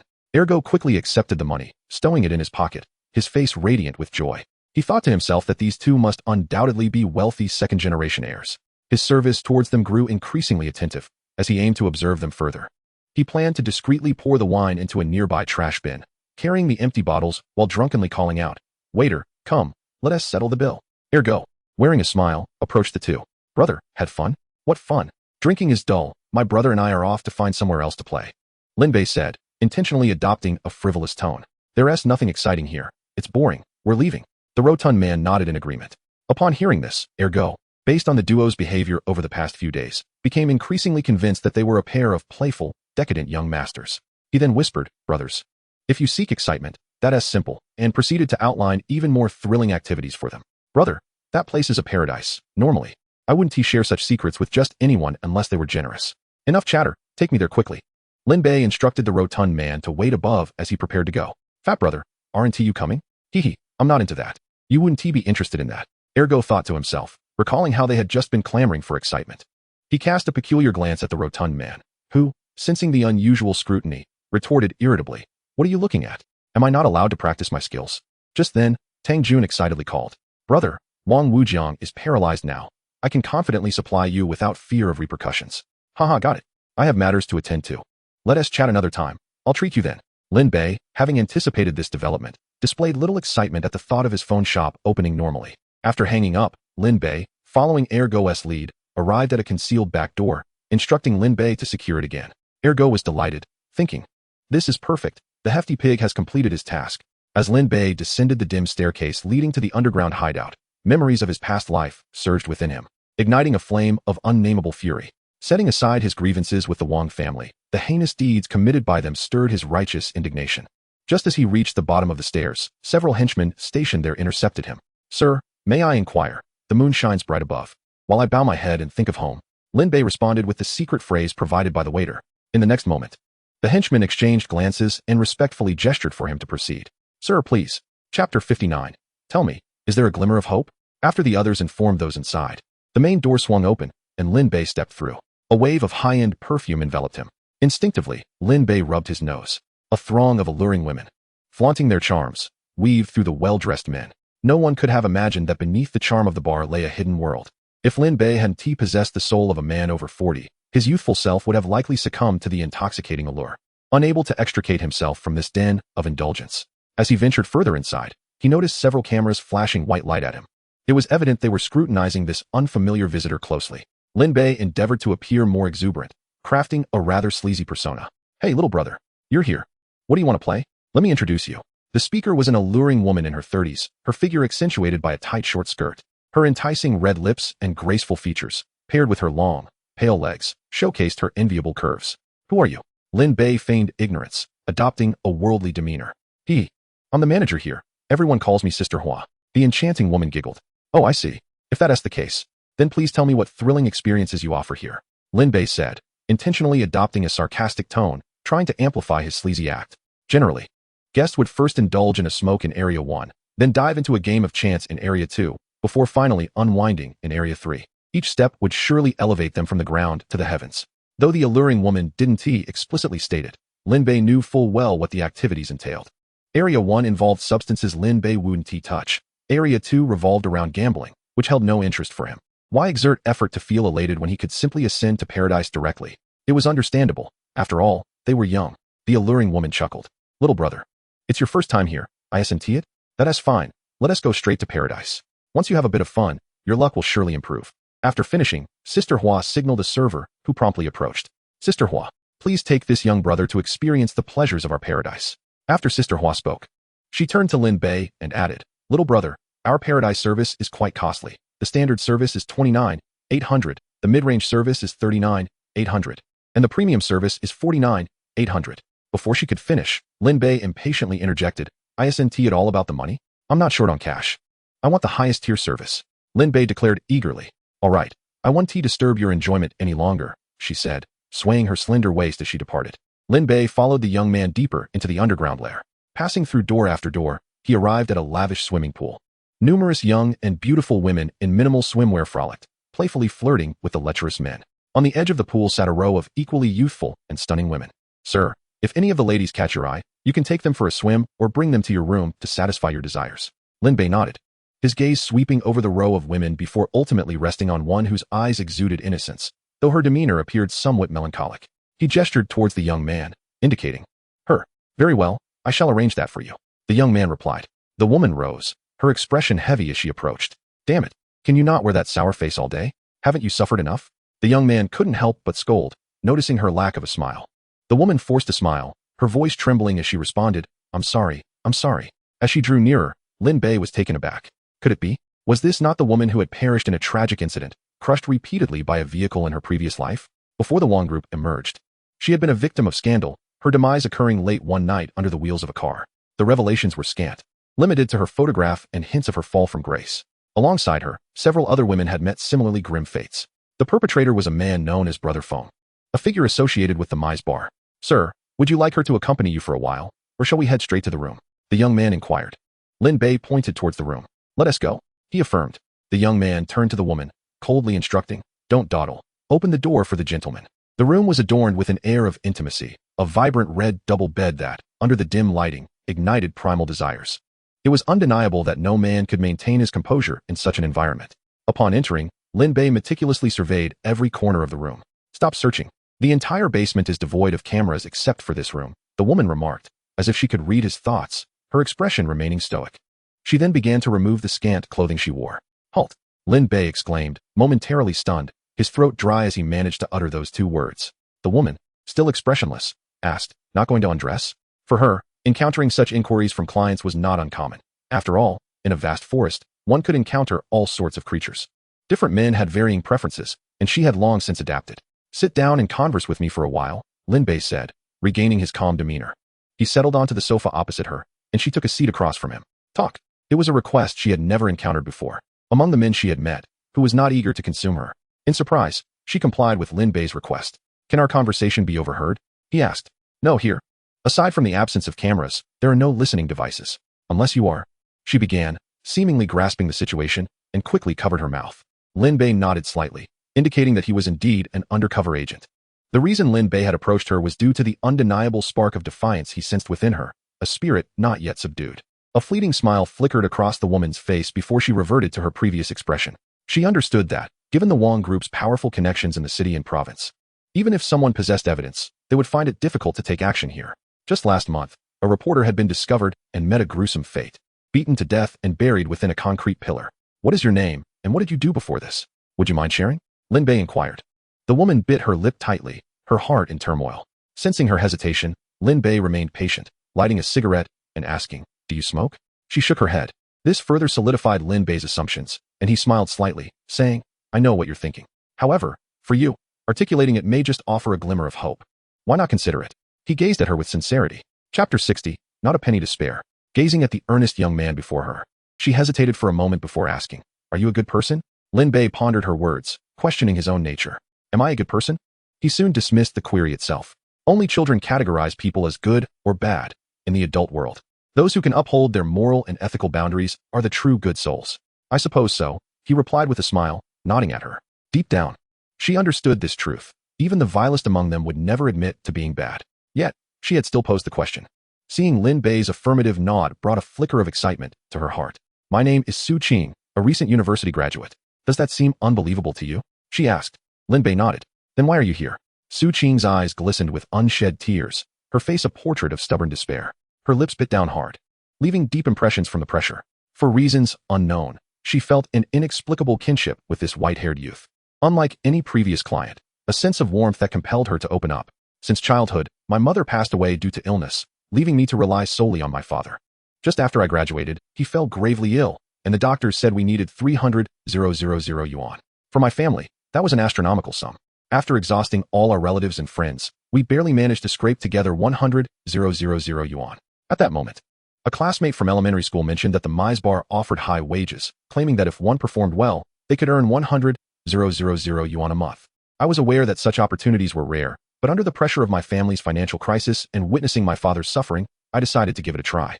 Little did I know, upon entering, I was ensnared by them, subjected to various temptations and threats. They promised me the 300,000 yuan up front if I worked for a month. The allure was too great, so I agreed. At this point, Lin Bei interjected, "Did they give you the 300,000? Su Qing's tears flowed freely, and after a moment, she continued, "They did. They handed the money directly to the hospital, so I endured for the month. However, during this time, I was coerced into addiction, marking the beginning of my nightmare. Now, half a year later, not only can I not repay my debts, but I also owe them tens of thousands for the drugs." As she spoke, Su Qing broke down, burying her face in her arms and weeping uncontrollably. Lin Bei's brows knitted in anger upon hearing her story, his teeth grinding in fury against those responsible. "Why didn't you escape?" he asked, aware his question might seem naive. "Escape? It's impossible. Every woman here is under constant surveillance. They confiscate our phones, preventing any contact with the outside world. Those who attempted to flee were caught and severely beaten in front of everyone. One of my close friends from here." Su Qing's voice trembled as she spoke, her body shaking, the bruises on her skin glaring under the light, her eyes filled with despair and helplessness. Lin Bei gazed at the unfortunate woman before him, a flicker of compassion gracing his features. In his previous life, Su Qing had divulged such information to an undercover agent at the police station, resulting not only in the agent's capture, but also in her tragic demise. Fortunately, in this life, he had encountered her first. Subsequently, Su Qing refrained from sharing any information with Lin Bei, confiding only the most pertinent evidence, the locations of the buried victims and the license plates of the vehicles involved, all clues that could be traced. Once she had finished speaking, Su Qing looked at Lin Bei with a glimmer of hope in her eyes, asking, "Can you truly help me?" Without a moment's hesitation, Lin Bei nodded affirmatively. Upon seeing his agreement, her eyes sparkled with joy, igniting a flicker of hope within her. "Endure for a few more days. I shall rescue you soon. However, what we've discussed today must remain confidential, save for those from the provincial supervisory team." Su Qing eagerly nodded in agreement. "Clean up this place and make it appear as if you've received service, ensuring that no outsider perceives any inconsistencies. If anyone inquires, you shall say, 'I enjoyed a service worth 49,800 today.'" After imparting his instructions, Lin Bei exited the room, leaving Su Qing in a state of astonishment. "Sir, how was the service?" Upon Lin Bei's emergence, a young man, beaming with a grin, approached him. Lin Bei feigned delight, exclaiming, "Heavenly service. Truly deserving of its reputation, worth every penny." Observing Lin Bei's apparent exuberance, the young man finally relaxed his vigilance. "Sir, now that you've tasted paradise, would you care to experience the thrill of a roller coaster?" he asked with a smile. Reminded by the young man's suggestion, Lin Bei, initially intending to depart, decided to indulge once more. Having already spent over $1 million to gather evidence from the alluring bar, he was determined not to let those scoundrels profit from his efforts. Led by the young man, Lin Bei found himself in an underground casino. Though he was no gambler, his system provided him with the ability to see through the veil of chance. Winning and losing were entirely at his discretion. He mimicked the demeanor of the other gamblers, exhibiting the frustration of losing and the exhilaration of winning with remarkable finesse, to the point where he commended himself for his performance. If I don't pursue an acting career in this life, it would truly be a waste of talent. I must learn from Mr. Ma and indulge in the thrill of acting. In less than half an hour, Lin Bei had ostentatiously lost 10 million. The casino staff, witnessing this, were overjoyed and hurriedly approached him with the finest drinks. Brother, don't be anxious, stay steady, and you'll surely win big soon. A slap from the young man landed on his head as he feigned a furious expression, scolding, get lost. Don't waste my time. After his outburst, he feigned a dramatic gesture of tugging at his hair, perfectly encapsulating the essence of a desperate gambler. It was time for Lin Bei to begin winning. He activated his system's perception scroll, clearly seeing the cards of both the opponents and the dealer, as if they were laid bare before him. Despite this advantage, Lin Bei deliberately oscillated between winning and losing, ensuring his gains were substantial while his losses remained minimal. Less than half an hour later, not only had he regained the 10 million he had lost, but he had also netted an additional 5 million.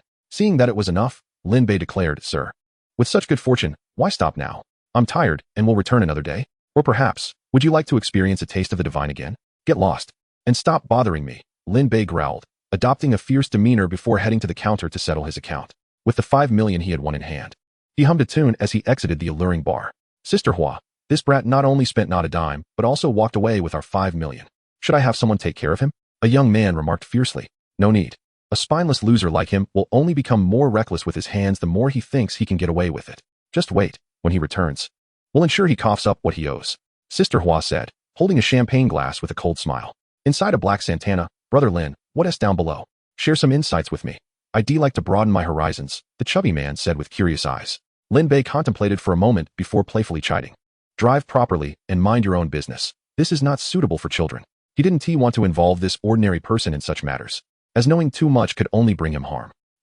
You're only a few years older than me, yet you dare call me a child? Aren't you a child too? The chubby man retorted with a pouting expression. Just then, Lin Bei's phone rang, displaying an unfamiliar number. Brother Biao, what brings you here? What do you need? Upon hearing the other party's words, Lin Bei gritted his teeth, exclaiming, What? The Wang Group has kidnapped 6 orphans. Chapter 61. You are a celestial being. Student Lin, the reason I seek your assistance is due to the righteous aura you possess, along with your profound martial prowess. I hope you can, for the sake of the 6 orphans, lend them your aid. Lin Bei, recalling his memories from his past life, knew that Brother Biao was not deceiving him. However, due to his earlier warnings, the trajectory of events had altered, leading Brother Biao to sever ties with the Wang family prematurely, thus escaping the fate of becoming their accomplice in a murderous spree, yet leaving him and the 6 orphans in dire straits. In his previous life, it was only after the Wang Group's emergence that Brother Biao was captured, revealing the existence of the 6 orphans he had adopted. Therefore, the fact that these 6 orphans were being used as leverage against Brother Biao bore some responsibility on their part. For the sake of 6 innocent orphans, Lin Bei felt compelled to act. Do not go alone. Wait for me, and I will rescue the children alongside you. Brother Biao's voice was grave. No need. I'll call them out, and if you can hide them, I would be immensely grateful. Do not sacrifice yourself. Wait for me, Lin Bei insisted.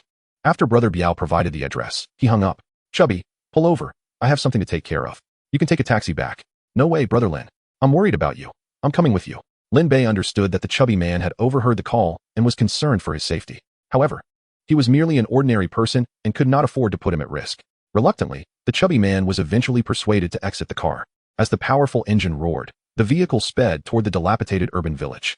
In a crumbling 2-story building, the sounds of children crying echoed, their eyes filled with terror. 6 orphans and a woman were bound with ropes, while a dozen black-clad bodyguards stood nearby. On a small round table lay exquisite tea utensils, with the fragrant aroma of tea wafting through the air. Behind the table sat a middle-aged man in a tang suit, his smile masking an aura of formidable authority that evoked fear in those who beheld him. This man was Wang Sihai, the head of the Wang family. His presence was necessitated by the sudden and mysterious strokes suffered by his brother Wang Wujiang and several close bodyguards. Additionally, he sensed a looming threat from someone who seemed intent on endangering him. Furthermore, his most formidable creation, Brother Biao, had inexplicably vanished. This series of events compelled him to suspect that there was a traitor within the empire he had painstakingly built, and that traitor could very well be Brother Biao. Thus, He took matters into his own hands, determined to eradicate this traitor personally. Betraying the boss is tantamount to courting death. I shall extinguish you, you wretched turncoat. A hefty club descended with ferocity upon the already incapacitated man. Please, I beg you cease this, cried the bound middle-aged woman in desperation. Daddy, please, spare my father. The children, though trembling with fear, could not restrain their tears as they witnessed their guardian being mercilessly beaten. In that moment, the night was filled with a cacophony of curses, the thudding of the club, and heart-wrenching cries. With the final blow delivered, the battered Biao Gu could no longer endure the agony, letting out a piercing scream that echoed through the darkness. Yet, he gritted his teeth, refusing to utter another sound. Beads of sweat as large as beans cascaded down his face, while blood seeped between his clenched teeth. Damn it, your bones are quite resilient. Let us see whose is tougher, yours or my club. Regaining some strength, the assailant gasped in anger, raising his weapon once more. Afeng, stop. Wang Sihai calmly sipped his tea before speaking. At the mention of his name, Afeng hastily halted, approaching Wang Sihai with utmost respect. Boss, this scoundrel, perhaps we should. He gestured suggestively, mimicking the act of burying someone alive. This was not his first encounter with such matters. He had dealt with traitors in this manner before. Wang Sihai waved his hand dismissively, silencing him, and Afeng retreated to the side. Wang Sihai leisurely set down his teacup, his gaze fixed intently on the prostrate Biao Gu. Biao, I rescued you from the orphanage when you were just a teenager, investing heavily in skilled mentors to teach you the ways of our world. You must understand the high expectations I had for you. With that, he produced a fine cigar, placing it between his lips, while someone hurriedly lit it for him. Wang Sihai took a deep drag, releasing a long plume of smoke as he continued. I intended for you to hone your skills for another 6 months before entrusting all our brothers to your care. Yet at this critical juncture, you choose to betray me? Speak, why did you forsake me? His voice crescendoed with indignation. Biao Gu, with great effort, propped himself up, lifting his head slightly to meet Wang Sihai's gaze. Trembling as he spoke, Boss, I have never betrayed you, not now, nor will I ever. Suddenly, a dull thud echoed as Biao Gu was viciously kicked, nearly losing his breath. You dare to speak back to the boss? Another kick was poised to follow, but Wang Sihai gestured for restraint, a bloodthirsty laugh escaping his throat. I shall ask you again. Was it you who orchestrated the attack on my brother Wang Wujing? Boss, no? It wasn't me, I swear. Wang Sihai's patience waned, his expression darkening with malice. Heh, it seems you have chosen your fate. Someone, bury him along with those children. With that, he rose and turned to leave. Boss, please. These children are innocent. You promised me that if I returned, they would be spared. Biao Ji's desperate pleas fell on deaf ears as Wang Sihai continued toward the exit. Just then, a shadow darted past. Who goes there? Even as the words left his lips, Wang Sihai and his accomplices froze, as if encased in ice. Protect the boss. The other bodyguards shouted, abandoning Biao Gu and the children to pursue the shadow with their clubs raised. Yet, before they could react, they too found themselves paralyzed, their bodies rendered immobile by Lin Bei's silver needles, which struck their vital points. This technique was one of the 9 pulse mystic needles Lin Bei had mastered, designed to incapacitate without causing permanent harm, leaving its victims in a state akin to living corpses, devoid of memory. Wang Sihai and his bodyguards found their minds suspended, their senses dulled. As Biao Gu recognized the newcomer, he was astounded. Lin Bei's prowess transcended mere combat. It was as if he wielded divine powers. Was he a deity? His mouth agape in shock, he reflected, I warned you not to come alone. Now you are suffering the consequences. Lin Bei chuckled lightly, observing Biao Ji's vacant expression lost in astonishment. Hey, wake up. He gently tapped Biao Gu, who exclaimed, You are a deity. Don't be foolish. What you witnessed today must remain secret. Otherwise, I won't hesitate to silence you. Lin Bei's smile carried a hint of menace. I understand. Biao Gu nodded vigorously, excitement coursing through him. Lin Bei regarded the terrified orphans, huddled together, trembling in fear. With silver needles in hand, he approached them. The woman, petrified, gazed at the unfamiliar youth, the glint of the needles sending chills down her spine. Despite her terror, she instinctively shouted, What do you want? Lin Bei, uninterested in explanations, swiftly targeted her pressure points with the needles, then turned to the children. In less than a second, he had retracted the needles, leaving the woman and 6 children in a deep slumber. Biao Gu, this is... Though he knew Lin Bei meant no harm, Biao Gu could not contain his exclamation. Do not worry, I merely erased their memories of this traumatic experience. They will awaken unharmed.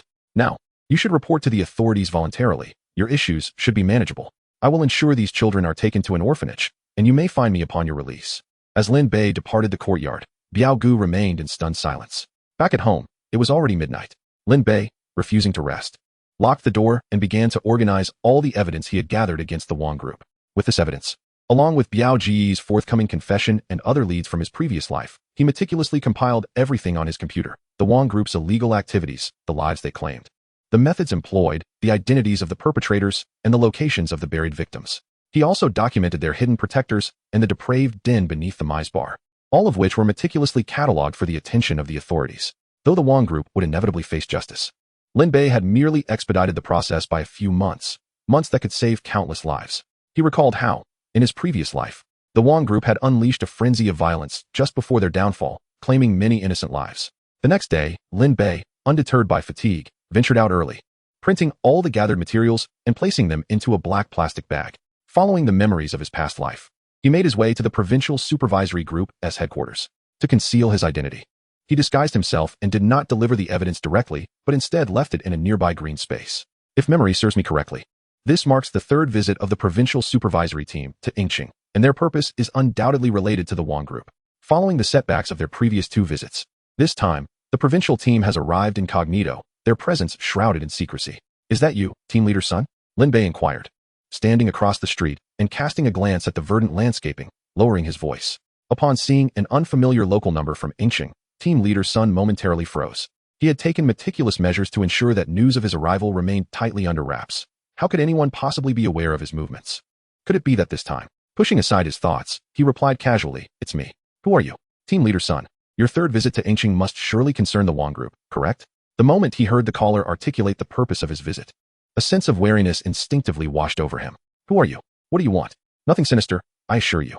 I'm merely a concerned citizen, aware of your mission, calling to offer my assistance." "Assist us? How so? Please clarify your intentions."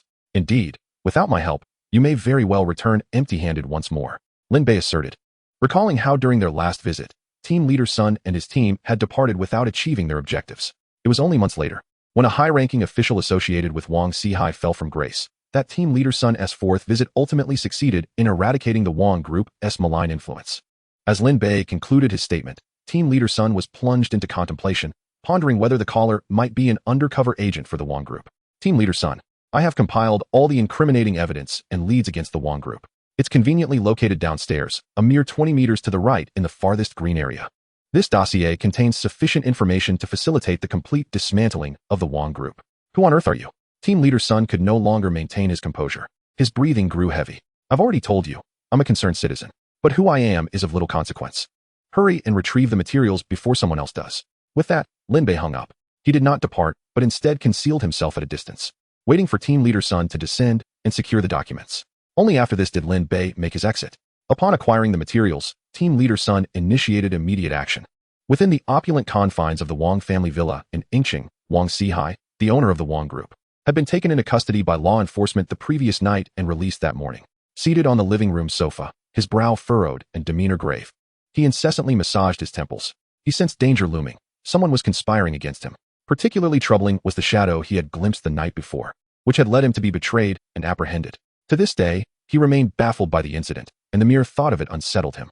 "Ah Biao is merely a minor player. He possesses little information about me and cannot stir up much trouble. Although the provincial supervisory team wields considerable authority, they are unlikely to uncover anything detrimental to me in Ingqing. Even if they did, my influential uncle in the provincial capital could easily suppress it. Yet, the appearance of that shadow still sends chills down my spine. Ah Feng, what is the status of your investigation?" "Still ongoing." "Useless fool. Send your competent subordinates out immediately. If you cannot produce results today, do not dare to show your face before me." Seeing his boss angrier than ever, Ah Feng trembled in fear. "Stop dawdling. You go too." Ah Feng, still quaking, hurriedly left. At that moment, a phone call from the provincial office came through. "What? My uncle is under investigation? How serious is it?" "It's hard to say at this point. It depends on what information they have." After hanging up, Wang Sihai slumped back onto the sofa, his visage already drenched in cold sweat. The sound of his phone crashing to the floor jolted him back to reality, and he hastily picked it up, dialing frantically. The door burst open as a group of unfamiliar law enforcement officers stormed in, each wielding a firearm, their dark muzzles trained on him. "It's over, no? Stay calm. We're not at the end yet." Gathering his composure, he declared, "You cannot do this. I demand to see my lawyer." Without further ado, the officers handcuffed him. "Let us go. We'll discuss it at the station." Late into the night, the provincial supervisory team's headquarters was ablaze with light. In just a few short hours, all assets and underground hideouts associated with the Wong group had been thoroughly searched and seized. Outside, unmarked vehicles steadily returned to the base. Once the last car arrived, team leader's son finally felt a sense of relief, a smile breaking across his face. By now, it was 3 a.m. The supervisory team did not rest. Instead, they convened a meeting with the leaders of the various task forces involved in the operation to discuss the case. They were acutely aware of the numerous individuals implicated, the extensive scope of the investigation, and the profoundly negative societal impact. It was imperative to resolve the case in the shortest time possible to prevent any complications from arising.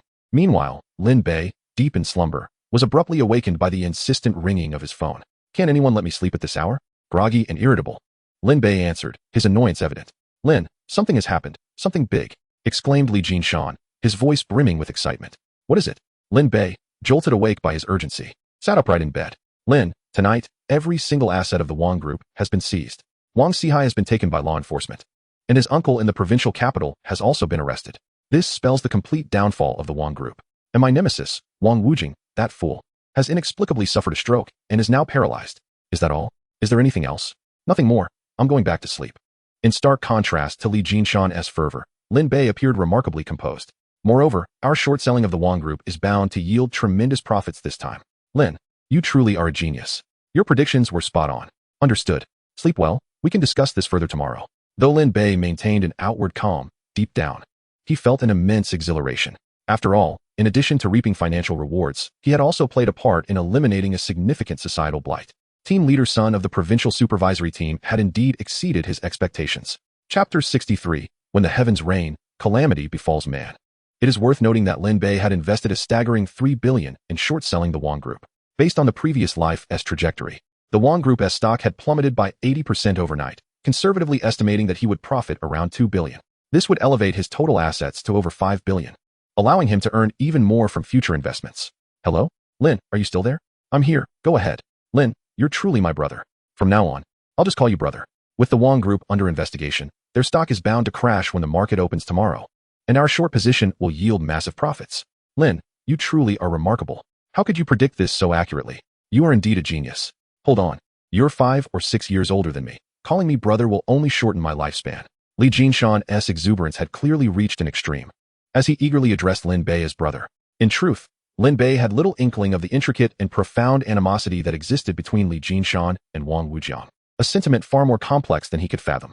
Although Li Jinshan had recently short-sold 20 billion, a sum that his cultural company would take a decade to amass, no amount of wealth could compare to the exhilaration of toppling the Wang family. More crucially, despite his lack of fondness for his own lineage, it remained the place of his birth and upbringing. Over the years, the Wang Group had leveraged the influence of a high-ranking official in the provincial capital to suppress the Li family mercilessly. With the downfall of this official, the Wang Group was also poised to collapse, allowing the Li family to finally breathe freely and assert their dignity. Witnessing the decline of the Wang Group unleashed a long-repressed frustration, and he found it difficult to contain his excitement. After all, he was not a saint, and it was challenging to suppress his schadenfreude. Furthermore, amidst his exhilaration, he was left utterly astounded and horrified by Lin Bei's uncanny predictions. What nonsense about genius!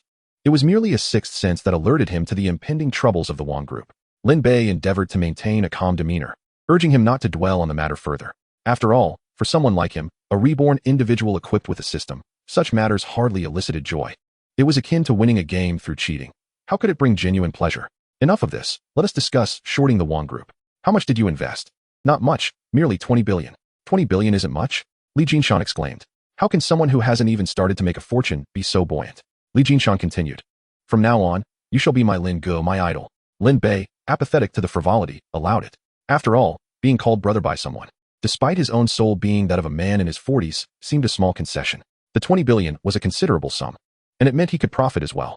Lin Bei smiled softly, acknowledging that only in the face of the Wang Group's apparent prosperity could one muster the courage to invest such a vast amount alongside him.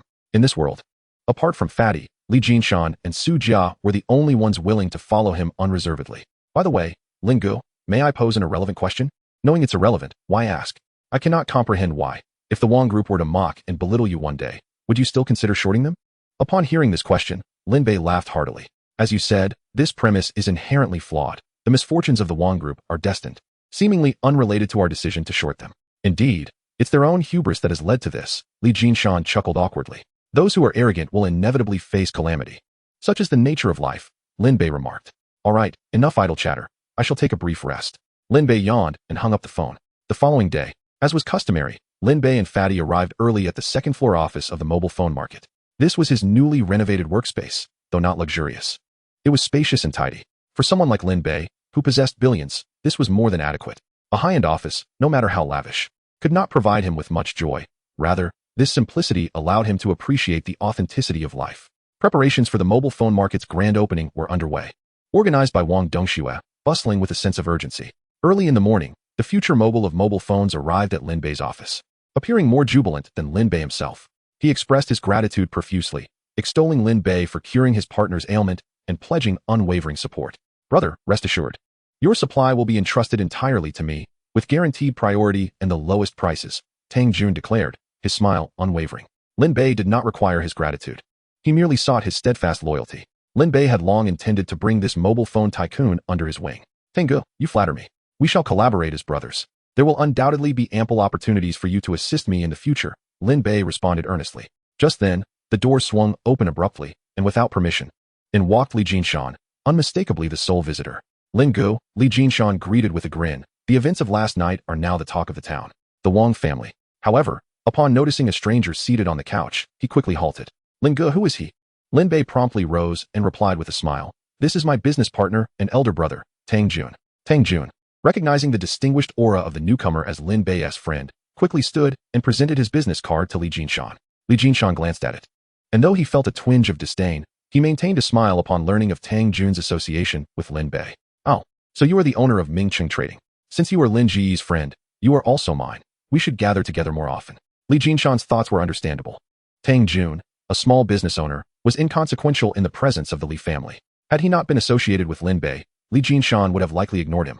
Upon realizing that Li Jinshan had business with Lin Bei, Tang Jun, sensing the atmosphere, found an excuse to excuse himself. Li Jinshan then smiled and said, Lin Gu, have you seen the news? Last night's events have already made headlines, and the Wang Group's despicable actions are trending. Lin Bei had no need to check. He was aware that the Wang Group and the entire Wang family were undoubtedly under public scrutiny. Let us not waste time on trivialities. Su Gu, have you completed the tasks I assigned to you today? Of course, Lin Gu. I arranged for the 6 orphans to be picked up from the office early this morning, and I've coordinated with the orphanage. Even the woman has been placed there. This orphanage was the first recipient of aid from Lin Bei's newly established Tunglong Charity Foundation. There was no need to worry about arranging a few individuals. Even if he were to displace everyone at the orphanage, no one would dare protest. However, Lin Bei was not the kind of person to commit such a callous act. By the way, Brother Lin, there's something I can't quite comprehend. Speak. I can understand assisting the children and that woman, but why extend a hand to that scoundrel of society, Shen Biao? Why go to such lengths to extricate him? I simply cannot fathom it, Li Jinshan remarked, perplexed. Chapter 64. Lu Shiwen seeks financial assistance. Leave that to me. I merely wish to know if you are willing to assist, Lin Bei countered with a smile. Certain truths, of course, cannot be laid bare before Li Jinshan. It would be absurd to disclose that he is a reincarnated soul, privy to Shun Biao's past in his previous life. After all, the fact that Shun Biao has taken in 6 orphans with no blood ties to himself, coupled with the absence of any detrimental actions towards the Wang family, even after being sentenced to death in his former life, speaks volumes. These 2 points alone are sufficient. Such a person is one whom he intends to utilize. Naturally, Shun Biao has yet to commit any heinous acts in this lifetime. Should he ever do so, Lin Bei, no matter how loyal, would not intervene. Li Jinshan opened the internet, inundated with news regarding the Wang Group. As the saying goes, robbers are universally condemned. And the online outcry against the Wang Group was deafening. Not only were the crimes committed by the Wang family in recent years scrutinized, but even their decades-old dark history was unearthed by the omniscient netizens. The stock market had opened, and the shares of the Wang Group plummeted dramatically. In the span of a single day, the market value of the Wang Group evaporated by 70%. You should tell Brother Su that when the market opens the day after tomorrow, we need to sell all the stocks, Lin Bei stated earnestly. Wait, Brother Lin. Given this downward momentum, the longer we hold, the more profit we stand to gain, right? The relevant authorities won't just sit by and watch the hard-earned money of retail investors vanish along with the Wang Group stock. My intuition tells me they will intervene. Lin Bei was correct. In his previous life, the Wang Group stock had followed a similar trajectory. Li Jinshan now firmly believed in Lin Bei's predictions and nodded vigorously. By the way, Brother Lin, your mobile phone market opens tomorrow. Shouldn't we invite the prominent figures of Yingqing to come and support you? There's no need. I haven't even prepared to attend. Let Wang Dongxue handle a simple ceremony herself. Besides, the success of a business isn't reliant on such superficial matters. In 2002, competition was relatively scant. As long as the product was good, one needn't fear obscurity. Brother Lin, you're being too low-key. It's bordering on stinginess. Li Jinshan teased. What stinginess? It's about spending wisely, do you understand? By the way, enough of this idle chatter. I'm preparing to invest in green agriculture. Are you interested? Lin Bei revealed this to Li Jinshan with the intention of bringing him and Su Jia along to profit together. Many hands make light work. And despite Lin Bei's system and capabilities, it would be impossible for him to amass all the wealth alone. Furthermore, in recent days, his zero-cost flash sale system had unexpectedly allowed him to acquire some seeds for vegetables and fruits. The system interface was nearly overwhelmed by these items. After the opening of his mobile phone market tomorrow, it was time to shift focus to the next venture. Upon hearing this, Li Jinshan's eyes sparkled with excitement. What interest or lack thereof, whatever Brother Lin does, I shall follow through. Just remember, if we incur losses, don't come crying to me. Li Jinshan replied without hesitation. Following Brother Lin, even if I were to cry, it would be with laughter. Brother Lin, tell me more about this plan. Lin Bei pondered for a moment and said, let's do this. Allow me a couple of days to consider. Once I have a mature plan, I'll call Su Ge so we can discuss it together. After a few more idle exchanges, Li Jinshan took his leave. At that moment, Lu Sherwin sent him a QQ message. Lin Bei, are you free? Can you come to the school this afternoon? The message was brief, and when Lin Bei inquired further, she simply replied that they would talk upon meeting. Lin Bei responded, how about we grab a meal at noon? We can chat. No need. You should come to the school instead. All right, I'll arrive a bit early this afternoon. What could be so mysterious? Lin Bei couldn't comprehend it, but he realized he hadn't seen her in quite some time, and he felt a genuine longing. By 1:30 that afternoon, Lin Bei arrived at the school and waited for her at the back playground as arranged. To his surprise, Lu Sherwin's eyes were red, indicating she had likely been crying recently. Lin Bei. Lu Sherwin's lips trembled, as if she struggled to articulate her thoughts. Was this still the same forthright class leader he knew? After a few days apart, why had she become so hesitant? Just say what you need to, Lin Bei said with a smile, half jokingly, while taking out 2 pieces of paper to place under 2 bricks, indicating for her to sit and speak at her leisure. Did you really make a lot of money recently? Indeed, several days prior, Lu Sherwin had asked why he wasn't attending school and was instead staying at home. Lin Bei had inadvertently boasted, claiming he had earned several million. He feared that saying too much might shock her. Yes, I have indeed made a considerable amount. Would you like me to transfer some to you now? Lin Bei replied decisively. In his mind, Lin Bei thought that Lu Sherwin would eventually be his. Thus, his money was essentially hers. He had long wanted to give her something, but she persistently refused, which left Lin Bei feeling quite frustrated. Only by spending his own money could it demonstrate her feelings for him. Then could you lend me 100,000? She asked, quickly adding, I promise to pay you back. And you can waive the interest. The more she spoke, the colder Lin Bei felt inside. Yet, on another note, this reflected positively on his judgment. Although he yearned for her to spend his money, if Lu Sherwin were genuinely at ease while doing so, Lin Bei might have a different perspective. After all, despite having lived 2 lifetimes, he still didn't fully understand women. However, with decades of life experience, he could distinguish between good and bad women. Seeing her approach him for assistance meant she was likely in dire straits. Otherwise, given her personality, she wouldn't have sought him out unless absolutely necessary. He quickly interrupted her. I'll lend it to you. I'll go to the bank and withdraw it shortly. Upon hearing Lin Bei's promise, a faint smile appeared on her face. Though only 18, Lu Sherwin was tall and beautiful, undoubtedly the school's belle. To win her heart would be a lifetime gain for him. As he gazed at her exquisite features, Lin Bei couldn't resist taking her delicate hand. This time, she did not resist, indicating that she still held feelings for him, which sent waves of joy through his heart. Of course, this was not Lin Bei taking advantage of her vulnerability. He simply couldn't help himself. As for taking further steps, he dared not. Considering it was still 2002 and they were both high school students, so he merely entertained the thought. Lin Bei, thank you. I will remember your kindness, Lu Sherwin said, her eyes still glistening. Are we still being polite with each other? If you encounter any troubles, just come to me. Are you aware of my fondness for you? I would assist you with anything. Lin Bei inquired. Lu Sherwin nodded and replied, my father is ill. The doctor stated that a surgery costing 100,000 yuan is necessary. But my family simply cannot raise the funds. Upon hearing this, Lin Bei felt a pang of concern. However, he reassured himself that it likely wasn't a grave matter. According to his memories from a past life, Lu Sherwin's father was alive 2 decades later. This indicated that the hospital could indeed treat his ailment, alleviating Lin Bei of considerable burdens.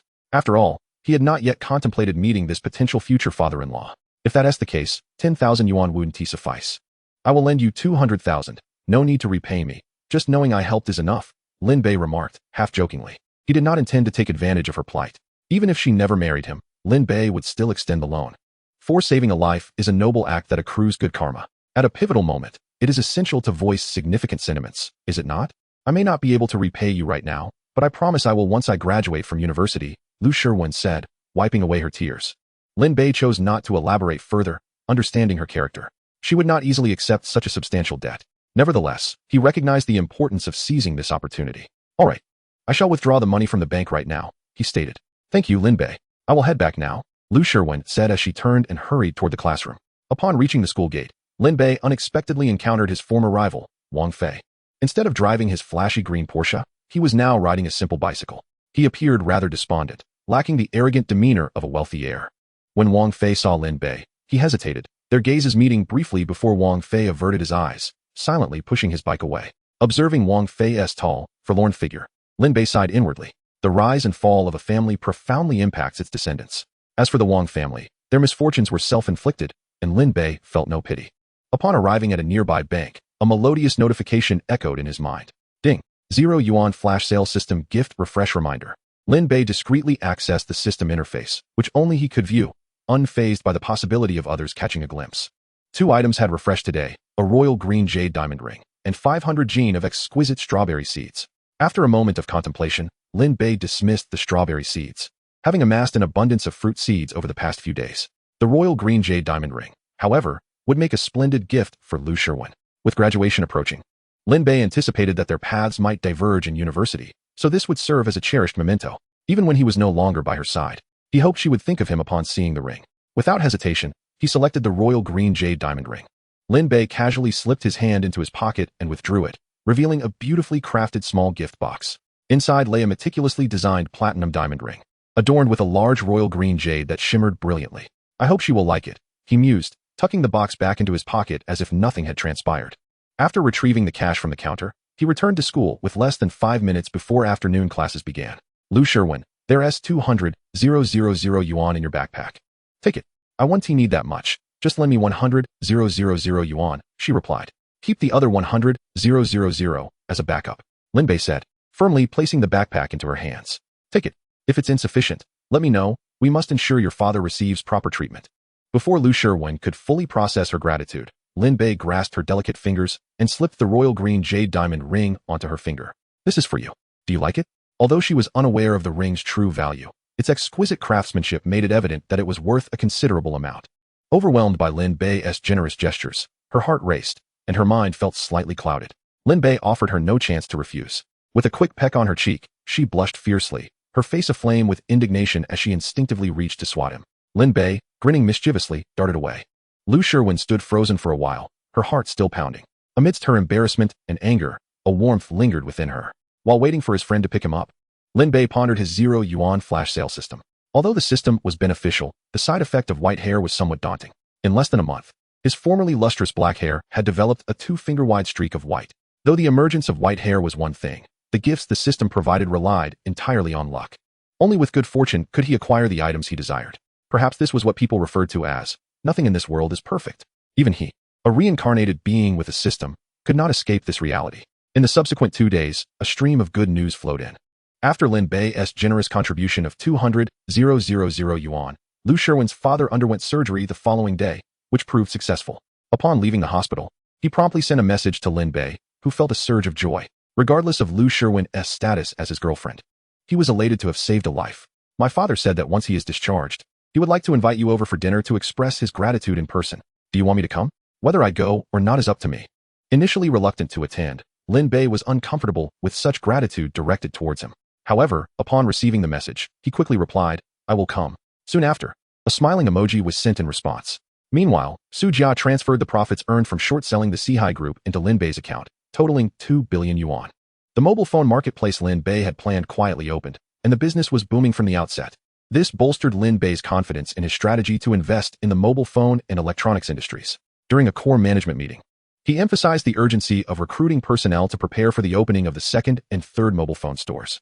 He set clear goals. Within 6 months, mobile phone stores would be established throughout the entire city of Yingqing. Within a year, they would span the entire province, and within 3 years, he aimed to expand to every city and county in Longhua. The core team members present were astonished. This young, ambitious CEO harbored dreams that were exceedingly grand. They wondered what kind of financial investment this would require. The extent of Lin Bei's wealth was not lost on them, and they found it hard to believe his claims. Only Wang Dongxue, fully aware of Lin Bei's capacity to generate profit, trusted his words wholeheartedly. Manager Wang, proceed with the expansion according to my goals. You handle the specifics, and I will find ways to secure the funds. After listening to Wang Dongxue's report on the funding requirements for the expansion of the mobile phone market, Lin Bei was momentarily taken aback, but quickly responded. The mobile phone market was set to spread throughout the entire Yingqing, necessitating billions in capital. If it were to extend across the province and even nationwide, the required funds would reach astronomical figures. No wonder it is often said that engaging in real industry is exceedingly challenging. One can only truly appreciate this reality by stepping into it. Although Lin Bei had mentally prepared himself, the detailed financial analysis still startled him. With the current funds at his disposal, along with the profits from the mobile phone market, he found himself woefully unprepared to support such an ambitious expansion, not to mention the subsequent ventures into green agriculture, real estate, and other investments. He needed to generate profits swiftly, amassing wealth in the most expedient manner possible. Reaching the pinnacle of wealth was his ultimate goal in this second chance at life. Failing to achieve this would render his existence meaningless. Contemplating this, Lin Bei felt an overwhelming sense of pressure. However, the potential future returns were equally enticing. Yet, in front of his employees, he could only speak of profits to instill confidence. This dilemma perhaps epitomizes the burdens of being a boss. Nonetheless, he had chosen this path himself. If he did not harbor such lofty aspirations, he could have simply relied on the system granted to him in his rebirth to live a life of luxury with endless financial resources. Lin Bei believed that if he were to do so, he would be no different from a pet in a greenhouse. Life is about striving, is it not? Only through hard work can one discover the greatest joy. Brother Lin, we've finished shorting the Sihai Group. Which company shall we target next? Li Jinshan asked greedily. Jinshan, you just made a fortune of several billion, and you're still not satisfied? Be careful not to overextend yourself, Su Jia teased. No worries. My stomach is large enough to accommodate any amount. Besides, we can't allow our money to sit idle, can we? Li Jinshan replied. Ever since I joined Brother Lin, I've been tempted to close my struggling company. After years of effort, I've yet to earn as much as I have with Brother Lin's guidance. While the two were bantering, Lin Bei suddenly interjected. Next, I plan to embark on an investment that will yield returns of dozens or even hundreds of times. Upon hearing this, Li Jinshan's eyes lit up, and he eagerly inquired, what investment? The acquisition of properties in Liangli village, located in the southern outskirts of Yingqing. Lin Bei had already devised a strategy over the past few days and was prepared to offer both of them a share of the profits. The rationale behind Lin Bei's choice to purchase properties there was primarily due to the impending construction of a high-speed railway station. Liangli village occupies a prime location at the heart of the commercial district near the station. With a population of around 3,000 to 4,000, the village boasts over 800 residences. Assuming compensation for each property is calculated at the maximum price of 1 million, he could feasibly acquire around 500 units. The remainder would be shared with Li Jinshan and Su Jia. When Li Jinshan learned that this project could yield returns of dozens or even hundreds of times in the short term, their eyes widened in disbelief, nearly popping out of their heads. What kind of investment offers such exorbitant profits? Brother Lin, what have you set your sights on? Li Jinshan could no longer contain his excitement. Don't rush, you'll find out soon enough. I can't consume it all myself, so I'll share the bounty with you too. Lin Bei replied with a knowing smile. Brother, what investment could be so mysterious that you're keeping it under wraps? Su Jia asked. It's a secret. You'll find out in a couple of days, Lin Bei chuckled. Seeing that Lin Bei had said enough, the two suppressed their curiosity and refrained from pressing further. The reason Lin Bei chose not to divulge details was not out of fear that they would seize the opportunity. If they did, it would not concern him. After all, as a reborn individual, he had countless lucrative opportunities at his disposal. He could easily consider them as if they were not his brothers. However, he trusted they would not act in such a manner, given that their character had already proven resilient under Lin Bei's scrutiny. Moreover, with their intelligence, they would never settle for minor gains at the expense of substantial opportunities. Sometimes, maintaining an air of mystery only serves to enhance one's allure and elevate one's stature in the eyes of others. At that moment, Lin Bei received a call from his mother, informing him that the store was busy and his father was overwhelmed. She asked Lin Bei to pick up his younger sister. Lin Bei had previously suggested hiring help for the store. Despite the business generating ample revenue to afford assistance, his parents were reluctant to spend money and preferred to work harder themselves. As his father often said, working hard brings peace of mind. This generation tends to prefer exhausting themselves rather than allowing idleness. Fatty, unwaveringly loyal to Lin Bei, served as both his partner and chauffeur, rarely leaving his side except when resting at home. Lin Bei felt fortunate to have such a brother. He treated Fatty well, ensuring that whatever he possessed, both now and in the future, Fatty would share. At the Dongfang Baobei kindergarten, it was the time for students to be picked up. The entrance was filled with cars, reflecting the kindergarten's status. While it may not have as many luxury vehicles as an elite institution, brands like Mercedes and BMW were still in abundance. However, the majority arrived on electric bikes or bicycles. The children were exuberantly rushing towards their waiting parents.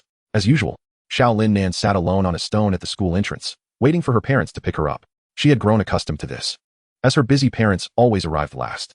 Occasionally, her brother would come to fetch her early. Nan, the unwanted wild child. Nan, the unwanted wild child. Nan, your parents don't want you anymore, came the taunting voices from across the yard. Fuming, Xiao Linnan rose angrily and looked up to see a small, scrawny boy named Zhu Zhuangzhuang grinning wickedly at her, accompanied by several other boys. Zhu Zhuangzhuang, do you want another beating? Xiao Lin then clenched her chubby little fists and shouted at him. Upon hearing the word beating, Zhu Zhuang's face turned red with shame and anger. Just an hour earlier, he had been bested by Xiao Lin Nan. It all stemmed from the exquisite grapes she had brought to school, which he had not received despite having the same amount as the other children.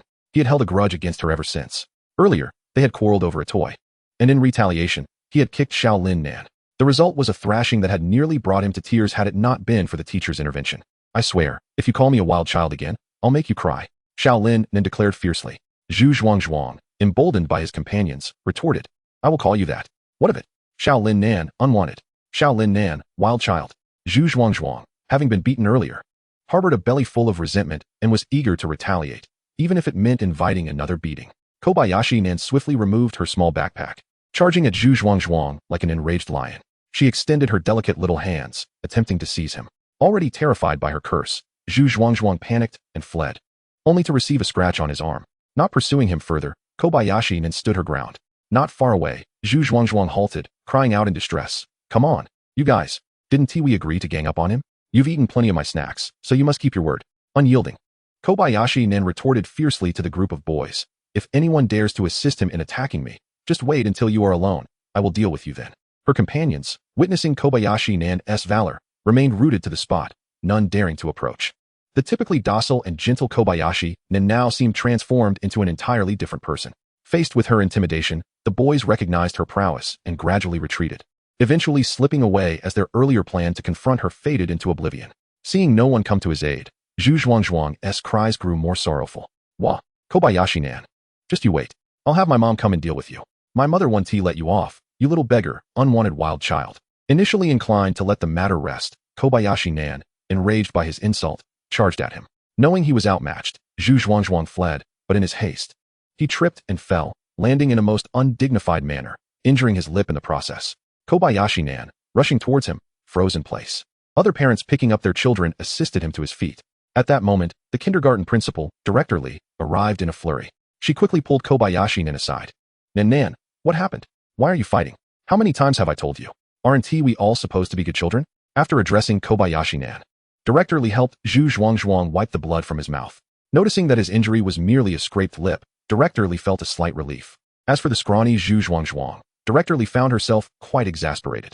Despite his lackluster fighting skills, he had a penchant for stirring up trouble. His father was a businessman, and this boy daily bullied his classmates at school. If he managed to make someone cry, it was acceptable. However, if he himself cried, there would be trouble. His fierce mother would not hesitate to berate others. On several occasions, had it not been for the teachers intervening, she would have insisted on retaliating against those who upset her son. This left Director Li and her fellow teachers feeling quite overwhelmed. Though only 5 years old, Zhu Zhuang was not only arrogant, but also accustomed to flaunting his supposed superiority, leading several children astray. The teachers contemplated how to amend his troublesome behavior. Speaking softly yielded no results, while being too stern would simply prompt him to inform his mother, leading to a barrage of insults directed at the teachers. Teacher Li, he hit me. You must help me retaliate, or I'll tell my mom, and she'll deal with you too. With Director Li present, Zhu Zhuang regained his bravado and shouted at her. Listen to this. Look at how this child has become so spoiled. Teacher Li, he called me an unwanted wild child. I was only chasing him because he insulted me, and he tripped on his own. Kobayashi Nan quickly explained to Director Li. I said you were unwanted, so what? You are indeed unwanted. My mom says you're all poor beggars, unwanted poor beggars. Just as Director Li was attempting to mediate, a sleek black BMW 530 pulled up outside. A heavily made-up, ostentatiously dressed socialite disembarked from the passenger seat. Even as the sun dipped lower in the sky, she still wore oversized black sunglasses. Her walk was unsteady, and the overwhelming scent of her perfume was almost suffocating. This was none other than Zhu Zhuang's mother. Upon seeing his mother, the scrawny boy cried out, Mommy, he scratched me 1,000 times. He pushed me down, it hurts so much. Mommy, you must punish her. Simultaneously, Director Li felt a surge of panic. Trouble was brewing. Huge trouble. She was all too aware of the kind of person Zhu Zhuang's mother was. She had experienced her wrath before. What? That little rascal hurt you? My precious baby, does it hurt, sweetie? Ma Lan exclaimed, dramatically removing her sunglasses and scolding. Just wait until I get my hands on that little brat, who dares to bully my baby. She lunged towards Kobayashi Nan, who, taken aback by such aggression, instinctively sought refuge behind Director Li, trembling in fear. Though she had shown great bravado against Zhu Zhuang, facing his mother was an entirely different ordeal, and she felt utterly terrified. Zhuang's mother, let us discuss this calmly. She's just a child. You cannot resort to violence. Director Li interjected. attempting to shield Kobayashi and while reasoning with Malan. Look at what you've done to my baby. I've never even dared to touch a hair on his head, and now this little monster has scratched him 1,000 times. Look at what he has done to his mouth. Malan, a quintessential tiger mother, disregarded the setting and her own identity, determined to seek vengeance for her son. Director Li felt overwhelmed. 1,000 scratches? Such absurd exaggeration. Zhuang's mother, while he does have a scrape on his lip, it's merely superficial. A bit of ointment, and he'll be fine. What he claims to be 1,000 scratches is simply not true. Children often play roughly. And sometimes it's Zhuang's fault that he got hit. Unbiased and truthful, Director Li stated, my little darling only exchanged a few words with this girl. Insulting her is showing her respect. What is wrong with reprimanding a girl from a poor family? Does it cost anything? Does it take away a limb? With no regard for the atmosphere, Malan continued her tirade. You think you can bully my precious baby? Don't you dare try to stop me. I will make sure she pays for this. Zhuang's mother. She is merely a 4 or 5-year-old child. This is quite excessive. Director Li's expression darkened as she firmly protected Kobayashi Nan. Teacher Li, if you continue to side with her, I'll make sure to deal with you too. Malan shouted angrily at Director Li, completely oblivious to the stares and whispers from other parents witnessing the scene unfold. These parents, while disapproving of her behavior, were reluctant to intervene, preferring to avoid any unpleasantness. At that moment, the male owner of the BMW could no longer tolerate the judgmental glances from the parents and stepped out of the car, appearing well-groomed and sharply dressed. Despite being in his 40s, with nostrils flaring skyward, she walked as if she wished to traverse sideways. Enough, enough, it's hardly worth the anger at such an uncouth wild child. Zhu Huaishui tugged at his wife and remarked, is being uncivilized truly a justification for striking our little darling? Since her parents neglect their responsibilities, I shall take it upon myself to educate her on proper conduct. Hurry, Huaishui, pull Teacher Li away from me. I must teach her a lesson. Malan insisted stubbornly. Zhu Huaishui then cast his gaze upon Director Li, sweeping over her form before returning his attention. Beneath her white professional dress, a pair of delicate legs peeked out from the hem, while her bosom rose prominently. Instantly, his thoughts wandered, his throat dry, unable to suppress a swallow. As a flicker of greed glimmered in his eyes, he could only steal a few more glances before averting his gaze, clearing his throat to say, ahem, Director Li. It's nothing serious. Children will be children. A few blows are entirely normal. Who hasn't endured a beating or dealt one in their youth? I apologize for the disturbance today. My son is a bit moody. Zhu Huaishui, you scoundrel. Which side are you on? Your son has been beaten to a pulp. And you stand here dilly-dallying? Is Zhuang not your flesh and blood? Don't think for a moment that I'm oblivious to your thoughts. You're only eyeing this little vixen because she is pretty, you old lecher. Malan berated Zhu Huaishui in front of the crowd, leaving him utterly speechless. Anyone who dares to harm my little darling will find themselves facing the wrath of heaven. I shall make you pay dearly for your insolence. She fumed, attempting to push past Director Li to reach Shaolin Nan. Just then, a voice rang out, brother. It was Shaolin Nan, beaming with delight as she rushed towards Lin Bei. Nan, don't be afraid. Your brother is here. Lin Bei affectionately pinched her tiny nose. He scooped up Shaolin Nan and approached Malan, with the stout boy following closely behind. Who were you cursing just now? Who did you call a little vixen? Lin Bei's face darkened as he coldly inquired. Just finished scolding the little one, and now the big one arrives. What are you even worth? Malan retorted defiantly. Brother Lin, she not only insulted your sister, but also questioned your worth. The stout boy chimed in from the sidelines. Lin Bei ignored him, his expression ominously grave. Answer me. Who did you curse? Who did you call a little vixen? Huh? You think you can intimidate me? With your meager courage, you wouldn't dare. You asked. So I'll repeat myself. I called your sister a little vixen, an uncouth little vixen, and your entire family a bunch of lowlifes. Huh? What will you do about it? Will you make me say it again? Malan, in her fervor, applied too much force, causing her thick layer of makeup to crack and flake. Her lips, reminiscent of someone who had just consumed a dead rat, boasted an audacity that knew no bounds. Before she could finish her tirade, Lin Bei sought to deliver a resounding slap. Simultaneously, the stout boy, unable to contain himself any longer, let out a howl and slapped Malan across the face. The sound was crisp and resounding. Brother Lin, since you disdain hitting women, allow me to take on this dirty work for you. Still dare to insult? Who said I disdain hitting women? It all depends on the woman in question. Well done. Good job, stout boy, you've improved. Lin Bei praised from behind. Ha ha, Brother Lin, it's all thanks to your excellent teachings. The stout boy responded, both reveling in the moment. You despicable fat fool. Malan's arrogance stemmed from her belief that her status as a wealthy woman would shield her from repercussions. Little did she expect this impoverished boy would dare to strike her. She had long since uncovered the backgrounds of the other parents in her son's class, believing herself to have the upper hand, knowing who could be bullied and who could not. Lin Nan's parents were laid-off workers, the very bottom of society. Birds of a feather flocked together, and she perceived the stout boy as just another pauper. Malan had barely begun her tirade when Lin Bei delivered a slap to her other cheek. He had initially intended to intervene, but the stout boy had acted first, leaving him with a tinge of regret. Now, with her insults fresh on his mind, Lin Bei seized the opportunity.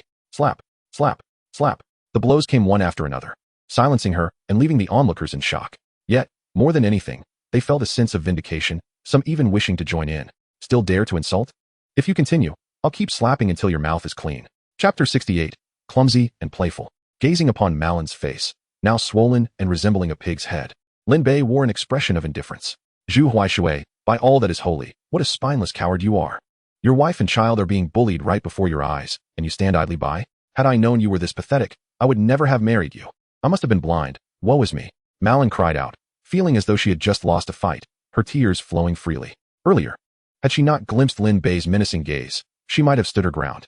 Instead, she redirected her fury towards her impotent husband. Zhu Huaishui, still reeling from the rapid series of events, finally processed his wife's words. He thought to himself, I'm a poor soul, but I also own a company. What do I have to fear from him? His wife's words struck a chord, before a crowd, with his wife and child being bullied. If he didn't act now, he truly wasn't a man. Clenching his fists, he aimed a punch at Lin Bei, but Lin Bei was faster, landing a blow to his abdomen that sent him flying several meters away, crashing heavily to the ground. The stout boy, seeing an opportunity for a 2-on-1, leaped into action, plopping his considerable weight onto Zhu Huaishui's midsection. Ow, that hurts. Get off me, I'm being crushed. Zhu Huaishui cried out in agony, struggling to push the stout boy off him. Alas, his frantic attempts only resulted in a pitiful display of desperation. In mere moments, the crowd witnessed the stark contrast between Zhu Huaishui's earlier bravado and his current predicament, eliciting peals of laughter. They had expected him to be formidable. Yet here he was, utterly pathetic and foolish. You're Nan-Nan's brother, aren't you? Hasten to rouse your friend. If one remains seated too long, it could lead to dire consequences. Although Director Li harbored no fondness for this family, she wished to avoid escalating the situation, for this was, after all, a kindergarten, with parents and children observing. It was then that Lin Bei addressed the portly individual. Brother, rise. On account of Director Li, let us grant him clemency this once. The rotund man, finally extricating himself from Zhu Huaishui, chuckled sheepishly. Heh, I must admit, it's rather soft, more comfortable than my office chair. Oh, you impoverished Lot Malan, upon witnessing her husband being bullied, was incensed and wished to assert herself. Initially intent on berating Lin Bei and his companions for their perceived poverty, she faltered, as Lin Bei retorted coldly, your mouth seems rather foul, does it not? A chill coursed down her spine. The words lingered on her lips, but were swallowed back with great effort. She turned sharply, delivering a kick to her husband's leg. You spineless wretch, cease your pretense of death. Get up at once and call the police. I have never endured such indignity in my life. Have the authorities apprehend these ruffians. Unable to voice her frustrations or lay hands upon them, she felt a profound sense of humiliation, her anger simmering like a raging fire within. The only avenue left to vent her wrath appeared to be through the police. Call the police. The rotund man, still seething, had initially contemplated violence to avenge Lin Bei. However, now, recognizing the predicament, he whispered to Lin Bei, Brother Lin, if he calls the police, we should flee quickly. Delay could be detrimental at that moment. Ma Lan, in a fury, shouted at the recently risen Zhu Huaishui, you pathetic coward. What are you dawdling for? Hurry, call the police. Zhu Huaishui, having rubbed his aching back, immediately fished out his phone upon hearing his wife's scorn. Fine, fine. I'll call right now. He added venomously, glaring at Lin Bei. You better wait. I'll ensure you're locked up for 10 years or more. With a resentful glance, he turned his ire toward the portly man. In the next instant, a collective indignation arose among the parents present. Fear not, young brother. They initiated the violence, not only hurling insults, but also threatening you. Indeed, we can all testify. A grown man, over 30, dares to insult your sister and even strike her? Should the authorities arrive, we would not cower. They must be the ones apprehended. Exactly. We fear them not. Do they think that owning a dilapidated BMW grants them immunity? The parents, united in their outrage, had long found this family intolerable, with some having previously encountered the bullying of the scrawny Zhu Zhuang. Zhu Huaishui, sensing the tide turning against him, realized he had stirred the wrath of the masses. Even if he were justified, the law does not favor the individual against the many, and the fault lay primarily with his own family. As he prepared to dial 110, his finger hovering over the call button, he hesitated. Meanwhile, Malan, witnessing this turn of events, felt a surge of panic. Though brash and unreasonable, she was not foolish. Why are you all joining in? This is none of your concern. Her facade of calm began to crack, her voice trembling with unease. Hearing the shift in sentiment, the portly man regained his confidence, no longer urging Lin Bei to flee, but instead standing resolutely by his side. Lin Bei, exuding an air of tranquility, observed the unfolding drama, contemplating the family's next move. Should they dare to involve the authorities, he would not hesitate to ensure they regretted their choices for a lifetime. If they chose to retreat, It would merely be their own concession. He could not overlook the fact that their son had bullied his sister, nor could he accept the parents' disgraceful behavior toward a mere 4- or 5-year-old child. Such disputes among children should not warrant parental intervention through violence. The mere thought ignited his fury. Having already dealt a blow to the adversaries, Lin Bei, aware of the rule of law, preferred not to escalate matters further. He would wait to see how they would conclude this debacle. If they chose to amplify the situation, Lin Bei would not hesitate to ensure the trio faced the consequences. Just then, Zhu Huaishui lowered his phone and spoke. You two are still children. Considering your status as students, I shall refrain from calling the police. But you must apologize. He sought to extricate himself with a semblance of dignity. Lin Bei, upon hearing this, smirked with amusement. Have you lost your mind? What will you do if I refuse to apologize? You wish to play a game? Very well, I shall indulge you. Such arrogance. Zhu Huaishui was taken aback by Lin Bei's audacity. The route to calling the authorities was effectively blocked. At this critical juncture, Director Li intervened. Nan's brother. The other party did insult your sister and intended to strike her. They are indeed in the wrong. However, you also retaliated. Your sister has not suffered a loss. While I can empathize with your actions, it is important to consider the circumstances. Lin Bei responded with a disdainful snort, remaining silent. Director Li, sensing that her efforts were futile, turned to Zhu Huaishui and his wife, Zhuang's parents. It is clear that the other party acted inappropriately. However, before fully understanding the situation, you should not have insulted a 5-year-old child or threatened violence. Both parties bear some responsibility. Children quarrel, it is a normal occurrence. There are no deep-seated grievances here.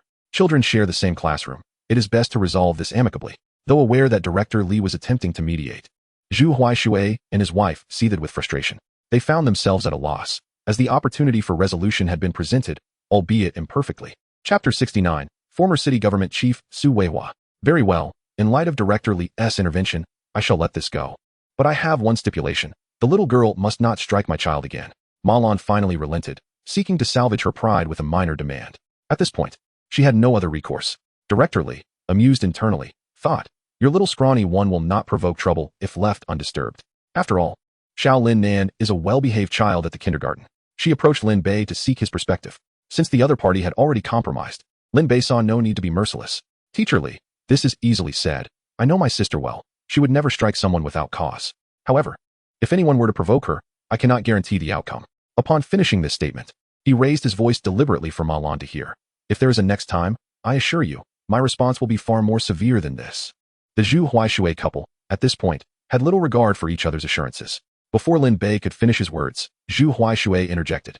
Let the matter concerning the children go, but the adult issues are far from resolved. The couple departed, clutching their child in a state of disarray. Lin Bei dismissed their threats from his mind and turned to the crowd, clasping his fists in gratitude.